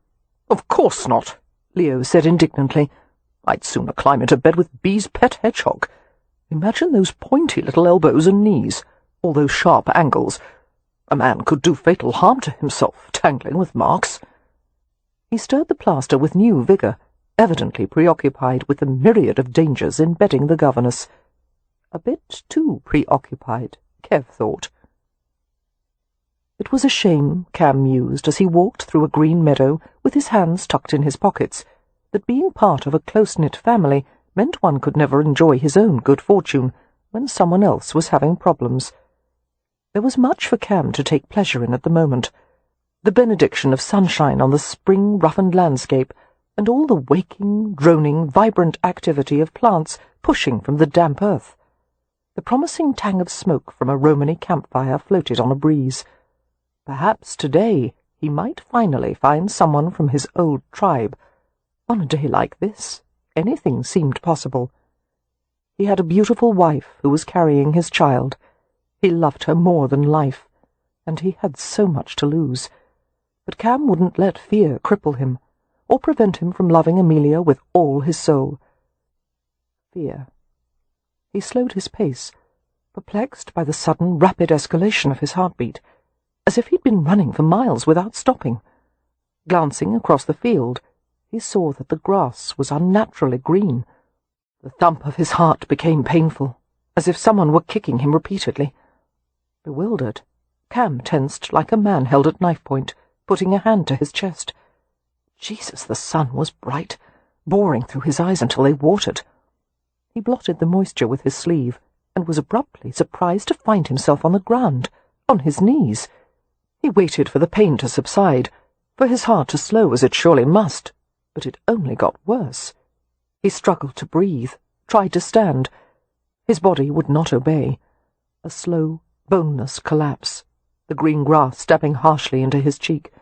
More pain and more, his heart threatening to explode from the extraordinary force of its beats. Cam realized with a kind of wonder that he was dying. He couldn't think why it was happening, or how, only that no one would take care of Amelia, and she needed him. He couldn't leave her. Someone had to watch over her. She needed someone to rub her feet when she was tired. So tired. He couldn't lift his head or arm, or move his legs, but muscles in his body were jumping independently, tremors jerking him like a puppet on strings. Amelia, I don't want to go away from you. God, don't let me die, it's too soon. And yet the pain kept pouring over him, drowning him, smothering every breath and heartbeat. Amelia. He wanted to say her name, and he couldn't. It was an unfathomable cruelty that he couldn't leave the world with those last precious syllables on his lips. After an hour of nailing up screeds, and testing various mixtures of lime, gypsum, and hairy clay, Kev and Leo and the workman had settled on the right proportions. Leo had taken an unexpected interest in the process, even devising an improvement on the three-coat plasterwork by improving the base layer, or scratch coat. "Put more hair in this layer," he had suggested, "and rough it up with a derby tool, and that will give it more of a clinch to the next coat." It was clear to Kev that although Leo had little interest in the financial aspects of running the estate, his love of architecture and all related matters of construction was more keenly developed than ever. As Leo was climbing down from the scaffolding, the housekeeper, Mrs. Barnstable, came to the doorway with a boy in tow. Kev regarded him with sharp interest. The boy appeared to be about 11 or 12 years of age. Even if he hadn't been dressed in colourful clothes, his bold features and coppery complexion would have identified him as a Roma. "Sir," the housekeeper said to Kev apologetically, "I beg your pardon for interrupting your work, but this lad came to the doorstep speaking gibberish, and he refuses to be chased away. We thought you might be able to understand him." The gibberish turned out to be perfectly articulate Romany. "Droi tuma Romali," the boy said politely. Kev acknowledged the greeting with a nod. "Mishtu Avilan." He continued the conversation in Romany. "Are you from the Vitsa by the river?" "Yes, Kako. I was sent by the Rom Furo to tell you that we found a Roma lying in a field. He's dressed like a gajo. We thought he might belong to someone here." "Lying in a field," Kev repeated, while a cold, biting urgency rose inside him. He knew at once that something very bad had happened. With an effort, he kept his tone patient. "Was he resting?" The boy shook his head. "He is ill and out of his head, and he shakes like this." He mimicked a tremor with his hands. "Did he tell you his name?" Kev asked. "Did he say anything?" Although they were still speaking in Romany, Leo and Mrs. Barnstable stared at him intently, gathering that some emergency was taking place. "What is it?" Leo asked, frowning. The boy answered Kev. "No, Kako. He can't say much of anything. And his heart—" The boy hit his own chest with a small fist in a few emphatic thumps. "Take me to him." There was no doubt in Kev's mind that the situation was dire. Cam Rowan was never ill, and he was in superb physical condition. Whatever had befallen him, it was outside the category of ordinary maladies. Switching to English, Kev spoke to Leo and the housekeeper. "Rowan has been taken ill. He's at the Romany campsite. My lord, I would suggest that you dispense a footman and driver to Stony Cross Manor to collect Amelia at once. Mrs. Barnstable, send for the doctor. I'll bring Rowan here as soon as I can." "Sir," the housekeeper asked in bewilderment, "are you referring to Dr. Harrow?" "No," Kev said instantly. All his instincts warned him to keep Harrow out of this. "In fact, don't let him know what's going on. For the time being, keep this as quiet as possible." "Yes, sir." Although the housekeeper didn't understand his reasons, she was too well trained to question his authority. "Mr. Rowan seemed perfectly well earlier this morning," she said. "What could have happened to him?" "We'll find out." Without waiting for further questions or reactions, Kev gripped the boy's shoulder and steered him toward the doorway. "Let's go." The Vitsa appeared to be a small and prosperous family tribe. They had set up a well-organized camp, with 2 vardos and some healthy-looking horses and donkeys. The leader of the tribe, whom the boy identified as the Rom Furo, was an attractive man with long black hair and warm dark eyes. Although he was not tall, he was fit and lean, with an air of steady authority. Kev was surprised by the leader's relative youth. The word Furo usually referred to a man of advanced age and wisdom. For a man who appeared to be in his late 30s, it signified that he was an unusually respected leader. They exchanged cursory greetings, and the Rom Furo led Kev to his own vardo. "Is he your friend?" the leader asked with obvious concern. "My brother." For some reason, Kev's comment earned an arrested glance. "It is good that you're here. It may be your last chance to see him this side of the veil." Kev was astonished by his own visceral reaction to the comment, the rush of outrage and grief. "He's not going to die," he said harshly, quickening his stride and fairly leaping into the vardo. The interior of the gypsy caravan was approximately 12 feet long and 6 feet broad, with the typical stove and metal chimney pipe located to the side of the door.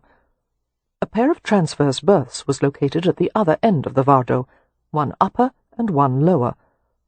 Cam Rowan's long body was stretched out on the lower berth, his booted feet dangling over the end. He was twitching and juddering, his head rolling ceaselessly on the pillow. "Holy hell!" Kev said thickly, unable to believe such a change had been wrought in the man in such a short amount of time. The healthy colour had been leached out of Rowan's face until it was as white as paper, and his lips were cracked and grey. He moaned in pain, panting like a dog. Kev sat on the edge of the berth and put his hand on Rowan's icy forehead. "Cam," he said urgently. "Cam, it's Merripen. Open your eyes. Tell me what happened." Rowan struggled to control the tremors, to focus his gaze, but it was clearly impossible. He tried to form a word, but all he could produce was an incoherent sound. Flattening a hand on Rowan's chest, Kev felt a ferocious and irregular heartbeat. He swore, recognizing that no man's heart, no matter how strong, could go on at that manic pace for long. "He must have eaten some herb without knowing it was harmful," the Rome Furo commented, looking troubled. Kev shook his head. "My brother is very familiar with medicinal plants. He would never make that kind of mistake." Staring down at Rowan's drawn face, Kev felt a mixture of fury and compassion. He wished his own heart could take over the work for his brothers. "Someone poisoned him." "Tell me what I can do," the tribe leader said quietly. "First, we need to get rid of as much of the poison as possible. His stomach emptied before we brought him into the Vardo." That was good, but for the reaction to be this bad, even after expelling the poison, meant it was a highly toxic substance. The heart beneath Kev's hand seemed ready to burst from his chest. Rowan would go into convulsions soon. "Something must be done to slow his pulse and ease the tremors," Kev said curtly. "Do you have laudanum?" "No, but we have raw opium." "Even better, bring it quickly." The Rome Furo gave orders to a pair of women who had come to the entrance of the Vardo. In less than a minute they had produced a tiny jar of thick, brown paste. It was the dried fluid of the unripened poppy pod. Scraping up some of the paste with the tip of a spoon, Kev tried to feed it to Rowan. Rowan's teeth clattered violently against the metal, his head jerking until the spoon was dislodged. Doggedly, Kev slid his arm beneath Rowan's neck and lifted him upward. "Cam, it's me. I've come to help you. Take this for me. Take it now." He shoved the spoon back into his mouth and held it there, while Rowan choked and shook in his grip. "That's it," Kev murmured, withdrawing the spoon after a moment. He laid a warm hand on his brother's throat, rubbing gently. "Swallow. Yes, Frau, that's it." The opium worked with miraculous speed. Soon the tremors began to subside, and the frantic gasping eased. Kev wasn't aware of holding his breath until he let it out in a relieved sigh. He put his palm over Rowan's heart, feeling the jerking rhythm slow. "Try giving him some water," the tribe leader suggested, handing a carved wooden cup to him. Kev pressed the edge of the cup against Rowan's lips and coaxed him to take a sip. The heavy lashes lifted, and Rowan focused on him with effort. "Kev, I'm here, little brother." Rowan stared and blinked. He reached up and clutched the placket of Kev's open-necked shirt like a drowning man. "Blue," he whispered raggedly. "Everything. Blue." Kev slid his arm around Rowan's back and gripped him firmly. He glanced at the Rome Furo and tried desperately to think. He'd heard of such a symptom before, a blue haze over the vision. It was caused by taking too much of a potent heart medicine. "It could be digitalis," he murmured, "but I don't know what that derives from." "Foxglove," the Rome Furo said. His tone was matter-of-fact, but his face was taut with anxiety. "Quite lethal. Kills livestock." "What's the antidote?" Kev asked sharply. The leader's reply was soft. "I don't know. I don't even know if there is one." Chapter 21. After dispatching a footman for the village doctor, Leo decided to go to the gypsy camp and see how Rowan was faring. He couldn't stand the inactivity or suspense of waiting, and he was deeply troubled by the thought of anything happening to Rowan, who seemed to have become the linchpin of the entire family. Rapidly navigating his way down the grand staircase, Leo had just reached the entrance hall when he was approached by Miss Marks. She had a housemaid in tow, holding the hapless girl by the wrist. The maid was pale and red-eyed. "My lord," Miss Marks said tersely, "I bid you to come with us to the parlour immediately. There is something you should—" "In your supposed knowledge of etiquette, Marks, you should know that no one bids the master of the house to do anything." The governess's stern mouth twisted impatiently. "Devil take etiquette! This is important." "Very well. Apparently you must be humoured. But tell me here and now, as I've no time for parlour chit-chat." "The parlour," she insisted. After a brief glance heavenward, Leo followed the governess and housemaid through the entrance hall. "I warn you, if this is about some trivial household matter, I'll have your head. I've got a pressing issue to deal with right now, and—" "Yes," Marks cut him off as they walked swiftly to the parlour. "I know about that." "You do? Hang it all. Mrs. Barnstable wasn't supposed to tell anyone." "Secrets are rarely kept below stairs, my lord." As they went into the parlour, Leo stared at the governess's straight spine and experienced the same sting of irritation he always felt in her presence. She was like one of those unreachable itches on one's back. It had something to do with the coil of light brown hair pinned so tightly at her nape, and the narrow torso and tiny corseted waist, and the dry, pristine paleness of her skin. He couldn't help thinking about what it would be like to unlace, unpin, and unloosen her, remove her spectacles, do things that would make her all pink and steamy and profoundly bothered. Yes, that was it. He wanted to bother her, repeatedly. Good God, what the bloody hell was wrong with him? Once they were in the parlour, Miss Marks closed the door and patted the housemaid's arm with a slender, white hand. "This is Sylvia," she told Leo. "She saw something untoward this morning, and was afraid to tell anyone. But after learning of Mr. Rowan's illness, she came to me with this information." "Why wait until now?" Leo asked impatiently. "Surely anything untoward should be reported at once." Miss Marks answered with annoying calmness. "There are no protections for a servant who inadvertently sees something she shouldn't, and being a sensible girl, Sylvia doesn't want to be made a scapegoat. Do we have your assurance that Sylvia will suffer no ill consequences from what she is about to divulge?" "You have my word," Leo said, "no matter what it is. Tell me, Sylvia." The housemaid nodded and leaned against Miss Marks for support. She was so much heavier than the frail governess, it was a wonder they didn't both topple over. "My lord," the maid faltered, "I polished the fish forks this morning and brought them to the breakfast sideboard for the sole fillets. But as I came into the morning-room, I saw Mr. Merripen and Mr. Rowan out on the terrace talking, and Dr. Harrow was in the room watching them." "And?" Leo prompted as the girl's lips trembled. "And I thought I saw Dr. Harrow put something into Mr. Merripen's coffee-pot. He reached for something in his pocket.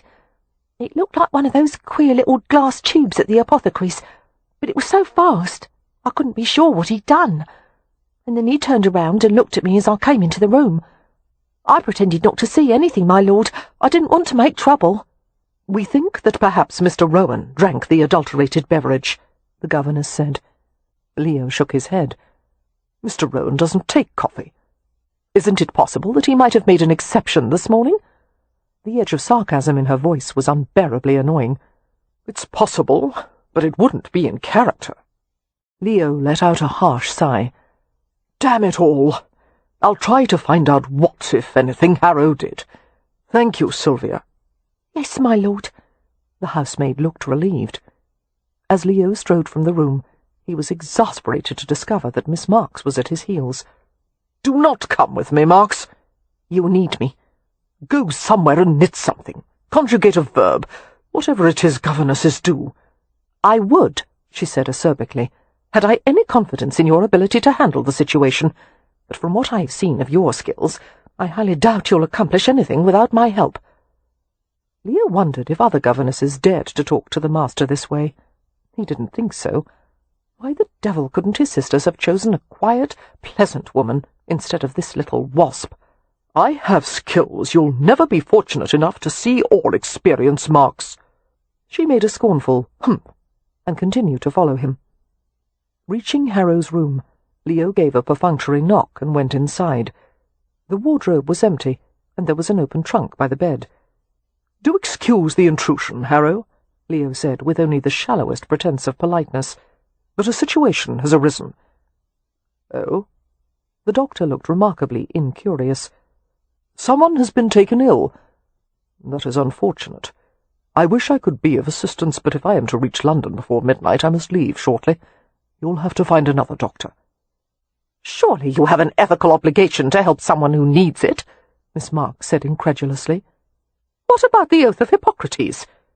"The oath is not obligatory, and in light of recent events I have every right to decline. You will have to find another doctor to treat him." Him.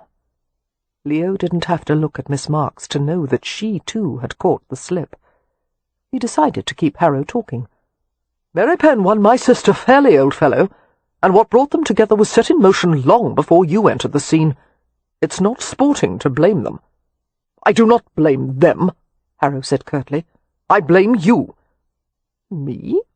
Leo was indignant. "What for? I had nothing to do with this. You have so little regard for your sisters that you would allow not one, but two gypsies to be brought into your family." Out of the corner of his eye, Leo saw Dodger the ferret creeping across the carpeted floor. The inquisitive creature reached a chair, over which a dark coat had been draped. Standing on its hind legs, it rummaged in the coat pockets. Miss Marks was speaking crisply. "Mr. Merripen and Mr. Rowan are men of excellent character, Dr. Harrow. One may fault Lord Ramsay for many other things, but not for that." "They're gypsies," Harrow said scornfully. Leo began to speak, but he was cut off as Miss Marks continued her lecture. "A man must be judged by what he makes of himself, Dr. Harrow, by what he does when no one else is looking. And having lived in proximity to Mr. Merripen and Mr. Rowan, I can state with certainty that they are both fine, honourable men." Dodger extracted an object from the coat pocket and wriggled in triumph. He began to lope slowly around the edge of the room, watching Harrow warily. "Forgive me if I don't accept assurances of character from a woman such as you," Harrow said to Miss Marks, "but according to rumour, you've been in rather too much proximity with certain gentlemen in your past." The governess turned white with outrage. "How dare you?" "I find that remark entirely inappropriate," Leo said to Harrow. "It's obvious no sane man would ever attempt something scandalous with Marks." Seeing that Dodger had made it to the doorway, he reached for the governess's rigid arm. "Come, Marks, let's leave the doctor to his packing."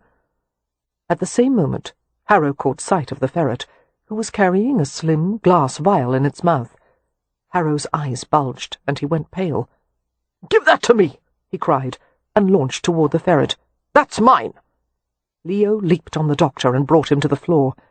Harrow surprised him with a sharp right hook, but Leo's jaw had been hardened from many a tavern fight. He traded blow for blow, rolling across the floor with the doctor as they struggled for supremacy. "What the devil?" Leo grunted. "Did you put in that coffee?" "Nothing." The doctor's strong hands clamped on his throat. "Don't know what you're talking about." Leo bashed him in the side with a closed fist, until the doctor's grip weakened. "The hell you don't!" Leo gasped, and kneed him in the groin. It was a dirty trick he'd picked up from one of his more colourful escapades in London. Harrow collapsed to his side, groaning. "Gentlemen wouldn't do that. Gentlemen don't poison people either." Leo seized him. "Tell me what it was, damn you!" Despite his pain, Harrow's lips curved in an evil grin. "Merripen will get no help from me." "Merripen didn't drink the filthy stuff, you idiot! Rowan did! Now tell me what you put in that coffee, or I'll rip your throat out." The doctor looked stunned. He clamped his mouth shut and refused to speak. Leo struck him with a right and then a left, but the bastard remained silent. Miss Marks's voice broke through the boiling fury. "My lord, stop it! This instant! I need your assistance in retrieving the vial." Hauling Harrow upward, Leo dragged him to the empty wardrobe and closed him inside. He locked the door and turned to face Miss Marks, his face sweating and his chest heaving. Their gazes locked for a split second. Her eyes turned as round as her spectacle lenses, but the peculiar awareness between them was immediately punctured by Dodger's triumphant chatter. The blasted ferret waited at the threshold, doing a happy war dance that consisted of a series of sideways hops. Clearly he was delighted by his new acquisition, and even more by the fact that Miss Marks seemed to want it. "Let me out!" Harrow cried in a smothered voice, and there was a violent pounding from inside the wardrobe. "That blasted weasel," Miss Marks muttered. "This is a game to him. He'll spend hours teasing us with that vial and keeping it just out of reach." Staring at the ferret, Leo sat on the carpet and relaxed his voice. "Come here, you flea-ridden harewad. You'll have all the sugar biscuits you want, if you'll give your new toy to me." He whistled softly and clicked, but the blandishments did not work. Dodger merely regarded him with bright eyes and stayed at the threshold, clutching the vial in his tiny paws. "Give him one of your garters," Leo said, still staring at the ferret. "I beg your pardon?" Miss Marks asked frostily. "You heard me. Take off a garter and offer it to him as a trade. Otherwise we'll be chasing this damned animal all through the house, and I doubt Rowan will appreciate the delay." The governess gave him a long-suffering glance. "Only for Mr. Rowan's sake would I consent to this. Turn your back." "For God's sake, Marks, do you think anyone really wants a glance at those dried-up matchsticks you call legs?" But Leo complied, facing the opposite direction. He heard a great deal of rustling as Miss Marks sat on a bedroom chair and lifted her skirts. It just so happened that Leo was positioned near a full-length looking-glass, the oval cheval style that tilted up or down to adjust one's reflection, and he had an excellent view of Miss Marks in the chair, and the oddest thing happened. He got a flash of an astonishingly pretty leg. He blinked in bemusement, and then the skirts were dropped.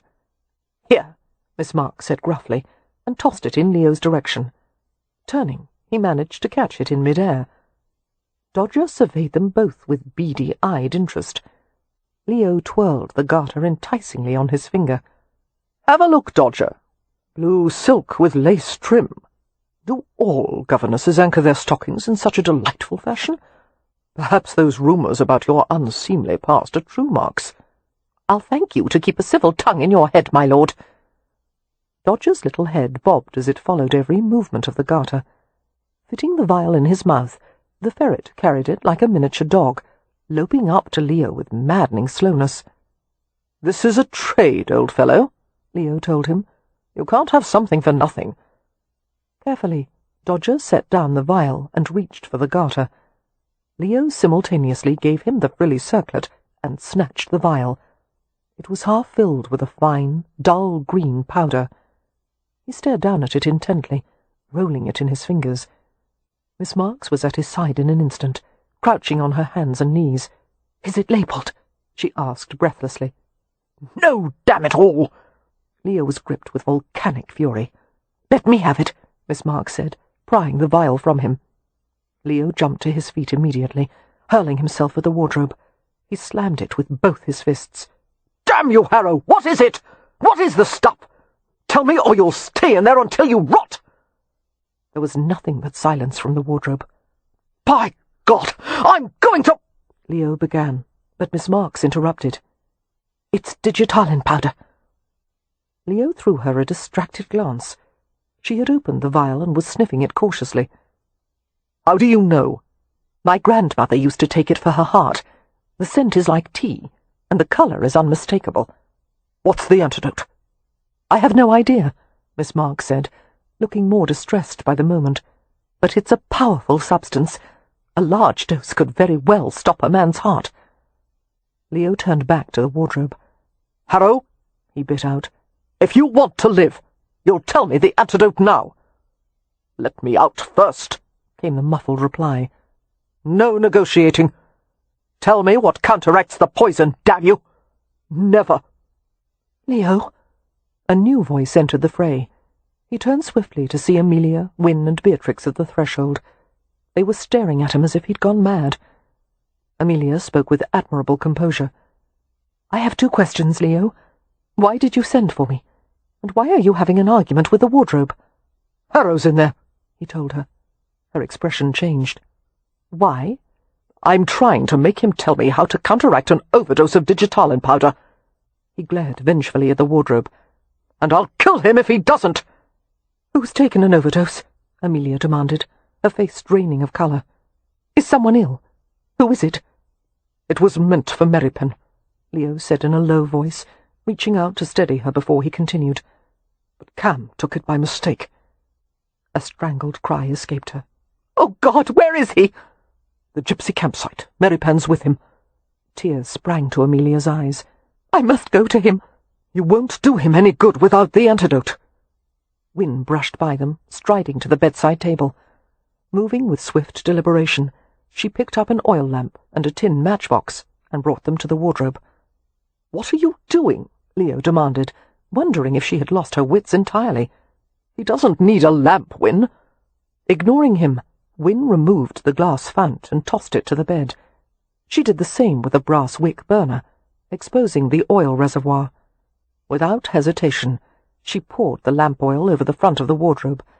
The pungent odour of highly flammable paraffin spread through the room. "Have you lost your mind?" Leo demanded, astonished not only by her actions, but by her calm demeanour. "I have a matchbox, Julian," she said. "Tell me what to give Mr. Rowan, or I'll set the wardrobe on fire." "You wouldn't dare!" Harrow cried. "Wynne," Leo said, "you'll burn the entire damned house down, just after it's been rebuilt. Give me the bloody matchbox." She shook her head resolutely. "Are we starting a new springtime ritual?" Leo demanded. "The annual burning of the manse? Come to your senses, Wynne." Wynne turned from him and glared at the wardrobe door. "I was told, Julian, that you killed your first wife, possibly by poison. And now, knowing what you have done to my brother-in-law, I believe it. And if you don't help us, I'm going to roast you like a piece of Welsh rabbit." She opened the matchbox. Realizing she couldn't possibly be serious, Leo decided to back her bluff. "I'm begging you, Wynne," he said theatrically. "Don't do this. There's no need to—" "Christ!" This last, as Wynne struck a match and set the wardrobe on fire. It wasn't a bluff, Leo thought dazedly. She actually intended to broil the bastard. At the first bright, curling blossom of flame, there was a terrified cry from inside the wardrobe. "All right, let me out! Let me out! It's tannic acid! Tannic acid! It's in my medical case! Let me out!" "Very well, Leo," Wynne said, a bit breathless. "You may extinguish the fire." In spite of the panic that raced through his veins, Leo couldn't suppress a choked laugh. She spoke as if she'd asked him to snuff a candle, not put out a large flaming piece of furniture. Tearing off his coat, he rushed forward and beat wildly at the wardrobe door. "You're a mad woman," he told Wynne as he passed her. "He wouldn't have told us otherwise," Wynne said. Alerted by all the commotion, a few servants appeared, one of them a footman who removed his own coat and hastened to assist Leo. Meanwhile, the women were rummaging for Harrow's black leather medical case. "Isn't tannic acid the same as tea?" Amelia asked, her hands shaking as she fumbled with the latch. "No, Mrs. Rowan," the governess said. "I believe the doctor was referring to tannic acid from oak leaves, not the tannins from tea." She reached out quickly as Amelia nearly overturned the case. "Careful, don't knock it over. He doesn't label his vials." Opening the hard-sided case, they found rows of neatly arranged glass tubes containing powders and liquids. Although the vials themselves were not marked, the slots they fit in had been identified with inked letters. Poring over the vials, Miss Marks extracted one filled with pale yellow-brown powder. "This one." Wynne took it from her. "Let me take it to them," she said. "I know where the campsite is, and Leo's busy putting out the wardrobe." "I'll take the vial to Cam," Amelia said vehemently. "He's my husband." "Yes, and you're carrying his child. If you fell while riding at a breakneck pace, he would never forgive you for risking the baby." Amelia gave her an anguished glance, her mouth trembling. She nodded and croaked. "Hurry, Wynne." "Can you fashion a sling with canvas and poles?" Merripen asked the Rome furrow. "I must get him back to Ramsey House." The tribe leader nodded at once. He called out to a small group waiting near the entrance of the Vado. gave a few instructions, and they disappeared instantly. Turning back to Merripen, he murmured, "We'll have something put together in a few minutes." Kev nodded, staring down at Cam's ashen face. He wasn't well by any means, but at least the threat of convulsions and heart failure had been temporarily staved off. Robbed of his usual expressiveness, Cam looked young and defenceless.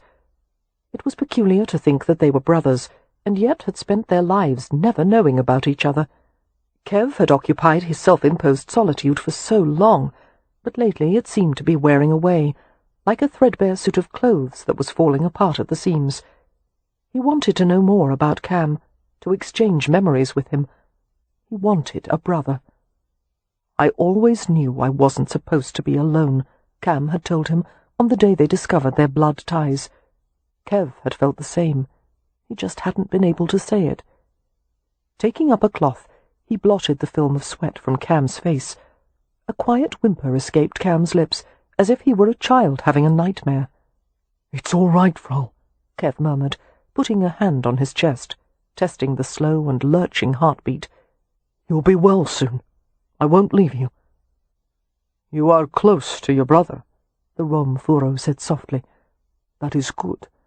Do you have other family?" "We live with Garjos," Kev said, his gaze daring the man to disapprove. The tribal leader's expression remained friendly and interested. "One of them is his wife. I hope she is not pretty," the Rom Furo commented. "She is," Kev said. "Why shouldn't she be?"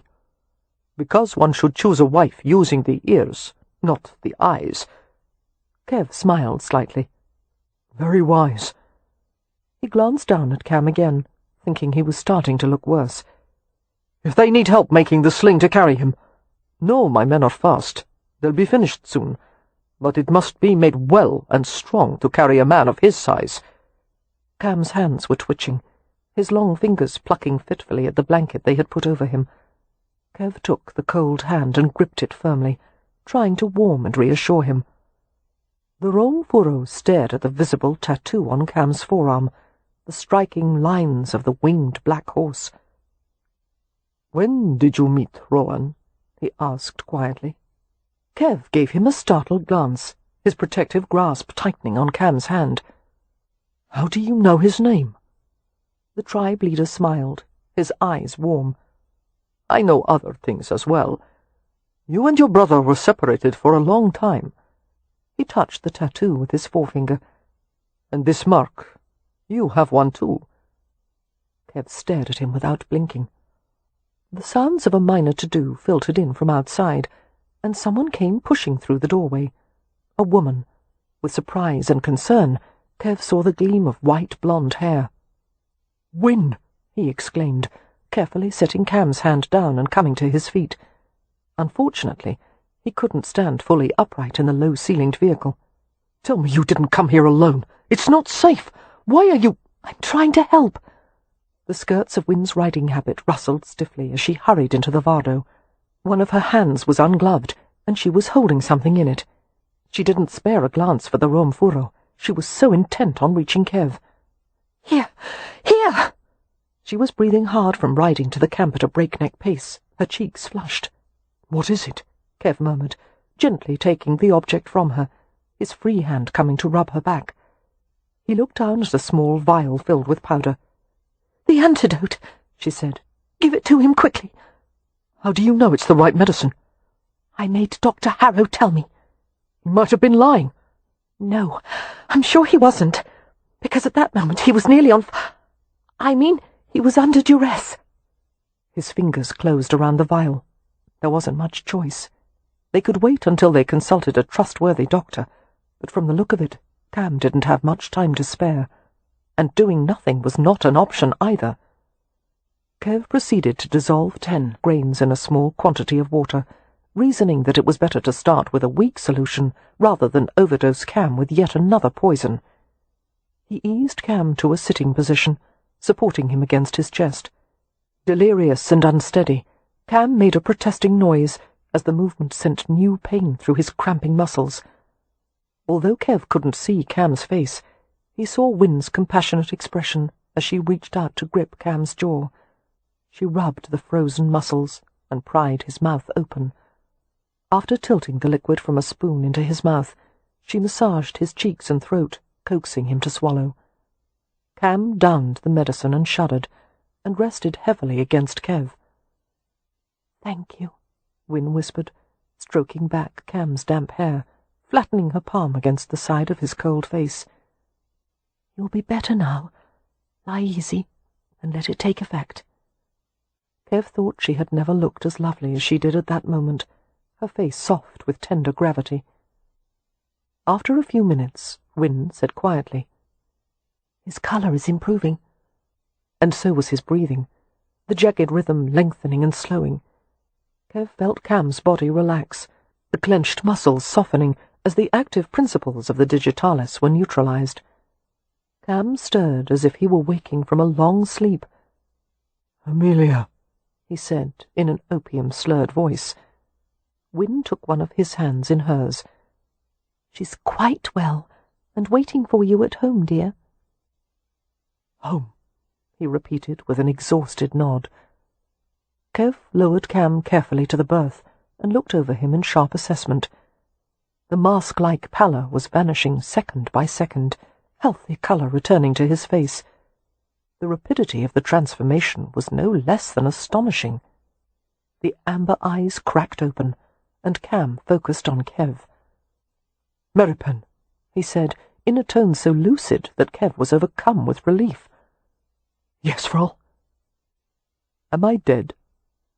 "No. I must be." "Why?" Kev asked, amused. "Because—" Cam paused to moisten his dry lips. "Because you're smiling. And I just saw my cousin Noah over there." Chapter 22. The Rom Furrow came forward and knelt beside the berth. "Hello, Camlo," he murmured. Cam regarded him with puzzled wonder. "Noah, you're older." His cousin chuckled. "Indeed. The last time I saw you, you barely came up to my chest, and now you look as if you could be nearly a head taller than me." "You never came back for me," Kev broke in tautly. "And you never told him he had a brother." Noah's smile turned regretful as he regarded them both. "I couldn't do either of those things, for your own protection." His gaze swerved in Kev's direction. "We were told you were dead, Kev. I'm glad to find out we were wrong. How did you survive? Where have you been living?" Kev scowled at him. "Never mind about that. Rowan has spent years looking for you, looking for answers. You tell him the truth now, about why he was sent away from the tribe, and what that cursed tattoo means, and don't leave anything out." Noah looked mildly taken aback by Kev's autocratic manner. As the leader of the Vitsa, he wasn't used to taking orders from anyone. "He's always like this," Cam told Noah. "You get used to it." Reaching beneath the berth, Noah pulled out a wooden box and began to rummage through its contents. "What do you know about our Irish blood?" Kev demanded. "What was our father's name?" "There is much I don't know," Noah admitted. Finding what he had evidently been looking for, he pulled it from the box and looked at Cam.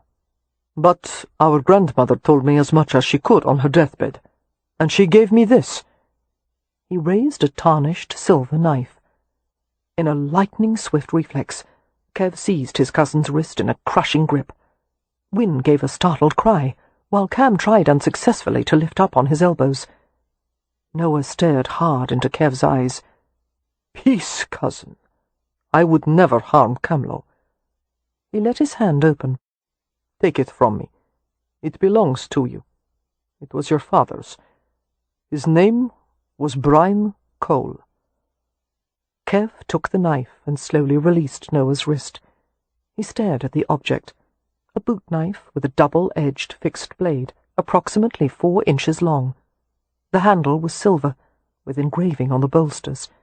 It looked old and costly, but what amazed Kev was the engraving on the flat of the handle, a perfect stylized symbol of the Irish puka.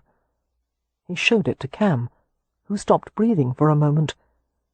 "You are Cameron "And Kevin Cole," Noah said.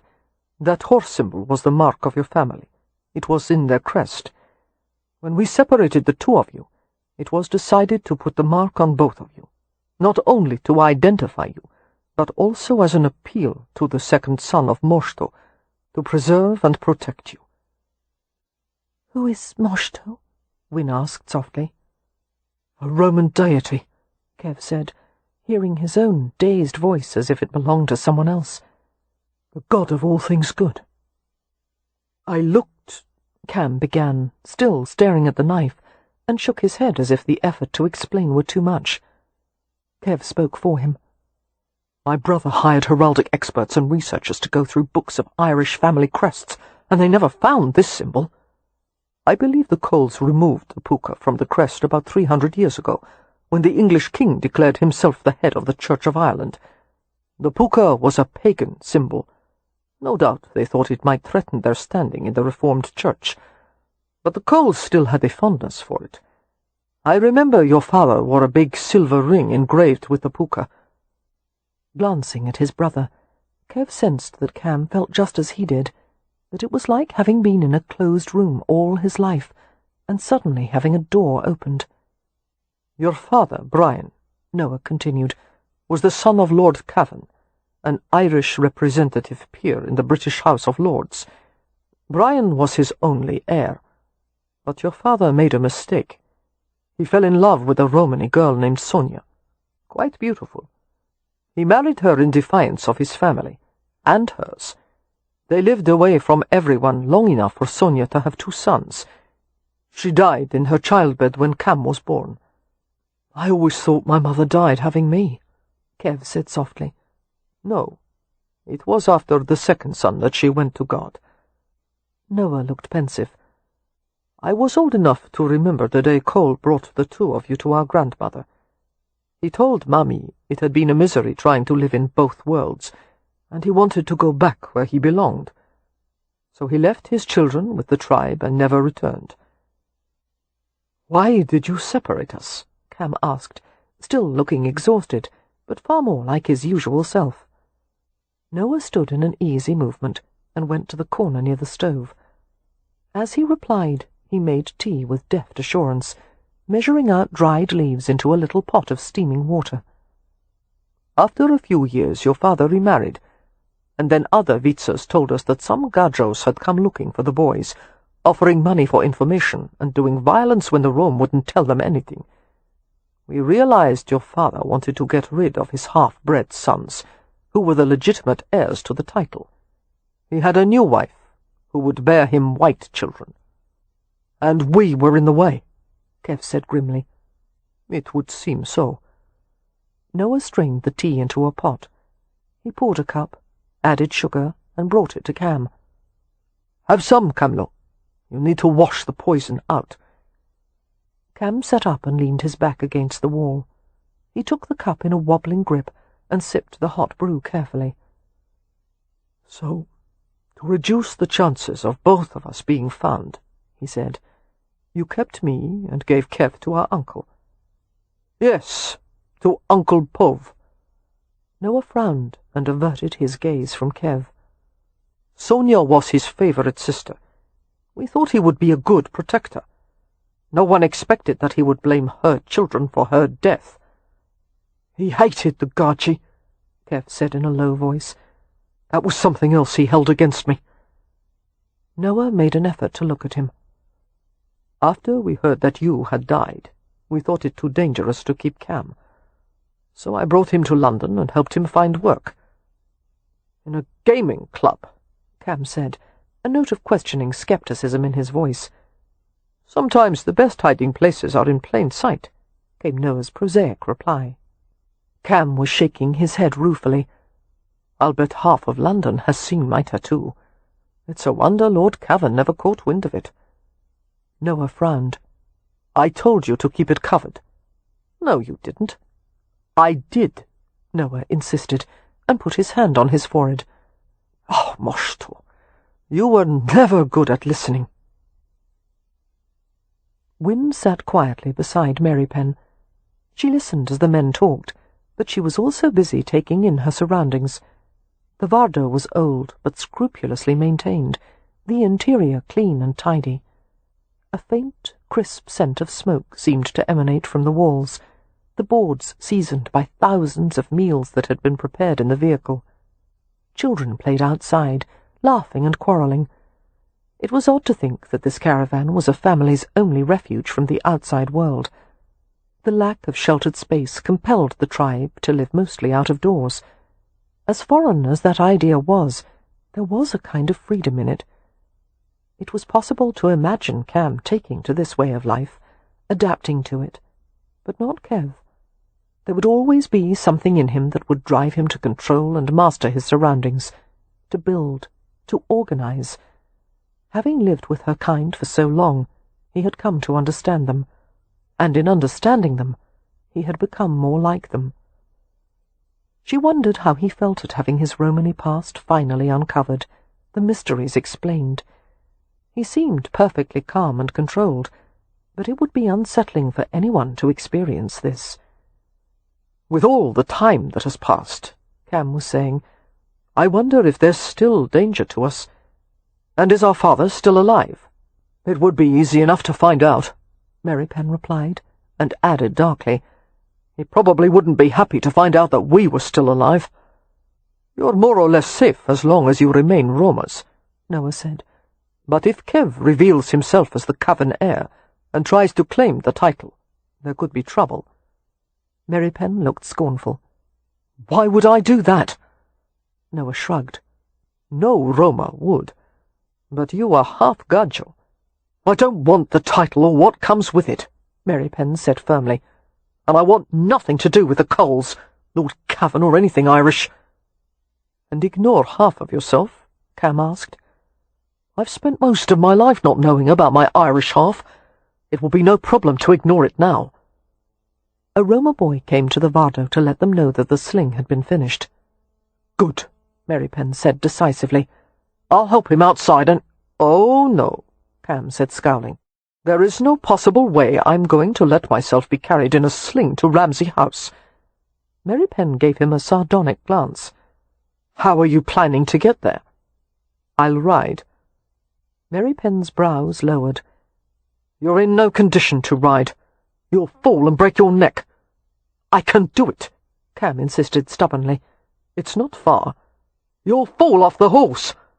"I'm not going in the bloody sling. It would frighten Amelia." "You're not worried about Amelia nearly so much as your own pride. You'll be carried, and that's final." "Bugger you!" Cam snapped. Wynne and Noah exchanged a worried glance. The brothers seemed ready to come to blows. "As the tribe leader, I may be able to help settle the dispute," Noah began diplomatically. Merripen and Cam answered at the same time. "No!" "Kev," Wynne murmured. "could he ride with me? He could sit behind me and hold on to me for balance." "All right," Cam said immediately. "We'll do that." Merripen scowled at them both. "I'll go as well," Noah said with a slight smile. "On my own horse. I'll tell my son to saddle him." He paused.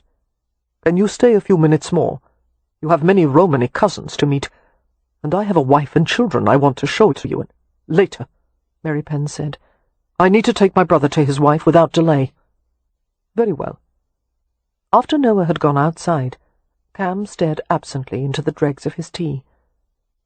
"What are you thinking?" Merripen asked. "I'm wondering if our father had children by his second wife, and if so, how many? Are there half-brothers and half-sisters we don't know about?" Merripen's eyes narrowed. "What does it matter?" "They're our family." Merripen smacked his forehead with his hand in an uncharacteristically dramatic gesture. "We've got the Hathaways, and we've got more than a dozen Romas running around outside, who are all apparently cousins. How much more damned family do you want?" Cam only smiled.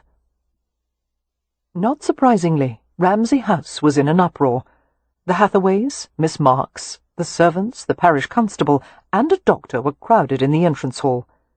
Since the short ride had depleted Cam's strength, he was forced to lean on Merripen as they went inside. They were immediately surrounded by the family, with Amelia pushing her way to Cam.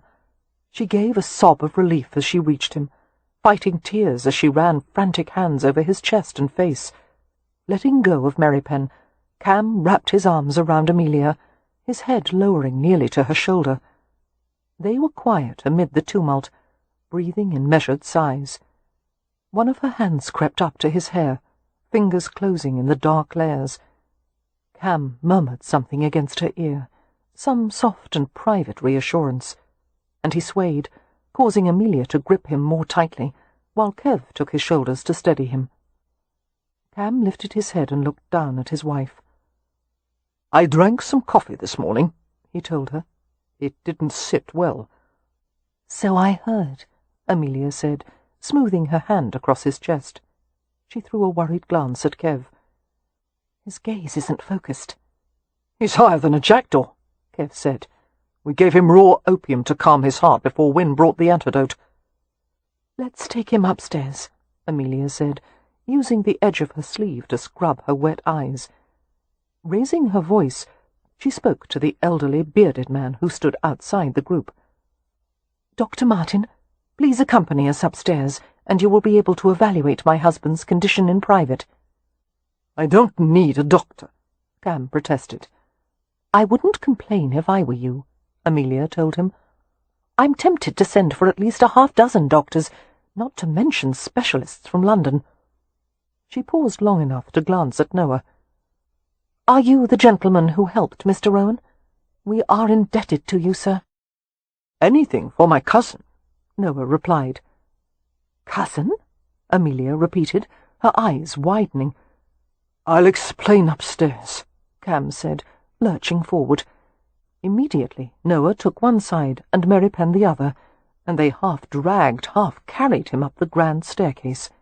The family followed, exclaiming and talking excitedly. "These are the noisiest gajos I've ever met," Noah remarked. "This is nothing," Cam said, panting with effort as they ascended. "They're usually much worse." "Moshto," Noah exclaimed, shaking his head. Cam's privacy was marginal at best, as he was deposited on the bed and Dr. Martin began to examine him. Amelia made a few attempts to shoo family and relatives from the room, but they kept pushing back in to see what was happening. After Martin tested Cam's pulse, pupil size, lung sounds, skin moisture and colour, and his reflexes, he pronounced that in his opinion the patient would make a full recovery. If there were any troublesome symptoms during the night, such as heart palpitations, they could be soothed by imbibing a drop of laudanum in a glass of water. The doctor also said that Cam should be given clear liquids and bland foods, and he should rest for the next 2 or 3 days. He would probably experience a loss of appetite, and almost certainly some headaches, but when he was fully rid of the last traces of digitalis, everything would be back to normal. Satisfied that his brother was in good condition, Kev went to Leo in the corner of the room and asked softly, "Where is Harrow?" "Out of your reach," Leo said. "They took him off to the jail just before you returned, and don't bother trying to get to him. I've already told the constable not to let you within 100 yards of the pinfold." "I should think you'd like to reach him first," Merripen said. "You despise him as much as I do."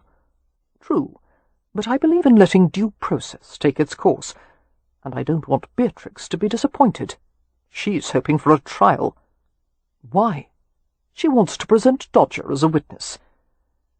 Lifting his gaze heavenward, Kev went to the corner of the room and leaned his back against the wall. He listened as the Hathaways exchanged their versions of the day's events, and the constable asked questions, and even Noah became involved, which then led to the revelation of Kev and Cam's pasts and so forth. Information flew in animated volleys. It was never going to end. Cam, in the meantime, seemed more than content to lie on the bed, while Amelia fussed over him. She smoothed his hair, gave him water, straightened the covers, and caressed him repeatedly. He yawned and struggled to keep his eyes open, and turned his cheek into the pillow. Kev turned his attention to Win, who was sitting in a chair near the bed, her back straight as always. She looked serene and proper, except for the loose strands of hair that had slipped from their pins. One would never guess that she was capable of setting a wardrobe on fire, with Dr. Harrow in it. As Leo had put it, the deed may not have reflected well on her intelligence, but one had to give her points for ruthlessness, and it had gotten the job done. Kev had been rather sorry to hear that Leo had pulled Harrow out, smoky but unharmed. Eventually, Amelia announced that the visit must soon come to an end, as Cam needed to rest. The constable departed, as did Noah and the servants, until the only ones left were immediate family. "I think Dodger's under the bed." Beatrix dropped to the floor and peered under it. "I want my garter back," Miss Marks said darkly, lowering to the carpet beside her. Leo regarded her with covert interest. Meanwhile, Kev wondered what to do about Win. It seemed that love was working through him inexorably, more exotic and sweet and disorienting than raw opium, more pervasive than oxygen from air. He was so damn tired of trying to resist it. Cam had been right. You could never predict what would happen. All you could do was love her. Very well. He would give in to it, to her, without trying to qualify or control anything. He would surrender. He would come out of the shadows for good. He took a long, slow breath and let it out. "I love you," he thought, looking at Win. "I love every part of you, every thought and word, the entire complex, fascinating bundle of all the things you are. I want you with 10 different kinds of need at once. I love all the seasons of you, the way you are now, the thought of how much more beautiful you'll be in the decades to come. I love you for being the answer to every question my heart could ask." And it seemed so easy, once he capitulated. It seemed natural and right. Kev wasn't certain if he was surrendering to Win or to his own passion for her, only that there was no more holding back. He would take her, and he would give her everything he had, every part of his soul, even the broken pieces. He stared at her without blinking, half fearing that the slightest movement on his part might precipitate actions he wouldn't be able to control. He might simply launch toward her and drag her from the room. The anticipation was delicious, knowing he was going to have her soon. Drawn by his gaze, Win glanced at him. Whatever she saw in his face caused her to blink and colour. Her fingers fluttered to her throat as if to soothe her own racing pulse. That made it worse, his desperate need to hold her. He wanted to taste the blush on her skin, absorb the heat with his lips and tongue. His most primitive impulses began firing, and he stared intently at her, willing her to move. "Excuse me," Win murmured, standing in a graceful motion that impassioned him beyond sanity. Her fingers made that little flutter again, this time near her hip, as if her nerves were jumping, and he wanted to seize her hand and bring it to his mouth. "I will leave you to rest, dear Mr. Rowan," she said unsteadily. "Thank you," Cam mumbled from the bed. "Little sister, thank you for—" As he hesitated, Win said with a little grin, "I understand. Sleep well." The grin faded as she risked a glance at Kev. Seeming inspired by a healthy sense of self-preservation, she left the room hastily. Before another second had passed, Kev was at her heels. "Where are they going in such a hurry?" Beatrix asked from beneath the bed. "Backgammon," Miss Marks said hastily. "I'm sure I heard them planning to play a round or two of backgammon." "So did I," Leo commented. "It must be fun to play backgammon in bed," Beatrix said innocently, and snickered. It immediately became clear that it would not be an arbitration of words, but of something far more primal. Win went swiftly and silently toward her room, not daring to look back, though she had to be aware that he was following closely. The carpeted floor absorbed the sound of their footsteps. One set hurried, the other predatory. Still, without looking at him, Win stopped at her closed door, her fingers curling around the handle. "My terms," she said softly, "as I told them to you before." Kev understood. Nothing would happen between them now, unless Win had her way implicitly. And he loved her for her stubborn strength, while at the same time his Roma half bristled. She might have mastered him in some regards, but not all. He shouldered the door open, nudged her into the room, and closed them both inside. He turned the key in the lock. Before she could take another breath, he had secured her head in his hands, and he was kissing her, opening her mouth with his.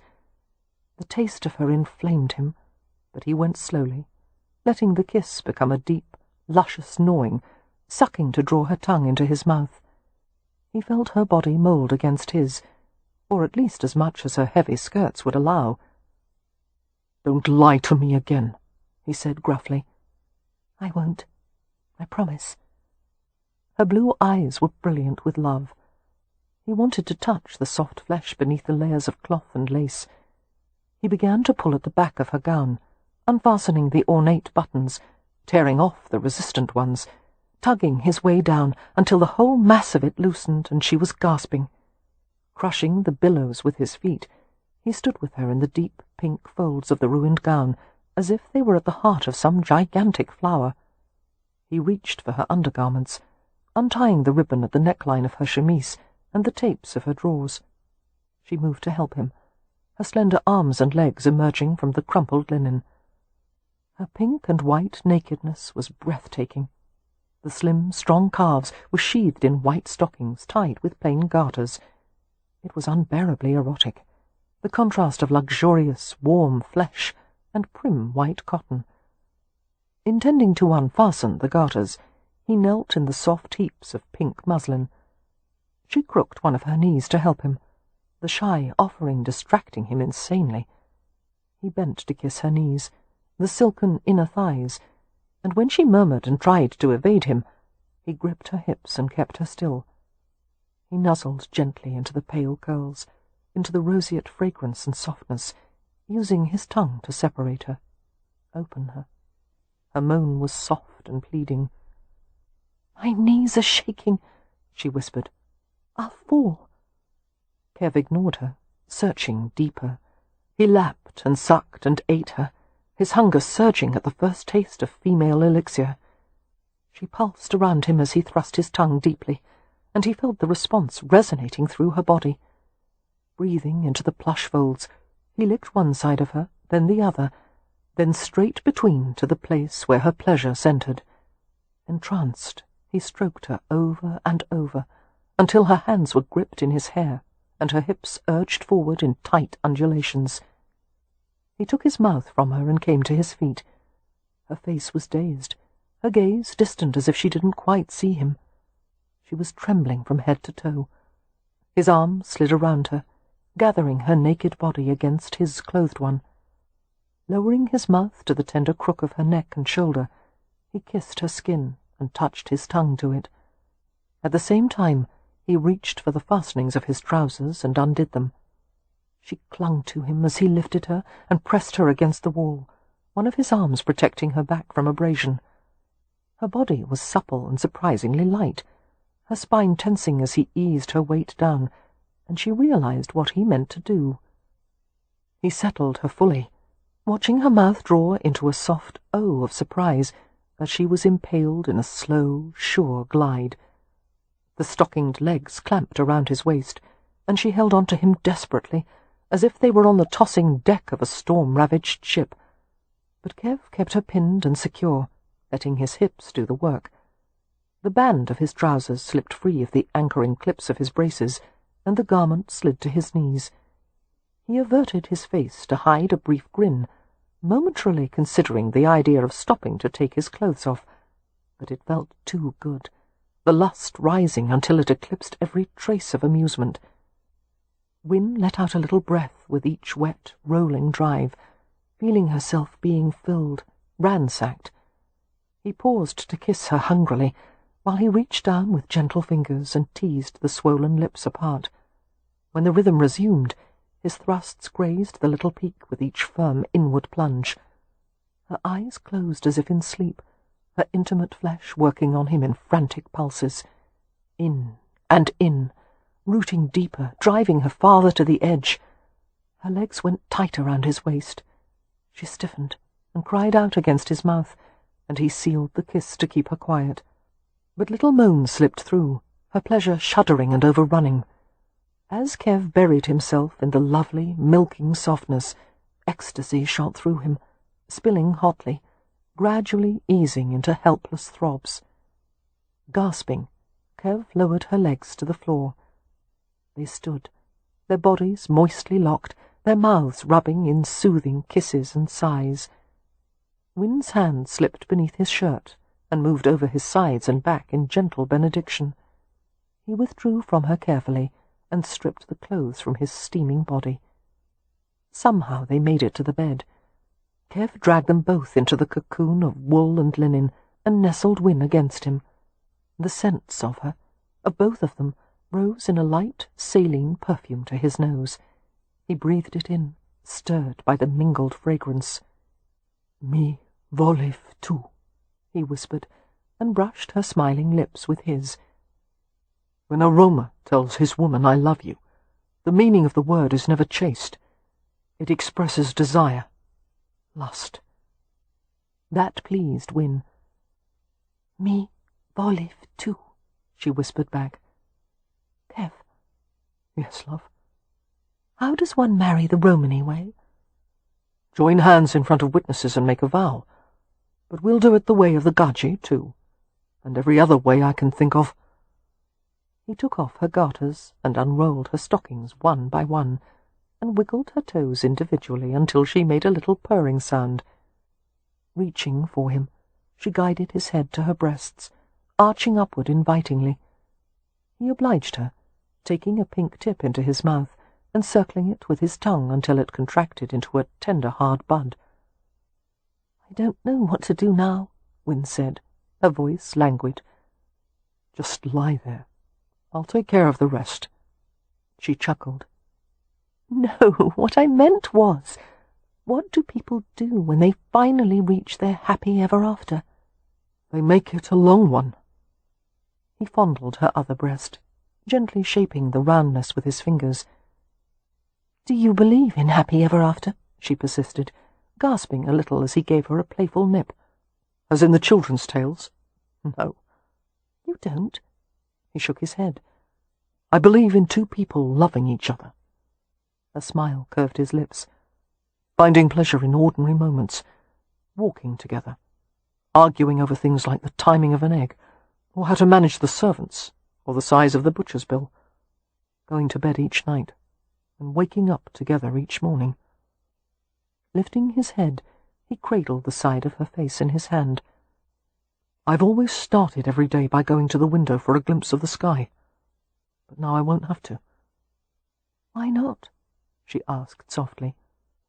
"Because I'll see the blue of your eyes instead." "How romantic you are," she murmured with a grin, kissing him gently. "But don't worry, I won't tell anyone." Merripen began to make love to her again, so engrossed that he didn't seem to notice the slight rattle of the door lock. Peeking over his shoulder, Win saw the long, skinny body of Beatrix's ferret stretching upward to pluck the key from the lock. Her lips parted to say something, but then Merripen kissed her and spread her thighs. Later, she thought giddily, ignoring the sight of Dodger squeezing beneath the door with the key in his mouth. Perhaps later would be a better time to mention it. And soon she forgot all about the key. Chapter 23. Although the pliashka, or betrothal ceremony, traditionally went on for several days, Kev had decided it would last for only one night. "Have we locked away the silver?" he had asked Cam earlier, when the gypsies from the river campsite had begun pouring into the house, dressed in colourful clothes and jingling finery. "Frau," Cam had said cheerfully, "there's no need for that. They're family." "It's because they're our family that I want the silver locked away." In Kev's opinion, Cam was enjoying the betrothal process a bit too much. A few days earlier, he had made a show of presenting himself as Kev's representative to negotiate a bride price with Leo. The two of them had mock-debate the respective merits of groom and bride, and how much the groom's family should pay for the privilege of acquiring a treasure such as Win. Both sides had concluded, with great hilarity, that it was worth a fortune to find a woman who would tolerate Merripen. All this while Kev sat and scowled at them, which seemed to amuse the Addlepates even more. With that formality concluded, the pliashka had been quickly planned and enthusiastically undertaken. A huge feast would be served after the betrothal ceremony, featuring roast pig and beef joints, all manner of fowl, and platters of potatoes fried with herbs and copious amounts of garlic. In deference to Beatrix, hedgehog was not on the menu. Music from guitars and violins filled the ballroom, while the guests gathered in a circle. Dressed in a loose white shirt, leather breeches and boots, and a red sash knotted at the side of his waist, Cam went to the centre of the circle. He held a bottle wrapped in bright silk, the neck of it wrapped with a string of gold coins. He gestured for everyone to be quiet, and the music obligingly settled into a vibrant lull. Enjoying the colourful tumult of the gathering, Win stood beside Merripen and listened as Cam made several remarks in Romany. Unlike his brother, Merripen wore gajo attire, except that he had left off a cravat and collar. The glimpses of his smooth brown throat beguiled Win. She wanted to put her lips to the spot where a steady pulse lurked. Instead, she contented herself with the discreet brush of his fingers against hers. Merripen was rarely given to public demonstrations. In private, however, she felt his hand wrap slowly around hers, his thumb stroking the tender flesh just above her palm. Finishing the short speech, Cam came to Win. Deftly he removed the coins from the bottle and placed them around her neck. They were heavy and cool against her skin, settling in a jubilant clatter. The necklace advertised that she was now betrothed, and any man other than Merripen would now approach her at his own peril. Smiling, Cam embraced Win firmly, murmured something affectionate in her ear, and gave her the bottle to drink from. She took a cautious sip of strong red wine, and gave the bottle to Merripen, who drank after her. Meanwhile, wine was given to all the guests in liberally filled goblets. There were various cries of "Sastimos!" or "Good health," as they drank in honour of the betrothed couple. The celebration began in earnest. Music flared into life, and the goblets were quickly drained. "Dance with me," Merripen surprised her by murmuring. Win shook her head with a little laugh, watching the couples twirl and move sinuously around each other. Women used their hands in shimmering motions around their bodies, while men stomped with their heels and clapped their hands, and all the while they circled each other while holding each other's gaze as long as possible. "I don't know how," Win said. Merripen stood behind her and crossed his arm around her front, drawing her back against him. Another surprise. She had never known him to touch her so openly, but amid the goings-on it seemed no one noticed or cared. His voice was hot and soft in her ear. "Watch for a moment. You see how little space is needed, how they circle each other?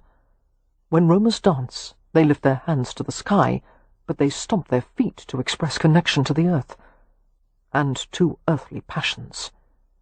He smiled against her cheek and gently turned her to face him. "Come," he murmured, and hooked his hand around her waist to urge her forward. Win followed him shyly, fascinated by a side of him she hadn't seen before. She wouldn't have expected him to be this self-assured, drawing her into the dance with animal grace, watching her with a wicked gleam in his eyes. He coaxed her to raise her arms upward, to snap her fingers, even to swish her skirts at him as he moved around her. She couldn't seem to stop giggling. They were dancing, and he was so good at it, turning it into a cat-and-mouse game. She twirled in a circle, and he caught her around the waist, pulling her close for one scalding moment. The scent of his skin, the movement of his chest against hers, filled her with intense desire. Leaning his forehead against hers, Merripen stared at her until she was drowning in the depths of his eyes, as dark and bright as hell-fire. "Kiss me," she whispered unevenly, not caring where they were or who might see them. A smile touched his lips. If I start now, I won't be able to stop. The spell was broken by an apologetic throat-clearing from nearby. Merripen glanced to the side, where Cam was standing. Cam's face was carefully blank. My apologies for interrupting, but Mrs. Barnstable just came to me with the news that an unexpected guest has arrived. More family? Yes, but not from the Romany side. Merripen shook his head, perplexed. Who is it? Cam swallowed visibly. Lord Cavan, our grandfather. It was decided that Cam and Kev would meet Cavan with no other family members present. While the pliashka continued in full vigour, the brothers withdrew to the library and waited. 2 footmen dashed back and forth, bringing in objects from a carriage outside. Cushions, a velvet-covered footstool, a lap blanket, a foot-warmer, a silver tray bearing a cup. After a multitude of preparations were made, Cavan was announced by one of the footmen, and he entered the room. The old Irish Earl was physically unimposing, old and small and slight, but Cavan had the presence of a deposed monarch, a faded grandeur textured with weary pride. A frill of white hair had been cut to lie against his ruddy scalp, and a goatee framed his chin like a lion's whiskers. His shrewd brown eyes assessed the young men dispassionately. "You are Kevin and Cameron Cole," he said, rather than asked, in flowing Anglo-Irish accent, the syllables graceful and lightly arid. Neither of them replied. "Who is the elder?" Cavan asked, seating himself in an upholstered chair. A footman immediately arranged a footstool beneath his heels. "He is," Cam said helpfully, pointing at Kev, while Kev gave him a sideways glare. Ignoring the look, Cam spoke casually. "How did you find us, my lord?" "A heraldic master recently approached me in London with the information that you had hired him to research a particular design. He had identified it as the Coles' ancient mark. When he showed me the sketch he'd made of the tattoo on your arm, I knew at once who you were, and why you wanted the design researched." "And why is that?" Cam asked softly. "You want social and financial gain. You wish to be recognized as a Cole." Cam smiled without amusement. "Believe me, my lord, I wish for neither gain nor recognition. I merely wanted to know who I was." His eyes flashed with annoyance. "And I paid that bloody researcher to give the information to me, not to take it to you first. I'll take a strip out of his hide for that." "Why do you want to see us?" Kev asked brusquely. "We want nothing from you, and you'll get nothing from us." "First, it may interest you to learn that your father is dead. He expired a matter of weeks ago as a result of a riding accident. He was always inept with horses. It eventually proved the death of him." "Our condolences," Cam said flatly. Kev merely shrugged. "This is how you receive the death of your sire?" Cavan demanded. "I'm afraid we didn't know our sire well enough to display a more satisfying reaction," Kev said sardonically. "Pardon the lack of tears. I want something other than tears from you." "Why am I alarmed?" Cam wondered aloud. "My son left behind a wife and 3 daughters. No sons, except for you." The Earl made a temple of his pale, knotty fingers. "The lands are entailed to male issue only, and there are none to be found in the Cole line, in any of its branches.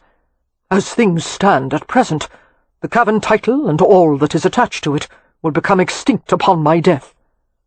His jaw hardened. "I will not let the patrimony be lost forever, merely because of your father's inability to reproduce." Kevin arched a brow. "I'd hardly call 2 sons and 3 daughters an inability to reproduce. Daughters are of no consequence, and the 2 of you are half-breds. One can hardly claim that your father succeeded in furthering the family's interests. But no matter. The situation must be tolerated. You are, after all, legitimate issue." An acrid pause. You are my only heirs." The vast cultural chasm between them was revealed in its entirety at that moment. Had Lord Cavan bestowed such bounty on any other kind of man, it would have been received with nothing short of ecstasy. But presenting a pair of roamers with the prospect of lofty social status and vast material riches did not get Cavan the reaction he had anticipated. Instead, they both appeared singularly, rather maddeningly, unimpressed. Cavan spoke irritably to Kev. "You are Viscount Mornington, inheritor of the Mornington estate in County Meath. Upon my death, you will also receive Knotford Castle in Hillsborough, the Fairwall estate in County Down, and Watford Park in Hertfordshire. Does that mean anything to you?" "Not really." "You are the last in line," Cavan persisted, his voice sharpening, "to a family that traces its origins to a thane created by Athelstan in the year 936. Moreover, you are the heir to an earldom of more distinguished lineage than 3/4 of all the peerages of the crown. Have you nothing to say? Do you even understand the remarkable good fortune that has befallen you?" Kev understood all of that. He also understood that an imperious old bastard who had once wanted him dead now expected him to fall over himself because of an unasked-for inheritance. "Weren't you once searching for us with the intention of dispatching us like a pair of unwanted pups?" Cavan scowled. "That question has no relevance to the matter at hand." "That means yes," Cam told Kev. "Circumstances have altered," Cavan said. "You have become more useful to me alive than dead, a fact for which you should be appreciative." Kev was about to tell Cavan where he could shove his estates and titles, when Cam shouldered him roughly aside. "Excuse us," Cam said over his shoulder to Cavan, "while we have a brotherly chat." "I don't want to chat," Kev muttered. "For once, would you listen to me?" Cam asked, his tone mild, his eyes narrowed. "Just once?" Folding his arms over his chest, Kev inclined his head. "Before you toss him out on his withered old arse," Cam said softly, "you may want to consider a few points. First, he's not going to live long. Second, the tenants on the Cavan lands are probably in desperate need of decent management and help. There is much you could do for them, even if you choose to reside in England and oversee the Irish portion of the entailment from afar. Third, think about Wynne. She would have wealth and position. No one would dare slight a countess. Fourthly, we apparently have a stepmother and 3 half-sisters with no one to care for them after the old man turns up his toes. Fifthly, there's no need for fifthly," Kev said. "I'll do it." "What?" Cam raised his brows.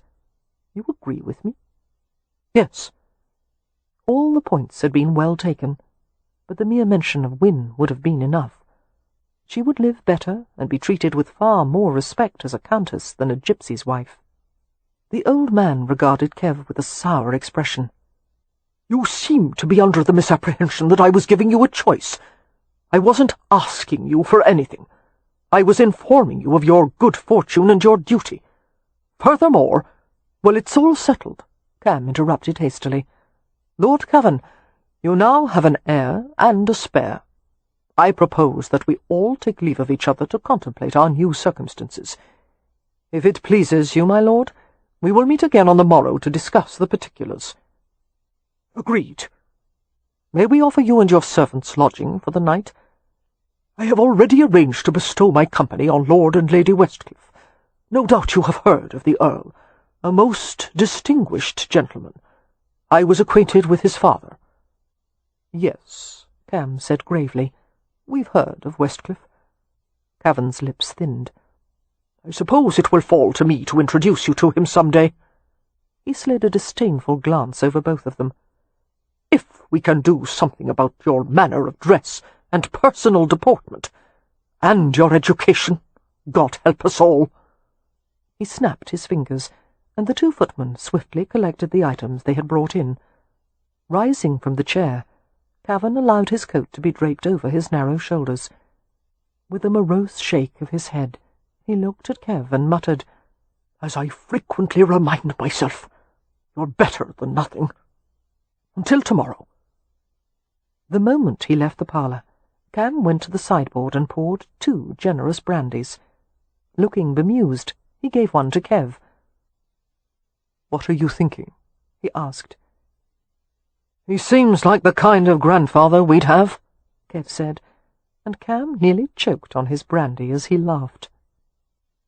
Much later that evening, Win lay draped across Kev's chest, her hair streaming over him like trickles of moonlight.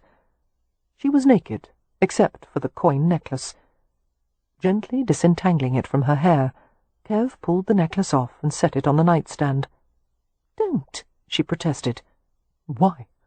"I like wearing it. It reminds me that I'm betrothed." "I'll remind you," he murmured, rolling until she lay in the crook of his arm. "As often as you need." She smiled up at him, touching the edges of his lips with exploring fingertips. "Are you sorry that Lord Cavan found you, Kev?" He kissed the delicate pads of her fingers as he pondered the question. "No," he said eventually. "He's a bitter old cretin, and I wouldn't care to spend a great deal of time in his company. But now I have the answers to things I wondered about for my entire life. And—" he hesitated before admitting sheepishly, "I wouldn't mind being the Earl of Cavan some day." "You wouldn't?" She regarded him with a quizzical grin. Kev nodded. "I think I might be good at it," he confessed. "So do I," Win said in a conspiratorial whisper. "In fact, I think a great many people will be surprised by your absolute brilliance at telling them what to do." Kev grinned and kissed her forehead. "Did I tell you the last thing Cavan said before he left this evening? He said he frequently reminds himself that I'm better than nothing."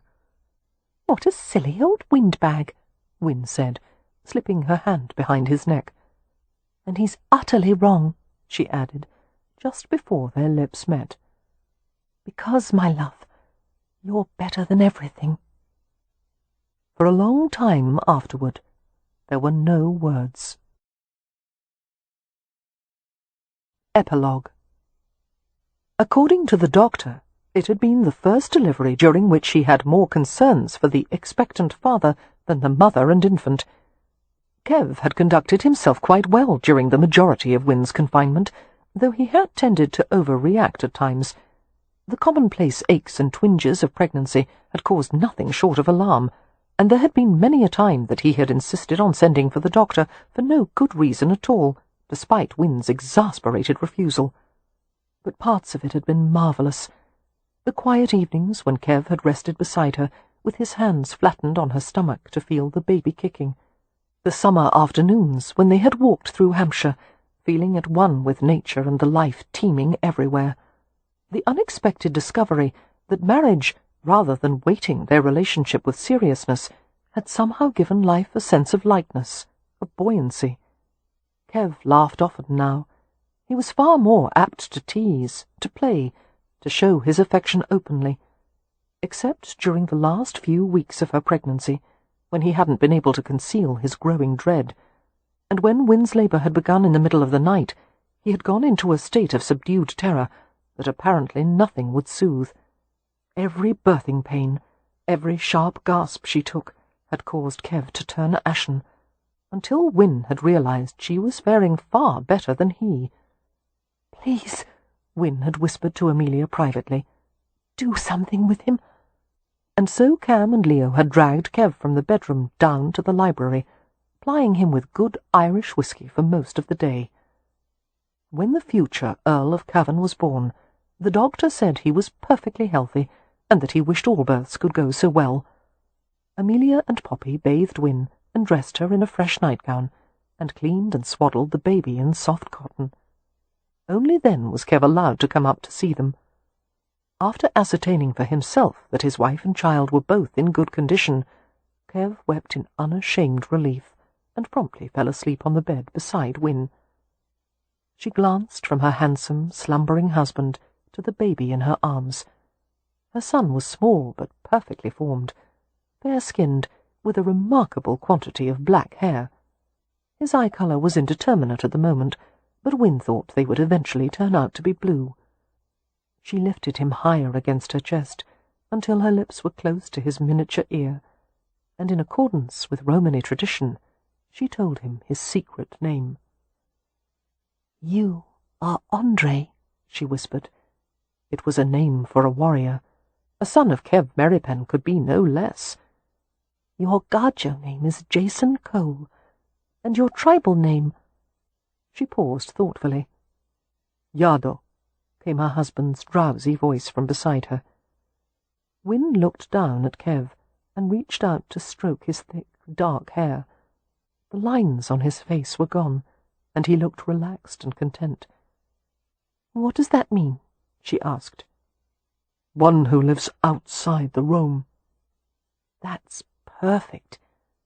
She let her hand linger in his hair.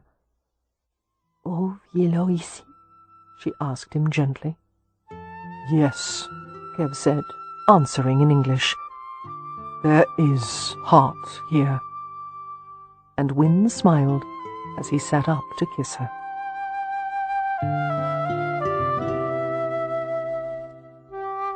We hope you have enjoyed our presentation of Seduce Me at Sunrise by Lisa Kleypas.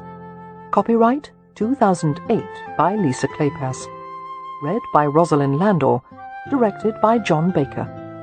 Performance copyright 2009 by Brilliance Audio. All rights reserved. For further information concerning this program or other Brilliance Audio titles, please call the following toll-free number: 1-800-222-3225, or visit our website at www.brillianceaudio.com. No part of this recording may be played for an audience or reproduced in any form.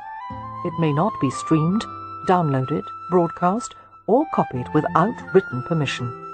Address all inquiries to Brilliance Audio, P.O. Box 887, Grand Haven, Michigan, 49417.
Seduce.